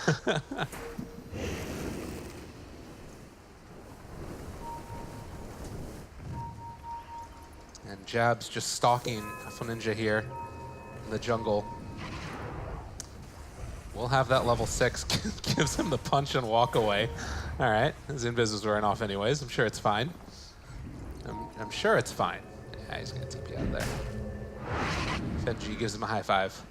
Now they're gonna back out yet again. So catch-up time for Kafo Ninja, it looks like. But you still have this looming threat of a Medusa that is crazy farmed, has Yasha already building towards the Manta style. Itemization for this Dusa, like you know that the push is gonna come from Gambit eventually. How do you deal with it? She's fine. She's the most farmed hero on the map. I mean, itemization I'm talking about. Like, I think what she can just build super standard stuff. Okay. Like Manta, Scotty, Butterfly. Yeah, that's exactly the build. She doesn't need to go for anything she doesn't need fancy. BKB. The Lincolns, BKB is not needed in this kind of a game. Radiant's bottom Well, tower MP is under attack. ready to dive underneath the tower here. They used to Chain Frost even, and get a little bit lucky with the bounce, but it doesn't look like it's going to be enough to find that kill on the Underlord. They're keeping up. 2,000 net worth lead, 3 right now, which means 2. Easy math. This Sven was having a good time at the start, not anymore. He's only level 6 on the bottom part of the net worth. Roll in, trying to keep this buddy alive. Soul Rip, it's not going to be enough. MP finds that kill, and then the time lapse to walk away afterwards. The Magnetize not doing enough, so losing that Shadow Fiend. These early stages, and maybe going to lose Immersion as well. Able to block the roll, and maybe they can find a kick away. In a little bit of space there, FNG is nearby to help out his buddy. They have bugs on both of them, and looks like MP is going to have to back off. Dire's bottom tower is under attack.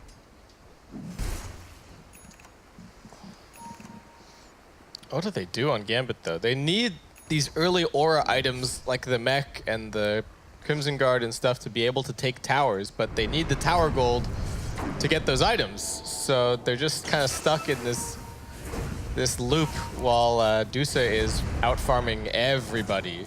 But the good thing is they did not lose a single tier 1 tower. They're doing a good job defending it. That's true. And they're getting but levels. Are Fnatic really trying to take their tier 1s? No, I don't they think... just used Mass Serpent Wards to kill Shadow Fiend instead of pushing a building. Because Fnatic don't have to push buildings, right? If this goes late, they win. Yeah. So they can just keep killing them and stalling. They don't have to stick their necks out to do anything stupid. I think if we just sit here with tier 1s up for 40 minutes, Fnatic win by default. Well, this feels like it is one of the pivotal moments in this draft for Gambit. They need to find something with the smoke, and they don't want to break it on DJ. They would love to find the kill on the Medusa. This is really hard to get, but if they can get it, it would be so big. They're going to also go for the Underlord ulti in, but Abed just walks away. And, well, Chain Frost, they move into position. Pit of Malice down. This is not going to work out. So Ninja drops the ultimate. Ice has shown up as well. And maybe with the birds here, they can do something, but MP is also showing up. Starting to take down those birds one after the other. Shadow Fiend need to walk away, but the shackles from downtown, the Aether Lens picked up so early for the Shadow Shaman. They find the kill onto FNG as well. And Gambit has to just tuck their tail and run. Fnatic read them so well what they're gonna do. They were already prepared with the bait on Medusa, and they don't have that much burst damage to bring Medusa down like that. Oh my god, the damage coming out though. Reapplication to Magnetize, it's still not looking like it's quite gonna be enough though, and they have the wards down instead onto Afterlife, and that stops the pressure. It was almost good, but not quite there. A little bit stupid to try and hit that tier 1 tower, I think, but they don't get punished for it too badly. They were a little bit low on mana on the Dusa, and we're missing a couple of spells. But still, looking quite good. Yeah, they still don't have any team fighting items on Gambit, and they are taking fights, but they're building them slowly. Shadow Fiend getting really close to that mech. Underlord just finished his Vanguard. And Visage also completing the Helm of the Dominator with the medallion also. So this feels like it has to be one of those pushes that Gambit gets once you have all of those teamfight items. Is that at all concerning for Fnatic at this point in the game? Radiant's bottom tower is under attack. What, the pushing items from Gambit? Yeah. Radiant's bottom tower. It's a little bit scary. Gambit, once they get the ball rolling, they're gonna like start picking up some gold fairly quickly. But yeah, if Gambit could get a pick off with all their auras, Underlord gets the damage. They could take just one good team fight and get 2 sides. Glyph used, and that is going to keep some of those creeps alive. Well, Gambit do push forward. And this is what we always knew could come from Gambit. It's just that it's a little bit slower than they probably would have wanted, and they gave up a lot of kills, and this Medusa is very farmed. But we'll have to see what they can get as they start to secure some of these objectives around the map. yeah, and Fnatic have carved out a nice little space for the Dusa or the Weaver to just keep on pushing, or even the Sven up here on the top side of the map. So Gambit did not have the luxury of taking all the tier 1s without losing any tier 1s themselves. Weaver farming up in their jungle as well. I think he just let the bug do what he's going to do. Although, if they could actually catch him, the Pit of Malice down, never mind, they find that kill onto MP, and that's a good injection of gold. Suddenly, you look at this Shadow Fiend, and he's almost got Guardian Greaves. I don't think Fnatic should fight this. This is really scary, but they've already shown up, and the silence is there. Onto Ice Ice Ice. Abed is in the middle of all of them as well. FNG, does he get anything else out? He's hexed, but there's the mechanism keeping him alive for the moment. Does not get the soul rip off, but Abed still being chased down. They have the wards to try and interrupt. Can they get the stun? Can they get the kill? The kickback, and they find the Medusa. That's 3 dead for Fnatic for just the Undying. Shackling the birds. The Dahak is there, and they're going to try and take down this tier 1 tower while simultaneously finishing off the rest of these wards. Yeah, these items are going to start piling up on Gambit. That's full Guardian Greaves finished on Shadowfiend. Visage, I think he has Vlad's. That's a full Vlad's on him. Crimson Guard, they just need a pipe right now. I don't think Fnatic should take another fight until Weaver has his 15+ Diffusal Blade. Such a huge upgrade damage-wise for him. And he's not even that far away from it. Defending that mid-tier 1 tower was really strange. But if Gambit moves as a unit, I don't think they can lose this game. Like, Weaver is not gonna threaten anything. She can't go in, cut into the backline against these heroes. I mean, it is that 1,000 gold lead, but yeah, and you look at it, it's that Hand of Midas taken early, which we've seen so often. Is this the answer to the woes of Midas's everywhere? Just group up together with all these big teamfight items and push?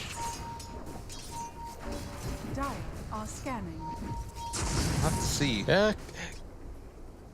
You only need one more item. That's pipe, and Underlord is building it. They're gonna have full team fighting item.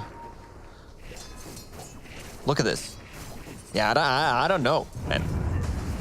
MP, he's caught again. They get the silence off, and the birds are on him.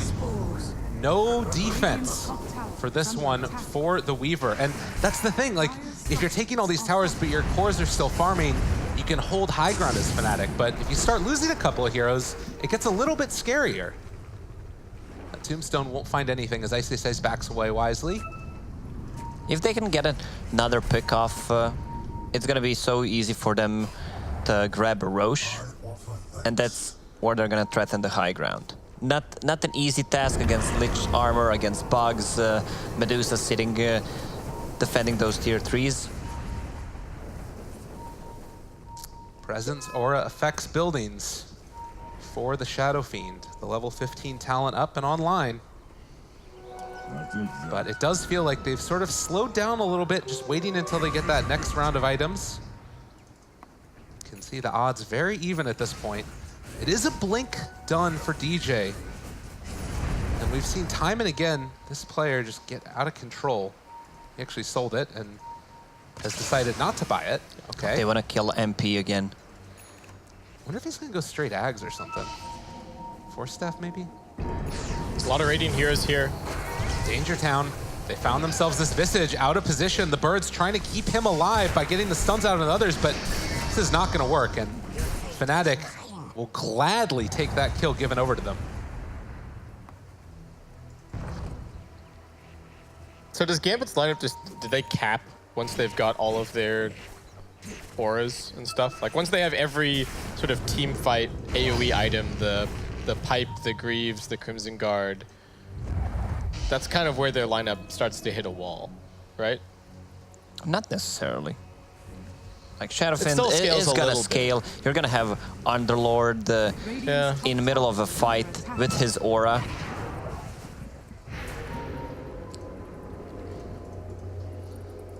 We'll have to see. I mean, it's still sort of, I think, a lot dependent upon what type of fights each of these teams take. And if you get caught out of position like this, although it is still an Underlord, and he gets the Crimson Guard off before they get the Fear out, and the rest of Gambit showing up, he's still caught in these wards for the moment. Can they get any types of heals towards him? It doesn't look like it's happened. They break the TP of the Medusa, and Abed under control. It wasn't a TP, it was just the ulti coming out actually, and Abed will eventually fall there. So they lose the Underlord for the Medusa. You take that trade every day of the week, and with this bird chasing, it's Roche time. ice. They should not waste any time. Just go straight into Roche pit. Is under attack.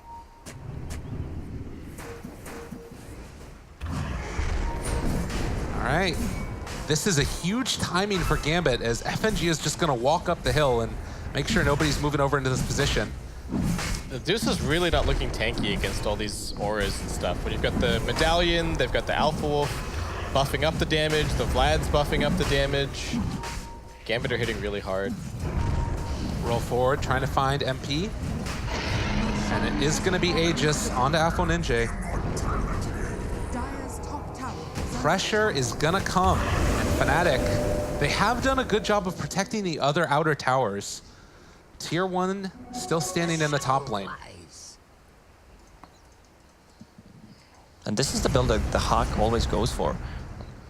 Just a casual Vanguard on him, and then gets a BKB. So he can stand in the middle of a fight and use those soul assumption as much as possible. This is huge damage dealing spell. You just need to stay alive and have enough mana. Do you think the Vanguard's good even with the Underlord having a Crimson already? Like, could he have just gone for another HP item? Like what? I guess he could have got more armor, maybe Shiva's. Could have gone for... He could just have the VIP boost. Like, I'm not gonna question his item build. This casual Vanguard seems fine, and the way they're Weaver's playing out of to mana. close out this game. Weaver's out of mana. This Weaver's going down. This Weaver's dead. Oh no. Man, MP got caught so many times this game. Can't happen.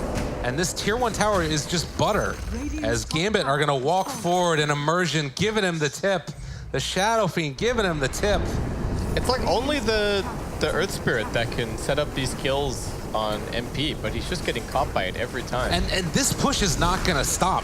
Gambit, they have the Aegis. They've got everything. They're ready to go. Yeah, Pipe is flying out. How do you stop this pressure? They stun the illusion. That's not gonna do enough. Mystic Snake goes out as well. This tier 3 tower is crumbling. They do have the Weaver back up in 15 seconds, and Gambit, after forcing Fnatic back to their base, are gonna back up. It's hard to break a high ground against Lich armor, Medusa sitting there. You have Shadow Shaman with Ether Shock from downtown. Weaver is gonna use bugs soon. Crimson Guard to be completed on Svent above the buildings as well. I mean, just look at all of these auras and the fake back coming from Gambit as they get ready to push in towards this mid lane yet again.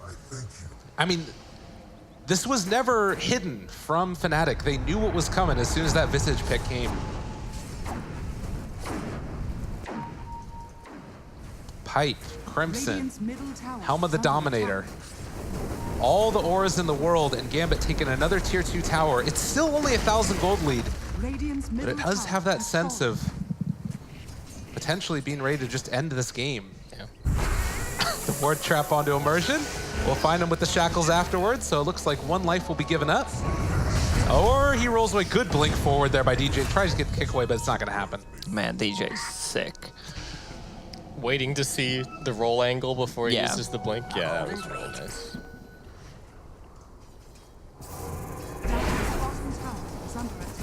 I'm not even impressed. Like, you expect those kinds of things from DJ. Yeah, right?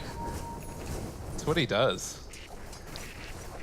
Okay, the Weaver almost has BKB. That's going to be a very significant item.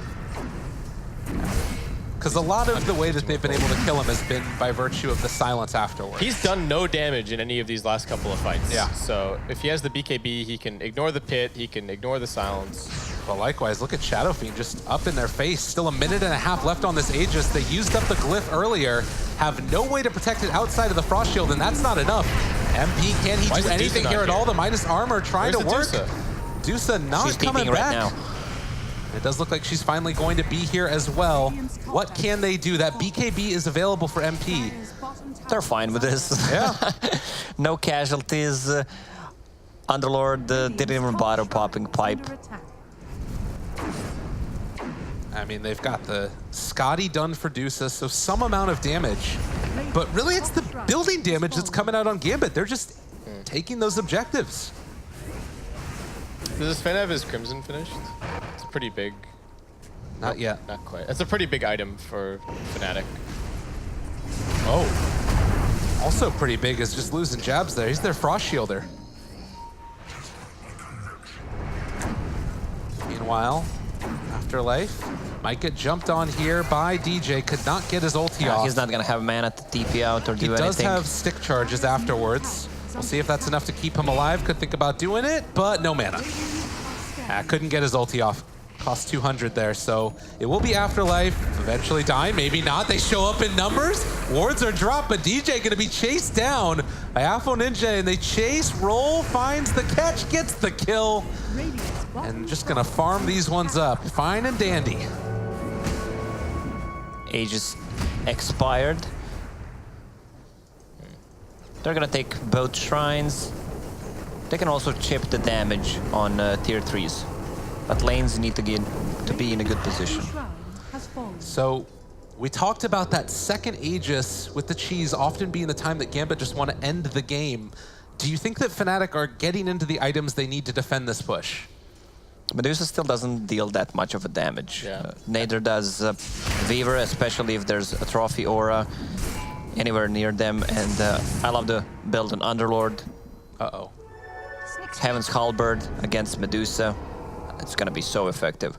If you can just use it on her while you're trying to siege for a couple of seconds, it's so effective. I don't even know if this butterfly is the item for Abed. It's not going to give him as much damage as you might expect against the Atrophy Aura. We might be getting to the point of the game where Fnatic needs to just like, I don't know. It might even be to the point where you want just like Ags on the Weaver and a Rapier on the Medusa. Well, and then that's like the strat. They're getting the Ags on the Sven at the very least, so that's where the butterfly can get you some added value potentially. But yeah, I know what you mean. It takes time to build those items. Right. Yeah, you don't have Soon to be 30-minute mark talking about Gambit. 30-minute mark, end the game.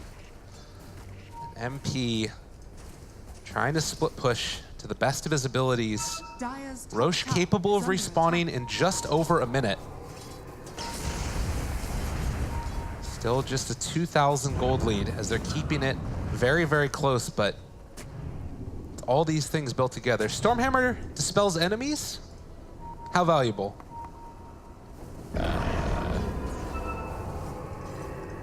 What's it up against? I mean, Unspin? Crimson, yeah. Is there a pipe there? Movement speed. 30 movement speed. No. I guess. What is he even going to dispel? I don't know. Visage's Grave Chill. I guess some of the buffs is like the no, pipe. that's none of that's non-dispellable. purgeable? Okay. Well, regardless, 30-minute mark, set up to try and steal away some of these bounty runes. Fnatic is making a run down towards the bottom set. And looks like Visage could get caught out of position. He is completely surrounded right now. Underlord is TPing, 4 of them. The bait, the bait, the bait. They find themselves the Medusa. The bait is real. They run 4 jabs trying to get in a position to save his buddy. DJ is shackling on the other side of it, but they're able to block it with immersion. He's done so much for his team. And Abed low, Abed dead, and Fnatic left to cry. The bait was beautiful. And Fnatic. Man, he ran in with the Centaur and stunned Medusa while they were charging Underlord's ulti. 5 stars Overlord for sure. That was unreal. 30-minute mark, Gambit ready to march towards high ground and 3 buybacks. They need to stop this push. And I don't know if it's gonna quite be enough as they walk forward for this one. You do force out the glyph. 2 birds gonna drop to keep them alive. Hex out onto this Undying. They wanna save those birds. No tombstone for 20 seconds. Ice, ice, ice, chasing. Wanting to find a fight here. Is this really where you want to go? Pops the Manta, walks away, immersion in, gets the stun onto 2. DJ trying to walk away so he doesn't drop to this one. And meanwhile, they have the ulti out from this Medusa. Lane into Gambit, Apo Ninja just walking away as well. All of these auras, nobody is really dying yet, but they might be able to if it's long enough. The tombstone down. Dahak does look like he is finally going to drop, and Gambit, maybe they've gone a bit too far with this one. Gonna TP away with Apo Ninja, and looks like he will get out. Meanwhile, Afterlife does not have the mana to escape right now. Stick charges and a TP is there, but everybody in position to break it afterwards. That's a buyback from Medusa, though. Roche is going to spawn in a second, so this is where Fnatic needs to go. Abed had such an incredible start to this game, and then, I don't know, that one death when they tried to defend the tier 1 tower mid, and now this this buyback, Shadow Fiend's overtaken him in terms of net worth. And there was a point in this game where Abed was like 8k to the Shadow Fiend's, what, 5.5 or something? Yeah. Sven is getting closer to this Aghanim Scepter, and that is the point where Abed is going to get a huge injection of damage. But we do also have Roche back up again. Can they actually fight against Gambit just walking into the pit? They're going to have Stone Gaze back up again. Their bottom lane is pushed, but Visage is using birds to out-push it, but also they're going to need the birds for Roche fight. Not fast enough to take the Roche, even though they managed to grab 2 kills, 3 kills actually. We're getting closer and closer. Fnatic again using that courier. Oh, this thing, if anybody missed it, is the most frustrating spot. You can't spot it here.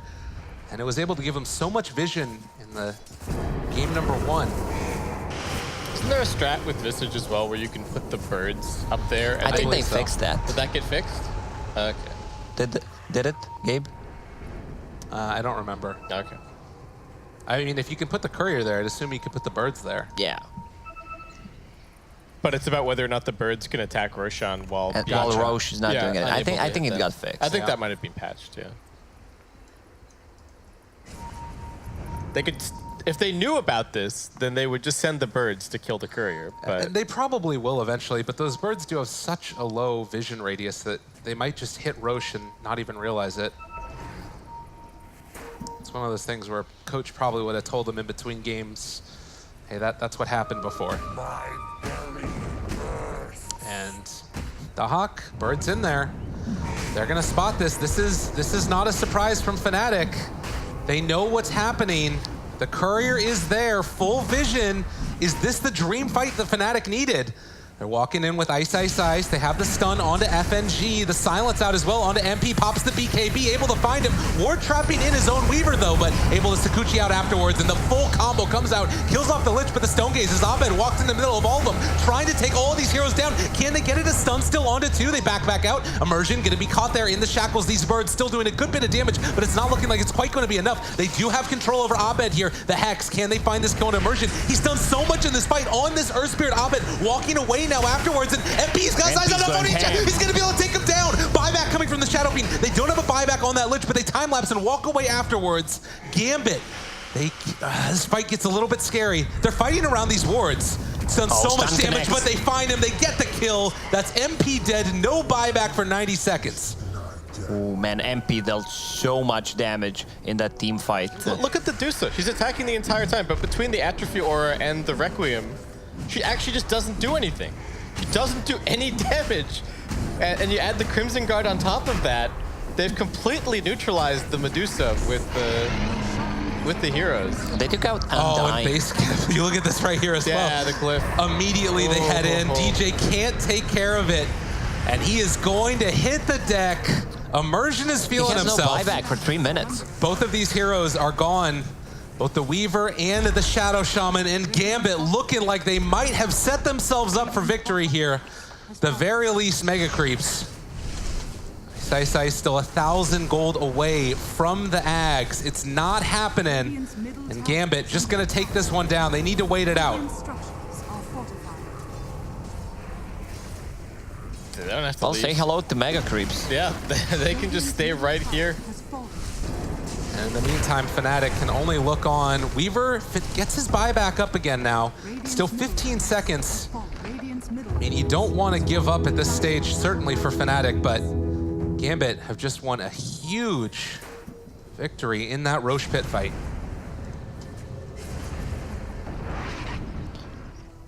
Now, all they need is a pick-off, and it feels like they can finish the game. I don't think they want to drag this game way too much, even though Medusa doesn't deal that much damage. She's level 23, getting closer to level 25 talent. Considering that there are mega creeps, she should get split shot, uses modifiers, and if she builds towards Mjolnir, so she can clear the wave fast enough, but it's not looking good, even though it's only 7k gold lead for Gambit. I mean, this is one of the things that Fnatic's lineup will do, though, like you said, is hold against mega creeps. And the Deuce is still not doing any damage, though, until she gets the Mjolnir plus talent combo. How do you feel about this Sven Ags buff? Like, how much does that matter? I haven't seen it with the Medusa all that often. Can sell it's hard to say. Magic Wand 250, Crown 400, 500. He still does not have enough.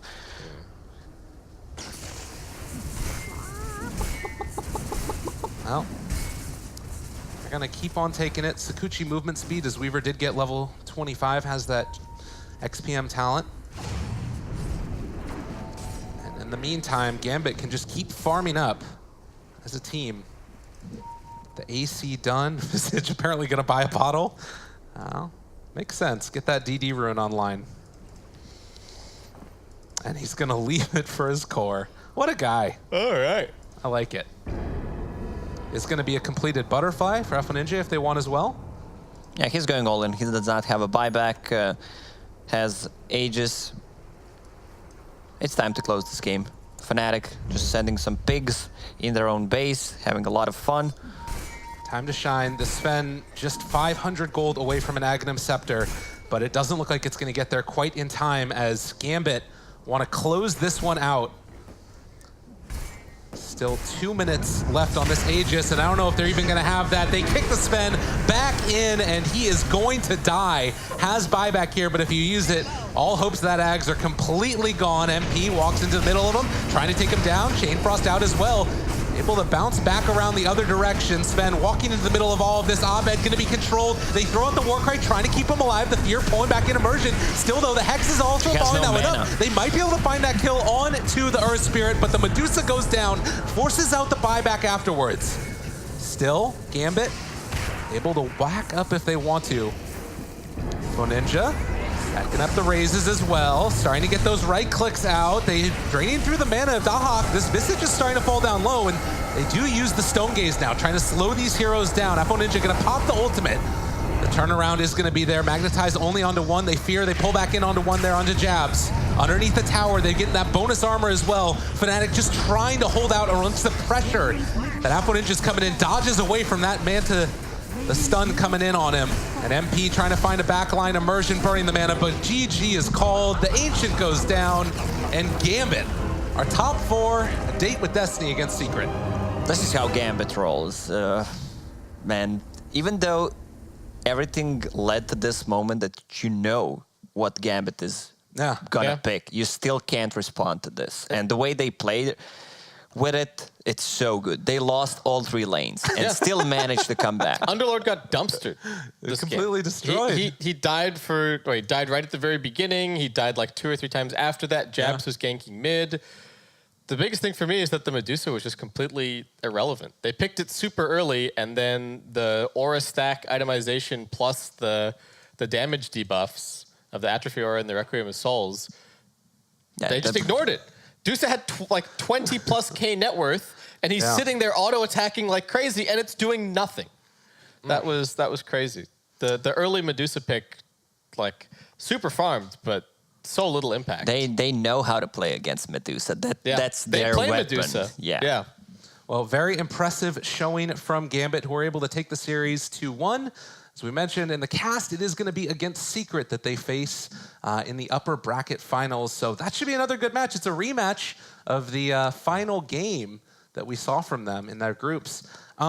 Just quick thoughts from you guys, where you see both of these two teams going in the tournament. Do you think that we're going to see Fnatic still go far in spite of this loss here?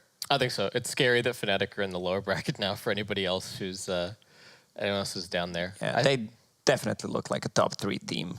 We kind of expected that Gambit and Secret are going to do good.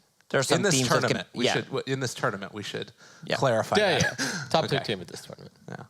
Well, very impressive showing, and oh my goodness gracious, that is going to do it for our day number 3.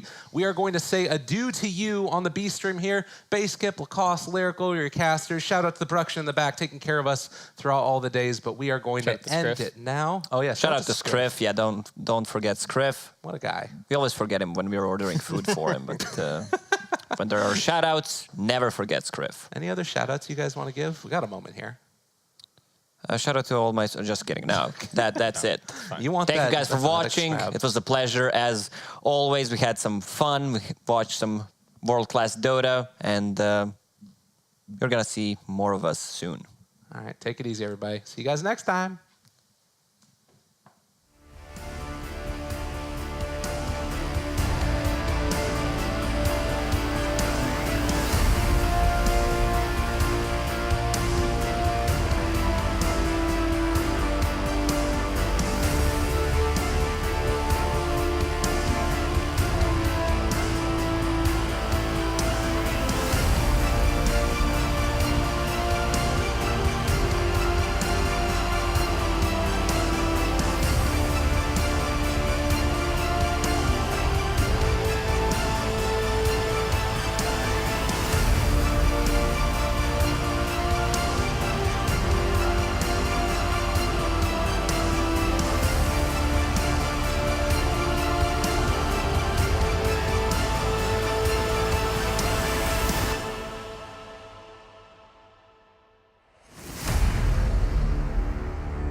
This arena is about ready to explode.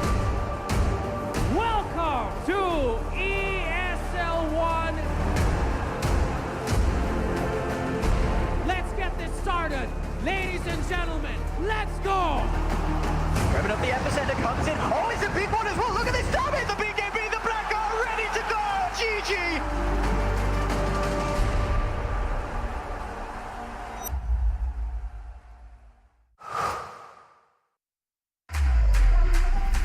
Think he can't shine through the dark? Stream a Roshan Steel in high resolution? And record a play for the history books? Watch this. Think he can't make a victory go viral? Watch this. Think a support can't be in the spotlight? Watch this. On Intel Core i7, a legend can rewrite his own legacy. Game, record, stream without compromise on Intel Core i7.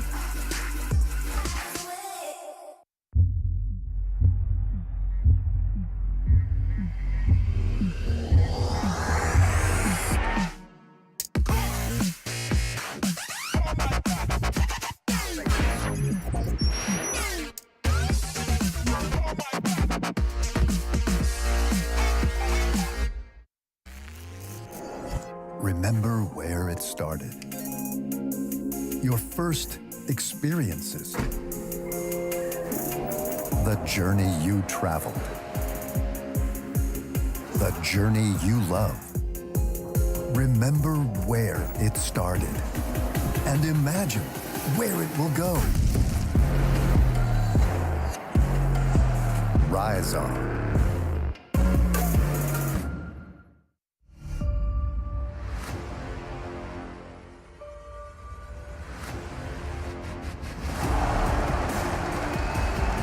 My God, that is absolutely stunning! They are the champions!